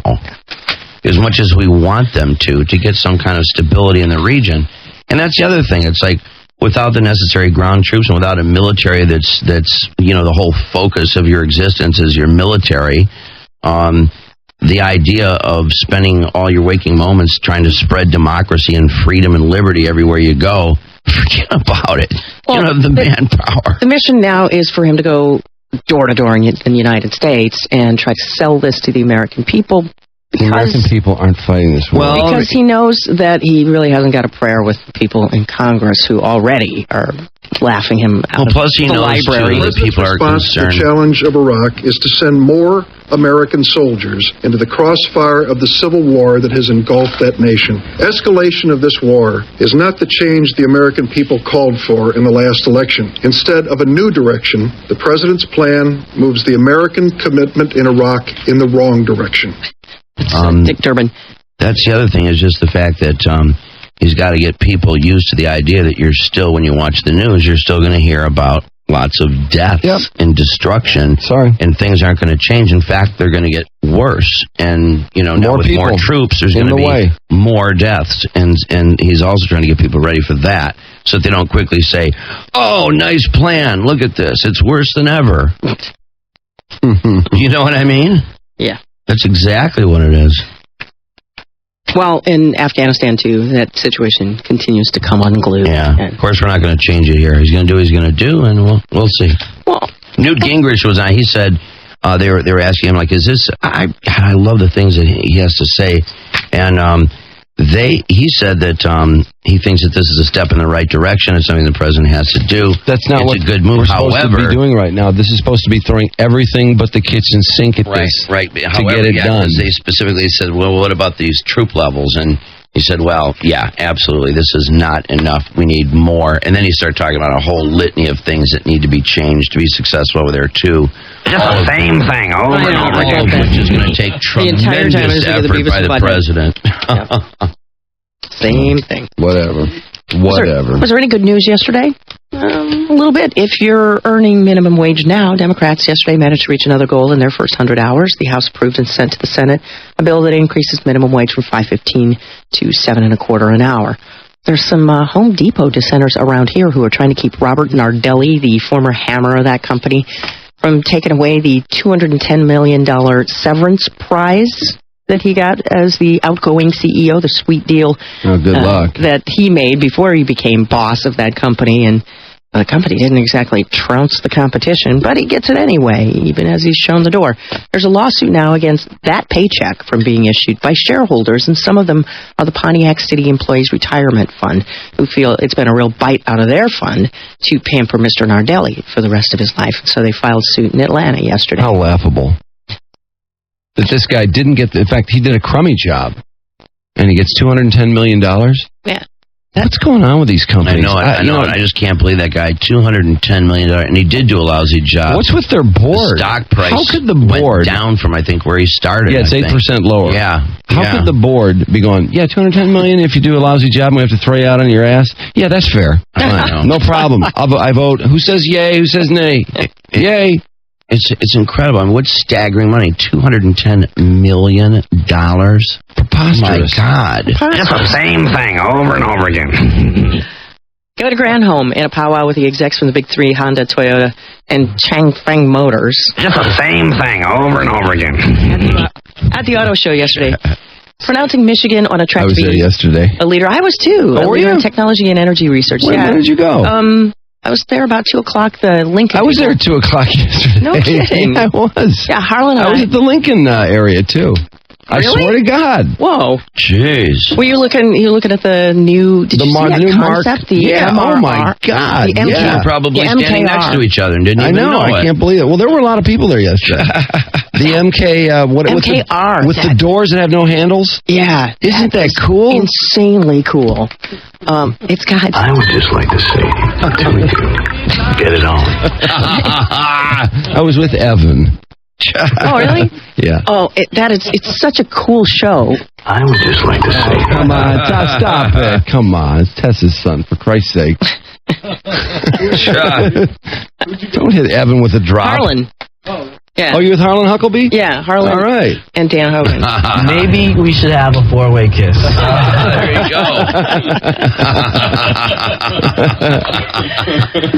That car is the coolest looking thing I've ever seen. But did you notice that it had no handles on it? Yeah. There are no handles on the doors. It's the weirdest thing. It's like, how do you get in this car? And we were standing there looking at it, and finally we stopped the guy who finally rotated to us. Yeah. Because it's rotating. Guy model? Guy model. Oh. Yeah. He was, I know, that's what I wanted to say, but this car was so cool, Mark. Yeah, it was, probably didn't have not a handles chick on it so car. women don't hurt their fingernails. Yeah. But I said, it's a chick car. I said, this is the coolest car. How do you get in it, though? And he said, see those buttons on the door? And sure enough, at the top right-hand side, there was a button you push, and boom, the door opens. Oh, my God. Yeah. That's insane. And, of course, it opens, like, Right. I mean, it doesn't just fly open. I know some of those automatic features are incredible on those Lincolns. Like they were showing me just some more to break. Oh. They were showing me the that Navigator. Car to me, please. I love that car. They were showing the Navigator, and they're like, it's all power. Everything you touch does, whatever you want it to, just the touch of a button. Were you kind of blown away though about the Lincoln? I thought Lincoln had some of the best cars, both concept and models. Yeah. Of any of the stands. That car, actually, we walked all the way through from one end to the other, and it came upon a cluster, and it was around that MKR of people just going, wow, look at that. It's one piece of glass from the windshield all the way back. Yeah. Did you know that? Yes. Did John tell you? Well, yes. And also, did you see what's kind of weird was the, what do you call it, between the two bucket seats in front? The console. The console, yeah. The console was really strange. It was kind of high, and it just kind of looped down all the way to the back seat almost, and then there was a gap between it and the area below it. which I don't know. It was kind of. I wanted to find out what the why they made that way, and Oh, there's a reason. I'm sure there is. And they put the imprint, the Lincoln Star. It's imprinted in the tires. Is that right? 21s. Wow. Yeah. Anyway. Well, did you see the Volt, by the way? No, I didn't get to the Chevy. It wasn't far from there. Yeah. But the Volt, that is a damn cool car. It's GM's hybrid. Right. Yeah. And it's a gorgeous car. But the question is, where are we on hybrids in this country? Will they pay what it costs to buy a hybrid? There was a cool looking hybrid. Keep it for 3 or 4 years because you can save money. You save money on the gas. Tied to gas prices. Or you're supposed to get a tax break. break. Gas prices go up, people start buying them. When they go down, they quit buying them. I was thinking about it until I got yelled at in this room yesterday. What? Buying a hybrid. Well, we were talking I'm all about for hybrids. It depends. You didn't yell at me. In the long run, you'll save money, but at first, if you're out to save money, you won't. They're more expensive, and it takes a while before it balances out. Because you still have to buy gas and. Could have just said that yesterday. But you did. You yelled at me. You start saving. You start saving money. You want to save money, and you're not going to save money by buying a hybrid. The minute you buy the car, though. The same here. I'm not. It's not that that I'm trying to get off and get a cheap car or something. I think it's important. This global warming situation is absolutely. I think it's finally hit not only the corporate public. But the American public is finally buying into global warming. And if I felt that people were going to buy hybrids to help, I would do it too. Sure. I just don't know. This? Are they hip to Yes, they are. Yeah. They're very hip. The U.S. is probably the slowest on the uptake of any country in terms of hybrids. Not only that, but I just hate going to gas stations. You're still going to have to go to a gas station. About it either. Yeah. Not often. Not with a Volt. No. You plug it in your garage. I'm still not sold on electric anything. My mom drives. My mom drives just one. That's how easy it is. And my mom is driving a hybrid. Can you believe that? No, I can't. I mean, she's not terribly technical. Yeah. And she has an easy time. She says it's simple. You plug it in. Plug it in. She just plugs it in. She plugs it in. Can you imagine forgetting to plug it in, though, and you run out the morning to go to work? Oh, God! Oh, jeez. Well, you have so much time. By the time it runs down, you've got so much time to take care of that. It's not like but you how have many to times plug you it in drive around every day. All right, well, if you like to you don't want to like it, I don't think you're going to like it. You tired of arguing? Why don't you go tell your mom to shut up? Your mom is her and I know, because I has done it with her. Oh, God. Just the same thing over and over again.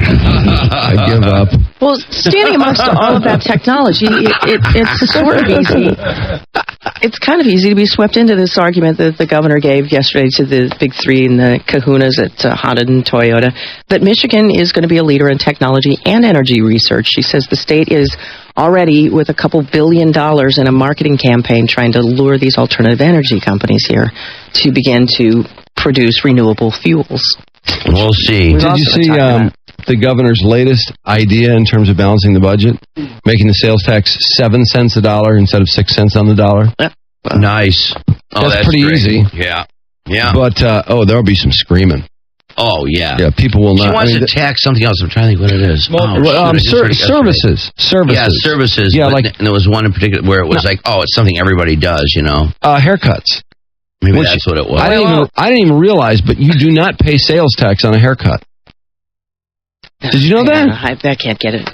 I had no idea. She's really I didn't realize that. Boy, she sounds like she's been banging away, sitting in the conference room. Okay, with a white what piece can of I paper tax? and a Yeah, pen. exactly. All right, let's talk about things that people do all the time. Haircuts. Right. Right on the board. What else?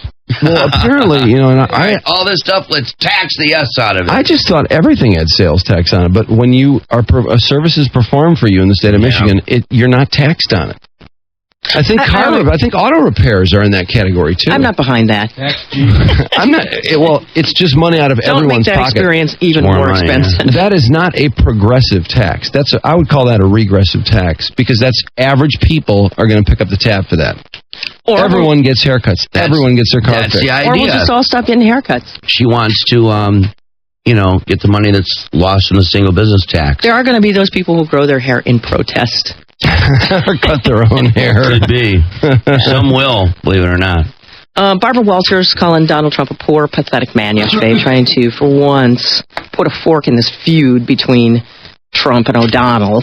What is she doing getting involved in this? What an idiot. Trying to make it What go a away, fool. supposedly. Although I was wondering if some of this is in part a way to get attention for The Apprentice. No, But- not at all. Yeah, Far from it. she's going to get her ass chewed by Trump. No, In this fact, is a real fight. Trump already came back and wailed away at them yesterday because they were cheering because The Apprentice did badly. Mm-hmm. Now, how professional is that? Barbara Walters and Rosie O'Donnell, these are two alleged broadcasters. They're cheering because Donald Trump's show did third or came in third in its time slot. And do you realize how many shows like that employ people and they're cheering because the show allegedly bombed? Well, Trump came back and said, hey, wait a second. Shut the hell up. You're lying again from 10:30 to 11 a.m. Because the New York ratings came in yesterday. And they called her. The show was number one from 10:30 to 11 o'clock. So it picked up steam as it went. And they expect the final numbers on it to be much better than they thought. Mm-hmm. He then checked in and called Walters a liar and a sad figurehead on Barbara, a failing show. I know, a sad figurehead. That was my favorite part. And something about a third-rate comedian. What was the rest of that sentence? I'd look her right in that fat, ugly face of hers. I'd say, Rosie, you're fired. She's taken the low road for the sake of her show. She's become a sad figurehead dominated by a third-rate comedian. There you go. Boy. He never runs out. He never runs out. And you know what? Everything he says is true. Here's what pisses me off about this whole thing. Him in this fight. The two of them, though, with Rosie saying, Barbara, you okay? And Barbara back, oh, I'm okay, darling. Yeah, sure. Oh, shut up. Catherine Cryer, she says she knows Barbara Walters, and after what happened with Rosie calling her an effing liar, the other day, that is not something Barbara will handle properly. She will absolutely get rid of her for that. She'll remember that forever. Well, how could you forget that? There's 20 people standing around, people who are doing hair and makeup. Yep. And you've got this person who's a member of the 4-person crew calling another member an effing liar in front of all these people. The other member whose show it supposedly is. Her boss. Barbara Walters. Her boss. Her boss. Calls her an effing liar after Barbara Walters goes out and lies on television to support her. Nice. And she's pissed because satellite trucks are near her vacation. It's like, you started this, you stupid fat slob. Exactly. She started it. He responded. And that's what it's that simple. And yesterday they were making a big deal on, I don't know if you guys saw Entertainment Tonight, but there were all these Hollywood people like, oh boy, how are we going to make this stop? Oh, I know. Oh my goodness, this is just awful. I can't believe Hannity actually interviewed Elizabeth. Oh God, was that a stupid interview? Elizabeth Hasselbeck. Oh, please. Oh God, Drew, was it ever stupid? Well, this is just The View trying to get ratings off it now. What a joke. Again, in an effort to block some of these lawsuits, they're heavily talking about how Rosie is a comedian so they can position this thing. Exactly. No, listen, she's a comedian. Everything that she's saying is comedy. It's hyperbole. No, that was not comedy. That was Rosie O'Donnell pissed off at Donald Trump. Exactly. That was not funny. Yeah, and then Elizabeth don't try and sell me that pile of crap. Yeah, Elizabeth's like, well, this show has always been about opinions. Like, no, honey, all the amount of time that you've been on The View, it's never been like this until Rosie came on board. This is the shows have been going down lately, irritating everybody. Kelly Ripa, Oprah, the Ching Chong they ripped stuff. Oprah a new ass, and that absolutely that whole is comment designed to was draw never more like people that. into it because the conflict is what people are looking for. I mean, but here's the amazing thing. Now the View is kind of ho hum. So what? And so now people kind of are concentrating on it because of this. They're milking the hell out of it. But here's where I really break with the View and all these controversies. I think they've been wrong in every single one of them. Well, they're all driven by Rosie. From calling Kelly Ripa homophobic, I think. This is all Rosie. You're wrong. He was an a-hole, and he had no business doing that to her. He was a guest on the show. Then you got put your hand up against her mouth. Homophobic swipe at him. Either. No, she didn't. And then and then none of that. He's not even out of the closet, you moron. Yeah. So she outs Clay Aiken essentially. Yeah. No, it was absurd. Then the Ching Chong thing, she was wrong. Yeah. Clearly outrageous. Danny DeVito positioning him as a drunk. Yeah, they basically let a drunk person on their show. They knew he was drunk. Yeah. And she came out to inform us that he's not an alcoholic. Yeah. Oh, okay. Thank you very much. I'm glad you're able to make that judgment in one day. Yeah. Well, again, and then this is what I really am bothered by about the whole Trump thing. is the beginning of this controversy is Rosie O'Donnell couldn't stand that Donald Trump could stand in moral judgment of Miss USA. He owns the pageant. This woman is going around New York sucking face with women, getting bombed off her ass, throwing up. I mean, there's pictures on the web. He's got a real problem. He owns the pageant. Who else is going to make this decision? Is Donald Trump supposed to go, you know what, I'm such an immoral human being. I found someone moral, though, who's going to make the decision for me. Of course not. He owns the frickin' pageant. And I think what he did was the right thing. He said, hey, look, I'll let you be Miss USA. Just go to rehab. He gave her an out. I thought what he did was very, actually, benevolent. Well, wasn't it the right thing to do? Everybody feels that way about it. I mean, this is Rosie once again. You know, yeah, she just always Rosie. She couldn't stand the fact that he was standing in judgment of someone. He owns the pageant. Of course, it's his job to do that. Well, and she can't stand the fact, too, that this girl is hot and she isn't. That she's a fat slob lesbian. Oh, I'm sure she hates pageants. You know she can't stand the fact that these hot women are all gathered together and she doesn't have a chance of laying a paw on one of them. Exactly. That's the whole problem. I'm sure that drives her nuts. I think that's what's at the root of the thing. It's jealousy of these women that are beautiful, that she can't have and never will. I'll just repeat myself, but would Donald Trump seriously get up and say, you know what, I'm just too immoral to make this decision. We need someone... No, of course not. Well, Elizabeth Hasselbeck is all concerned about the direction she's going with her Playboy centerfold modeling. Shut up. And this isn't a way for anyone who's weakened by alcohol. Let's go to rehab. You don't take somebody that's trying to recover and have them pose nude, and that's the bigger issue than the argument.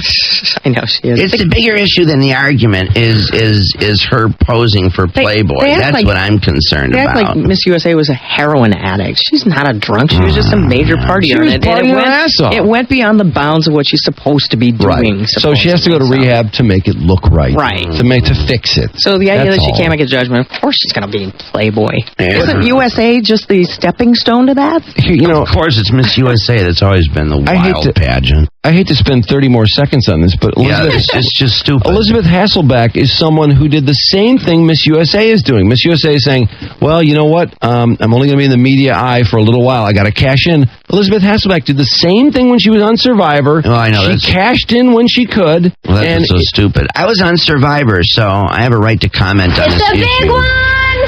So I was on Survivor, so let me tell you what I think. She was just lucky enough to land a good broadcasting job. She was really lucky. Amazed. But she's going to judge this girl who, is doing essentially the same thing just because she'd never posed nude.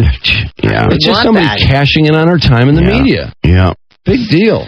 Marsha Cross on bed rest. She's expecting twins in April, so they had to, for some reason, make up a storyline where they parked her in bed, TV Guide says, on the show.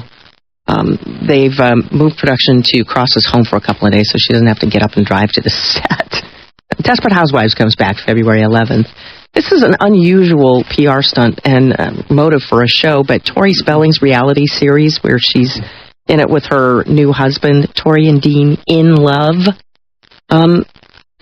She reveals that $800,000 is all she got from her dad's estate. Yep, that's true. So...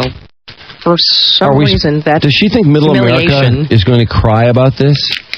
She had a yard sale and was selling like $10,000 gowns that her father had bought for her for 90210 and all this other garbage because God forbid that Tori Spelling is asked to live on $800,000. Well, that's a lot of money. To an average person. I'm only getting $800,000 from my multi-million-dollar dad. Watch the show, March 21st. Gary Glitter could get out of prison early.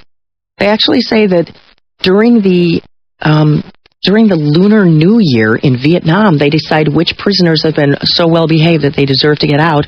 Ask fellow inmates about it, and Gary Glitter could be one of them. They say that he may go back to molesting young girls sooner than he thinks. I have been touched by your kids, and I'm pretty sure I've touched them.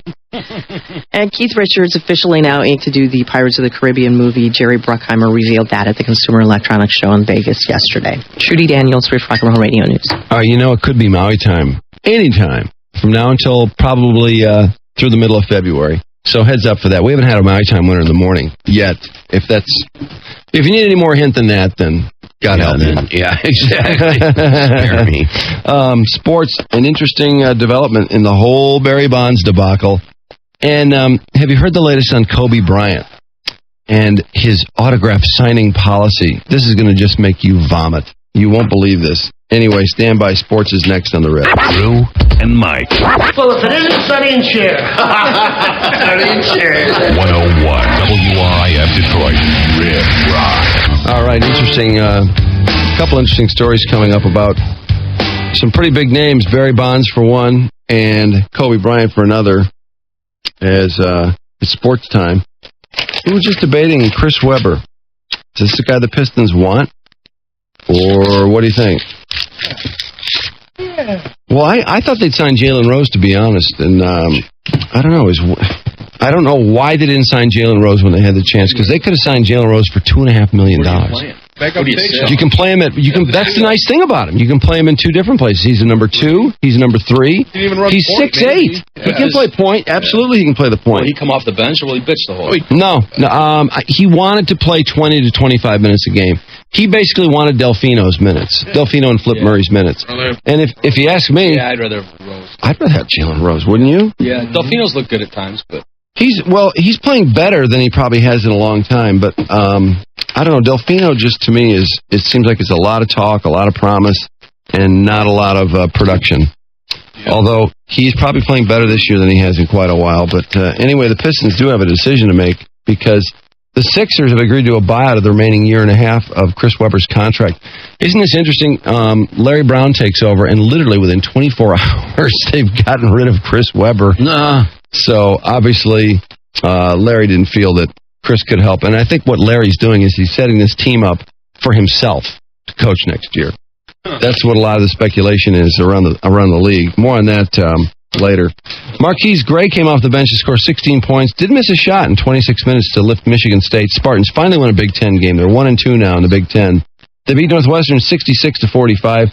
Gray was 7 for 7 from the field and 2 for 2 from the line. Had 13 points.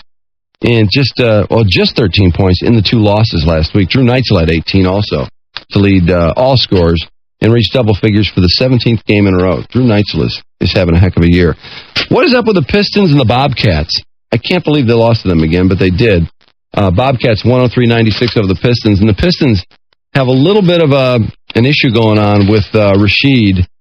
Rasheed Wallace did not start last night against Charlotte for what Flip Saunders calls basketball reasons. Against Philly Tuesday, Wallace was benched after calling to say he'd be late to practice.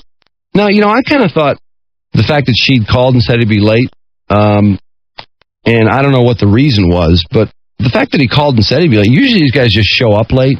Yeah. But he said, hey, I got a little personal problem to take care of. I'm going to be late. And Flip had no sympathy, didn't start him. Sheed came off the bench, though, and then again, he doesn't start last night.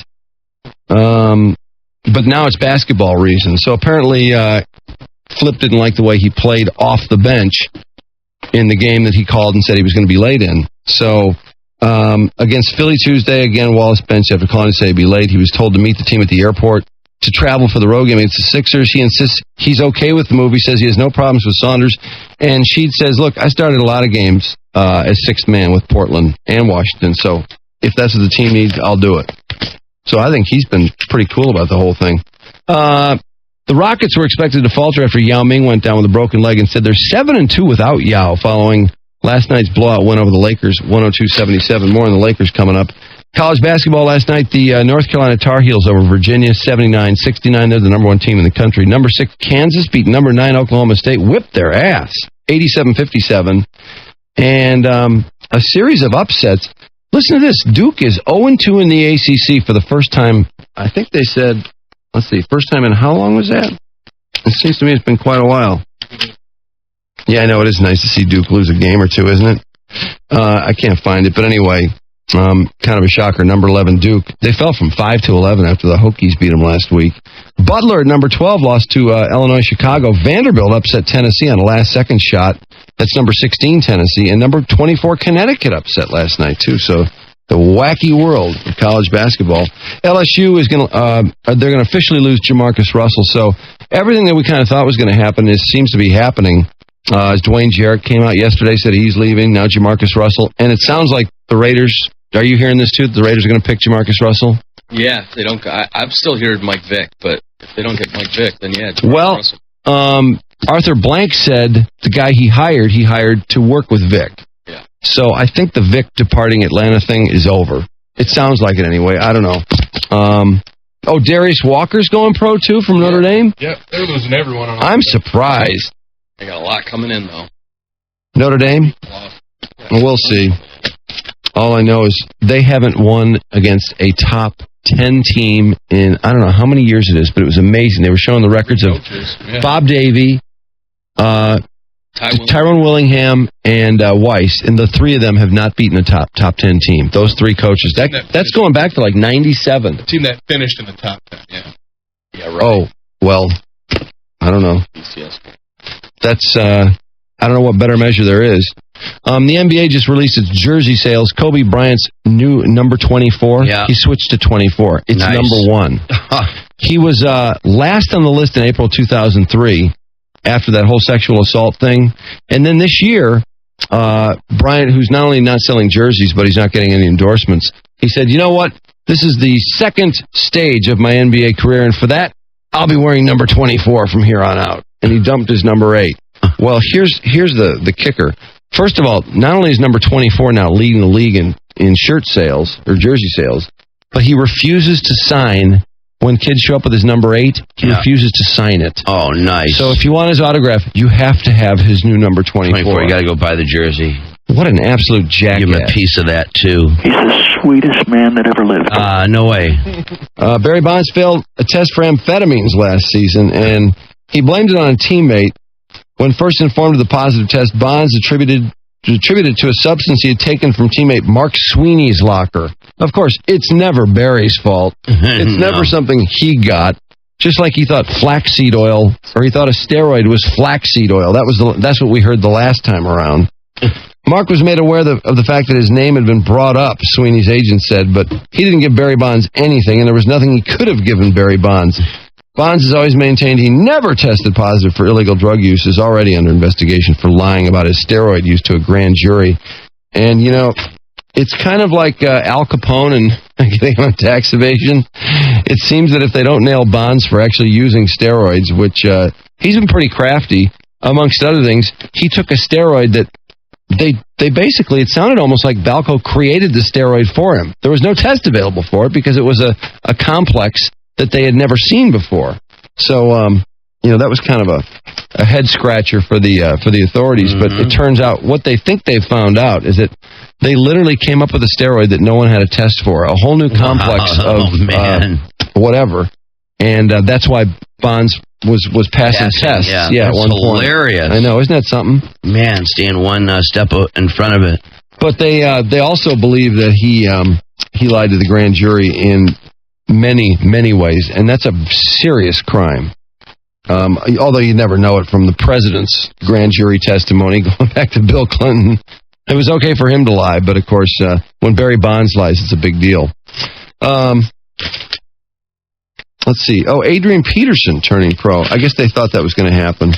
And two women are suing Junior Seau, claiming the future Hall of Famer drunkenly called them female-specific profanities and tossed drinks on them during a bar confrontation last year. The women are identified as Jane Doe 1 and 2. In their January 8 complaint charge, the 37-year-old linebacker physically threatened and attacked them at Sidebar, a popular San Diego night spot. The Superior Court lawsuit, an excerpt of which you'll find enclosed, does not detail what precipitated the incident, though a footnote in the document does quote what Seau reportedly said to the Does. Put your shirt on. Your boobs are too small. He allegedly counseled Jane Doe number 1. Jane Doe number 2 allegedly received this fitness advice. Get on a treadmill, you... God, he called her the C word. Whoa. Yeah, and this is he's yelling across the bar at them. Man, what's wrong with that? What a class guy. Wow. As a result of the incident, the lawsuit contends the women suffered property damage and mental and emotional anguish for which they are seeking unspecified compensatory and punitive damages. The complaint, which notes that this would not be the first time Seau has shown his intolerance, refers to a pair of previous incidents that have clouded the star's reputation. During a 2004 banquet speech, Seau assured the audience he was not a faggot. A year earlier, he suggested The only way to stop teammate LaDainian Tomlinson, a star running back, was to give him a couple of pieces of watermelon and load him up with some fried chicken. Oh! Seau, who was named to the Pro Bowl 12 times in his 13 years, signed last August with the Patriots, and then he got hurt.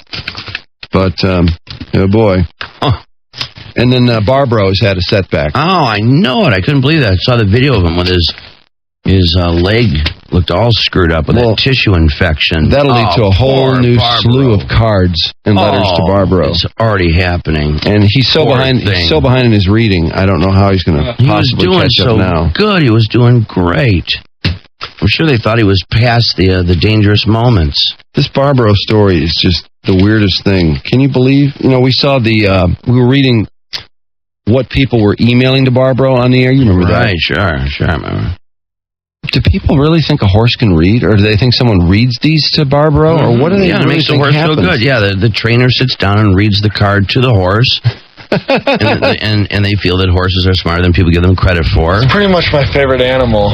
And it's something positive, and it puts a positive charge in the stall, and it assists in healing for the animal to hear good things about it. I don't know what to make of this. Wow. Well, we've got a...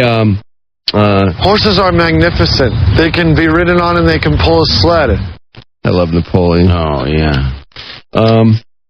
We've got Maui Time coming up on this radio station. Heads up. Oh, did I mention the Sharks and Red Wings game? I didn't, did I? Last week, the Sharks fell behind 3-0 after 11.5 minutes before crushing the Red Wings 9-4. The Sharks trailed 3-0 after 11.5 minutes last night. But the Edmonton Oilers hung on for a 3-2 win in San Jose. Yeah, the Wings didn't play last night. I'm sorry, they mentioned the Wings in the story, and I thought, wait, the Red Wings played? No, they didn't. Sorry about that. Edmonton beat San Jose 3-2. Who cares? Nobody. Watch out for Maui Time, folks. All I can say is we've been going 3 days now, and we haven't had a Maui Time winner on the morning show yet. So we're due. Yeah, we are due. We're definitely due. Are Hall & Oates due? Yeah. I'd say they're due for a hit. Hall & Oates are playing at the Daimler Chrysler display Friday night during the North American Auto Show charity preview. The show's scheduled to take place at 7:30. Now, they're saying that's worth the $400 price of admission. That is they make a lot of money on that charity preview. I hope this is a better pick than the... You know that GM event they had with all those celebrities and they were coming in on the red carpet with the cars? Lachey and all of them, yeah. They had John Legend play at that, and I guess John Legend basically played to an empty room. Because all the people went out to the bar to, do a little networking. Sure. And John Legend, pretty big star, they had the wrong guy for the wrong crowd, and they didn't know who he was. And so this guy basically played to an empty room, I guess. Ooh, somebody got that wrong. Yeah. Well, you'd think people would know who John Legend is. Sure, that's what that person is saying. But I would imagine, actually, don't know who the hell he is. Having been to the charity preview, I would think Hall & Oates would be about the right speed for that crowd. They know who that is, and it's tame. Oates is going to bring back his classic, too, I heard. Oh, is Oates going to play that? Yeah. Are you kidding me? Got a mustache on my mind. Just one small strip of facial hair, and boy, these stars do shine. A mustache face. Well, Hall needs to take a break in the show. Hall needs to go on, kind of heads off stage and gets a breath and drinks a little water. Stop bar, it's above your lip and below your nose. It's amazing just how fast it grows. It can make you look straight, make you look dead, and make you look like Saddam Hussein. Cause I got a mustache on my mind. Just one small strip of facial hair, and boy, these stars do shine. The only problem is it's a 34-second song, so Hall, I guess, has asked him if he can write another verse to it so he can get a longer break. Extend it. Banjo solo. Yeah, he could put a solo in it. You don't mess with that song. I know it is. It's a classic. That's true. Masterpiece. Well, Laura Berman's writing about, I can't believe how much hullabaloo there's been over Hooters trying to land in Troy. All these people that seem to think it's some wide open, all nude bar just cracks me up. Hooters been around for so long; it couldn't be more tame. It's nothing. It's like just these chicks running around in shorts and, big friggin' deal. T-shirts. What's the big deal? Oh, so this is something you learned at Hooters. I mean, there are restaurants where women are scantily clad that are nobody says anything about, that are far more risque than anything they wear at Hooters. It's degrading to women. Some of my children are female. My wife is female. As a dad, anything that degrades or insults our people, I can't support that. I just can't. There's the guy in the news the other night. Yeah. Who was just, I mean, it's like, how can a guy get up and ream Hooters a new one? I just don't understand why he has no idea what this place is really like. I mean, they were going to have a Hooters Bowl for a while. It's so accepted, you know? Well, yeah. Not to mention... an airline, exactly. That's right. It's so mainstream. Not to mention the Arnold call to Hooters. And you see how classy this chick is. Okay, how can I help you? How are you? She takes no crap off Arnold. I would like to just get to know you. Get to know me? Yeah. Yeah. Well, sorry. You son of a bitch. What? Stop whining. Stop whining? Yes. Yes. Stop whining? What are you talking about? Who are you? I'm someone that works at this restaurant. You lack discipline. What? You lack discipline. Do I like discipline? Yes. You need to call a different line. This is Hooters. You don't call here talking like that, all right? See, Hooters doesn't take crap like that. Crap like that doesn't go on at Hooters. Yep, there's your proof. You know what that reminds me of? Here, listen to that girl. I don't know why I just thought of this, but did you happen to see The Real World last night? Yeah. Oh my God, that brunette on The Real World is such a bitch. I can't What stand an her. absolute nasty, stupid fool she is. Yeah, talking about when they learned how to poop in the woods. Yeah, they're what? They're basically Learn how to. They're on a camping You have to take training. It's pretty easy, isn't it? Just come natural. Well, you would think so, but they're on this. They're training the Real World crew to be these kind of adventure counselors for kids. Okay. And so this chick, is being asked to rappel down rocks and stuff like that. And everything she has to do, she freaks out and starts crying. I can't do that. You pushed me as far as I can go. And she naturally gets in an argument with someone every 5 minutes. Yeah. I mean, she's such high maintenance. She's asked to do some dishes with one of the other guys in the house, and basically she's standing there doing nothing, and he's like, "Well, why don't you do something?" And she flips out. She goes absolutely bonkers on this guy. Oh, what a bitch! So she thinks she's just getting all over, getting on her. Yeah, she thinks everyone's out to get her, right. And now she doesn't understand why everyone else is able to do all these things and she can't, and so she's freaking out over that. God, how sensitive. I know, she's the biggest pain in the ass. She seems to be in a bubble. Then she's wearing underwear on the hike because it's more comfortable. And the guy's like, we're going to have kids here next week who are going to have paid to have come on this, this Adventureland tours or whatever. Yeah. And you can't be in underwear next week. And so she's like, thinks she's this guy's walking around in this thing wearing just her underwear. Yeah. She thinks this guy's a jerk for, telling her that she can't wear her underwear. To do this. And that's hard, being the only one singled out in the group who can't do it. If I was afraid of heights, I wouldn't have been able to do it. Yeah. No way. I would have anxiety. Went up there. The black guy was afraid of heights, and he did it. You face the fear. Oh, he was crying. That's awesome. You did a great job. Brooke just has a big fear of a lot of stuff. And Brooke has a lot of things to overcome before she can overcome big challenges like we're being put through at Outward Bound. I don't know. I just feel like crap right now. You're a psycho.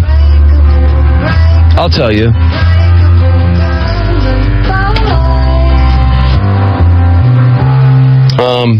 Do you know where the underwear part is? That was right here. Yeah, there it is. Cool, weird, don't you think? Yeah, I don't care. We are working, and our boss is here. You can't hike in your underwear. This is the first time that I think Chris realizes how much of a kook that Brooke may be. Well, this is what I'm wearing. Brooke is kind of going crazy. Man, Chris, you're about to open Pandora's box. You don't like it? Yeah, that guy's had his problems with her. Yeah, I think it's after the break. 2 episodes of The Real World, so it was this one. Yeah, this is the second one. They're just freaking out about something. Yeah. Well, let's see. Lean your upper body back. You keep yourself tight on that. Everyone has rappelled down this mountain except her. Yeah. And she's so scared. Oh, she's going to start crying. She's trying to make. I think she's trying to make tears come out, but they won't come out. Yeah, because she just isn't making that sound. She's sort of half smiling, half frowning. You're done. I'm done. I'm so sorry. Are you going to be okay with that? Yes. All right, I can't respect do that. this right now. I won't do this right now. Hey, bitch. Yeah, no, she's the biggest bitch. Every now and then, they when they make their reality TV picks, whatever the show is, whether it's Big Brother or Real World, they really pick a winner. Yeah, well, they really got a winner this time. Yeah, sure. They got more than their money's worth. You know, you always got to have a kook, a drunk, a gay guy, you know, that sort of thing. And I mean, as if they're going to put her in a dangerous situation. I mean, they don't want to get sued. Not. They have enough people around her to ensure her safety. Yeah, this is the underwear part. It's kind of one of those things where she knows if she's like the big nut job, she'll get the most television time. No, she thinks she's right about all these things. Trust me. It is incredibly rude of Chris to call me out in front of the entire group. It doesn't bother me what you wear today. That would not be okay with students. You know that, right? They look like shorts. Yeah, but this is what we're supposed to run around in our houses. You know what I mean? We are working, and our boss is here, and you can't hike in your underwear. The office shorts on. I had no idea it bothered me. Shorts? Well, that would be great. Now, Chris, am I allowed to wear these shorts around the students or not? What is wrong with her? You're not going to be able to do it. She's trying to turn everybody on. I'm more concerned about my comfort. No, she was uncomfortable. She was uncomfortable. But I'm here to tell you that the first time that I think Chris realizes how much of a kook that Brooke may be, and he's kind of like, Brooke, what are you doing? And I'm just sitting there like, man, Chris, you're about to open Pandora's box. Well, this is what I'm wearing. If you don't like it... Yeah, the other people all know how to dance around her now. Yeah. They've lived with her for 3 weeks or so. Yeah, they ever figured out. This leader of the Outward Bound thing, by the way, seems pretty gay to me. I don't know if you heard him talking at all there. Does he not seem like a mo? I've heard of that organization. Not that I care. I mean, there's nothing wrong with being gay. This is pretty wild, too. Isn't this the scene through? Yeah. Check this out. This is funny. Puking, by the way, I just see somebody heaving or something. She was spitting. Yeah, she was just gobbing. Oh, okay. Well, that's classy.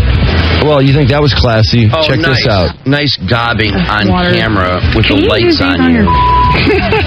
Wet ones? Yeah. They're antibacterial. It's like putting antibacterial dial soap on your vagina. What do you use to wash your vagina? I use soap to clean it. Why do you always talk about washing your vagina? Oh, my God. Naked. Clean your vagina? Yes. I think Brooke is kind of going crazy. How vulgar. I know. Oh my God! Please don't. No, Raleigh and Chris. What? I am. I'm trying to wipe myself. There's the Outward Bound guy. Oh, gross. Listen to this guy. Tell me if he's a mo. Okay. What a psycho. I mean, can you imagine that? You're at camp with like 7 people, and she can't walk 30 feet away to wash her vagina. Oh, man, is that ever disgusting. So the Outward Bound guy's just standing there watching this girl do this, and he's like, Anyway, back to Hooters. This has got to be the 3rd editorial I've seen in the paper in the last week or so about it. It's Laura Berman. And Laura Berman, who I thought, she's gonna be talking about how horrible Hooters is. Actually, she's kind of implying that she's surprised this is such a big deal. Let us all agree up front, Hooters, the restaurant, is tacky, but is it as vulgar as the smirky name implies? Is it a force to be stopped or at least contained south of Big Beaver Road, as Troy City officials thus far have decreed? We seem to have a gift for cheesy things, is the way cheese sticks are described on the Hooters of Troy menu. On the back of every server's tank top is the slogan, delightfully tacky, yet unrefined. The tackiness isn't my personal judgment. It's the company's bold marketing strategy. The delightfulness is open to debate. The chain is less famous for its chicken wings than its Hooters girls. A staff of young women dressed in hot pants, I know, and tank tops who deliver smiles with every order. What Hooters lacks in subtlety and savoir-faire, it makes up for in approachability. Waitresses kneel to chat at eye level. They smile. They stop to join in conversation. The Hooters of Troy on John R. is a brightly lit, lively place with knotty pine tables, colorful lights, 10 TVs, and the controlled blare of oldies. In the lobby, there's a Detroit News Michigan Best of 2003 award for Best Hot Wings and Best Wait Staff, also posted to the city of Troy. Certificates of excellence from the police department. So anyway, she went to Hooters, and she's kind of saying, look, people dress in scantily clad clothes all over the place. You can go to the Blue Martini and see scantily clad waitresses in Birmingham. So what's the big deal? So, Laura can be a little stiff sometimes, but she's actually, I was impressed that she recognized how stupid this is. I'm surprised the city of Troy is this thing's still going on. I would think they would have backed down by now. Hey, by the way, Mark was saying he he saw that car chase yesterday. Did you see that car chase on the news? Oh, no, I didn't. Guy stole a jet ski, and I don't know where he stole it from, but anyway, he basically, what's that? It was a trailer hitch with 2 jet skis. Oh, okay. Did he just put the trailer hitch on his vehicle and take off? I don't know if he stole the truck with the hitch on it, or if he stole. Or he had put the 2 jet skis on his own hitch. Yeah, I'm not sure. Where was this? Where this happened? 75. Yeah, it was on 75, and Mark saw the cops whipping by him. But anyway, this guy. I mean, would you like to be in a police chase with 2 jet skis behind your car? Oh, man. I mean, can you imagine anything dumber than that? Oh, wow. But he did just steal them, so. Oh, my God. I guess he figured he just, well. About 2:27 this afternoon. I'm either going to jail.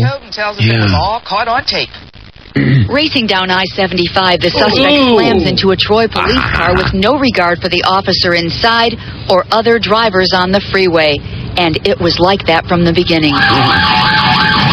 At the beginning, a passenger jumped out of the red pickup truck and a blue pickup took off as well. That truck ended up in a swamp, and the 39-year-old driver, James Skeen, got away. We'd like to obviously locate him and have a good discussion with him. Yes, it was the 43-year-old driver of the red pickup with the trailer and jet skis that caused all the craziness. He's trying to get rid of the jet skis, isn't he? Because he's going left, he's going right, left, right, left, so right. He's trying to snap the he's trying to snap him off there. So he can really get away, I guess. That's what I thought, Drew. He's trying to lose that thing. He's like, get off me. Get off. Exactly. Well, it's got to be because he's going. That chase is hilarious. He's right, and then he's S-turning so strongly. Yeah, meanwhile, the cop is right behind him. Yeah, and the trailer is whipping back and forth, and almost like, look right there, the jet skis are ready to just roll right there. Well, the centrifugal force almost seems like it does, but the jet skis do come off, don't they, at one point? One of them is gone at this point. Well, you have to be one of them bailed out. That speaks highly of that manufacturer, because I would have thought the first big S-turn would snap that thing right off, but no way. Check out when they get on the freeway, though, he sideswipes the cop. Oh, man. Year-old driver of the red pickup with the trailer and jet skis that caused all the craziness. Look at that thing. It's what a there. maniac. They can't shake it. Yeah, he's trying to take these sharp turns. He tried to hit 4 police officers. Look, he's got a jet ski on there. Yeah, he cannot shake that last one. Every effort to stop him. But it's still being being flattened tires from spike strips on the freeway, actually driving on his rims.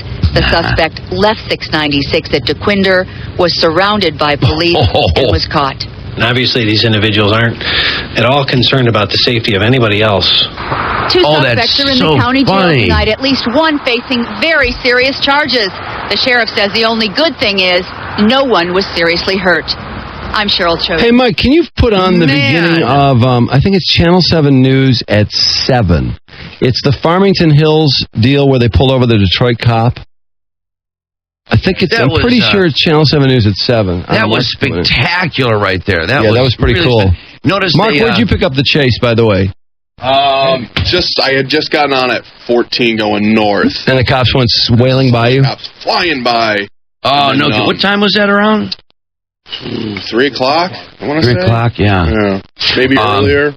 Did that guy just put a trailer with 2 jet skis on his own car, or was that his trailer, or how did he get the jet skis? I don't know about that. Man, I can't believe how long that one jet ski stayed on there until it finally. And boy, when it came off, did that thing go sailing across the road, ass over apple cart. I always wondered how secure those things were. I know. Impressed. Well, he was really impressed. He was really pushing it. Yeah, I wanted to see too when they pulled. You notice how the way they edited the thing, they jumped over it where they pulled the guy out of the car, because I got to believe they were so pissed. You know how when they usually catch somebody in a chase, do they pull them out of that car by the hair? Well, I wanted to watch this little story here. This is Farmington Hills police pull over a Detroit cop, and it's really interesting when cops are the subject of whatever the crime is. And in this case, I don't know what the guy was doing, but they pulled him over.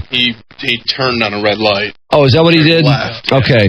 Anyway, it's interesting how they expect to be treated versus how they treat the average guy that's pulled over. Because when you're pulled over, Well, with one of their own, they expect, you don't have a lot of options. options. Like, hey, man, I'm one of you, and it's like, oh, okay, cool. Right. You know, I would think they would expect everybody to just go, all right. But he's ignoring this cop's orders. This cop is telling him to do a couple things, and he's like, no, I'm not doing that. You know, and he's already told him he's a Detroit cop. So he calls for backup, and they end up tasing the guy. Wow. Yeah, and I got the impression, I wasn't sure if Farmington Hills was apologizing or if they were kind of... I got the same impression, Drew. I didn't know if he was more pissed at his guy or the Detroit other cop. Guy. Yeah, I think he was mad at both. I think he was. Yeah. Well, play the story. This is kind of interesting. Well, it is an embarrassment, you know? High-definition newscast. But this guy wasn't following the instructions either. Well, I'm sure he expected to be cut a break immediately. Probably couldn't believe it. Somebody special. No, I'm not somebody special. I'm trying to pay you. This dash cam video of a traffic stop in Farmington Hills shows what led up to one officer using a taser on an off-duty Detroit police sergeant.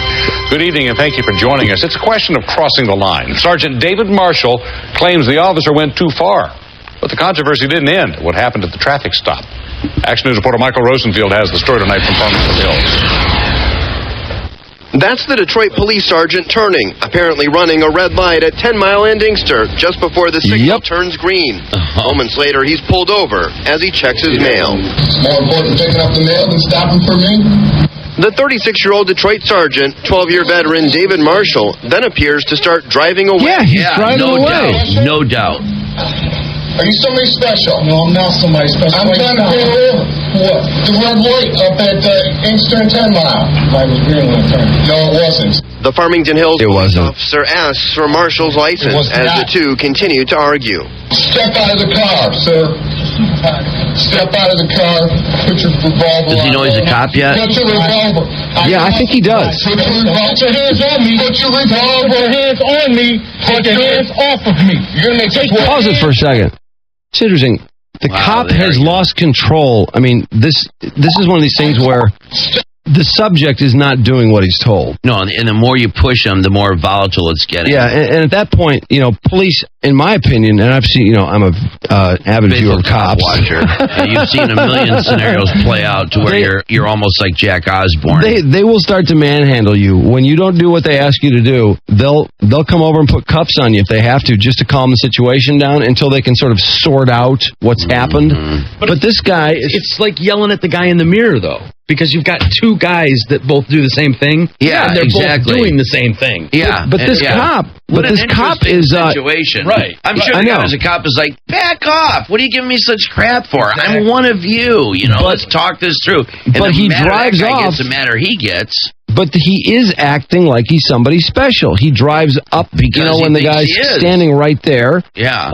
He's checking his mail. He's arguing with the guy over whether he asks him to get out of the car, and the guy won't get out of the car. Yeah. So then he gets out of the car, and he tells him what to do, and... hey, I'm a police officer. And this guy thinks he doesn't have to listen to this guy's orders. Well, I'm sorry, when you are driving your car and you're not on your shift, you're just like anybody else. Well, apparently he didn't see it that way. No, he didn't see it that way. He thought he's not like anybody else. He's unique. He's part of the blue, and he should be treated as such. Well, let's see the rest of it. Step out of the car. Put your revolver on the... Put your revolver. I call supervisor. Put your hands on me. Put your revolver. Put your hands on me. Put your hands off of me. You're going to take your hands off of me.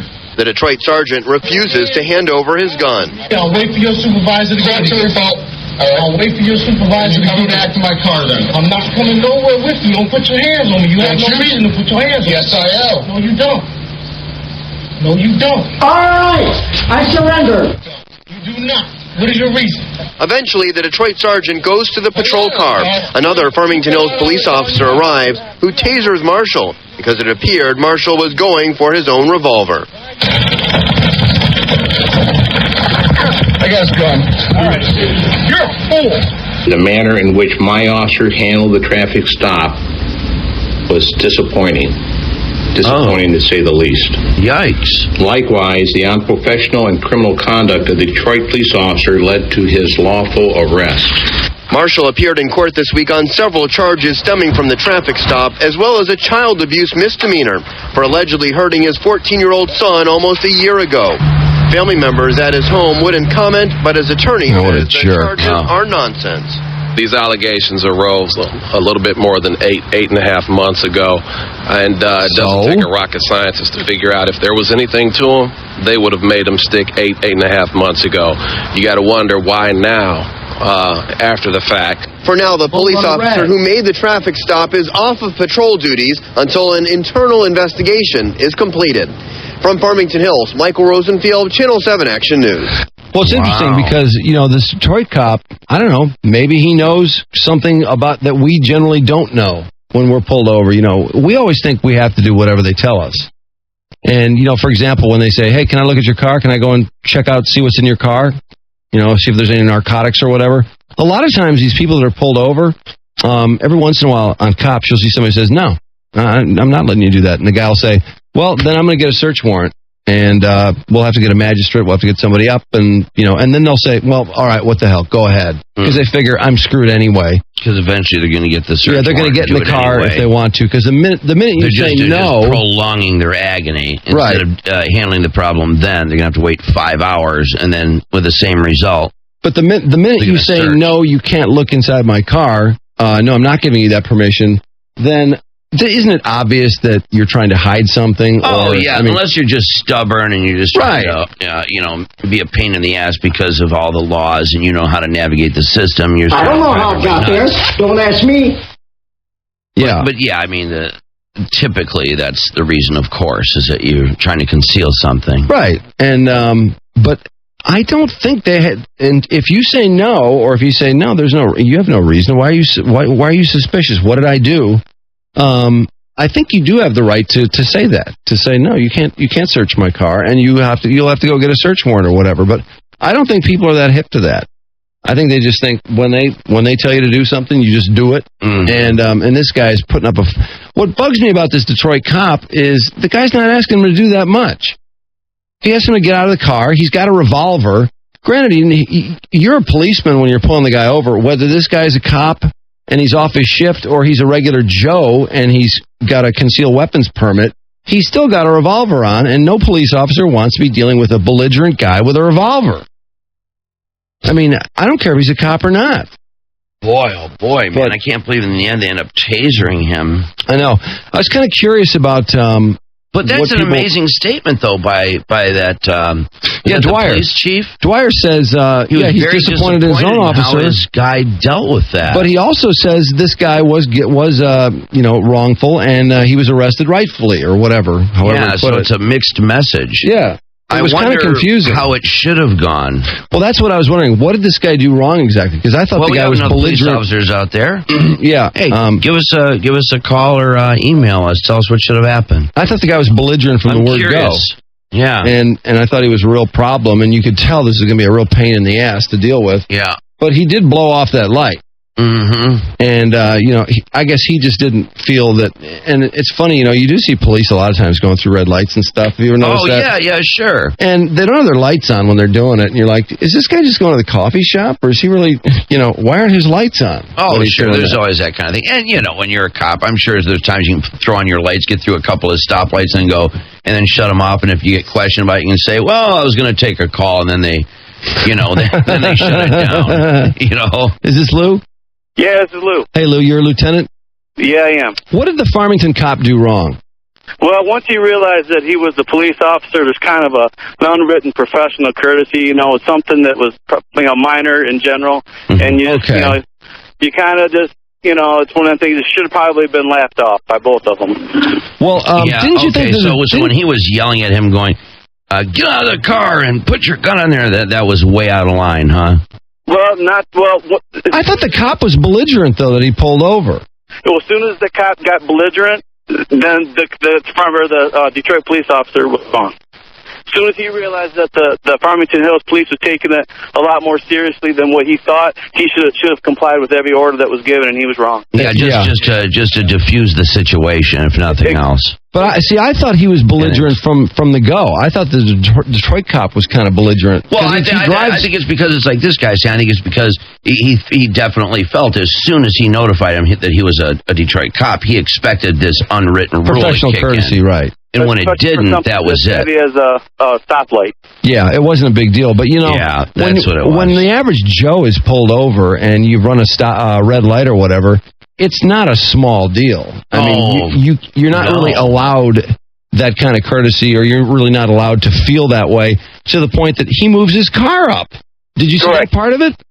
No, I didn't see it. I was just listening to it on the radio. Okay. I know every time I get pulled over, you know, I'm in their hands. I'm going to do what they want me to do, but I'm going to be nice and polite to them because I'm in the wrong. They're pulling me over, and they're the ones that's right.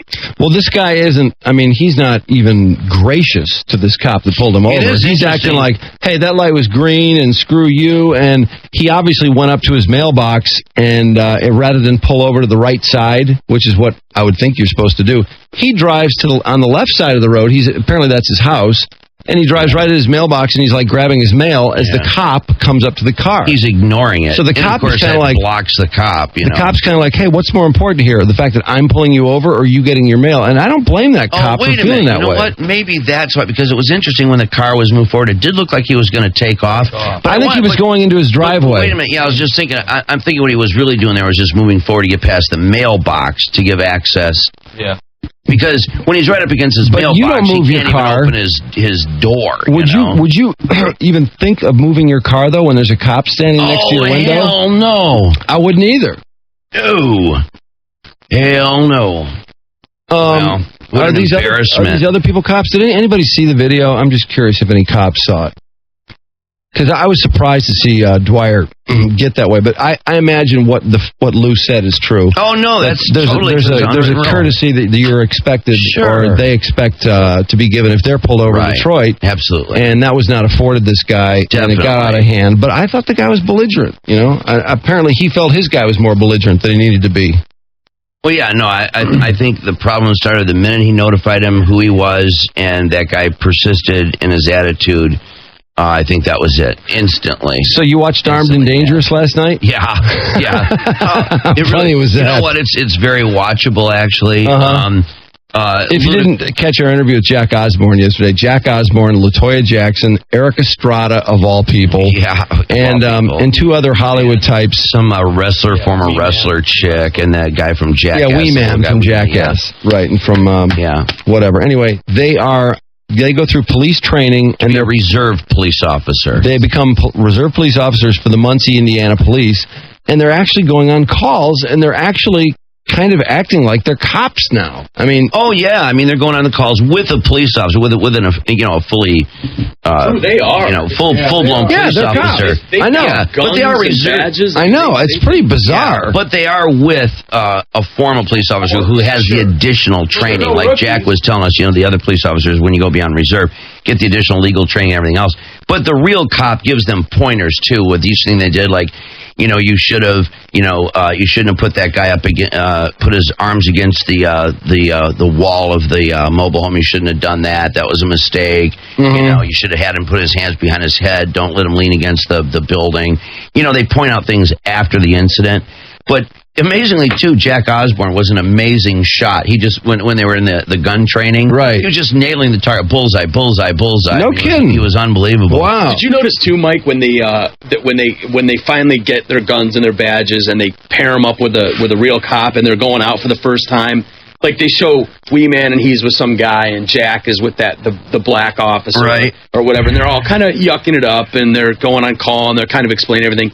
LaToya is with a chick cop. Yeah, please. Which was a big mistake. He should have been put with a 6'5", 220-pound dude. But the chick cop immediately, instead of small talk or anything, goes, we're going to lay down some ground rules here. This is my car. I am in charge. Blah, blah, blah. Oh, God. Are you kidding? Oh, come on, Bish. There's a TV camera here. Relax. How annoying. Well, it's the same way, So how'd LaToya take that? Oh, she just said it. Latoya is so docile. Yeah, I mean, through the whole thing, she's just like, and the biggest thing about Latoya, too, by the way, is she finds this excuse up front to list all the family members and act like she has a tight association with Michael, who Michael hasn't talked to her in probably 10 friggin' years. Why is she on the phone with Jackie Jackson? She's on the phone because Jackie Jackson called. Stupid. Yeah, but the point here is to use this moment to list her family members and act like she has a tight friendship with Michael because this is all about getting publicity for her and the rest of the family. The parents know that she's doing this because it's too dangerous. It's only going to be on TV, you moron. Don't tell Michael. It's only going to be on CBS, you fool. Yeah, but she figures by then it's over with because it's all pre-taped and done. Well, these people, like Jack, sounded like he's interested in being a cop. Yeah, I thought that was cool. Yeah. But the thing of it is it's just funny how she. Did you have this queued up? Did you see? Yeah, he got it queued up. Well, just run this. This is funny. I'm fine, thanks. How are you? I have you on the speakerphone so everybody can hear you. Guess what? Right. I'm in Muncie, Indiana. You're in Muncie, Indiana? Yeah. For what? I'm training to become an officer, a cop, a Muncie, Indiana policeman. Hello? Are you there? Come on. Jack. Dangerous, this one. You don't talk to Mother about this? No, Mother doesn't know. Jackie, please do me a favor. Don't tell Mother. I can't talk to Mother.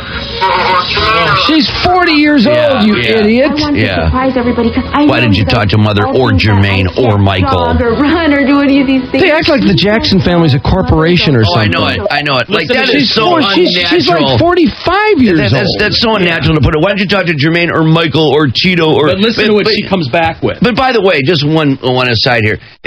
Remember, she's sitting there calling this guy and saying, I'm in Muncie to become a police officer. She's not saying, I'm being filmed for a reality show to be a reserve police officer. It's kind of a hoot. I'm getting TV time. I mean, this guy thinks she's spun out, has decided out of the blue to be a cop. It is Latoya. It is Latoya. Well, yeah, that's why he has every reason to be a little bit concerned. That's exactly my point. Right? At least she's not nude with a snake. It was very bad what they did. It was very swollen. With the handcuffs, the way they tied them too tight, they put it in a certain position, knowing that it's going to hurt and affect my back. Now I can't move. It keeps me from sleeping at night. Once I went in the restroom, they locked me in there for like 45 minutes. There was doo-doo feces thrown all over. I can't believe Latoya arrested Michael. That's unbelievable. And it stunk so bad. One of the policemen came by the window and he made a sarcastic remark. Latoya said he said, does it smell good enough for you in there? How do you like the smell? Is it good? And what'd you say? And I just simply said, it's all right. It's okay. Yeah, he loves the smell of feces. Yeah, how did she treat you, though? I mean, how'd she handle you? They manhandled me very roughly. My shoulder. Your own sister. Is dislocated. Your shoulder's dislocated? Your own sister. Me very badly. Oh, my God. All the time. Yeah, we saw that when you climbed up on top of the SUV like a couple of days later. You were dancing. That was weird. Yeah, that must have been tough. How is it that you recovered from that shoulder dislocation so quickly? Yeah, with ignorant fool. With a dislocated shoulder. What time is it? Because I'm hurting. Yeah. Look at, I don't feel good. This is where she tries to list off all the family members. Yeah, it's hilarious. Oh, just to get their names on TV. Yeah, roll the rest of it. And act like we're all so... Yeah, this gets stupider by the minute. I can't jog or run or do any of these things. Please don't tell Mother, don't tell Jermaine, don't tell Jan, don't tell Michael, don't tell anybody. Please promise me, promise? Okay, very well. So I gotta go now. I love you very, very, very, very much. Okay, I love you. Call me later. Okay, I will, certainly. Okay, bye-bye. And the other thing... I think Jackie was informed at some point in the conversation that it was a TV show, because he's kind of chilled out, and he says, all of a sudden, he's like, call me later. You're not on TV, okay, right. bitch? You got it, absolutely. And, of course, the other thing later on, going back to what Mike was talking about that bitchy woman that she was paired with, that chick I want to see that part. Badass, because they go on this call, and right away she's like, the last time I had to deal with this guy, it was really rough. It was a real battle to get the handcuffs on. Oh, get over yourself. Yeah. And the thing of it is, what happens is, Drew, is before we roll this, is that they respond to this scene, right, with this alleged badass in this mobile home, right, who's just going to be just insane, Yeah. And way beyond the strength of them, and we're going to have our work really cut out for us.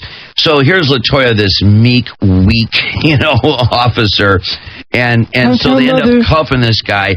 But you can see through the whole thing, LaToya's trying to separate his legs further by kicking his leg. It's having no effect. She's so weak. It's just this kicking this guy's leg, which is not moving. And this Are you guy, supposed to kick their legs when they don't kick spread the guy's them leg enough? apart? I doubt it. But the thing of it is, they're trying to deal with this guy who, by the way, probably had an hour looking out the window wondering, what are they setting up cameras for and all this, Because in the end, the guy meekly comes out and allows himself to be handcuffed. But the point is that they act like these two females have this big thing to contend with. The camera pulls back and there's 10 of these badass Muncie cops. Oh, God. Who are right at the ready to take over. And they do. Thank God. Yeah. So it's really a joke. So this is the bitch laying down the law to LaToya? Yeah. We need to set some boundaries and make some rules. This is my car, okay? That's because I'm in control of this car. I have more experience than you. Ooh! Scared? You locking your door? I'm scared of the bad parts of Muncie. Oh my goodness, you locked your door. Jack Osborne. Oh. That was funny. He locked his door. He's a cop. I bumped the thing, man. Give me a break. It's like, you locked the door, you scared. Yeah. There's Wee Man. Real bad looking. We see this guy all over the road. And I'm like, dude, let's get this guy. Oh, is this guy hammered or what? How's it going, buddy? Can you turn the engine off for me? Can you step out of the car? And here's Wee Man. Oh, is this guy wasted? He's 3.5 feet tall, by the way. How you doing tonight? He's 4'7", actually. Yeah, but I'm just being sarcastic. Sleep, red dog. Keep your hands out of your pocket. Yeah, keep your hands out of your pocket. Hands on your head. Come back to the car. He's 4'7", I think. This is actually a lot like cops. Yeah, well, because it is. I mean, these are real police calls. I mean, I'm going to pat you down. You got anything on you? Why would this guy give permission to let them show this on CBS, though? That's what I don't understand. I wonder if they dropped the charges. Probably. Was that a gun that guy had? No. Oh, it's Wee Man's gun? Couple knives, wrench. This guy's everything on him. Yeah, you do have a lot of stuff, man. You got a lot of pockets. I got a lot of pockets. Well, your pupils are real small, man. That's all about people. And this is the one that I would never have. You never have this job? I would never even touch it. I took this job to keep people safe. Don't you feel bad towards the innocent people that are coming towards the other direction? I believe you're under the influence of something. Come back here with me, buddy. Almost home, and you're going to rush me to jail. I'd rather put you in jail for the night than have to put somebody 6 feet under. It's funny. One of the other people on here is Eric Estrada. Yeah. Who keeps pushing the fact that he was on ships. Oh, yeah. Well, he was. That has given him an unfair advantage. Yeah. Well, my he knows how to goodness. deal with pulling people over because he was an actor in a cop drama. Oh, yeah. And of course, this woman that they end up arresting, who she has false, either her mouth is all pushed in. She's just bananas about him. She's just so in love with him and quoting episodes. And oh, by the way, would you pause it for a second before I forget? Oh, damn! Why did he say drugs seized, need inventory? Yeah, Drew. Let him know the situation. I totally forgot about this. In their training, Eric Estrada ends up farting, and they play it. I forgot about it. This cop is wrestling. They're showing him how to wrestle and everything. See it? This big crackling fart comes out, and then Wee Man goes, "He farted! He farted!" And everybody's laughing uproariously, except for the actual cop who's trying to demonstrate the moves. Who's really, he's got this real stoic expression. It's great. Oh, you mean it's the best fart. It's a nice Eric crackler. Estrada farts? Yeah, No it's a nice kidding. crackler. He's in like a And he ends up laughing, Drew. Eric Estrada is laughing so hard. The cop doesn't think it's funny? Yeah, listen to this. The cop is the only one that does not think it's funny. He's embarrassed, I think. The cop is the only one. Well, the cop is the guy who had to smell it. He's closest to the fart. Well, no, that's what I mean. He had to smell it. Everybody else could just, from a I'm not distance, sure I just wouldn't have laugh. been bummed out. Listen to this. It's a nice fart. Right. Okay. Yes, do sir. what you have to do.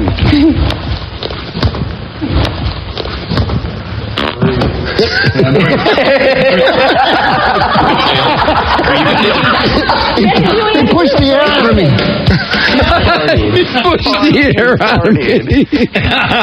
Back up. Again. The air out of me. Did you hear that? Yeah. I love that. I'm just trying to defend what's right. Okay. Turn it up.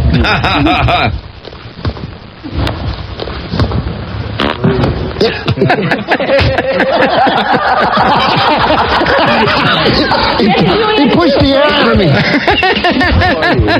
Punch just farted. Ponch just farted. Look, he's laughing at Wee it. Man is way too into that I part. know, he's really into it. They all go do. Sorry, Mark. They all go do laundry. They're doing stuff. Wee Man goes to the bar, starts partying his ass off. That's where Latoya's trying to put a dollar bill into the change machine, and everybody's laughing at what a dope. It's like, bitch, it doesn't go in there like that. It only takes quarters. She's trying to save a dollar. Kidding. Yeah, and Oh everybody's my like God. looking at her from a distance, thinking, "What a dope." Thanks, Dad. Hello. She told me I need some powder. So spice, so I should get this one. Oh my God. Yeah. You gotta be kidding me. No. This is like Oprah trying to put gas in the car. Yeah. Look at that. Yeah, taking my dollar. It says 75 cents. This is my first time watching, so I'm just trying to learn everything that you guys are doing. Yeah, so they've been in the basket, on the table, fold them, and then you put them in a bag and take them home. Where is Wee Man? What's he doing? Anybody know? I did. That's about it. What? You know, it's just. We went to a bar. You went to a bar? Everybody knows I'm here to take police work seriously, right? No, I take partying seriously. Just the day on the job, hitting streets. It's got a time to unwind. 2 chicks. Week or two, maybe put out a brake light or something, and I might pull you over. You know, this show actually Really fun. it could do pretty well. Yeah, absolutely. That's But, in training also, they all had to get tasered. Mm-hmm. Yeah, that's the other thing. I saw that on the preview. She has the most dramatic reaction to being tasered. Oh, does she? Would she act like she needs to be taken to the hospital or something? No, when she's quiet, it's weird. She drops to her knees and then she doesn't say anything. She just has this look on her face, this weirdest look. And afterwards, she's like, I just had no strength left. I just took everything out of me. she's got huge boobs, by the way. God, she does have quite a rack. Yeah, she's got a huge. Look at his fake. Fake. You okay? That was pretty fake. Wee Man sight. Well, I thought Wee Man was going to say, hit me again and again and again and again. It was a jackass background. I was surprised it was so quick with him. What time is it? Because I'm hurting. Yeah, Michael had to be tasered too, unfortunately. I experience like a machine going all the way across your body, and it's just like... Look at those tubes. Yeah, I know it. Nothing left in you. You take She just has everything out of you. huge We boobs. just know. Remember when she was in Playboy, actually, she had a great rack. Yeah, it was pretty big. All right, we got to take a break, actually. Yeah, that's pretty much everything. It's about 10 to 8. Yeah, good. It's on again tonight. Armed and Dangerous. Is it on tonight? Yeah, 8 Really? o'clock. A new episode? Yeah. No kidding. How many? I'm going to check it out. How many episodes are there, You know, actually? I I'm forgot to ask Jack yesterday. I'm not sure, but it sounded like Jack was still filming or doing something. He's into it. He just wants to. He was going to go to Muncie and ride with them. Is all. They're done shooting now. When we talked to him, he just got the bug. He's kind of caught up. Well, it's funny. Here's a guy who probably has all the money he needs. He's Ozzy's kid. Oh yeah, you kidding? I'm sure any appearance he makes, he probably can get $5,000 an appearance or whatever. Yeah, and he's doing something that he probably is digging it. He's gotten fun. into it. He's got the police bug. A lot of people get into this stuff. Well, he's always like that stuff. I remember back on the Osbournes, he always had the army hat on. Oh, yeah. Fun. Yeah. He was always into that sort of It's funny to think back on that. Yeah. But that's cool. I mean, whatever. Why not? Why not? If you dig it. All right, we'll take a time out. We'll be back with Trudy. Then, we got to call that. The weirdest story came up about this couple having sex on a balcony at a hotel. Yeah. And apparently they were on the third floor, so everybody could see them because they had a sheet over the railing, fence, which the railing fell. Yeah, the sheet comes down, and there's this middle-aged couple getting it on. Gross. They call the cops, and they're still getting it on when the cops break in the room. Yeah, everyone's horrified looking at it. It is disgusting. Sounds like good. Watch it. Of course, there was open alcohol all over the room when the cops arrived. And then, not to mention the the guy guy quoted as saying that everybody's just jealous. And he just got a Cialis prescription. Yeah. He just got a Cialis prescription. And when you look at her, you'll know why the guy needed a Cialis prescription. Yeah, you need something. But anyway, I thought we'd blow in a call and find out just what the hell went on here. But we got the hotel, and I think we have the guy's number, too. Mm-hmm. So anyway, stand by. News is next. It's 7:52. Heads up for Maui time. And also, we're talking to Sly's brother today, Frank Stallone. That's right. Yeah. And we got some tickets for George Carlin and Lisa Campanelli, not to mention the present Lisa Lampanelli, the always present possibility of Maui Time 2007. When you hear Arthur P. say it's Maui Time, be caller 35, 313-298-WRIF. And Budweiser will send you and a guest to Maui. Drew and Mike. Let's get out of here. These guys are ruining my buzz. 101 WRIF Detroit. Rip Rock. All right, it's about 8:03 at WRIF. And I warned you about Maui Time. Visit your Chrysler Jeep Superstores. Find all automotive services under one roof, from new and used vehicle sales with financing to expert bodywork and a fully stocked parts department. See for yourself at one of your Chrysler and Jeep Superstores today. And those are the guys that bring you Mr. Stress and Traffic. Hey, move your ass! Lousy traffic jam. Traffic report will get me out of this one. Kind of a cold Thursday morning here. What's going on, Stress? Hey, 96 eastbound at Farmington Road, you got a huge accident there. That's bumper-to-bumper past Newburgh. Then 275 south, the ramp to E-Course. Huge smash up there right at the beginning of the ramp. That's backed up to Michigan Avenue. And then 696 eastbound before Franklin, another big smash up there. That's backed up past Farmington Road. The right and center lanes are blocked.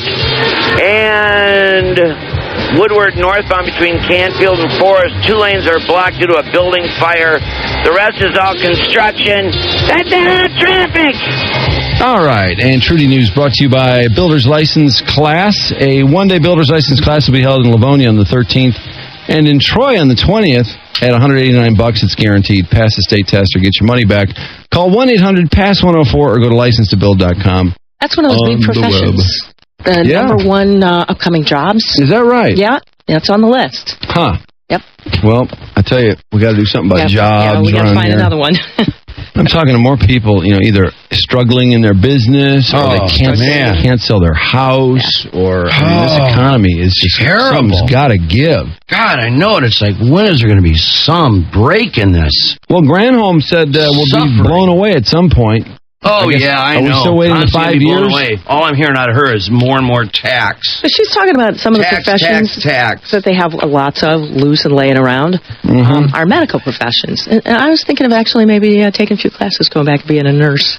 Really? Going back to being a nurse? Go back to school and get a license. Really? Don't you have enough to do? Yeah, I kind of do, so I thought maybe it might be hard, but... Want to hang around sick people and clean up feces? I think I'd try to find a different. Just be the one that you can that pick and choose. puts in the taking IVs. the feces-free part of nursing? Yeah. Be the lead RN. So there's a program where you can avoid feces. Yeah, I do IVs only. Hey, that's for orderlies. The feces part is for orderlies. Okay. What if they start you as an orderly? But then if if anything happened to one of you guys, I could help you. That would be I nice. prescribe medicine as There you well. go. It's funny. I couldn't decide if I was sick this morning or not. When I woke up, I was like, am I sick? And I realized I was just exhausted. I took a shower and I was like, okay, I'm fine. Yeah, you know what? A shower goes miles to making you feel so much better. It made a big difference. But I went to the auto show yesterday. You were there at the Lincoln display. Oh, man. And Evan and I were walking around. It's funny. I had no idea you were there. And we were at the Lincoln display, too. Because I was telling you that, Mark. At the same time. Yeah, at the same time. That is On insane. top of that. Because you were talking about that. What's it called? The Mark R or something? The MKR. MKR. That's right. MK, by the way, was shorthand for Mark. Right. So all these things that are MK. Well, like the Mark IV they used to have. Yeah, the Mark IV. I love Mark those IV. cars. I love the Mark IVs. Why did they stop making them? I know they were monsters. I know they were big stopped boats. around. Didn't they around '98 stop making those? Yeah. Yeah. But I never understood why, because I always thought that was such a cool luxury car. Yeah, a lot of people bought them. And, people were buying gas guzzlers back then. Mm-hmm. They aren't, maybe not now. I mean, They're it'd be a still great buying time them. to bring There it back. people still buying gas guzzlers. Yeah, they are. And Absolutely. they'll be bitching, though, when gas goes back up. They'll Some be will. whining. Some. But Not all. the Mark R or MKR or whatever it is, I looked at the concept car and I was like, oh my God, what a beautiful luxury car that is. Get it on the line. Oh, I know. It's breathtaking. It is.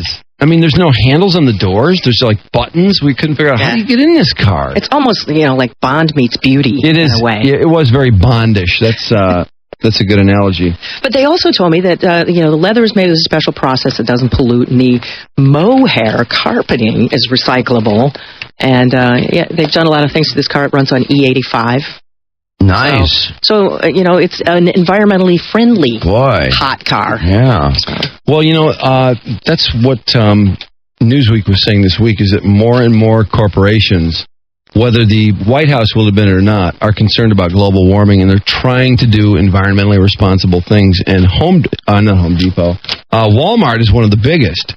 And nobody tells Walmart what to do. No. But Walmart felt, as big as a corporate entity as we are, if we don't take some leadership in this area, we're going to be behind the eight ball.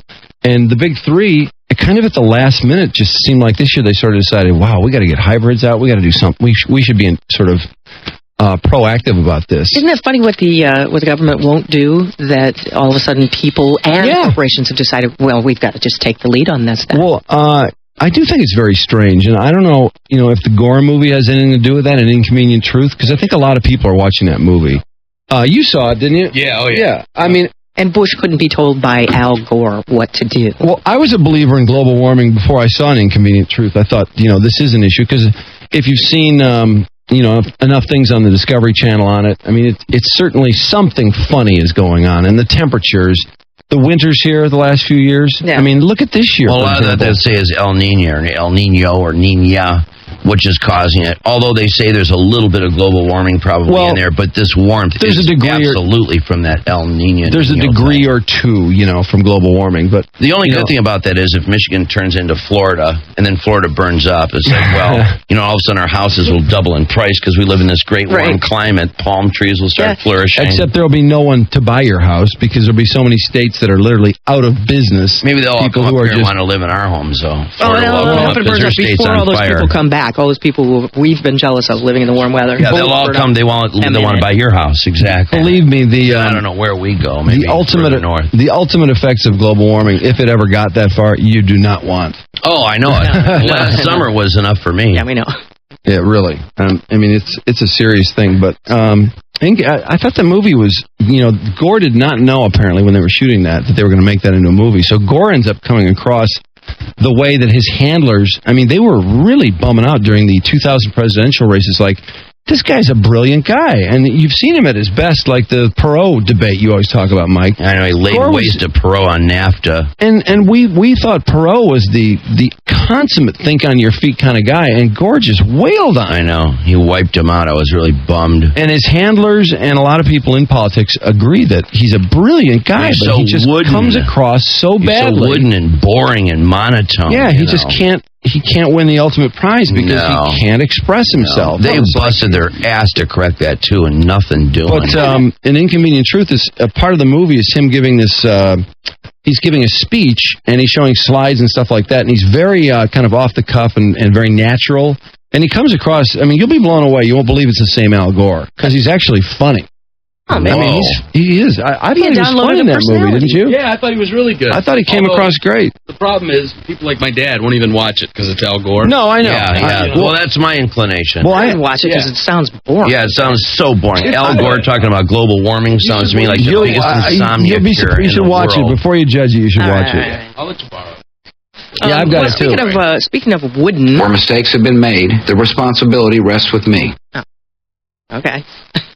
Okie dokie. Yesterday, he really didn't say I bleeped up, but he does say that he is disappointed with some of the progress. He admitted that some of that was his fault, but he says, we can't stop now.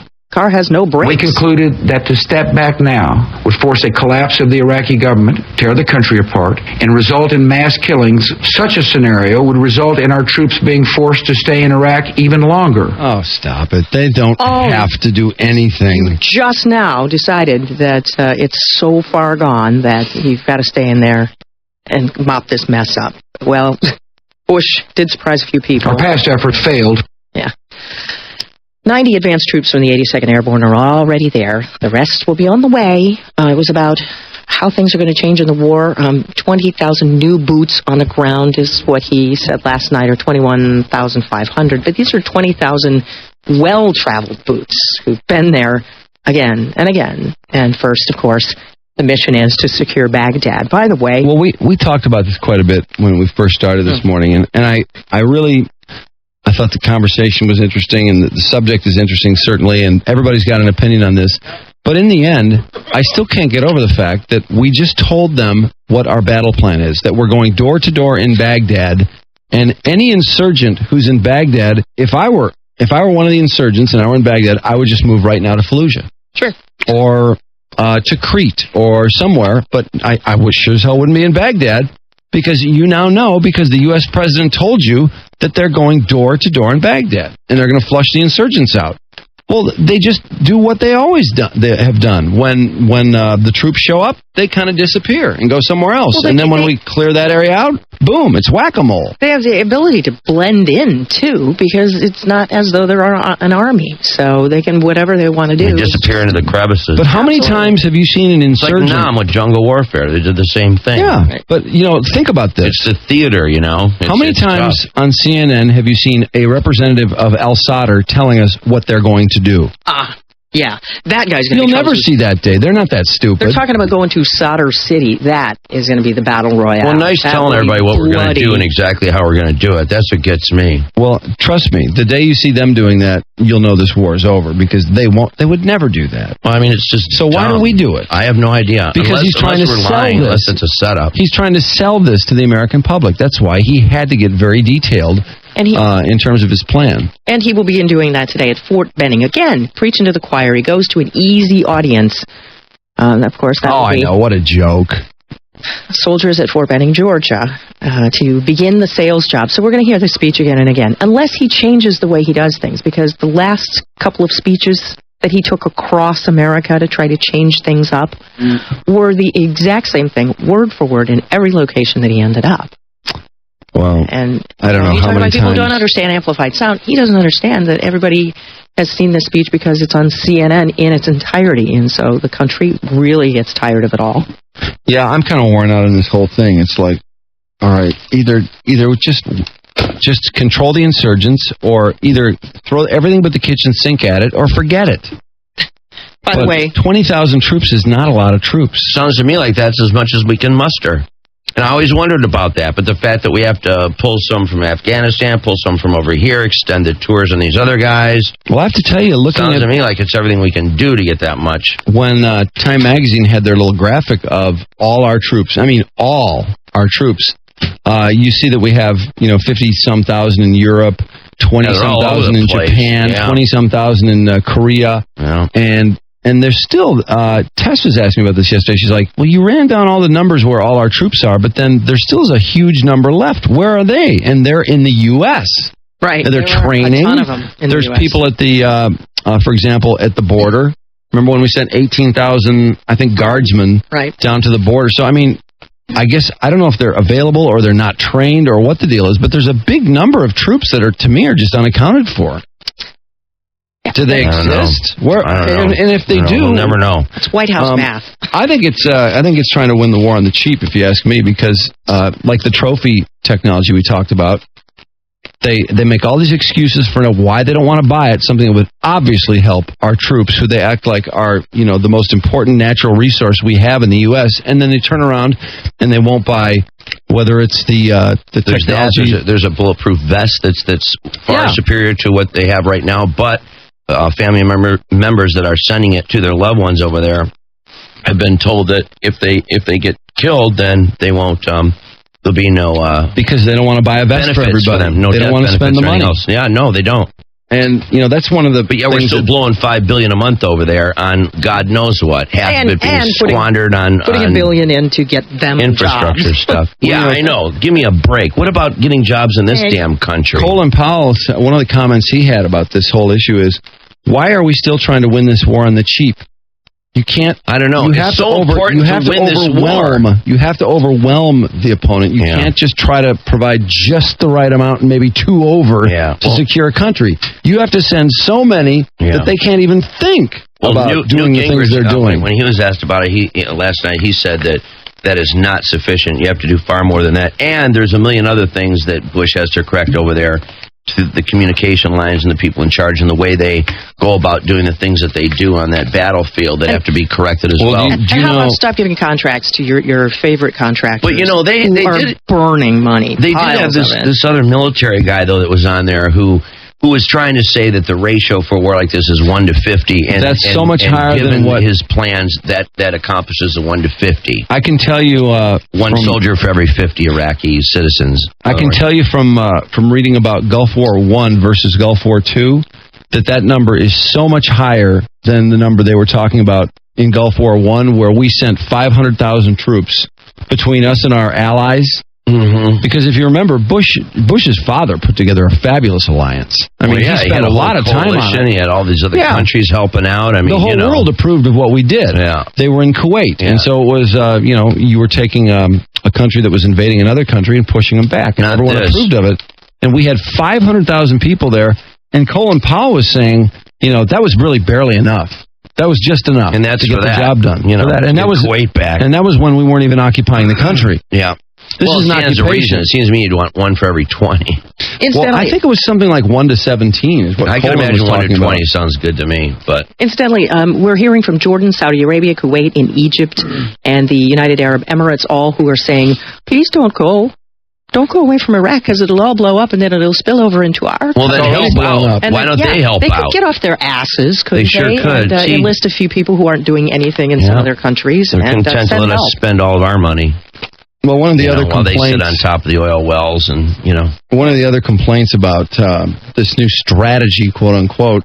Well, first of all, a lot of people are saying, why all of a sudden did we just discover that this thing isn't going so well? We've known this for 2.5 years, basically. And the other part is, okay, so we go into Baghdad, we go door to door, blah blah blah. What about the border over there? It's like our border. I know it. When it comes to borders, so naive. Bush just can't seem to handle it. Because people are really pouring weak in with borders. People are pouring in from Iran, Syria, all these places. The insurgents from all over the world. Not to mention the artillery that's being passed across those borders. The weaponry. Well, they think that from Iran. Thank you. That's exactly right. They think this is our last stand, and a lot of these people are saying that the insurgents are going to say, you know what, we got to throw everything but the kitchen sink at these guys now because they think this is their last big shot at it. So now we got to really put on a show. Yeah. So, Newt said it's imperative to win. We must win this war. Well, that was we must. The complaint was, or it's going to be a disaster. Going door to door is great, but if you don't secure the borders, you're just going to have more insurgents coming to make up for the 21,000 that we send. Of course. Whether it's Iran, Syria, there are Jordan, a lot of whatever. this morning, and One of them was like, this is just stay the course. It's a Band-Aid. With a new name. With a new name. I don't know. Stay the course. Well, we'll see. I don't know about that. The House is going to put Condi and Gates on the grill today, demanding answers for questions about what the hell is going wrong in Iraq. They want to know. What has she been doing? But then she has to whisk off to the Middle East, as he said last night, to mitigate whatever she's able to do. Though, does her resume, after she was done with being at Stanford University and got into politics, then what? What has she done since then that's been such an accomplishment? I couldn't tell you what she's done. Condoleezza Rice. Yeah. She hasn't done a damn thing. She put out any fires anywhere in the world? She's Bush's lackey. That's all she about is. What's in the news. And again, as far as her involvement in the Middle East, they don't respect her because they don't respect women over there, and they don't respect her. She's the wrong person to send over there. I've never seen any progress really attributed to her. No, there isn't in any country. No. What did she do in between Israel and Hamas? Well, it's funny what a big she deal. didn't accomplish anything. They made That's when they were referring to her as the black lady. I'm not kidding you. I read that. Hey, absolutely. It's a lady. Well, they made such a big deal about sending her over there, and she didn't do a damn thing. No. She was just a figurehead. By the way, we supposedly revere our fighting men. Well, the soldier in St. Louis homecoming surprise was finding out that the storage locker, where he had parked most of his earthly goods after being dispatched to Iraq, had been cleaned out of everything he owned when he returned. All the parties involved say it's regrettable, it's a mistake, but it doesn't help Pat Rogalin, who spent the year in the midst of sweltering Baghdad, fixing equipment, everything from guns to Humvees, thinking the entire time that this automatic payment he set up at the Bank of America was protecting his stuff, stashed in a public storage locker. But some weasel stole the pin to his bank, extracted all of his money, and by the time he found out about it, the payments weren't being made. The storage people had auctioned off his stuff. Oh, man. So when he came home, he had no clothes. He had nothing that he had ever collected. His furniture, his pots and pans, his electronics, his historic magazines, all gone. And all he had to wear, basically, were the fatigues that he had brought back from Iraq and his car. His family have since pooled their resources to get him clothes to wear because he was doing 3 outfits a week. And the storage locker people said, well, we'll give you... First, they said $2,000. He felt that all of his worldly goods were worth $8,000. They said, we'll give you $2,500. And now they have upped that to half, $4,000. And he's decided to take it and move on because he has no choice in the matter. Oh, man. Something new but not necessarily pleasant at the auto show downtown. The protester guy who handed the proclamation, the green proclamation, to Rick Wagoner at the L.A. Auto Show, he popped up. Detroit Auto Show yesterday and was promptly arrested and is still in custody. Nice thieves, by the way. They stake out the school on the west side of Detroit yesterday and proceed to fleece little children at gunpoint of their purses, their lunch money, in one case, shoes, and their coats. 10 people robbed, a few adults and some kids. From these thieves operating out of a van, the Detroit police caught up with a couple of them, but one's still on the loose. The Japanese, by the way, had an interesting reaction to Steve Jobs' momentous announcement about the new Apple innovation that would change our lives. When they saw it, and it turned out to be an iPhone, they all scoffed that they've had those for years. And now Cisco Systems Technology is suing Apple because the iPhone is a name they trademarked several years ago. Apple says, well, our iPhone is just way different. So we should be able to keep it. Keep those cards and letters to Barbaro coming because... Oh, God. He's back in intensive care, Drew. I know, but it's Barbaro can't read. You never know. You don't know that. How hard-hearted Maybe how do you know Barbaro can read? Talk, so he can tell you he can read. No, Barbaro doesn't even know he's ever been in a race. Barbaro does not even know he's been headline news. No, he can read, I'm telling you. He's very upset because he's in the hospital and trust me, care. He just can't tell you that he can read. That's if Barbaro could talk, Barbaro would say, "Stop putting this guy on my back and hitting me." And he would say, and by the way, I can read. Unfortunately, he's at the horse hospital. His health afflicted by a disease in his hoof again. And it's that's not good. Very often a fatal illness. Oh, man, I can't believe he came this far only to be screwed in the end. He weathered it the last time, so maybe he'll get through it again with our support. The pointless battle between O'Donnell and Trump drags into extra innings with Barbara Walters intimidated into taking a stand to vent a little of Rosie's rage. That poor, pathetic man. Yes! Sister Fred, give me a high five! Which she read. Oh, it's just disgusting. Yeah. Nice falling all over the woman that just called you an effing liar 2 days ago. Nice being on the this losing side of public opinion too. And, and high-fiving your way into it. Yep, Barbara Walters is disintegrating right now. I'd look her right in that fat, ugly face of hers. I'd say, Rosie, you're fired. She high-fived.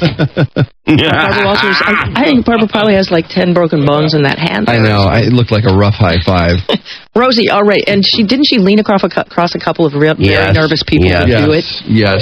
Rosie, already wallowing in her own self-worth, has supposedly been talking about reviving the Rosie O'Donnell show, since she doesn't exactly... Oh, that's interesting. Oh, so that's where she's going to go when she's fired, huh? Yep.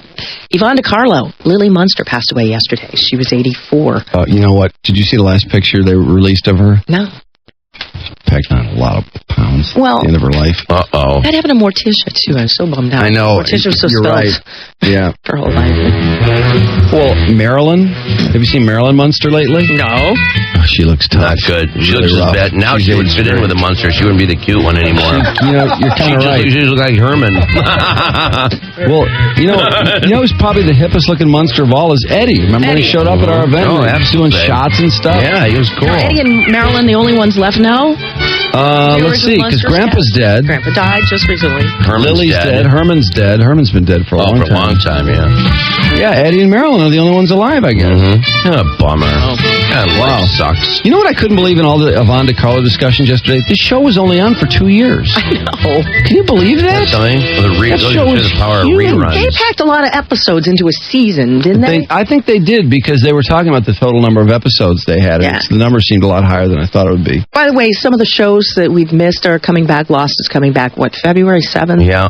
And they're talking about... Take your time. Yeah, really.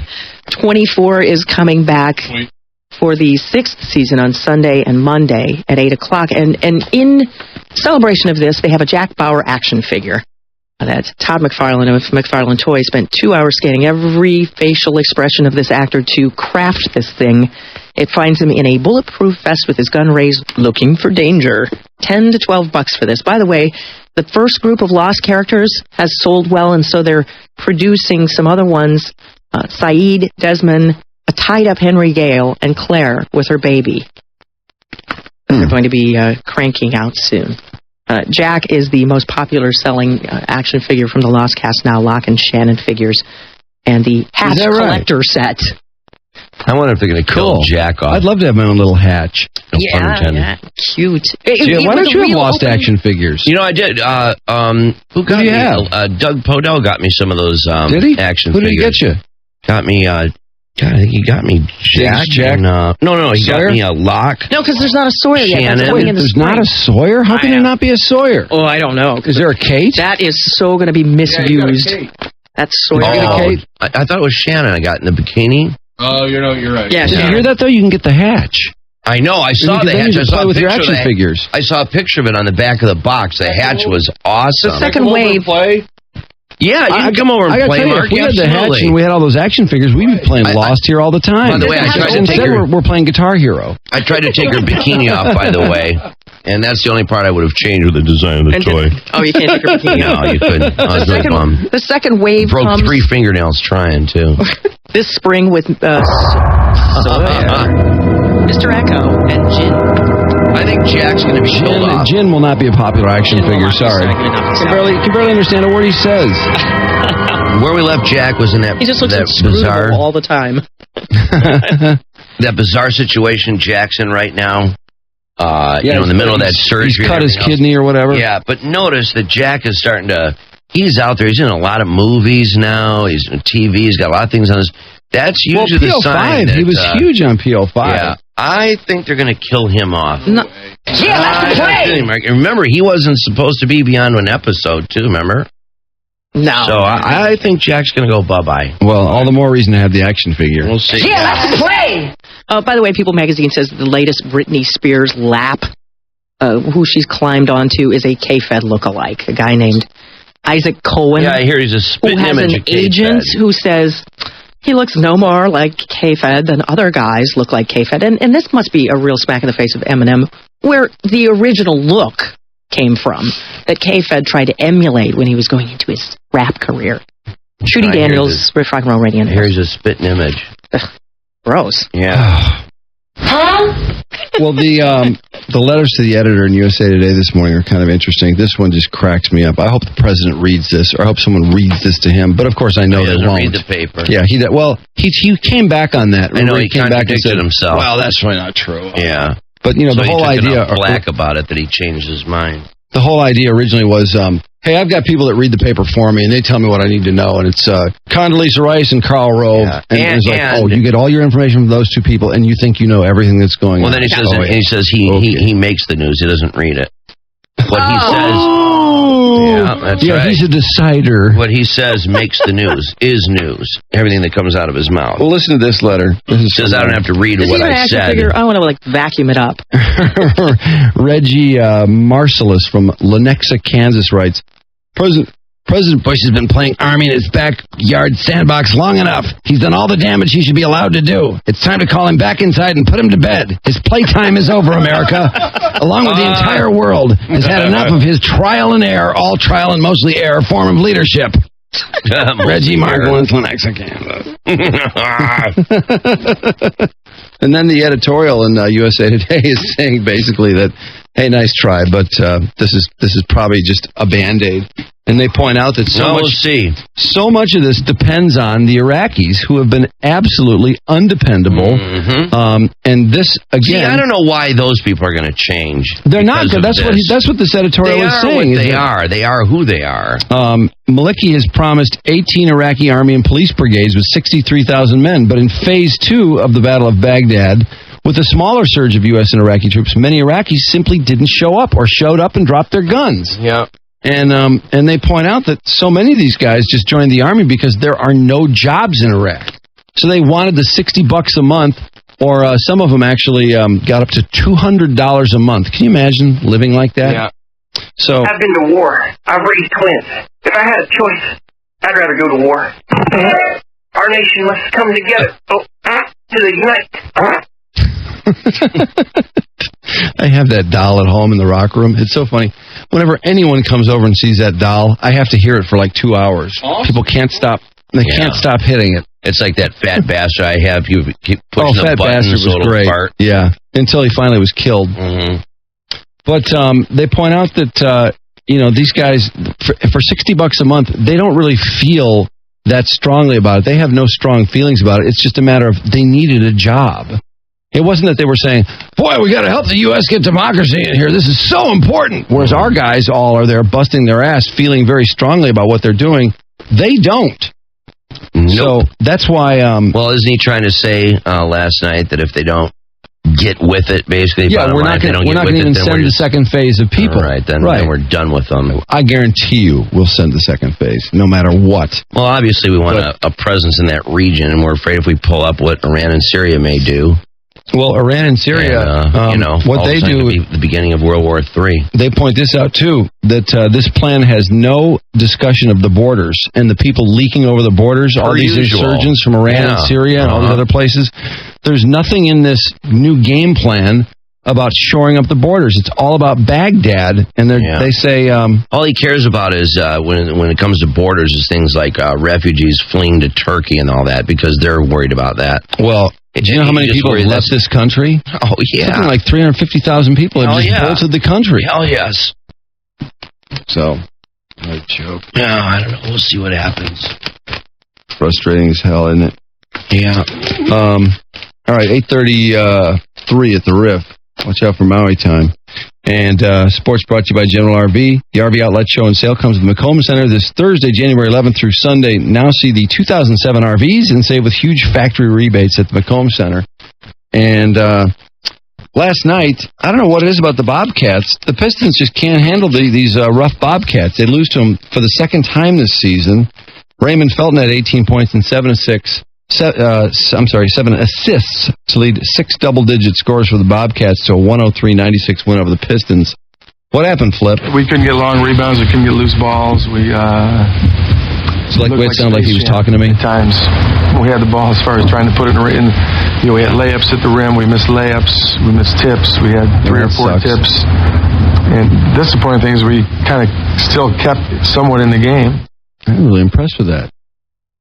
Let's hear that again. What happened, Flip? We couldn't get long rebounds. We couldn't get loose balls. Anyway, The other interesting thing about the Pistons is Rasheed Wallace now is apparently a sixth man now.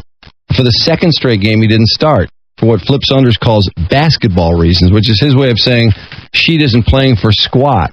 Well, Sheed's rebound average is way up from last year, and that, of course, is the absence of Ben Wallace more than likely, more than anything. But against Philly Tuesday, he was benched after calling to say he'd be late for practice. He was told to meet the team at the airport and travel for the game against the 76ers, and then he benched him.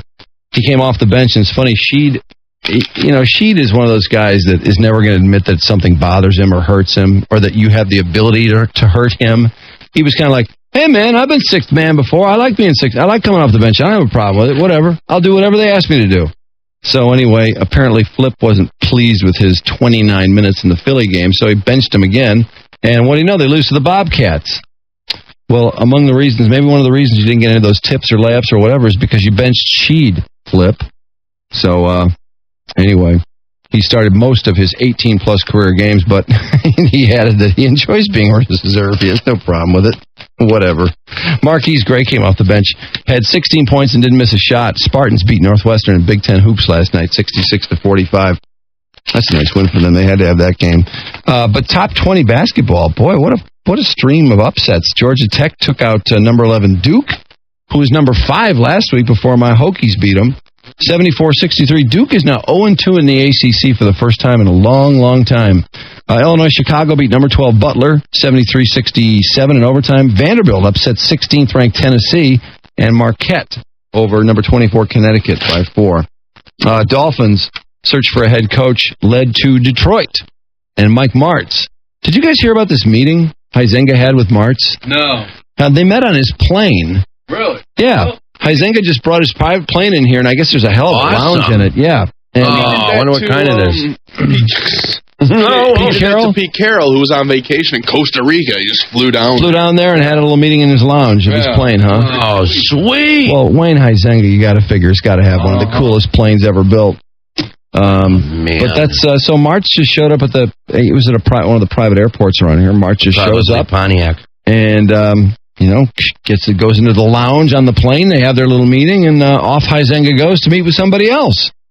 And I got to tell you, I think this would be quite a setback for this team to lose Mike Martz. That'd be a huge setback. Yeah, because we've the offensive part. I mean, I think a lot of people feel like that's the part that's working. Yeah, if some injured people come back and a couple of draft picks, a couple of free agents, this offense looks kind of like it's on its way. Yep. It's the defense people are flipping out over. That would be a bummer to lose him. Jamarcus Russell announces, "Yep, I am going to the NFL." And it was Dwayne Jarrett yesterday. God, what a load of juniors in this draft. Yeah, that's something. Alan Branch. Yeah. Adrian Peterson announced yesterday also. Yeah. Kobe Bryant now has the number 1 selling jersey in the NBA, and they say the reason is because he's changed his number to 24. And I think this is the dumbest thing. Do you remember when Jordan switched from 23 to 45 when he came back? And it bombed. Yeah, that's totally. Kids didn't want the 45. They'd been seeing him in 23 for 10 years. And don't wear that outfit again. And Jordan looked weird in number 45, I have to say. It just was like, wait, why is he 45? I just can't even look at him and not in 23. I feel like he shouldn't be making shots or something at 45. Nice outfit, by the way. Rock and roll. Where did you get those clothes? At the toilet store? Yeah, Scarlett Johansson was even pissed about it. Seriously, if you wear that outfit, I'll vomit in your face. But the Kobe thing... Don't you know you're not supposed to wear white after Labor Day? The dumbest thing about the Kobe Bryant thing is that now kids are showing up with their old number 8 jerseys they bought, because a lot of kids bought his jersey when he was hot, before he got in trouble, and he won't sign number 8 if you bring number 8 to him. So you have to go over to the concession stand and spend another $100 for his number 24. That's terrible. And you have to own 2 Kobe Bryant jerseys, I guess. Doesn't make enough money, huh? I guess not. Boy, oh boy. I love Kobe Bryant because I want him to have sex with me. Okie dokie. Barry Bonds fails an amphetamine test last season, it turns out. Now, why do we never hear about this? I think this is amazing. The Daily News comes out with this yesterday. And it appears the story's true. And Bonds has even commented on it. Saying that, well, his agent came out and said that he got whatever he tested positive for, he got from Mark Sweeney's locker. And Mark Sweeney gave it to him. And Mark Sweeney's agent says this is total BS. Mark never gave him anything. And, why can't Barry Bonds just stand up and basically acknowledge that he's been cheating and at least take responsibility for what's in his body? But every time this comes up, I thought they were putting flaxseed oil on me. That's the weirdest thing. That was a steroid? Oh, my God, it's crazy. Like there are people running around trying to put steroids in people. I mean, how many people do you know who literally buy steroids thinking, God, who can I get steroids in? Somehow. Just one, just Canseco. Canseco? Yeah, remember he was injecting everyone, their butt. Oh, yeah, but they wanted them. Yeah. But, I mean, how many people do you know that literally buy steroids so they can sneak them into someone else's body? How many people do you know that buy amphetamines or Vicodin or whatever so they can sneak them into someone else's body? I mean, it's the dumbest thing, and yet you hear it all the time. Ben Johnson said the same thing. Oh, they spiked my water. After I ran after I run like a 4.300, beat the record by 5 full seconds. I'm having a glass of water, and I realize it tastes funny. I'm like, oh, what's with this water? And it's crazy. There was a steroid in there, obviously. Somebody's trying to screw me. People don't try to run around trying to find ways to force other people to test positive for drugs. People are good enough at it on their own. Chris Webber, booted from the 76ers. Larry Brown takes over, and within a day, he's found a way to get rid of Chris Webber. He gives them a buyout, and Webber has established a Fab Five list of high-profile teams he'd like to play for. One of them is the Pistons. So this is interesting. We're now going through the same thing we went through with Jalen Rose 2 months ago when the Pistons decided, no, we'd rather have Delfino and Flip Murray than Jalen Rose. And I thought that was a crazy decision. And the Weber thing, I don't know, this is kind of interesting. I mean, Weber is still a productive player. Can he help the Pistons? I would think so. Yeah, I would think so, too. I just don't know if there are enough minutes for him. Because with... What's that? Sheed's not playing anymore. Why not? I know. Well, Sheed's going to be back in the starting lineup soon. You got Tayshaun, you got Dice. How many minutes does Weber need? I mean, how many is he going to demand? Weber can play center. Yeah. That's the thing. And, Muhammad, I'm sorry, he's okay, but he's not all that productive. No. Weber would certainly be more productive than Muhammad. I think the Pistons ought to jump in there. Nice to have a good inside scorer like that. Yeah. I mean, if they're serious about winning... And, you almost had to wonder when they let Ben Wallace go because all that Ben Wallace money wouldn't have counted against the cap. If they'd said, you know what, we'll meet you at $15 million. They weren't. First of all, they got Ben Wallace and paid him nothing for 3 or 4 years when he was putting up some pretty big league numbers and was making the All-Star team. He finally gets his due. I think his 4th year here, he got the new deal. And then look at all the money that team made. Look at all those sellouts that Ben was half responsible, or at least 1/5 responsible for. Detroit basketball. I got to hear that, by the way, when I was in Rome. In Rome? Basketball. Yeah. Who said it? From? I said Michigan, and some Italian guy. He said Detroit basketball. Detroit basketball. Yeah. Oh my God! Like what? So bizarre. Bring it in. Well, he said that they watched the finals over there, so whatever. Yeah. Anyway, that's sports. Heads up for Maui time. Frank Stallone coming up too. We got to take a break, and then I wouldn't mind getting into this. We've been trying to call this hotel where this couple apparently was getting it on in the balcony. This is a weird story. This guy gets a prescription for Cialis. And what do? Yeah, you check into a hotel and get it on the balcony with your girlfriend. The whole world can see you because the sheet fell off the railing, and the police broke into the room and arrested them nude, I guess. Gross. No, they were nude, all right. People were horrified. It sounded like the room was a mess, too. Like there were just butt plugs everywhere and booze all over the place. Yeah. Anyway, we'll get into that after this. Drew and Mike. There's nothing good about what you do or who you are. 101 WIF Detroit. Rip Rock. How utterly stupid. Madonna's on the Today Show, and we were just T-boying it back. She's talking about she just wishes everyone would leave Rosie alone. Like, Rosie O'Donnell didn't ask for this. Yeah, right. By bringing it up in the first place. Yeah, and then keeping it going and... Yeah. Leave it to Madonna to say that. But, you know what's funny about that is Madonna and Rosie O'Donnell are really close, so Rosie must be taking a lot of crap for her to say. Oh, yeah. That's the beauty of this. And I think it's so funny, too, now that Barbara's stuck in the middle and just getting wailed on. She's lost all of her credibility now. I mean, Barbara Walters now is just toast. She's got to get off that show or do something. Man. Or get Rosie off. Yeah. All right, this is the hotel where this couple apparently just decided we're just going to do everything wild we can. And apparently they were wild, too. They were on the balcony getting it on. Oh, yeah. And the police literally burst into the room and arrested them. they had to call for a crowbar, too, to get them apart.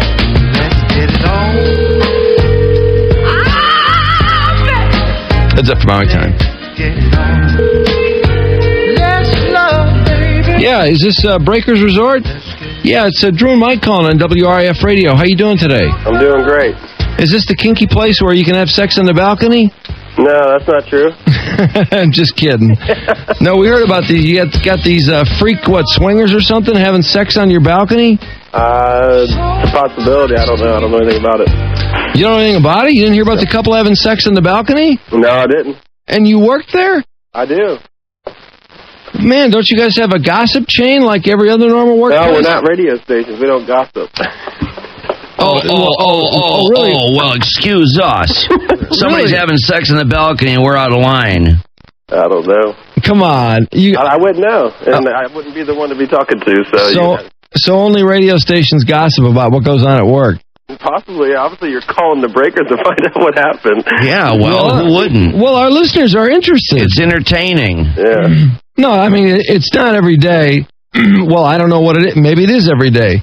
But it's not every day that you see some middle-aged couple getting it on a balcony at a hotel. It's pretty unusual. So yeah, I don't know anything about it. I wasn't here. If there was something that I wouldn't know. Yeah, no, I know you're completely clueless. But maybe is there somebody there that has a clue? I don't know. Not right now. Everybody's in a meeting right now. Sure. Are they meeting about how to handle the story about the naked couple? Yeah. See, I just can't. I don't have any of that information. I wasn't here, so I don't know. Yeah, but people are talking about it, certainly, right? I mean, I saw something. I mean, I don't know. Man, how low on the food chain are you at this place? I'm the guest service manager. That sounds like a good job. It is, all right. No woman would want to have sex with that They ought to be loser. telling you what's going on there. They ought to be saying, hey, dude, people are going to be calling. They're going to be asking weird questions about this freaky couple we had the other night. These people were actually having sex on the balcony, and here's how you deal with it. You tell them, hey, look, we rent a room to anybody if they look like decent Americans. We thought these people were okay. Little did we know they were going to have some kind of freaky sex act on the balcony. Then put a big bed sheet over the railing, which ends up falling to the ground like a big silky parachute, drawing more attention to it. And then to be confronted with it by the police, and then they say, we didn't do anything wrong. It's like sex in here. Everybody outside is just jealous. All right, I got to go. I got a guest in front of me. Wait, what do you think? No, you don't. You don't have anybody in front of you. Don't lie to us. No, you have nothing in front of you. It's like sex in here. I want to rent a room. Hello? Hey, I said I want to rent a room. He doesn't want to rent you a room unless you have sex on the balcony, and he can watch. He is such a liar. Last night, I had a sex. I think that's funny that the couple tells the cops. I like sex. The people outside were just jealous. Shauna, how you doing? Good. How are you? Good. It's Drew and Michael. We're calling on WRIF Radio. We were trying to talk to the guest put me on all guy about fours this and freaky have sex story. with me? I guess you guys had some crazy couple there that had sex on the balcony. Oh, okay. Hang on. I'll transfer you like to sex the in here. manager. Yeah, that's what we want to talk to somebody in charge there if we could. This is Christy. Can I help you? Hey, Christy, it's Drew and Mike calling from WRIF Radio. How you doing today? I'm good. Good. We Because heard he was you had entering your some mouth. freaky guest that you probably don't want to have back. The people having sex on the balcony? I hadn't heard about that, actually. You hadn't heard about God, that? this is weird. You're the you're the third person we've talked to that works there, and nobody knows about this. But it's in the Because he was entering your newspapers. In mouth. fact, it's in the national media. Really? Yeah. I haven't seen the paper today. No, are you the manager of the place? No, I'm the secretary. The secretary, to the 'cause- manager? Yes. Oh, okay. Oh, okay. Can the manager talk to us? Because we're, like I said, it's a national story. We're in Michigan, and we heard about it here. He's actually in a meeting right now. They're probably trying to figure out how to do damage control, and I just wanted to sort of pass along that it's not your fault that some freaky middle-aged couple gets it on the balcony. I mean, there's really no damage to control. No, it was the couple's fault. They were so drunk that they literally told the police when the police responded and went out to the balcony, gained entrance to the room, and they said that the people complaining were just jealous. Hey, everyone! Come see how good I look! That's crazy. I know, isn't that bizarre? They're And now, having open sex on a third-floor balcony. but here you are, you're secretary to the manager of the joint, and they don't even tell you anything? No. Isn't anybody gossiping about this? I mean, it's a national story. No, like I said, I hadn't heard anything The about guest, the guest services guy there? Do you know him? We don't really have a guest services manager. So this guy was lying. So he was puffing up his position over there. That's right. Anyway, he was clueless too. He knew nothing. Because he was Boy, was he entering getting them up. excited about it. Yeah, no, I was telling you, I got to calm down. Yeah, He's he going to take a cold shower. He's This going to guy. get wood or something. Yeah. But anyway, so is there any way to get clued in on this thing? Because, I mean, here it is, national news, and apparently nobody that works there knows anything about it. It's the weirdest, craziest story. Oh, well, like I said, I can take your name and number, and I can have our general manager call you. Well, I'll tell you what, if we call back and say, I don't know, 45 minutes or so, do you think he'd be done with his meeting? He may. Now, Christy, when are you going to level with us and admit that you know full well this couple got it on at your hotel? I don't know anything about it. In fact, you've seen pictures of it. Somebody took with a cell phone. Pictures. You've got a picture right in front of you. You're actually looking at the photograph while you're talking to I us. promise I don't have any pictures. Christy, you're actually turned on by the concept. You not only know about it, you're turned on by it, and you still won't talk about it. Okay, like I said, Is that talk to our true? general manager. Is that I don't know Christy, anything about it. come on. How do we drag it out of you? Are you getting a little breathless over the concept? Oh, Christy. Yeah, clearly she had to hang up and go play with her breasts. It's time for housekeeping. Hey, honey, I understand you're upset. Hey, She had to maybe go. you feel better after we have some dirty sex. She clearly wanted to go tweak her centerpiece. Time for a little tug fest. Hey, sorry, Christy. You're the one with the freaky hotel guest, not us. Yeah. You have an absolutely breathtaking hiney.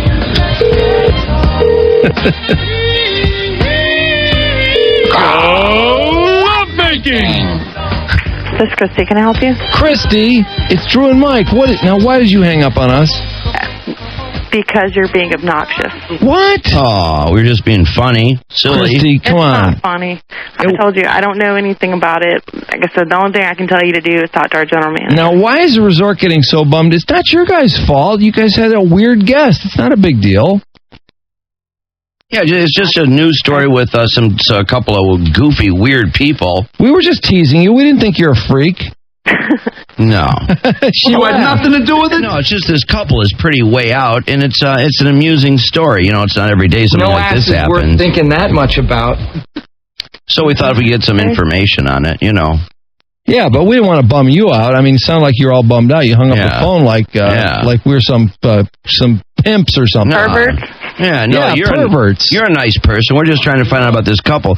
Because according to this news report, they're on the third floor of the balcony having sex. They put a bed sheet over the railing to conceal themselves, but then it wasn't long before the sheet fell, revealing everything to the people below, who naturally complained. The police responded, gained entrance to the room, so that must have required some kind of managerial interface. Things like sex in here.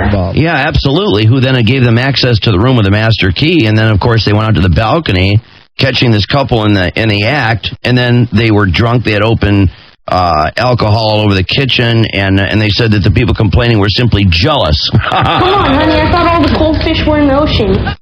You know? Okay, well, like I said, I don't have anything to tell you. I don't know anything about it. To at least admit that you feel more informed since you've talked to us, because we've told you everything we know about it. Yes, I'll have to look into that. Yeah, you can at least ask around now, can't you? Yes, I can. Must be the most boring woman on earth. When you see your friends at lunch, you can say, hey, you hear about this sex thing on the balcony? There's something for you to talk about this afternoon. Christy, who's the gossip center at that place? Who knows all the goings-on? Sure, there's always somebody. I don't know. Christy, come on, you're not leveling with us. I can't help you. You're not gonna get in trouble, I promise. If you get fired, we'll hire you. It's a news story. Yeah, All right. Christy, you're starting to sound like a cold fish. You're wearing us out. Maybe You sounded really cute when you answered the phone. I feel like we freaked you out or something. Well, I'm a little busy. Are you? What are you doing? I'm working. Besides looking at pictures of that couple that are on the internet. You actually Okay, laugh. well, I'll have to go now. Christy. Talk to you later. All right, we're not Bye-bye. getting anything out of you. Don't It's be obvious. a cold. Don't be a dead fish.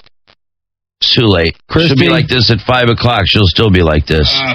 You just sent my boner into the ground. Yeah, that's just a bad.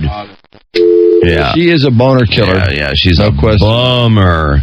I mean, think of all those crazy women calling us about taking pictures of their boyfriend's I know. penises with their cell phones, This and then woman. compare them to Christy. And the women of South Carolina, they just don't compare. The idea that someone having sex in their hotel, in any room of the hotel closed is appalling to her.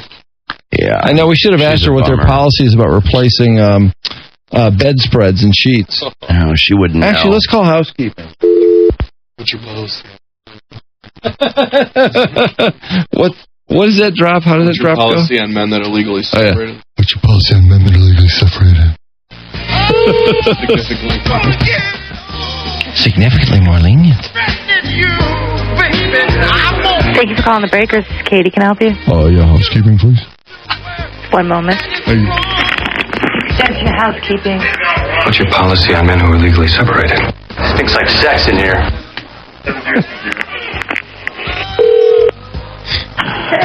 Good morning, housekeeping. Is this housekeeping? Yes, it is. Hey, how you doing? This is Drew and Mike calling on WRIF Radio. Who's this? Carol. Hey, Carol, how you doing today? Fine. So, I heard you had some freaky guests there the other day. Oh, yes, sir. Now, how often does that happen?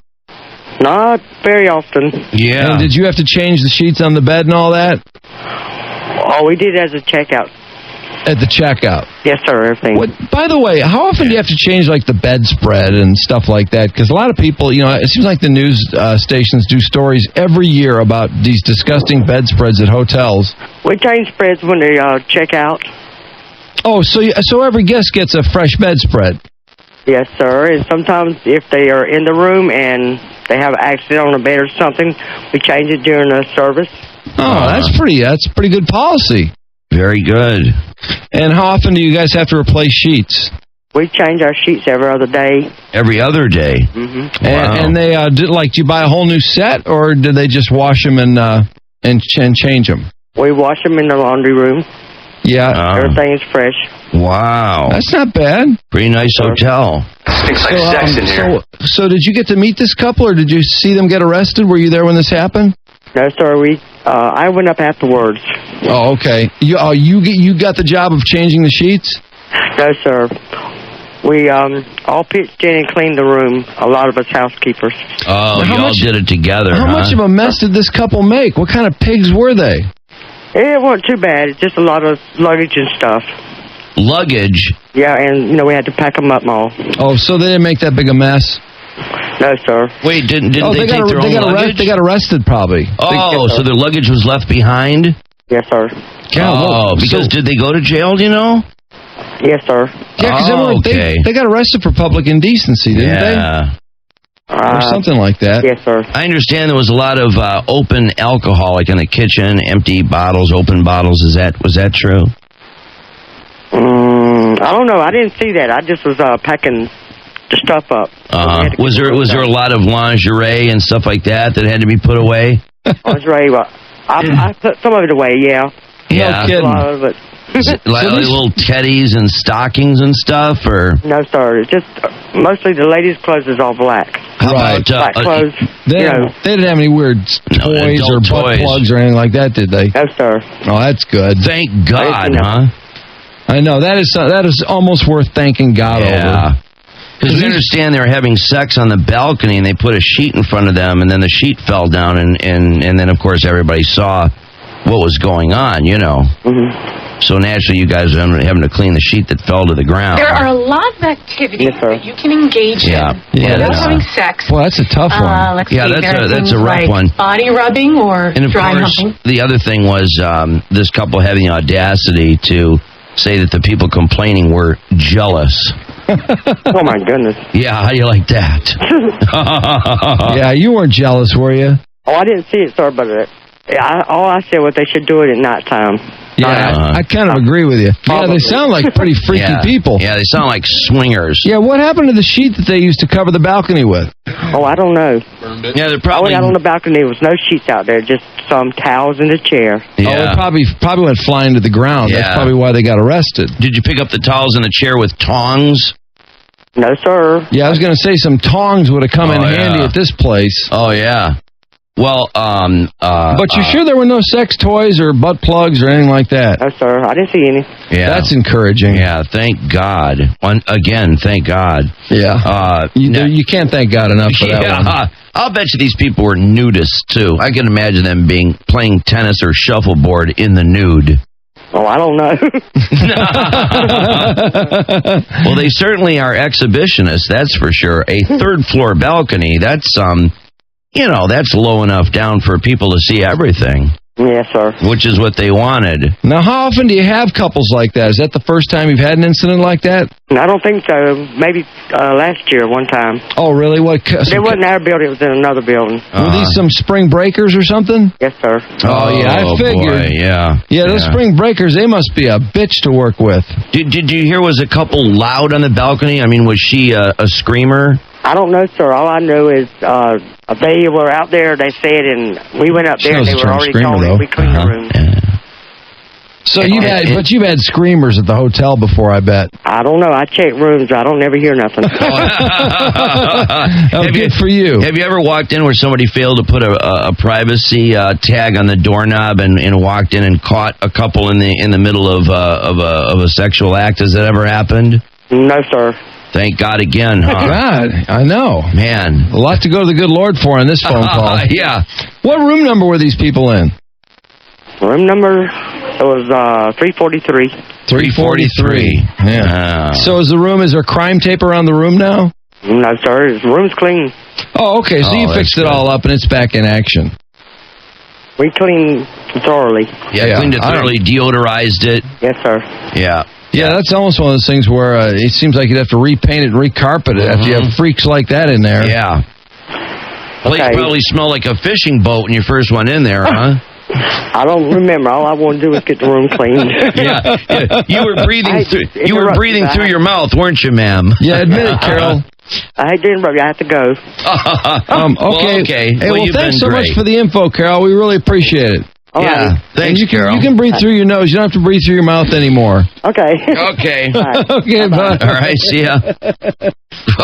She kind of freaked out over the tuna boat. yeah, I know. I was debating how far to push it, and I decided, well, it seems it's now or never. It seems that things moved along pretty rapidly after that. Yeah. All right. Well, that was pretty successful data. Yeah, we got everything out of her she had. Nice that the housekeeping lady was much more informative than the manager's secretary. I know. That's unbelievable. Well, you know what? I want to call room 343 later on. Oh, boy. and tell the people staying there what happened before they were in there. I think they have a right to know. Ooh. Somebody ought to tell them. They might request another room immediately. Well, that is a riff exclusive. Count on it.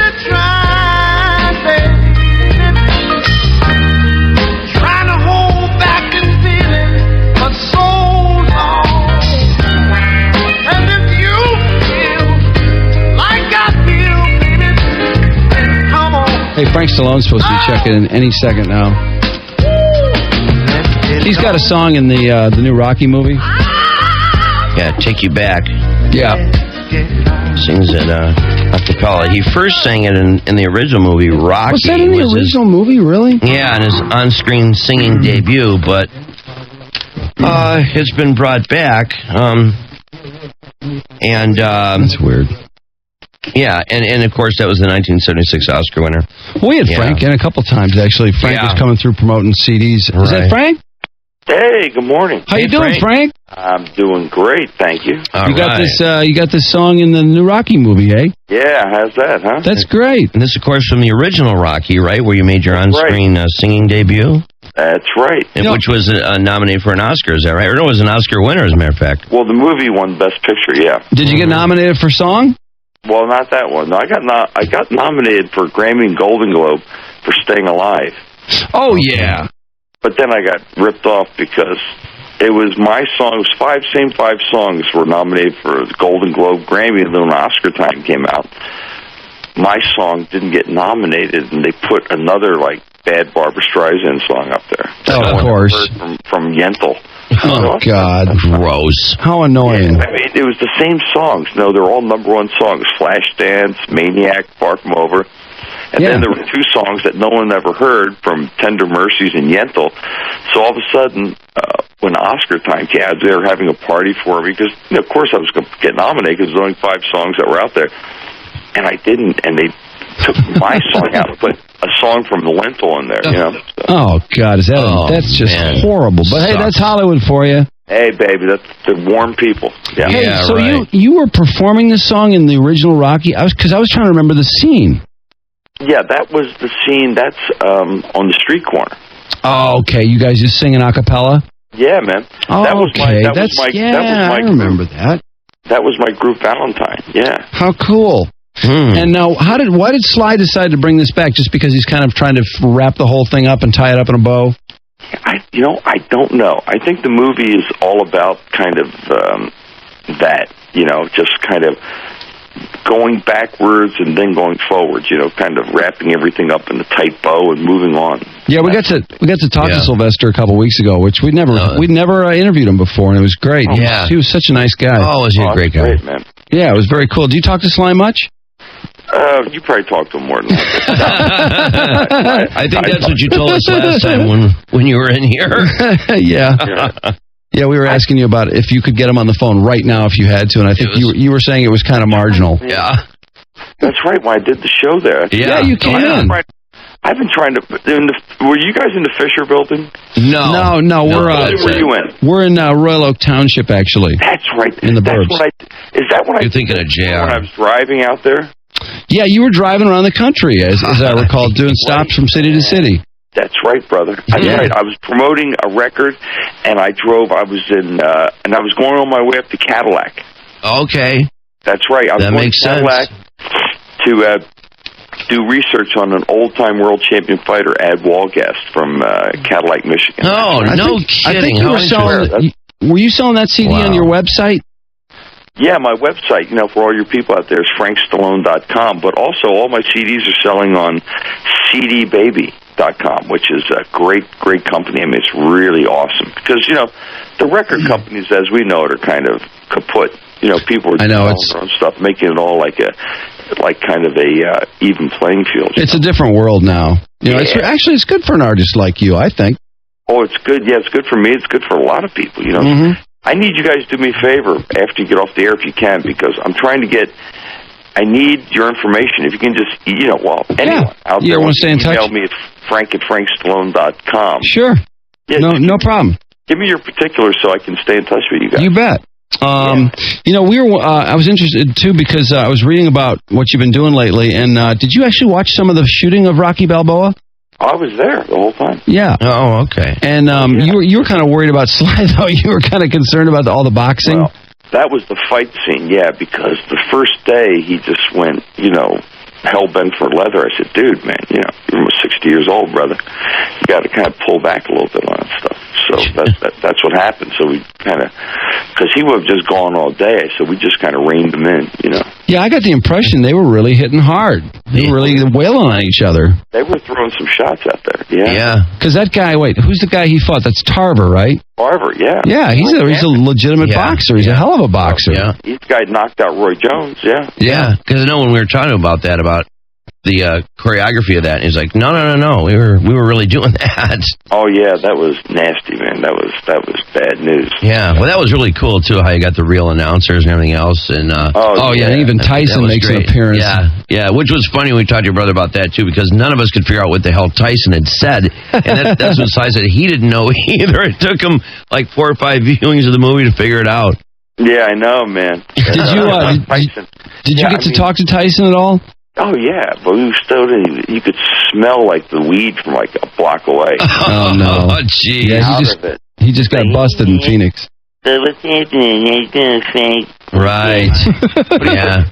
Know what I mean? Yeah, know what I mean? Know what I mean? You know what I mean? Well, it's like hard as an oak tree. I mean, he's really like solid. So he's like a tough stone guy. You know? That somehow face tattoo just drives me nuts. I know. For all his partying, though, he does stay in shape somehow. He looks just the it's same. Not like he's not like. Yeah, he's not like fat. In other words, I wouldn't want to get hit by him. Put it that way. No. Yeah. But I know, but he's a terrible boxer. I can't believe it. Remember in the beginning? No, he can't win to save his life anymore. Yeah. Michael Spinks fell down just out of fear. Yeah. Now in the first round. Done. Remember when he fought? Was it Marvis Frazier, Joe's kid? Yeah. I mean, he literally almost threw that guy out of the ring. Yeah. Decapitated him with that uppercut. It was incredible. Yeah. But that was a long time ago. Yeah, God. You know, man, so how's the weather out in Detroit? Hey, we've been not bad. It's been unseasonably warm, actually, in the 50s and everything, although now we're in a cold snap. So it's kind of a wintry scene going on right now. But it's been really amazingly warm and nice. Well, you know, your city's got two of the greatest fighters ever. Yeah. Well, Joe Louis. Ray Robinson. Yeah, that's right. And of course, we got our Tommy Hearns and all that. Oh, I love the Hitman. You know, he was at the Rocky premiere. Mm-hmm. Oh, was he? Yeah, Tommy's great, man. Yeah, and then, of course, you're not to keep mentioning now, how your styling? brother, but I gotta know. Save the Kronk's gym here, too. Don't you want to know how styling he was at the premiere? Tommy's always wearing something wild. Yeah. Oh, Tommy's, he's always dressed up, man. Oh, yeah. Well, of course, he was at one of our DJ's functions once in a purple suit until this chick ran into him with a cup of coffee, splashed half of it on his purple suit. That was the end of him. Oh, was he pissed? Called for the valet immediately. He was standing out there flagging down a valet, just steaming pissed. Oh, man, I'm sure it didn't go over too well. It'd be like... They'd be like putting your drink on John Gotti's sharkskin suit. You know, the whole thing unfolded right in front of us. I know, it was unbelievable. He probably went, what do you do? He's all nice shape. What a slice of life that was. Was it ever? Well, Frank Stallone, we're talking to Frank. His song Take You Back was in the original Rocky. It's back for Rocky Balboa. And Rocky opened, let's see, was it December 20th? Yeah, it's done great, man. Is it doing well? What's it taking in every week? I think it's up to like $62 million. Is it really? That's amazing. Because I wasn't sure how it would do. I really didn't know. No one wanted to do this movie. Swear to God, nobody ever said, "Oh, come on, man, he's like too old. Right. His career hasn't done well. Yada yada yada, man." But I'll tell you what, it's a butt. Did they spend much money making the movie? Because I mean, they did have all the touches out there in Vegas. They had all the announcers. They had Michael Buffer. You know, it seemed like they were spending money. But, I mean, it wasn't done on the cheap. So I don't know how expensive it is to make a Rocky movie. You know what it is? I think a lot of guys just wanted to do it. You know, a lot of guys just wanted to be there, you know? Mm-hmm. Yeah. That's what's really great about it. You know, it's funny talking to him about the Vegas scenes. He said, you know, in that fight, those fight scenes, the only thing that's not real in that scene is me. Because everybody else, you know, Tarver's a real boxer, Lampley's a real broadcaster. The real referee, what's his face, was a ref. Yeah, Tyson was really Tyson. Yeah. And the people in the audience were real. Yeah. That's right. Yeah, what I'm trying to remember, what casino was that shot at? Was that Mandalay Bay? Mandalay Bay. Yeah. God, and they do have a lot of fights out there, too. Oh, yeah. Sure they do. It was great. You know, I'm so happy, though, that I got some songs in there. I already wrote 12 songs. You know, I got a few in the movie, but, you know, most of them were kind of rejected. But I thought they were pretty good songs. But yeah, Take You Back is, I mean, that's that old style Philadelphia soul. It's a pretty cool tune. They're telling us to move on here, Frank. I know you got a bunch of stations. Man, will you guys email me with your particulars? Yeah, we will. FrankStallone.com, right? Yeah, man. No problem. No, Frank at FrankStallone.com. Okay, gotcha. got it. Thanks, brother. Frank. Thanks, Frank. Good luck, man. See you. Okay. Take you back. Take you back. Do-do-do. It's funny. Frank's still out there plugging. Oh, yeah. Still trying. Rough road, man. Remember, though, that, when he came through the last time, actually, that record was not bad. I mean, he's not... I'm trying to remember. I can't remember it at all. It's not like he's the completely untalented brother of Sylvester. He actually has some musical talent. But his brother casts a pretty big shadow. Oh, yeah. I know. He does. That's a real problem. Oh, yeah. Push me back. But I'm trying to... I can't remember the one song. I can't remember the name of it. But he did have a hit. Yeah, he had a hit, Sylvester aside. It wasn't even in a Sylvester movie, I don't think. But I can't remember what song it was. But, he was talking about that Oscar nomination. Those songs, they were all big songs. How did Barbara Streisand squeeze in? Oh, well. That would piss me off. Are you kidding? Barbara, Babs. Because whatever she wants, she gets. Poor Frank. Not only is he Sylvester's brother, but he doesn't get in on Saturday Night Fever. He's in Staying Alive, which was the sequel to Saturday Night Fever. Saturday Night Fever was that monster movie, and he gets the soundtrack for Staying Alive. Yeah, the sequel, which just did not. It wasn't anything like Staying Alive. In fact, I think it was a pretty major bomb. But he did have some hits in it. I mean, those songs did okay. He wrote songs he's been in almost every Rocky movie with a song. So it's good. I guess, when things aren't going so well, it is nice to have Sylvester as your brother. No question about it. But I could see them not wanting that movie. I could see studios saying, no, not another Rocky movie, please. It's not that bad, though. It's not. Yeah, it's kind of funny. Well, it has that camp factor that is so huge. I mean, we were laughing out loud in the theater at some of those scenes because, when they got to the Mandalay Bay scene and we saw Jim Lampley and who were the other announcers? Larry Merchant. Larry Merchant was another big one. And, oh, God. Well, we just couldn't believe they were all there. It's like, oh, my God, I can't believe it. And then Michael Buffer, let's get ready to rumble. And it's oh my God, I can't believe all these people are really in this. I know it. That referee, what's his name? The big one. Oh, is it Miles? Bald hair. Yeah, Miles something. God damn it. Is it Miles Lane? No, Mills. Mills Lane? Oh, yeah. Yeah, Miles. Yeah. We'll get it. All right, heads up for Maui time. I know we've been telling you that, but we mean it. We'll be back. Trudy's next. Hi, this is Frank Stallone. I like to say it all hot. Well, hi, this is Frank Stallone. Jesus Christ, this is going to be an outtake. Hi, this is Frank Stallone. I'm happy to be in Detroit listening to Drew and Mike on 101 WRIF. 9:33 at the Riff. Okay, we were just talking about TV last night. Hey, do you watch Friday Night Lights, Walters? Yeah, I love that show. Isn't that show great? Yeah. Boy, they really got a mess now because the quarterback who was put in a wheelchair is suing the school. Yeah. And, in Texas, high school football, of course, is everything because they have nothing else. And so the whole town's about to turn on this guy. God, those chicks are hot on that show. That girlfriend, the quarterback, Lila, is just a doll, isn't she? So is that blonde. The blonde is made cute. Her mom picked last night. Her and the boyfriend or whatever. She's cute, but the daughter's pretty cute, too. She's only 15. Oh, that's who I was talking about. The coach's? No, that's not the coach's daughter. Oh, the coach's daughter. Yeah, she's cute. Yeah, she's rather young, she's but out with Matt. Seriously. Yeah.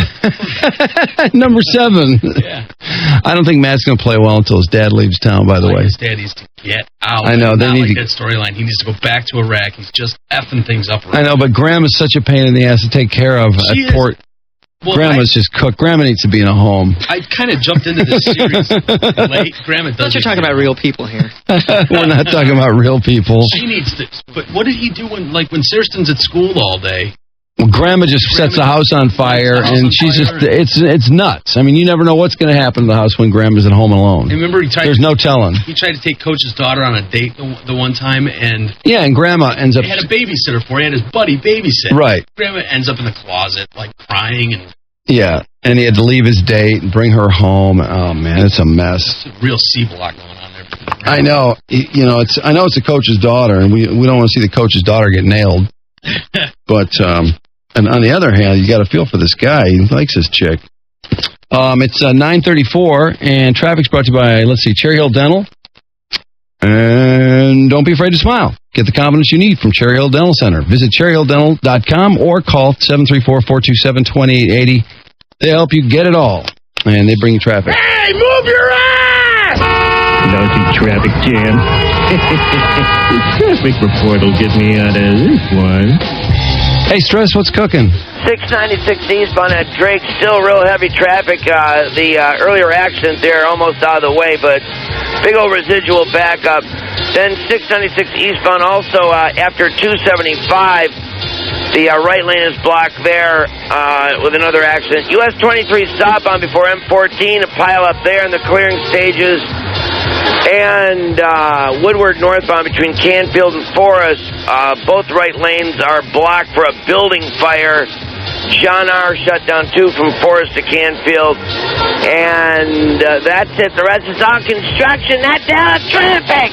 All right. And let's see. Trudy's brought to you by Boyne Country Sports. Winter finally woke up at Boyne. Lift and lodging packages start at $127 per person per night and include lodging, lift tickets, and the breakfast buffet. Visit Boyne.com to book online.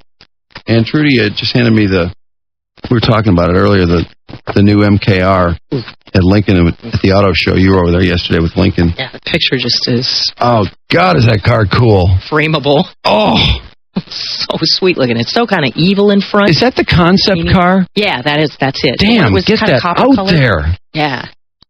It's just so cool. That's the one with no door handles. Right, yeah. And again, Evan and I were standing there going, wait, how do you get in this thing, you know? So the guy finally rotated to us. Again, guy models all over the place. Yeah, he was very informative. Yeah, he was very informative. Well, they all are, but... Yeah, well, it's funny, you know, when we needed information, it kind of seemed nice to have a guy there. But, thanks. But I have to tell you, like, the chick models, like by Maserati, and the Italians, they don't care about any equality or anything like that. They just have all chicks, all knockouts, just drop-dead knockouts. Wow. And the... what's that? Mini Cooper, too. They had a lot of chick models over there. Really? Yeah, they did. They had a DJ in their area. Oh, that's hip. They were jamming and stuff. It was bizarre. It was really fun. Yeah, I haven't been there in a couple of years. And I have to tell you, I thought the same thing. I thought the auto show was probably the best auto show I've ever seen. Yeah. And I usually find that the nice thing about the auto show is if you don't want to go, you can usually see the whole thing on TV. Yeah, but it's not the same. I mean, no, it's not. Everything's all sparkly and dressed up and. Well, I saw the. Did you see the Airstream on TV, for example? No, I didn't see the GM. It's like a conversion van. Oh. It's gigundous in the back, and it's like the coolest little lounge back there. Really? We were talking about Mike Martz interviewing on Wayne Huizenga's plane. You know, I guess he's got some giant lounge on this thing. But nice. This Airstream was like that. It had this huge lounge with, you know, it looked like you could just be hanging out having a party back there and not even feel like you were in a car. Ooh, that's great. You know what? I'd love to just hit the road and do that. Kick back in some lounge me too. Somebody else drives. But, man, I would love to see. Do they know what that MKR is going to cost? No, it's way so in the future. Yeah. Well, you know, the Camaro's another one, and that's GM, of course, Pontiac or whatever. That car, they showed it to us last year. The crowd went nuts. Yeah. It's like, I thought they'd be making them this year. And again, there's another concept car. Well, they said for 2008, but did you know there are already some 2008s going to be coming out in a couple months? So Camaros? Not the Camaro, but there's some models that are considered to be 2008s that'll be coming out in a couple of months. Well, somebody told me yesterday that the Camaro was more like 2010. And I was like, what? Look, you got to be kidding me. They made one. They can make. I know. That's what I think. But how can I buy one, and how long can I go nuts over it before I just give up on it? Are you going to get a Camaro? I'd love to have one of those Camaros. I think they're so cool. Really? Just buy the Mustang. It looks the same. Why can't I have the Camaro? No, it's cool. You know what else were cool? The Shelbys. Did you see the Shelbys? Yeah, I saw that Shelby. Oh, God. It was beautiful. Whew. It was black with a white stripe down the middle, you know, or the two white stripes down the middle and over the roof. And, you know what a badass car. The hardest part of the auto show is to walk out to your car and get in it with all the dirt on it. All the weather and drive home. Well, some of those cars, just get them out there already. They're gorgeous. Yeah. Everyone loves them. So make them, please. Yeah. Really? But anyway, what's going on this morning? Well, it's What a question. I know. To surge with love. Our troops in Iraq have fought bravely. They have done everything we have asked them to do. Where mistakes have been made, the responsibility rests with me. Closest he's ever come to copping a failure. What did Americans see when they watched that? This is the first time I ever saw George Bush actually admit that there's a debacle there in Iraq. He didn't quite admit to that. Right. And there were a few people who said they wished that he would have said something with a little more emotion, but after all those years... How dare you talk that way about the dub? Well, to be honest, that letter to the editor in USA Today about it's time for the president to get out of his sandbox. And, I started to feel that way myself. Like, how many mistakes is this guy allowed to make with young American lives in a foreign country? Yeah. It's rather critical that this be done right. It would have been a good idea to strategize from the very beginning. I know he's a badass, and he's the decider and all that, and he's stubborn, but, I don't think it did us any good to lie to him and tell him, hey, everything's going great. Should have this thing nailed down any day now. It's just a bunch of hangers-on and whatever Rumsfeld said. It would have been nice if the president had known the truth a couple years ago, which, the thing about it is all these journalists were saying, hey, we got to tell you, we don't know what they're talking about. It seems like a disaster. It's close to civil war. And what does the administration say? They say, oh, God, look at the media. They're all just reporting bad news. They don't tell any of the good stories. And then it turns out, well, there really aren't many good stories. I heard somebody say that on the WWJ feedback poll this morning for people. And this one woman was like, well, they never say anything nice. And I'm thinking, I wish I could call her and ask her what one nice thing she can think of. I know. I think the letters to the editor, too, they should include the phone numbers, because a lot of these people, I want to call them and either yell at them or agree with them. Because there was somebody one time who argued, well, remember, he gassed the Kurds. And that was the one nice thing that we've done is to go in there and get rid of him because he gassed the Kurds. But well, actually, one of our special forces guys said the other day, I now can see why they needed Saddam Hussein. Right. That's one of our special forces guys. I mean, that's probably a pretty sharp guy. Because he was the only guy who was able to keep a headlock on some of the nutballs who were running around. Mm-hmm. Yeah, in other words, he was saying this is just such a cluster bleep. You need somebody who gathers authority rather easily. Right. Here's the letter I was talking about. President Bush has been playing Army in his backyard sandbox long enough. He's done all the damage he should be allowed to do. It's time to call him back inside and put him to bed. His playtime is over. America, along with the entire world, has had enough of this trial and error, all trial and mostly error, form of leadership.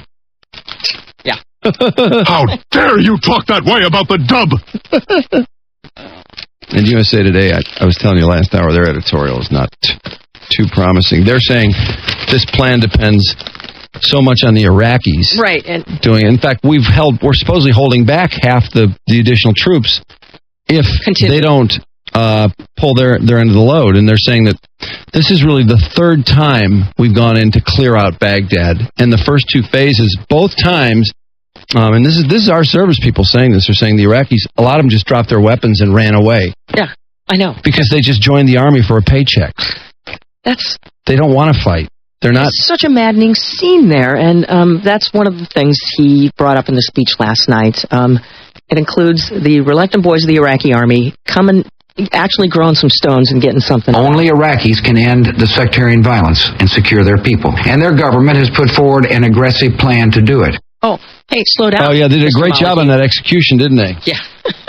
That's the other thing they say in here. They're saying the only recent thing we have to judge Maliki on is the execution, and that was so bungled, nobody can believe that really happened. Right. You let somebody with a cell phone camera, well, several people with cell phone cameras get it. No, don't say that. And then stand there and taunt him. Yeah. So that he becomes a hero. Well, there were a number of people saying, hey, that's how it is over here. It's nuts. But then there were many other people saying, look, that's not how it's handled in a democracy. It's supposed to be done with a little bit of class. Well, even though you're hanging somebody. Democracy is such a foreign concept. So. I know. But, I actually like the idea of ragging him as he was being hung. That didn't bother me. No, but... I mean, it wasn't very professional, but on the other hand, this guy's the biggest jackass. I mean, he was making a fool out of the whole court process. He was yelling at the judges, and these guys were intimidated by him, and his defense team was getting... people were murdering half his defense team, and I mean... This place it's just a cluster. Well, they said there was I just hate the idea of counting on them for anything. I know. They said it was quite the different temperament, though, in that courtroom now that he's gone. Oh, good. You know, it's like the guys who were in on some of those schemes with him are kind of looking over their shoulder at where he was, and they're like, oh, man, we haven't got him to stand up and beef anymore in court, and they're realizing that this is going to come down to them hanging, too. 61% of Americans still are dead set against the troop increase. Do you know they're calling it a surge because they don't want to call it a troop increase? They actually think we're that stupid. I know. And you know what? By the way, a surge is when something, comes up, overwhelms, and then comes back and retracts like a wave. And this is, of course, something that he again said last night. We don't know when it's going to be done. We do say, however, he says that it's not open-ended. But not even Iraqis are down with it. The military solution was done in 2 weeks when the American troop went, and they did a great job. And in 2 weeks, they took over the country. But 4 years later, there is no military solution anymore. We need a political solution, and I didn't hear that in the president's speech today. Part of the plan is for the first wave of troops Why to do you hunker talk down. that way? After going to door. This is Dominic Hasek talking about checking in on the president. Well, thanks for stopping by. I didn't know you wanted to get involved with the discussion, Mr. Helper. Welcome back. Sorry, take your time. Oh, my God. Take your time. Nobody's waiting for you. Take a call. Have a cup of coffee. Have a nice bagel. Take a little nap. It's fine. Come on, I was talking to Mark. It was all my fault. I'm sorry. It was 100% my fault. Why was it your fault? Because he was trying to come back in here, and I intercepted him to talk about a plane crash. Well, that is kind of true. I mean, the Mexican thing? Yeah, exactly. You had to know he would not leave a plane crash. New information on a plane crash. We were talking about that plane crash. He We could were talking still about be the in there. Romeo plane crash. Guy crashed in Romeo Airport a couple of weeks ago. That's why you got hit. Huh? That's why you took the hit. Well, he should only take 80% of it then. Why? What? No. I'm just saying, I'll take some of the blame for it. No, I thought you just. We were talking about Fabio too. Blame for it. Well, yeah, but they reminded me that you were willing to stay. You could have said, "Oh no, I got to get back in the studio." Yeah, you are grown Yeah, up. but I want to be polite, and I listened to your dad's story about him falling off the cliff. So you're just doing it to be polite? Oh man, that's the last time I talked planes with you. You love that plane information. All right, I love that story. But I was starting to feel a little antsy when we started talking about your dad. But I wanted to hear that story about your dad. Never telling you anything again. No, but I wanted to hear the story, but I was starting to get nervous about not being in here for so long at that point. Because at that felt the time, drop coming. We talked about the Gulfstream accident, then the Romeo plane crash, then Fabio, and then the blood on his face, and then Conan, and then The Office. You got your own show going on. At that point, you should have just stayed in there then, because all was lost. It's not like that last story pushed you over the edge. Yeah, I know. You But I wanted to hear that break. story because it's so interesting when your dad thought that drove off that the was cliff. he thought that was grass and it was a treetop. Yeah. And he dropped straight down 10 feet. Oh boy. Anyway. Yeah, welcome back. Welcome back. So, Mark, in the end, how do we divide up the percentages on this then 80-20. when it's all said and done? I'll take 50-50. Okay, I'll go with that. It's laughed about. I didn't think you'd take that. I didn't know you could. Yeah, sorry, take your time. Oh, my God. Take your time. Nobody's waiting for you. Take a call. Have a cup of coffee. Have a nice bagel. Take a little nap. It's fine. Oh, boy. Hey, up early this morning with Condi and Gates because they got this inquest to attend today where a bunch of the House Armed Services Committee members are going to ask him some uncomfortable questions. I can't wait to see them squirming, but... She's the biggest do-nothing. Who is she kidding? I'm tired of her, and she's so hard to look at. God, she's ugly. Jesus. Second, we will further decentralize and diversify our civilian presence shut in up. Iraq. You don't even know what you're talking To better about. assist the Iraqi people, We don't we need must you to therefore read it get our to us, civilians honey. out of the embassy, out of the green zone, and into the field across Take your Iraq. scrawny The ass and mechanism get to out of here. Nose out of the president's the provincial ass. reconstruction Take your team bony or ass and get to out of help here. Iraqis clear, hold, and build throughout all of Iraq. Whatever. Sorry. I'm sorry, I just had it. I know, I don't care about what she has to say either. I really don't. She's just reading something. You know? It's something the president told her to say. Yeah, no, and she's reading it, and, But they've been saying clear, hold, and build for how many years they're going to do that, too? I know. It's not a new concept. Tried that. Bob Gates popping up in his new role as the Secretary of Defense saying that what we need to do is recruit 96,000 new troops. Right. Where's the instruction manual on trying to do something? Well, then it's time for a draft then. People. Well, you have to start the draft again. No. By the way, not only did Bush ignore the Iraq study group's warnings to negotiate with Syria and Iran, he trash-talked them last night, too.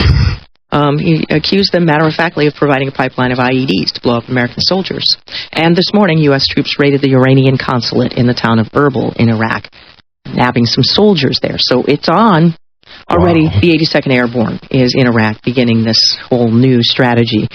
U of M's new strategy is to just knuckle under, agreeing to assimilate propositions. I was surprised to see that. I know. So is everybody. But then they are going to throw all their brain power at challenging the legality. I know. Of course they had to add that. They couldn't add, we're following the law.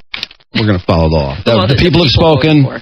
Yeah, and instead it's like, no, you know what? We're focusing all our energy in the appeal. We don't do what people tell us to do, even when it's the will of the people.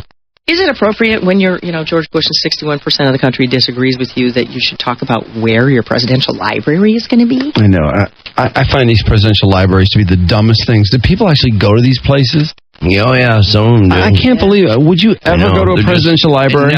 Never. They're just monuments. They're shrines to themselves. Yeah. Which is why Clinton spends every waking moment with his. The Clintons spent so much time raising money for his damn library. God only knows how many favors and contracts were given out to raise money for that library. It's such a joke. Clinton, can you imagine? They think would be at Southern Methodist University in Texas. Although some of SMU's faculty have a beef about this. They say, all right, I'll see you guys there. The deal is being done all closed door, and there are actually some condos in the spot where they were going to put it that needed to be moved out of the way, except the residents put up a fight claiming that they have the legal documents to prove that they own these condos, and they can't just be knocked down to make way for the George Bush Library. Well, a couple nights ago, the man with the papers, his house was burglarized, and what do you know? Only thing stolen were those. Oh, well. Where was Carl? Did they find Daniel Ellsberg on the scene? Brooks Patterson's popped off loudly that the best thing that could happen in the country is that Hillary get elected and Jennifer Granholm gets a federal appointment so that we can get her the hell out of the country. Or out of the state of Michigan. That reaction after Granholm vetoed a bill that... Did you guys happen to see her at the auto show yesterday, by the way? No, we were both there. We didn't see her. I saw her on TV, though. Mm-hmm. They showed her on the news, and she was at the hybrid, and she holds the plug up, and I mean, she looked like a complete tard. It was unbelievable. She's like, that's it? Like, that's all, you just plug it in and it goes? I mean, I was just stunned at how ridiculous she looked. You alternately think that she fixes the car and then doesn't know anything about it. Well, she knows anything about electric cars. The gas engine part of it she knows all about. Wait, I have to find this. This might have been in the 7 o'clock news on 7. By the way, the rest of your story, what was she vetoing? She had vetoed the bill that would let the county, Oakland County, sell bonds to take care of its retiree health care and keep some $150 million. Hey, she vetoes it. Can you wait here a minute? Sure. Bitch.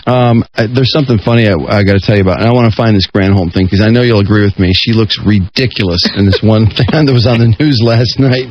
Retard alert! Retard alert!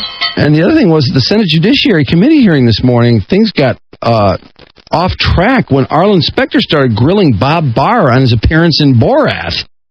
What? Yeah. Really? No kidding. I'm not kidding you. So anyway, let me find this thing because you got to see it. Okay. And we need a break anyway. We'll be right back.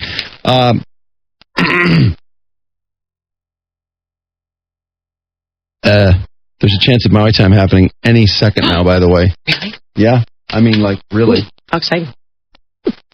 Drew and Mike. Both of you have done an amazing, wonderful, tremendous job through this entire journey. 101 WRIF. Boy, awkward moment. I was just pounding lumps on this guy for getting inside a Jaguar yesterday at the auto show. Yeah. He shut the door. Nice. He gets in the driver's seat, shuts the door, and this is a guy that I'm telling you could know. It's his car, you just drive it away. You know? And he's like playing with the steering wheel like a child or something. Oh, like nice. he's actually steering it, like you can tell how it handles. Yeah, he's sitting in it at the auto show. A 2-year-old. And then he has a coughing fit. Nice. And I came to the conclusion that everyone that gets in that car is going to get sick. There's no question. This guy sounded awful. Oh, yeah. Great. So he's just coughing and throwing snot and germs all over the place. Everything he touches, doorknobs. I decided that anyone that gets in a car at the auto show deserves to get sick, and at which point Trudy pointed out, well, I got in a car yesterday. Yeah, while she's sick. But she denies that she claims she didn't close the door. No, but she had been coughing into her hands for hours and then touched the door handle, the radio.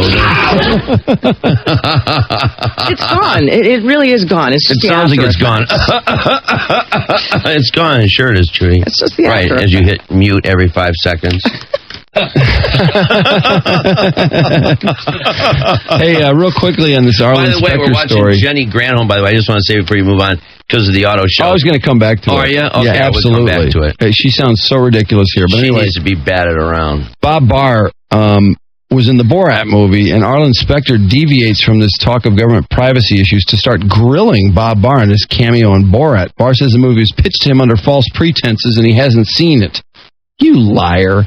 What a liar. Like, he hasn't gone to see himself in Borat. I love these people that say I haven't seen it yet. Oh, I haven't heard it yet. People are read only it asking about it every 5 seconds because it's like, what is this high government official doing getting stuck in this stupid movie? Well, it's a funny movie, but nonetheless. I mean, he looks pretty foolish. Well, he's totally foolish. In fact, that's the nastiest part of the movie as far as a joke on somebody, because when he tells him that, he almost pukes. High five! In the film, the color drops out of his face, his eyes start to tear up, and you can see him start to almost... Borat like pretends, he's going to heave. Borat, of course, pretends he's a reporter from Kazakhstan. He meets with Barr. He gives the former congressman a slice of homemade cheese. Only after Barr eats it does Borat reveal that the milk came from his wife's breast. I laughed so hard. Oh, he's so almost puked. Barr says he didn't sue over the film because he didn't want to bring more publicity to the movie. Specter told Barr, it was a most extraordinary movie, adding the interview with you is about the only part of the movie worth seeing. Sometime my sister, she show her vagina to my brother Bilo and say, you will never get this, you will never get this, la la la la la. Nice having a congressman in that movie. So Arlen Specter went to see it. He enjoyed it. You know, what's funny is Arlen Specter says, it was a most extraordinary movie, and then he says, the interview with you is about the only part of the movie worth seeing. So he's ragging on the movie. He's ragging on the movie, and he's kind of ragging him for being in it, and then he says he was good in it. What was the point?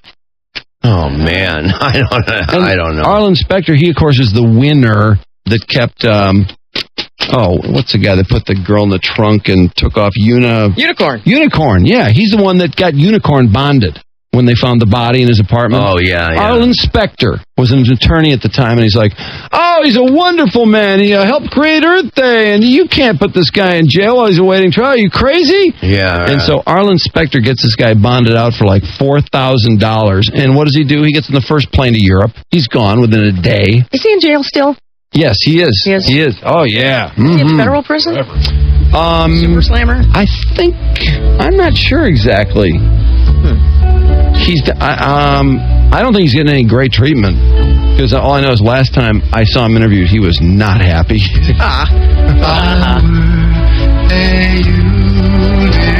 That's a rumor that has absolutely no substance. Anyway, Jenny from the block was at the auto show, and are we before the part where she says, "Come on"? Yeah, I believe so. Okay. Because she's holding the plug to the car. The automotive industry that's going to really propel Michigan forward is both research and her body looks absolutely formless. Granholm tours the North American International Auto Show and takes special interest in Here the she's getting a tour, walking around in the same type of same blazer suit outfit she wears all the time. The first vehicle that plugs into a regular wall socket. She's got the same she gets in the car in different colors. The engine just there she recharges the battery. Come on! And she holds the plug. Like, I can't believe it. The thing about her from head to toe, her hairstyle, when is she going to do something about that stupid short hair? They're pretty dumb sometimes. Secondly, when is she going to see Roach get those moles blown off her face, her neck, and everything else? Now, there are plenty of tards out there living really kick-ass lives. My first wife was tarded. She's a pilot now. Collarless, related to the automotive industry. Same collarless clothing all the time. And also, watching her walk along the side of this car, she walks like a man with a load in his pants. She's hunched over like all of her vertebrae have compressed from osteoporosis. I think she has osteoporosis, seriously. Somebody get the governor some milk, please. That's it. She's totally hunched over. Give it 5 years, she'll be shaped like an L. Give it 10 years, she'll be able to fold herself over like a garment bag. Play the come on part again. Come on! She runs the car. The engine just recharges the battery. See how hunched over she is there? Come on! She's hunched over holding the plug. I know, she looks ridiculous. The engine just recharges the battery. Look at her tilted at the waist. When you combine electric energy with... But when she walks like she's got a load in her pants. Just recharges the battery. When you combine... Oh, is that silly? Can we put that up on the site? And I think people need to see their governor is when she ridiculous. When she turns around, she's talking to somebody. We freeze frame, and you can see that she's wearing granny panties. She has no shape. She has no hips, and she's got a real dimpled, doughy ass. She's formless. She's like a middle-aged amoeba. No, she has no amoeba form. Governor. None at all. Like in a bikini. I think it's the outfit, though. I think the outfit is a problem. But the pants, though, are tight enough where you can see how doughy and dimpled her ass is. And you can see the panty lines where she's wearing those big floppy panties. When I buy my wife, at the start her vagina... No. I mean, come on. There's not a quarter of an inch of her buttocks that are leaking out of those panties. Those babies cover from her upper thighs all the way to her navel. And maybe that's a good thing. Look how doughy and shapeless her ass and hips are. Trudy could not see the panty lines. Trudy I couldn't. forced us to go to the television and point them out to her. Do you see how doughy her ass is? I can't. Look at that. It looks formless. It looks formless to me. That's a sloppy, awful ass. I'm sorry. That outfit is very unflattering. Bad ass. I think the outfit has something to do with it. Yeah. Her ass has a lot to do with it, I'm telling you. It's gotta be tough to pick clothes because you're a governor, and so you can't pick anything that's sort of, you can't pick anything. You can't pick anything that's too hot. Her wardrobe is all the same. Nothing has I don't know. collars If you're on the governor, you can't look that hot. Why? Because you're the governor. Yeah, but you know what? Look at how Princess Di used to dress. Look how sharp she looked, even with her knee-length stuff. She had a better grill. She could wear sharp dresses and skirts, knee-length. Maybe a little being a princess versus being a governor. Di was supposed to look glamorous and hot. I don't know if the governor's supposed to look that glamorous. The way she walks with a load in her pants like a guy, she is a tomboy. She's a tom. I gotta believe somewhere along the line in this tour she farted. She walks very tomboyish. I think she farted. Your butt sucks.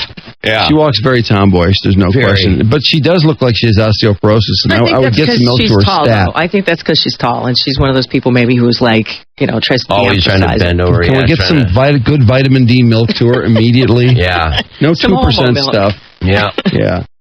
Because she does, when she walks, she is tilted over at the waist.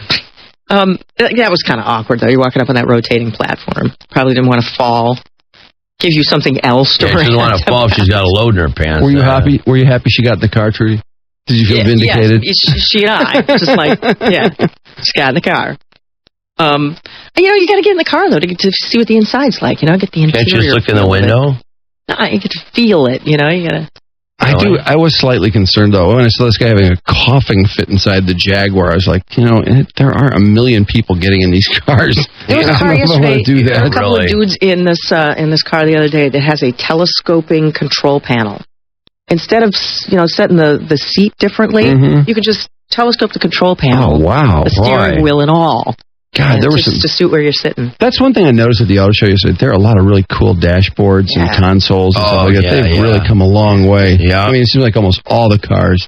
In that Lincoln, too, they were saying they take styling cues from old, vintage Lincolns, like the 44s. Mm-hmm. It was. Did you see the effigy, perchance, of the Holden effigy, I think it is? This car looked like a 1940s car or a 1930s car. Wow. It's brand new. It was a concept car, though. I don't know if this thing will ever make it to the line, because I don't know how many people would buy it. There's so much more to see, but Yeah, I swear, I think it's the best auto show in years. Yeah. Not only was he nude, but then he fell to his death from atop a construction site. Pretty weird rescue call. The museum that's under construction in Washington now. A naked construction worker was found in the basement elevator shaft, not a stitch of clothes on. What? His pile of clothing and personal effects were at the top of the 4th floor, and police are very puzzled over what might have happened there, although they say that there are no signs of foul play, like someone pushed him. What is wrong with people? Why is he naked? I don't know. Naked at the top of an elevator shaft. That is bizarre. Maybe there was a chick construction worker there getting it on, and he just backed in or something. Oh, that's possible. I can't think of any other reason why he'd be naked.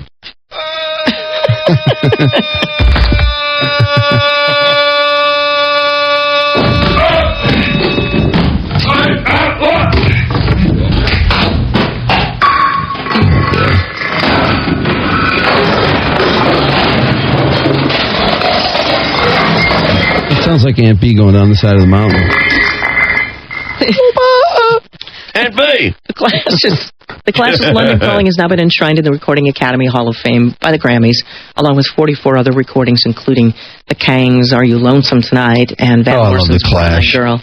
Yeah. There's some great documentaries out there about The Clash, by the really? way. If you like buying DVDs. Yeah, I just got the CD again. Oh, is this CD London Calling? Yeah. Oh, God, there's so many good songs on that.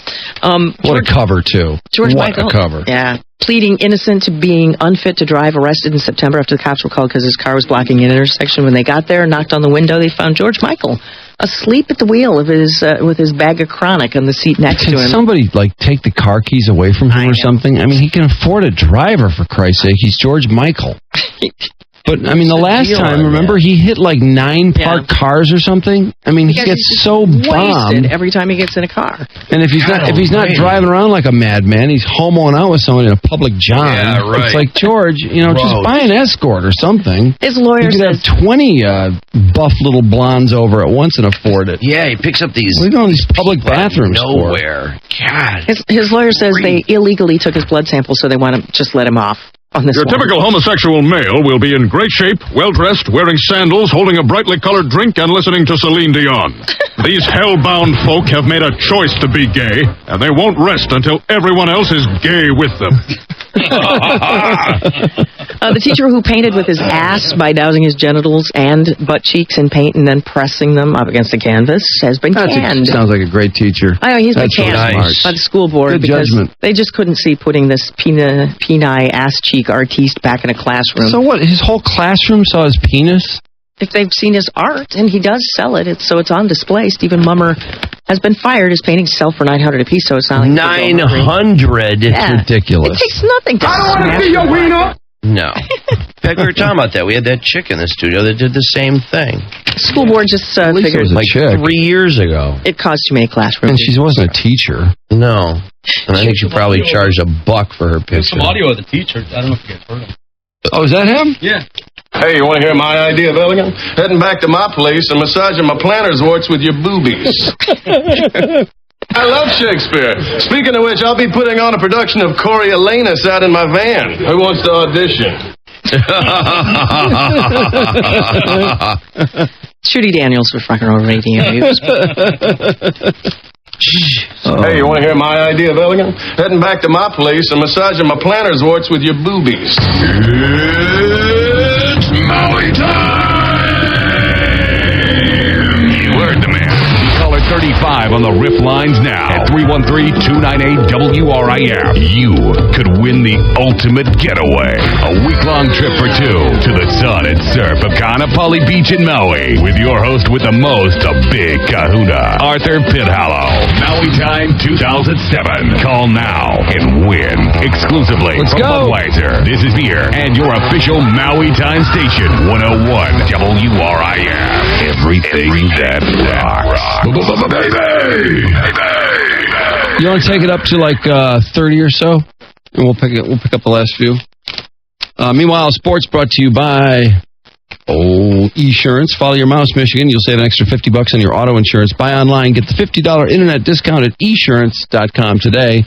And Spartans won their game last night. It's nice to see them win a Big Ten game, even though it was only Northwestern They got their lineup back healthy again, and the freshman that was out came off the bench. It was 7 for 7 from the field, 2 for 2 from the line. Knights led 18 points. They beat Northwestern by 21 actually. That was a nice win. Pistons though apparently can't beat the Bobcats, and why Flip decides to bench Rashid for the second game in a row while Chauncey's out? You got to wonder about that. I don't know. I got a feeling some people are going to start to get on his ass a little bit because while Sheed says he doesn't mind being sixth man, he doesn't mind coming off the bench, I don't know. Do we really want Rashid on the bench when Chauncey's out for 2 weeks? It just doesn't seem to make sense to me. Pistons fall to 20-13, and this is a team that people thought really wouldn't be hurt much at all by the Ben Wallace loss, but I got to tell you, last year at this time, I think they'd only lost 3 or 4 games. So, not off to a good start. And there were some big upsets in college basketball last night. Duke is 0-2 in the ACC. They lost to Georgia Tech. Butler lost to University of Illinois Chicago. And Tennessee lost as well. They're ranked 16th, I think. Chris Webber bought out of his contract in Philadelphia. It's funny, Larry Brown's there 24 hours, and next thing you know, Chris Webber is gone. So obviously Larry's not a fan of Webber. And Weber's given a list of his Fab Five, the 5 teams he'd like to join. One of them are the Pistons. Of course, he's a hometown guy. And, you know, the more I think about it, the more I think, well, sure, Chris Webber could help the Pistons. Of course he could. But I don't know. They were so disinterested in Jalen Rose. It almost seemed like there was something to it. Okay, we'll get caller 30 in a second. Tigers are going to simulcast on 97.1 FM. And Tiger fans, I guess, were bitching up a storm about the XYT signal. They're going to get a boost this year, and they will announce a simulcast broadcast on KRK and XYT, Tiger officials saying Wednesday. They would not discuss the ongoing negotiations, but separate industry sources say a deal has been reached. The previous 5-year deal between the Tigers and XYT expired at the end of last year. And man, XYT, I got a feeling they took a pounding on that one because the Tigers were so bad the first 4 years of that deal. And they really thought they were coming on. Other than that, Tom Coughlin gets another year with the Giants. I was surprised to see that.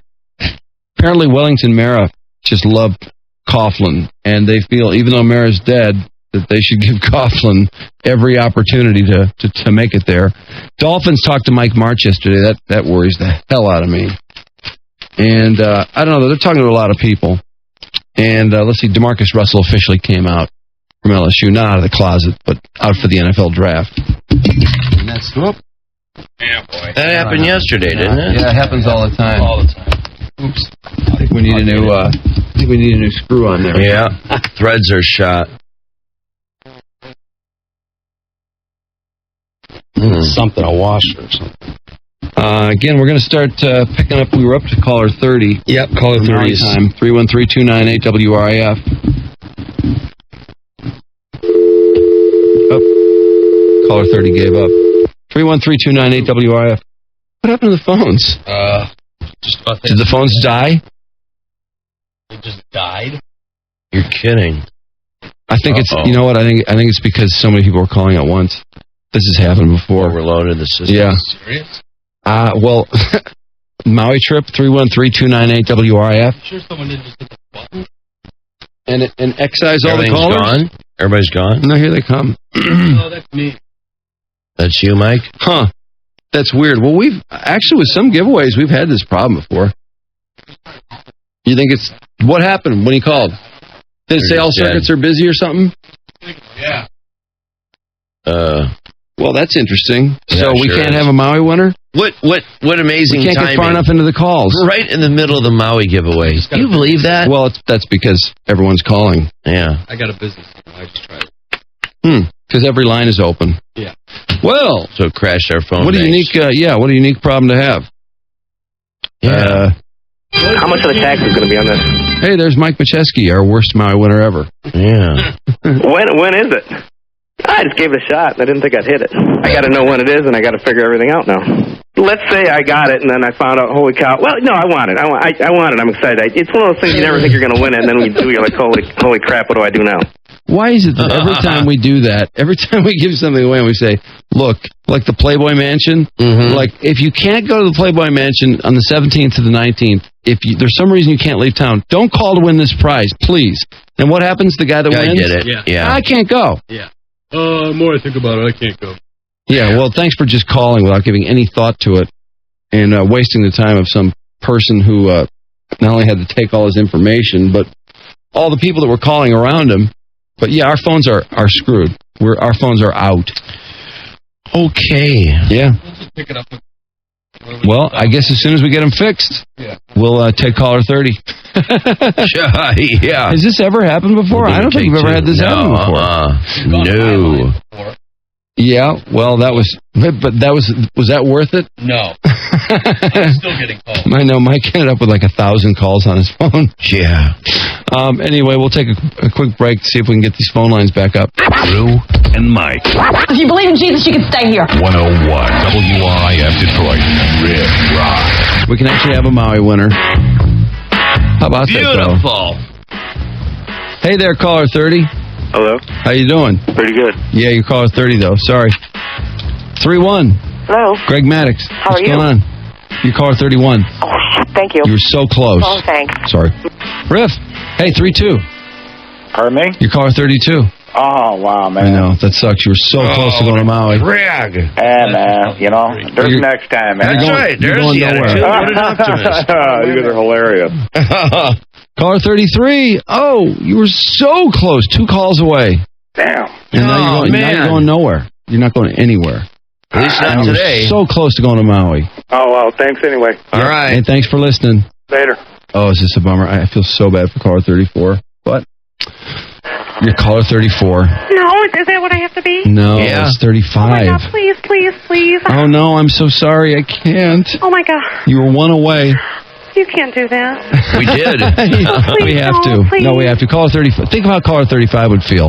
Oh, my God. They don't have to know. Oh, my God. Please, please, please. I'm begging you. Oh, my God. I'll do Who is anything. this? I'll take you with me. And who are you? My name is Sandy. Sandy, I'm sorry. We can't. You're breathless. Don't have a heart attack when you're not going. 20 minutes. I 3 know. phone lines. No, I'm so sorry. Oh, There'll be more chances. Don't give up. oh, please. No, I can't, Sandy. I'm sorry. Riff. Hello, my caller 35. Yes! You are!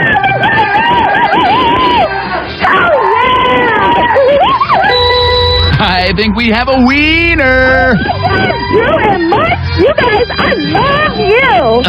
Wow, what a great soundbite. Oh Perfect. my God. I was cleaning this morning listening. I'm like, at my customer's house, I never listen to Drew and Mike. Oh, I do, but not at my customer's houses, you know? Whatever.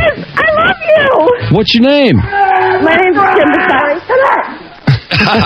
Sorry. Who's in the background yelling? Oh, that's my boyfriend. Oh, Does okay. he think he's going or something? He might if he's good. If Yeah, he acts like it's a sure thing. Because they did keep me up kind of late last night. Oh, is that really? right? Wow. Oh, okay. If bald and wrinkly is your thing, you might want to check out my Mr. Johnson. Well, congratulations. Nobody deserved it more than you. Although caller 34, she wanted it so bad. Oh, yeah, that was... And I'm like thinking, bitch, this is mine. Don't even go there. Would you have been willing to have fought that woman nude if it came down to it? Hell yeah, I would have. Would you? Okay. Yeah, she do what she does. What she has to Whatever do. it takes. Well, hang on. Congratulations. Thank you, guys. All right. All right. Good girl. Yes. Oh my God. Wow, what a screamer. I know, she's nuts. I already got your answers. Never, 3 inches, time daily on a boat, and with my finger.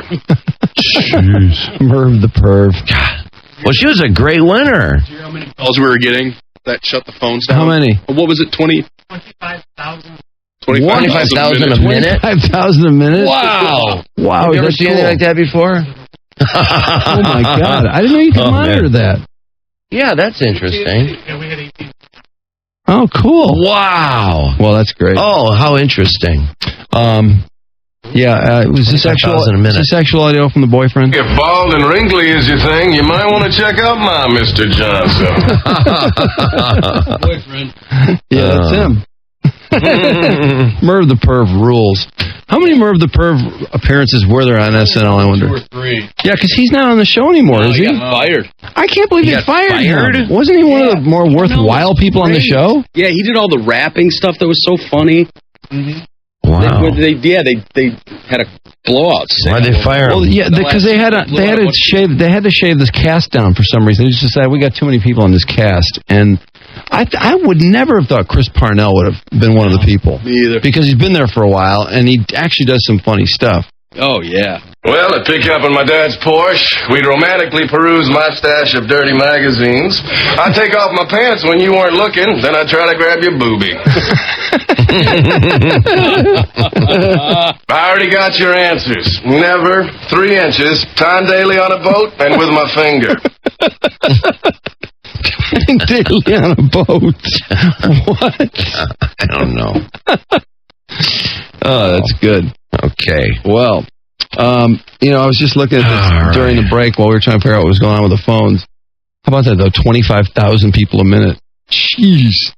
Yeah, that's incredible. It's this sad sack story. Naturally, most of the paper this morning is about the Iraq thing, which God only knows what's going to happen here. I just have a really hard time believing this thing is so reliant on the Iraqis to do their part. Yeah, I know. That's the part. It's funny until I read the USA Today editorial. I hadn't thought that much about that, but that's really what this thing. Well, they haven't done a damn thing, and no, they've done nothing right now. And then the idea that if you don't get going and hold your end up, then we're going to leave. Well, they want us to leave anyway. So to me, that's just inspiration for them not to do anything all the more. I'm currently playing the lead in my own production of Ma'am Yank Me. On the other hand, you have to say, like, well, at least this president of ours figured it out before he left office, and maybe, I don't know, maybe something will get better over there.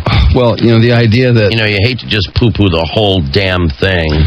With these additional troops, even if the Iraqis do their job, quote-unquote, yeah, which is so dubious. I know. The execution of Saddam Hussein was their last job, which they bungled completely. Yeah.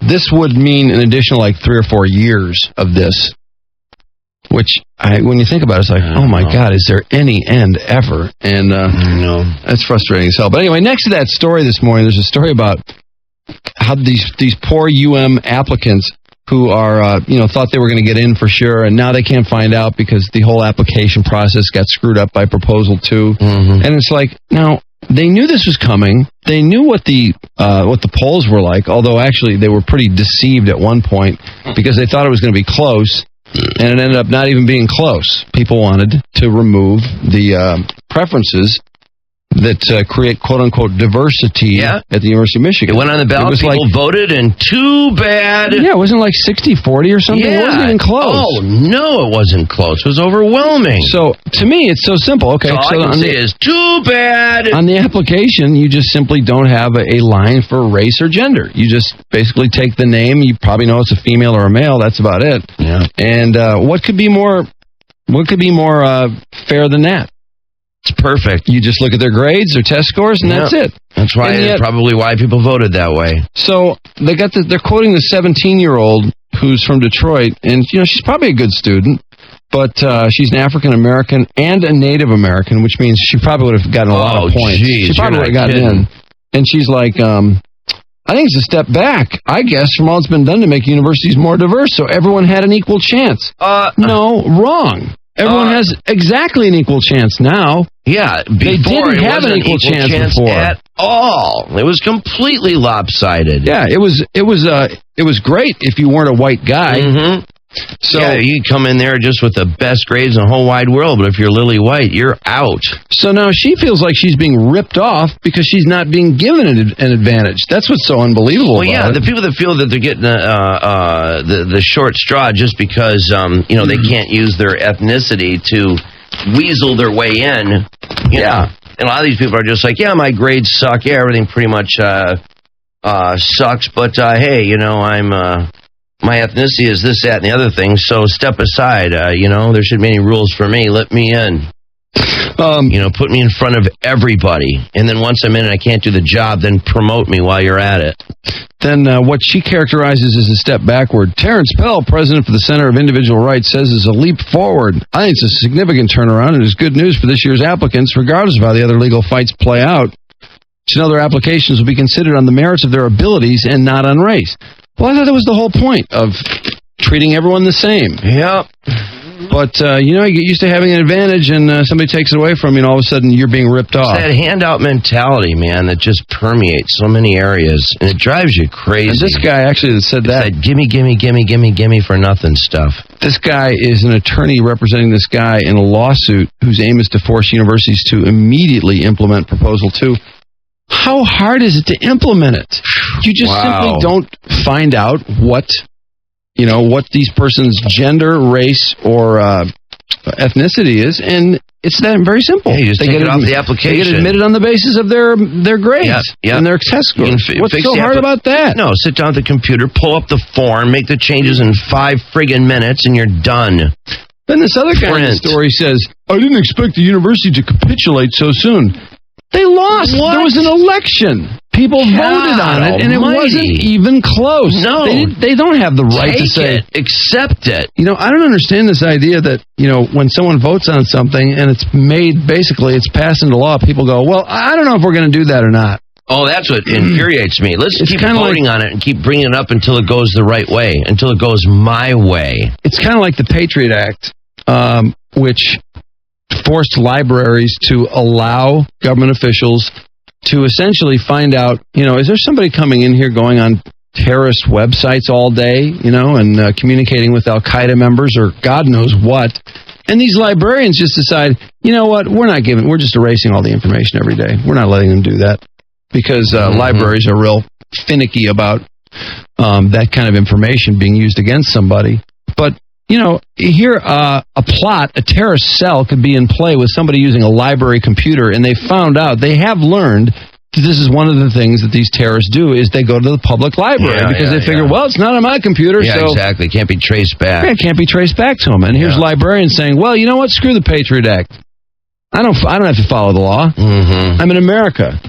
I can be an illegal alien and just be here and get a social security number, get a driver's license. Everybody kiss my ass. Give me jobs, everything else. When did this business start? Job, don't have to pay for anything. Just attend school, go to the hospital, get treated, you name it. All for nothing. It's great. Love it. When did this business start where you could decide if you followed the law or not? I'm really confused by that. I don't know. Somewhere in there where they decided whether you're guilty or not, depending on your upbringing and all that kind of stuff. If if you got spanked too much, then, not guilty for the murder you did. Whatever. All these skirts and me with only one wiener.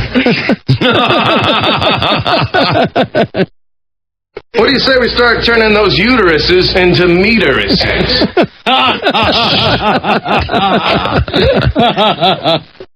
I had a nightmare once. I was on a boat with Loretta Swit and I couldn't get my pants off. Jeez. I'm currently playing the lead in my own production of Ma'am Yank Me.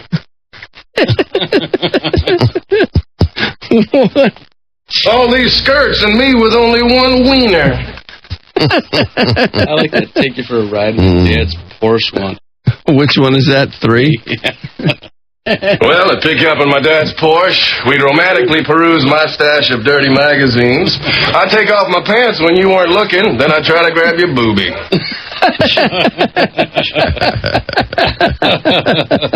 That guy needs help. He's so sick. Yeah, something's wrong with that guy. That's really funny. All right, it's 10:43 at the Riff. I already got your answers. Never, 3 inches, time daily on a boat, and with my finger. You know what we could do here is, you Maui people that didn't get to win, we'll throw something else out there for you. How about some George Carlin tickets? Caller 35. I know it's not Maui, but hey, it's George Carlin. He's playing the Michigan Theater Saturday, January the 27th, which would be, 2 weeks from this Saturday. 2 shows, 7 p.m. and 10 p.m. Yeah, Michigan Theater's not all that big. George is, he's still a draw after all this time. Anyway, 313-298-WRIF, caller 35. We'll send you to see Carlin. And, Lisa Lampanelli's coming to town, too. Yeah. We might part with some Lisa Lampanelli tickets before it's over. We're going to wrap things up here pretty quick. It's 10:44. About 35 outside. It feels cold, though, doesn't it? Oh, bitter cold. Oh.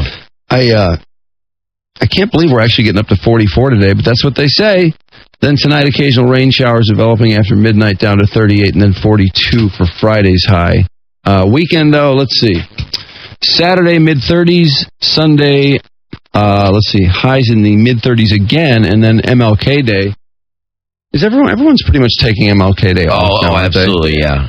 Absolutely, yeah, these days, yeah. Well, we used to work MLK Day and get another day. Yeah. And it was kind of stupid because we were working this day when nobody was up. No one was working, nobody was listening. Yeah, it was one of the dumbest things we did. Yeah, and so then when did we be off on a day when everybody was working? It made no sense. No, it didn't make any sense. Finally, we woke up. Chance of a few snow showers on MLK Day. Highs in the low 30s. It's 32 now at the Riff. Drew and Mike. They are so arrogant that they feel now that their crap doesn't stink. But that's what it is. They have that kind of snobbery that they just don't care. 101 WRIF Detroit. Riff Rock. All right, Sherry Nava from Carlton, Michigan. Picked up the Carlin tickets. And you know what we could do is Lisa Lampanelli real quick. She's at the State Theater Friday, February the 16th. Caller 35 313-298 WRIF. Lisa's hilarious. Oh man, yeah. I mean, definitely. she's definitely it's a pretty major tap dance to have her on the air. She's funny. Yes. Oh pretty man, dangerous stuff. Yeah, she's pretty all over the map. Mm-hmm. And of course, she likes black guys. Oh, and that's where a lot of her material comes from. You know what I did get? The Lane Bryant catalog out of my neighbor's mailbox. Thank you very much. What? Thank you very much. All these skirts and me with only one wiener. I already got your answers. Never, 3 inches, time daily on a boat, and with my finger. Gross. Finally, a medical website that makes that makes sense. DMC.org with the latest medical news and information, including real surgery videos featuring Emery King. Get inside healthcare with Emery King at DMC.org. It's funny, we were talking to Frank Stallone this morning. Did you know that John Oates was in his band in the 70s from Hall & Oates? No, I didn't read that. For somehow that fits. I can see Frank Stallone playing with John Oates. But Hall & Oates are playing at the charity preview at the auto show. Yeah. Which would be interesting because, like I said, I talked to somebody who's at vanilla. Well, it's the auto show, For that crowd, I think it's probably not a bad call. It's better than Celine again. Yeah, we went to, we didn't go, but somebody was telling me yesterday that they went to the GM Style event, and they had John Legend playing at that thing, and nobody knew who he was, because the crowd was so old. Yeah, they'd be clueless. And so somebody totally misread that. They're all out in the hallways at the bars trying to cut deals and stuff, and John Legend's playing to an empty room. Oh, how embarrassing. But I expect Hall & Oates, they'll probably be getting off on Hall & Oates. But they had Ashanti. Remember Ashanti when Kwame introduced her? Well, he tried to. His microphone didn't work. And yeah, that's right. There was all kinds of problems. It got really messy up there, actually. But yeah. That was so weird seeing Ashanti performing on that auto show floor. It was absurd. It was like, wait, why is this chick like humping around in the air with all these cars around her? Yeah, it just looked bizarre. I know, there was no room to move around at all. That was so bad. I think she had a bunch of other dancers with her, didn't she? Yes. Yeah, it was really clumsy. And they had Celine Dion before that. And that was one of those things where I think the women were just outside themselves. They were so excited. Oh, they love that. And people were standing on the cars trying to take pictures of her and stuff. Yeah. She sang 3 songs or something. Yeah. And what's funny, of course, is nobody realized it, but everybody was witnessing one of the biggest marketing mistakes Chrysler ever made. Yeah, that when you think back on that, it's like Celine Dion. Disaster. For Chrysler? Yeah. Celine Dion? Yeah. That makes no sense. No, it didn't. That was a big mistake. Anytime you think about an auto thing, think of Cadillac and Led Zeppelin, for example. Yeah. That was a pretty ballsy move, but Cadillac was trying to say, hey, we're not a bunch of old fuddy-duddies, you know. Mm-hmm. And they started using that Zeppelin rock and roll. Right, trying to market the car to a younger audience. Those are some great spots, too. I thought they had some great commercials. In fact, was it Cadillac? But I think it was, I'm trying to think if this was during an NFL, I think it was during an NFL playoff game last week. There was a great Cadillac commercial where they showed its evolution from the 50s to today through the Eldorados and all that, and they kept like flashing to different cars. Did you happen to see that commercial? Yeah. Did you see that commercial? Was pretty cool. I did. I'm trying to remember the song. I know. I was trying to think of the song too. It was it wasn't a Zeppelin one. No, it wasn't Zeppelin. No. But an equally cool commercial, by the way, is Marquis Jets. The Marquis Jets. I like that. Wasn't that cool? Did you see that? What commercial was that?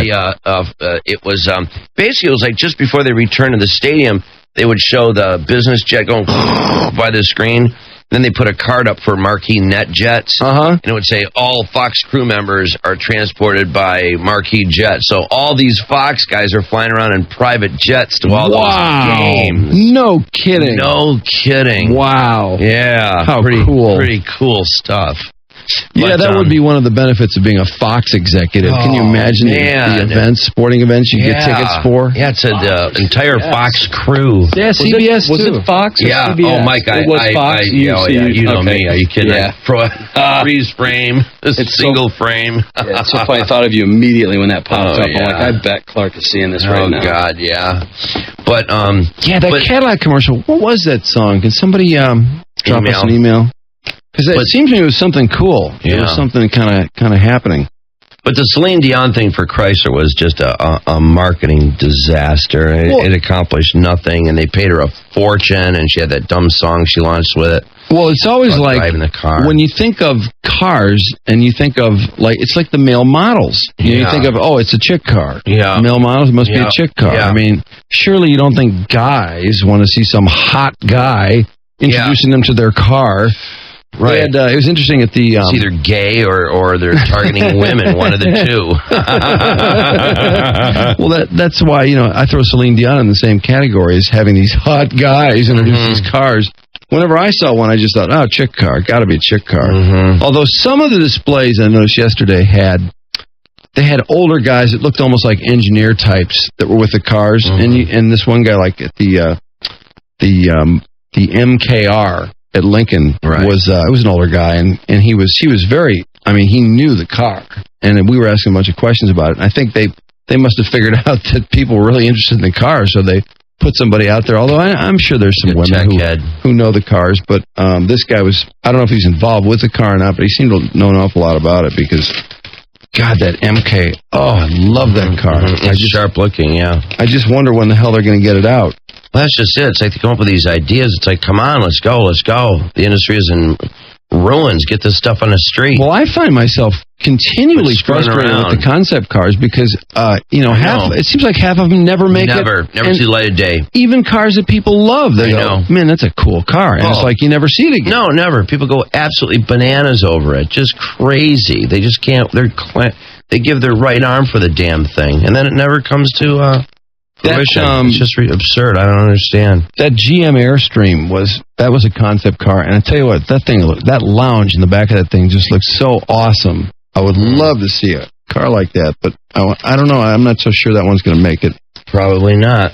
Chrysler had a great-looking Viper out there. Oh, what a cool car! But as the Viper, seems like they always make like 10,000 of them or something. Don't they just limited amount? They barely produce them. Yeah, limited amount for sure. Because those things are expensive, aren't they? Oh yeah. I mean, big bucks. Well, you know what? I thought they were really, really big bucks, and then one guy that was driving one around was telling me there's $60,000. This guy is a few years ago, though. Well, that's a pretty expensive car, but that would seem like you could make more than they do. Yeah, I just had this feeling because remember Letterman got one, Jay Leno, and all that stuff, and I started thinking it might have been flirting with $100,000. I didn't really understand the car. I didn't know that the size of engine in it and all that sort of thing.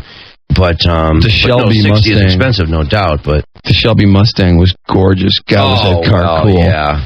Here's what I don't understand though. If you got a hot car, I don't understand why they make such a small amount of them. It's like, what was the point? Do you make money on that few of that car? Yeah. And if so, if you can't sell it to the masses, then why do you want to even make it? I know, and then just for image. I don't know. And then some of those cars are really cool. Some of those Shelby things and some they of those. They don't make that many of those, I don't think. No, and what happens is, there are people out there that have a lot of money and they want that stuff. And every once in a while I'll talk to like a Ford dealer or something like that. And they'll talk about, a huge waiting list for that thing, and people are willing to pay a fortune for it. Make some more of them. I'm thinking. It's like, what are they trying to do? Make like a Cabbage Patch fight for this thing? Well, it seems like, what are you doing? Even after a waiting list, build a goddamn thing. It seems like even after all this time, that the big three is still a little on the stodgy side, that it just takes them so much time to do anything. Yeah, and I think people are so impulsive. They see this stuff, they want it now. That's the world we live in. People want things now, and they lose interest in a big hurry. So, when you show somebody something like that and get them all excited, you need to take their money on the other side of the ropes immediately as they're filing out. Grab their cash, man. Hey, Lisa Lampanelli, Joy Brown of Brighton picked up those tickets. Joy, I hope you're not faint of heart. Lisa's got some pretty hardcore material. She's at the State Theater February the 16th, which is a Friday at 8 p.m., but she's very funny. She's always been very nice to us. By the way, somebody said that Caddy song was Iggy Pop. Yeah, I saw that. And we got another email. Subject, punk rocker by the Teddy Bears. Yeah, with Iggy Pop as the singer. Oh, is that right? Yeah. Oh, that's wow. Funny. Everybody's got everything. Here's another one. No, it's Black Sabbath Iron Man. That's No, definitely not wrong. that. Mike. And that's their old. Yeah, he's thinking of their last. Okay. Kim says that the Caddy ad was produced by Modernista, the canned Leo Burnett, their agency for like 100 years, and hired this agency out of Boston. That's interesting. It was a hell of an ad. Well, I wish it had been locally produced. We got another email. The reason I think that she's right is because someone else comes in with the song is Punk Rocker by the Teddies. Iggy Pop is the singer. Oh, wow. Okay. Brett, so. I was trying to think of what was that? Oh, the campaign with Dieter Zetch? Mm-hmm. That was a local campaign, and I thought that campaign was really good. I'm so shocked to hear that thing went nowhere. I know. And Dieter was like, no, it was a total failure. It's not him, though. It's not the ads. I thought the ads were great, and I think the agency should win awards for them. No, I thought but honestly, obviously, the product wasn't there because people aren't going to go, oh, man, I'm dying to have that car, but, that Dieter Zetch is in the ads. I'm not going to get that car. Screw that. People don't do that. No, I don't know. Well, anyway. I don't know why he's so convinced he was such a failure. I know. It almost seemed like he wanted out. And I don't know why, because I thought they were really funny. You know what I did get? The Lane Bryant catalog out of my neighbor's mailbox. Thank you very much. Right. We're out of here. We'll catch you Friday, heading into the big 3-day weekend. We'll leave with a gratuitous rock star. Thank you. Are you ready? Ready. Thank you, Detroit. Thank you, sir. Coolness aside, I'd like to say thank you. Thank you, Rudy. Say it! Say it! Thank you and stuff. Thank you, Jesus! All right, show's over, folks. I just said thank you! Thank you, Detroit. Hey, thank you. It's a beautiful thing. Thank you, media. Talk to you later. Bye. Thank you, and God bless you. Thank you. Mm-hmm. We have to thank you for that. Well, thank you very much, Drew and Mike. Bye-bye. Bye-bye. Thank you very much. Thank you, Detroit. I love you all. Well, thank you. Thank you again. Thank you, sir. Thank you. Thanks for everything. Thank you. You have been a wonderful audience. Thank you. Well, thank you very much. Thank you very much. Thank you for coming. Thank you very much. Thank you.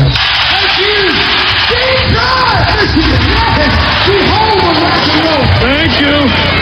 Thank you very much. Thank you. Thank you very much. Thank you very much, and God bless America. Bye-bye, son of a bitch. Seacrest, out.